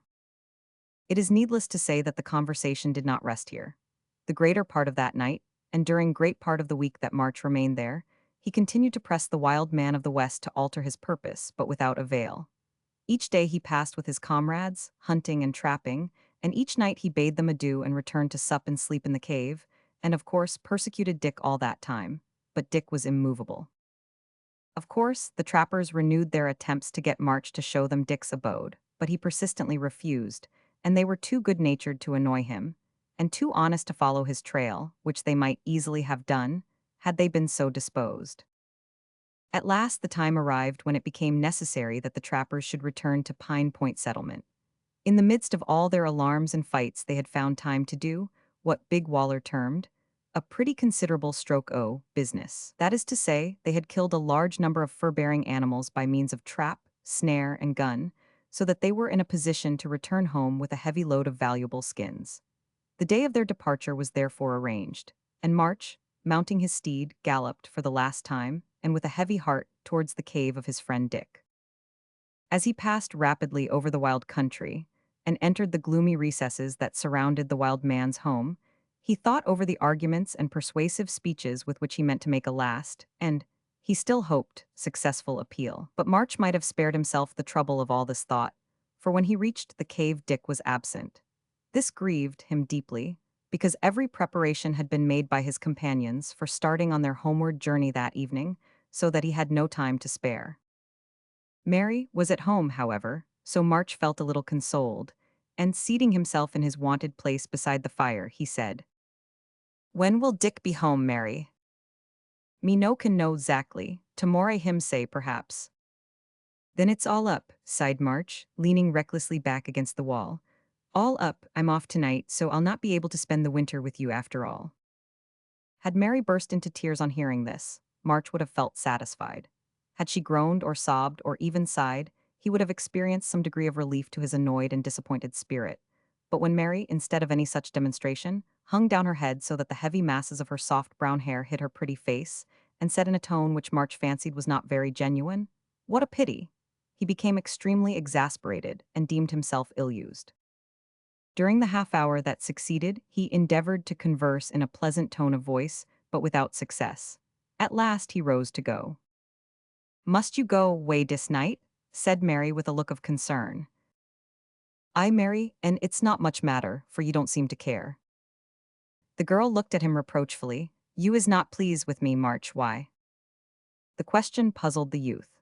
He certainly was displeased, but he could not make up his mind to say that he was so because Mary had not fallen into a state of violent grief at the prospect of a separation. But the anxious gaze of Mary's truthful blue eyes was too much for him.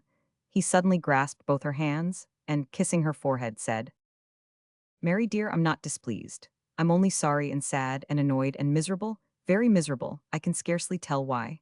I suppose I'm not well, or I'm cross, or something or other. But this I know, Mary, Dick has invited me to come back to see him next year, and I certainly shall come if life and limb hold out till then."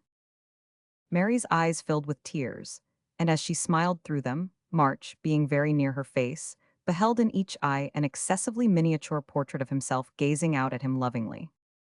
Perhaps, faltered Mary, you no want for come when it be next year. Poor March was overwhelmed again, absolutely disgusted, that she could entertain a doubt upon that point. We shall see, he cried with a sudden impulse, pressing his lips again to her forehead. May the Great Spirit bless and keep you. Goodbye, Mary, till next spring. March burst away from her, rushed out of the cave in a tumult of conflicting feelings and great resolves, and despite a little stiffness that still remained to remind him of his late accident, flung himself into the saddle with a bound that would have done credit to the wild man himself, and galloped down the rocky gorge at a pace that threatened a sudden and total smash to horse and man. Had any of his old comrades or friends witnessed that burst, they would certainly have said that March Marston was mad, madder, perhaps, than the most obstreperous March hare that ever marched madly through the wild regions of insanity. Chapter 24. March Marston at home, his astonishing behavior, narration of his extraordinary adventures, Widow Marston's bower, the rendezvous of the trappers, a strange interruption to March's narrative, a wild surprise and recovery of a lost lover, great destruction of household goods, a double wedding and tremendous excitement, the wild man of the West, the wisest man in Pine Point settlement.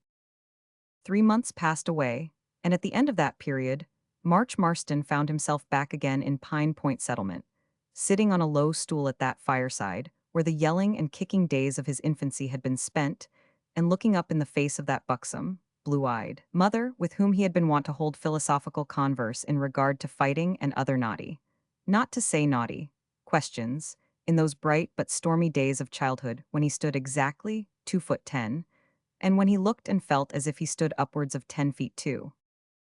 3 months passed away, and during the passage of that period March Marston's bosom became a theatre in which, unseen by the naked eye, were a legion of spirits, good, middling, and bad, among whom were hope, fear, despair, joy, fun, delight, interest, surprise, mischief, exasperation, and a military demon named General Jollity, who overbore and browbeat all the rest by turns. These scampered through his brain and tore up his heart, and tumbled about in his throat and lungs, and maintained a furious harlequinade, and in short behaved in a way that was quite disgraceful, and that caused the poor young man alternately to amuse, annoy, astonish, and stun his comrades, who beheld the exterior results of those private theatricals, but had no conception of the terrific combats that took place so frequently on the stage within.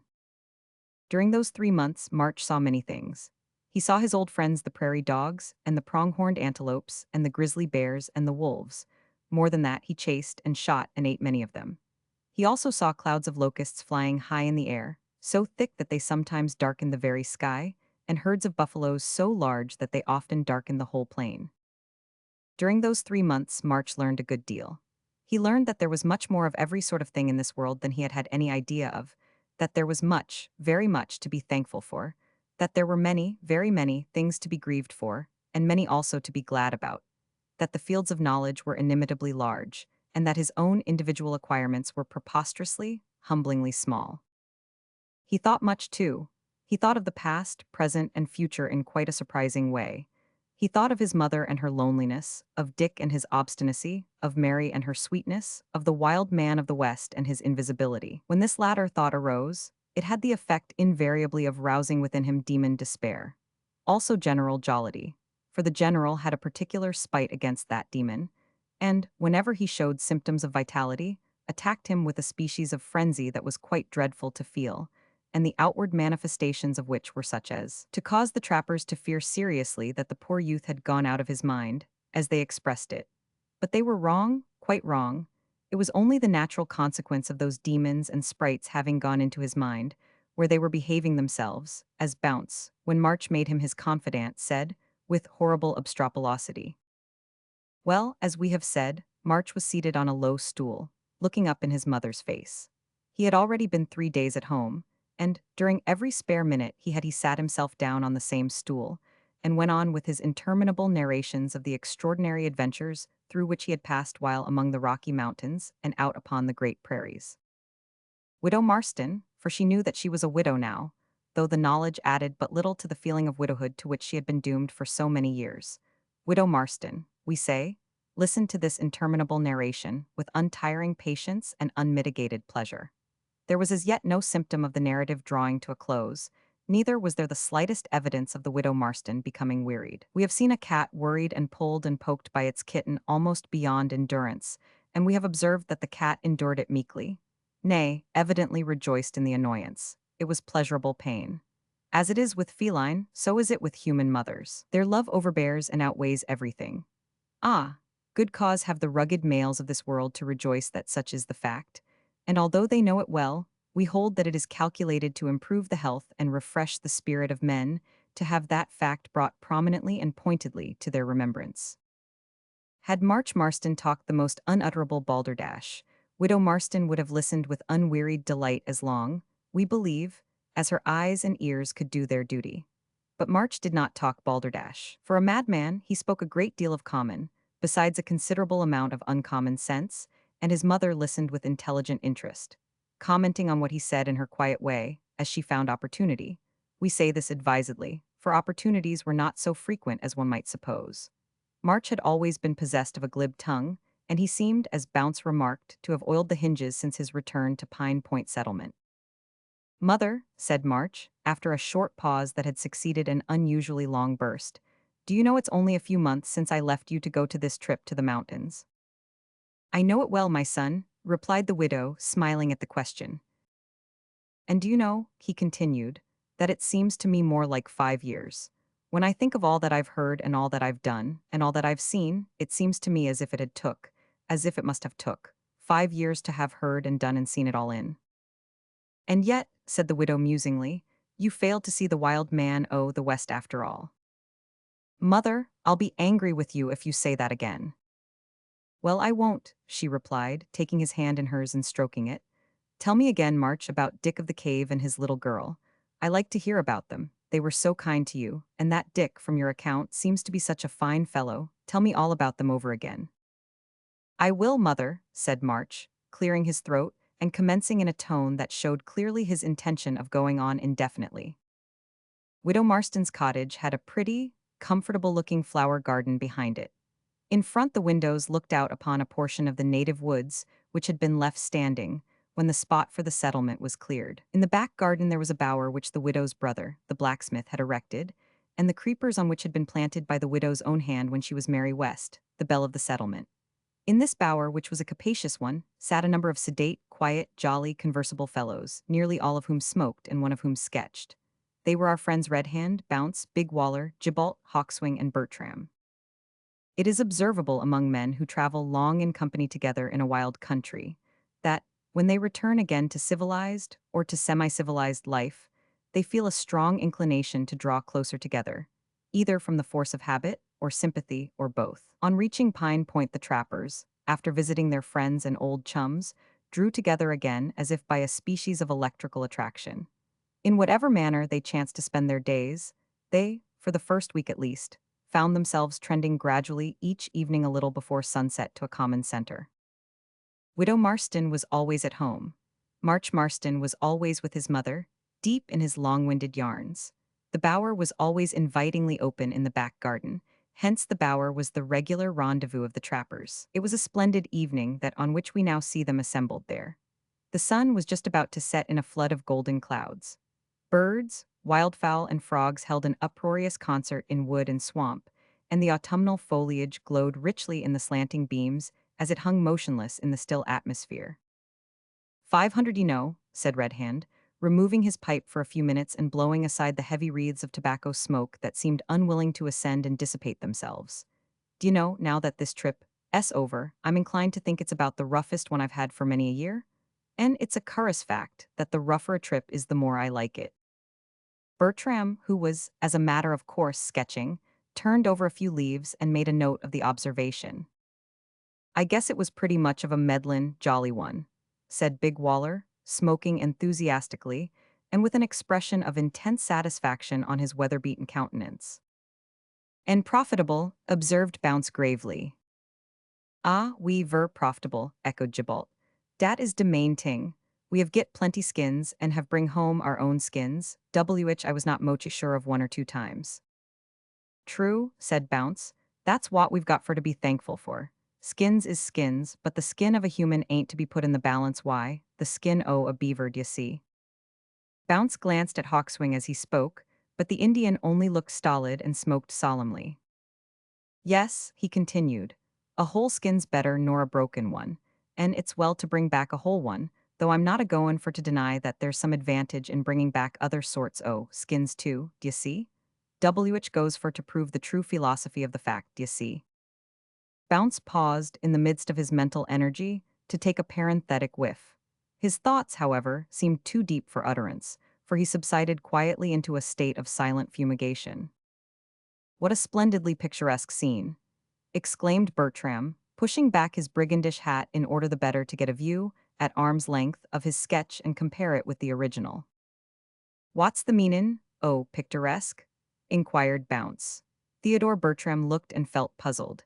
He was not the first man who thought that he knew the signification of terms well, and found himself much perplexed on being suddenly called upon to give a correct definition of a well-known word. While he is laboring to enlighten his friend, we shall leave the bower and return to the hall, or kitchen, or reception room, for it might be appropriately designated by any of these terms, where March is, as usual, engaged in expounding backwoods life to his mother. We have only to pass through the open door and are with them at once. Cottages in Pine Point settlement were of simple construction. The front door opened out of one side of the hall, the back door out of the other. As the weather was mild, both were wide open. March had just reached an intensely interesting point in his narrative, and was describing, with flashing eyes and heightened color, his first interview with the vision in leather, when his attention was attracted by the sound of horses, hoofs coming at a rapid pace along the road that led to the cottage. The wood above referred to hid any object approaching by the road until within 50 yards or so of the front door.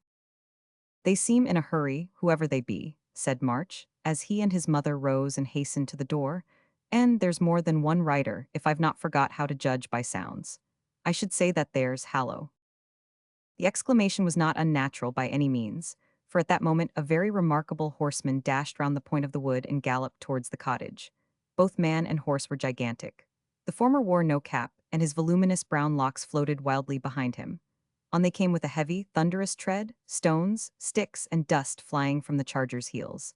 There was a rude paling in front of the cottage. The noble horse put its ears forward as it came up, took 2 or 3 short strides, and went over with the light bound of a deer, showing that the strength of bone, muscle, and sinew was in proportion to the colossal size of the animal. The gravel inside the paling flew like splashing water as they alighted with a crash, and Widow Marston, uttering a faint cry, shrank within the doorway as the wild horseman seemed about to launch himself, with quixotic recklessness, against the cottage.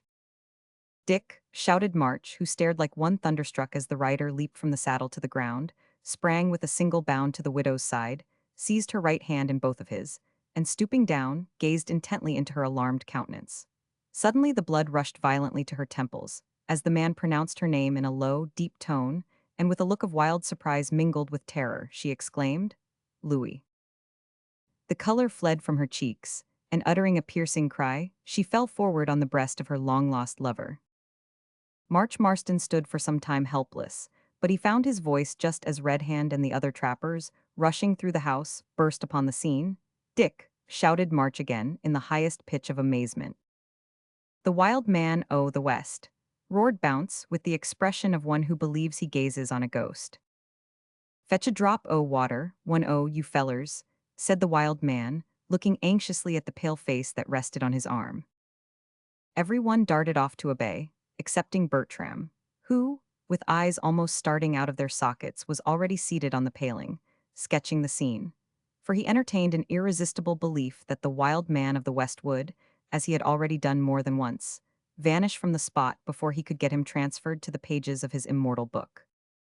Trappers are undoubtedly men who can act with vigorous promptitude in their own peculiar sphere, but when out of that sphere, they are rather clumsy and awkward. Had they been in the forest, each man would have fetched a draught of clear water from the nearest spring with the utmost celerity, but being in a settlement, they knew not where to turn. Big Waller dashed towards a very small pond which lay near the cottage, and dipping his cap into it, brought up a compound of diluted mud and chickweed. Gibalt made an attempt on a tiny rivulet with the like success, which was not surprising, seeing that its fountainhead lay at the bottom of the said pond. Bounce and Hawkswing bolted into the cottage in search of the needful fluid, but, being unused to furniture, They upset 3 chairs and a small table in their haste, and scattered on the floor a mass of crockery, with a crash that made them feel as if they had been the means of causing some dire domestic calamity, and which almost terrified the household kitten into fits. Then Bounce made a hopeful grasp at a teapot, which, having happily been placed on a side table, had survived the wreck of its contemporary cups and saucers, and the Indian made an insane effort to wrench the top off a butter churn, in the belief that it contained a wellspring of water. Of all the party, old Red Hand alone stood still, with his bald head glistening in the last rays of the sinking sun, and his kindly face wrinkled all over with a sympathetic smile. He knew well that the young widow would soon recover, with or without the aid of water, so he smoked his pipe complacently, leaned against the doorpost, and looked on. He was right. In a few minutes Mrs. Marston recovered, and was tenderly led into the cottage by her old lover, Louis Thadwick, or, as we still prefer to call him, the wild man of the West. There, seated by her side, in the midst of the wreck and debris of her household goods, the wild man, quite regardless of appearances, began boldly to tell the same old tale, and commit the same offense that he told and committed upwards of 16 years before, when he was Louis the Trapper and she was Mary West. Seeing what was going forward, the judicious trappers and the enthusiastic artist considerately retired to the bower behind the house. What transpired at that strange interview no one can tell, for no one was present except the kitten. That creature, having recovered from its consternation, discovered, to its inexpressible joy, that, an enormous jug having been smashed by Bounce along with the other things, the floor was covered in part with a lakelet of rich cream. With almost closed eyes, intermittent purring, quick lapping tongue, and occasional indications of a tendency to choke, that fortunate animal reveled in this unexpected flood of delectation, and listened to the conversation. But not being gifted with the power of speech, it never divulged what was said. At least to human ears, though we are by no means sure that it did not create a considerable amount of talk among the cat population of the settlement. Be this as it may, when the wild man at length opened the door and cried, "Come in, lads, it's all right," they found the widow Marston, with confusion and happiness beaming on her countenance, and the wild man himself in a condition that fully justified Bounce's suggestion that they had better send for a straight waistcoat or a pair of handcuffs. As for March, he had all along been, and still was, speechless. That the wild man of the West was Dick, and Dick the wild man of the West, and that both should come home at the same time in one body, and propose to marry his mother, was past belief, so of course he didn't believe it. "Hallo, wait a bit, I do believe I was forgettin'," cried the wild man, springing up in his own violent, impulsive way, upsetting his chair, as a matter of course, being unused to such delicacies, dashing through the lake of cream to the all but annihilation of the kitten, opening the door, and giving vent to a shrill whistle. All rushed out to witness the result. They were prepared for anything now, from a mad bison to a red warrior's ghost, and would have been rather disappointed had anything feebler appeared. Immediately there was a clatter of hoofs. A beautiful white pony galloped round the corner of the wood and made straight for the cottage. Seated thereon was the vision in leather, not seated as a woman sits, but after the fashion of her own adopted father, and having on her leathern dress with a pair of long leggings highly ornamented with porcupine quills and beadwork. The vision leaped the fence like her father, bounded from her pony as he had done, and rushed into the wild man's arms, exclaiming, "Be she here, and well, dear Fader?" "Aye, all right," he replied, but he had no time to say more, for at that moment March Marston darted at the vision, seized one of her hands, put his arm round her waist, and swung her, rather than led her, into his mother's presence. "Here's Mary, mother," cried March with a very howl of delight. The widow had already guessed it. She rose and extended her arms. Mary gazed for one moment eagerly at her, and then rushed into them. Turning sharp round, March threw his arms round Bounce's neck and embraced him for want of a better subject. Then hurling him aside he gave another shout, and began to dance a violent hornpipe on the floor, to the still further horrification of the kitten, which was now a feline maniac, and the general scatteration of the mingled mass of crockery and cream.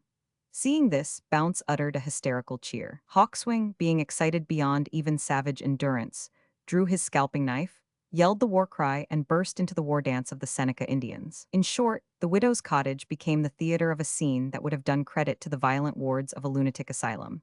A scene which is utterly beyond the delineative powers of pen or pencil. A scene which defies description, repudiates adequate conception, and will dwell forever on the memories of those who took part in it, like the wild phantasmagoria of a tremendous dream. Of course, a wild man could not be induced, like an ordinary mortal, to wait a reasonable time in order to give his bride an opportunity of preparing her trousseau. He was a self-willed man, and a man of a strong mind. He insisted upon being married out of hand and have done with it. So he was married, whether out of hand or not we cannot tell, by the excellent clergyman of Pine Point Settlement. On the same day and the same hour March Marston was married, out of hand also, no doubt, to the vision in leather. There was something rather precipitate in these proceedings, unquestionably. But those who feel disposed to object to them must bear in mind, first, that backwoods men are addicted to precipitancy at times, and, secondly, that facts cannot be altered in order to please the fastidious taste of the so-called civilized world.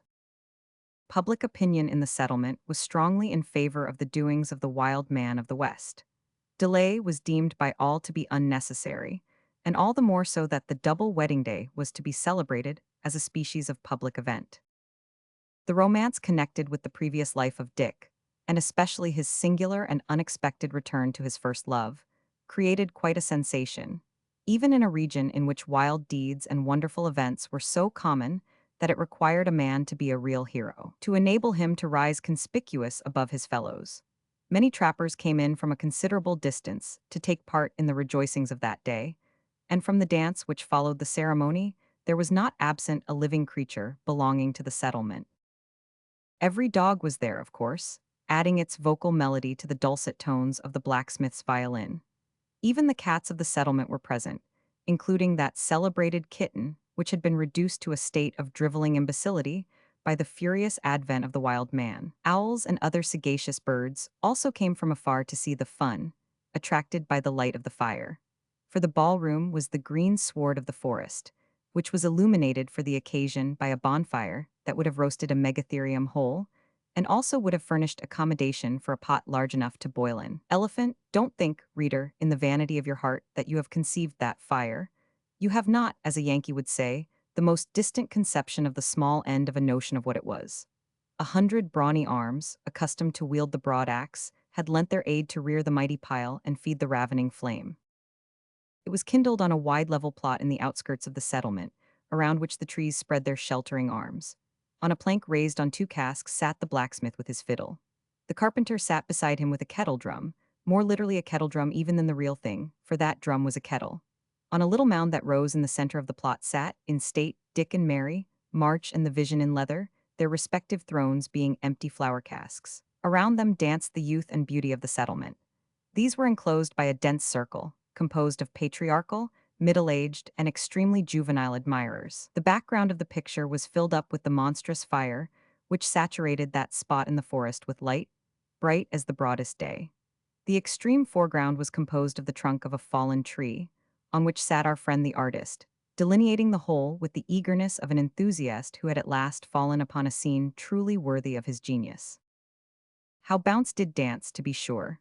How the young trappers and the blooming backwoods maidens did whirl and bound, on heel and toe, and, to a large extent, on the whole sole of the foot.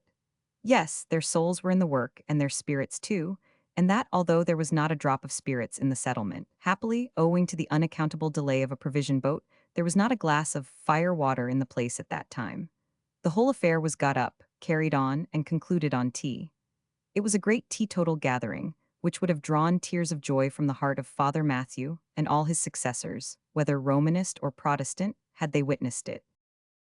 Yet the excitement was tremendous.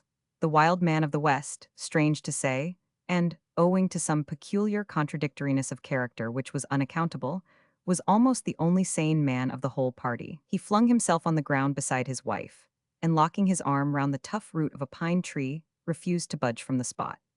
As the united efforts of all the men who could lay hold of him at one time failed to root him up, he was suffered to lie there and amuse himself by watching the dancers, looking up occasionally at Mary's blue eyes, and playing with such of the juveniles as he could attract within the reach of his long arm.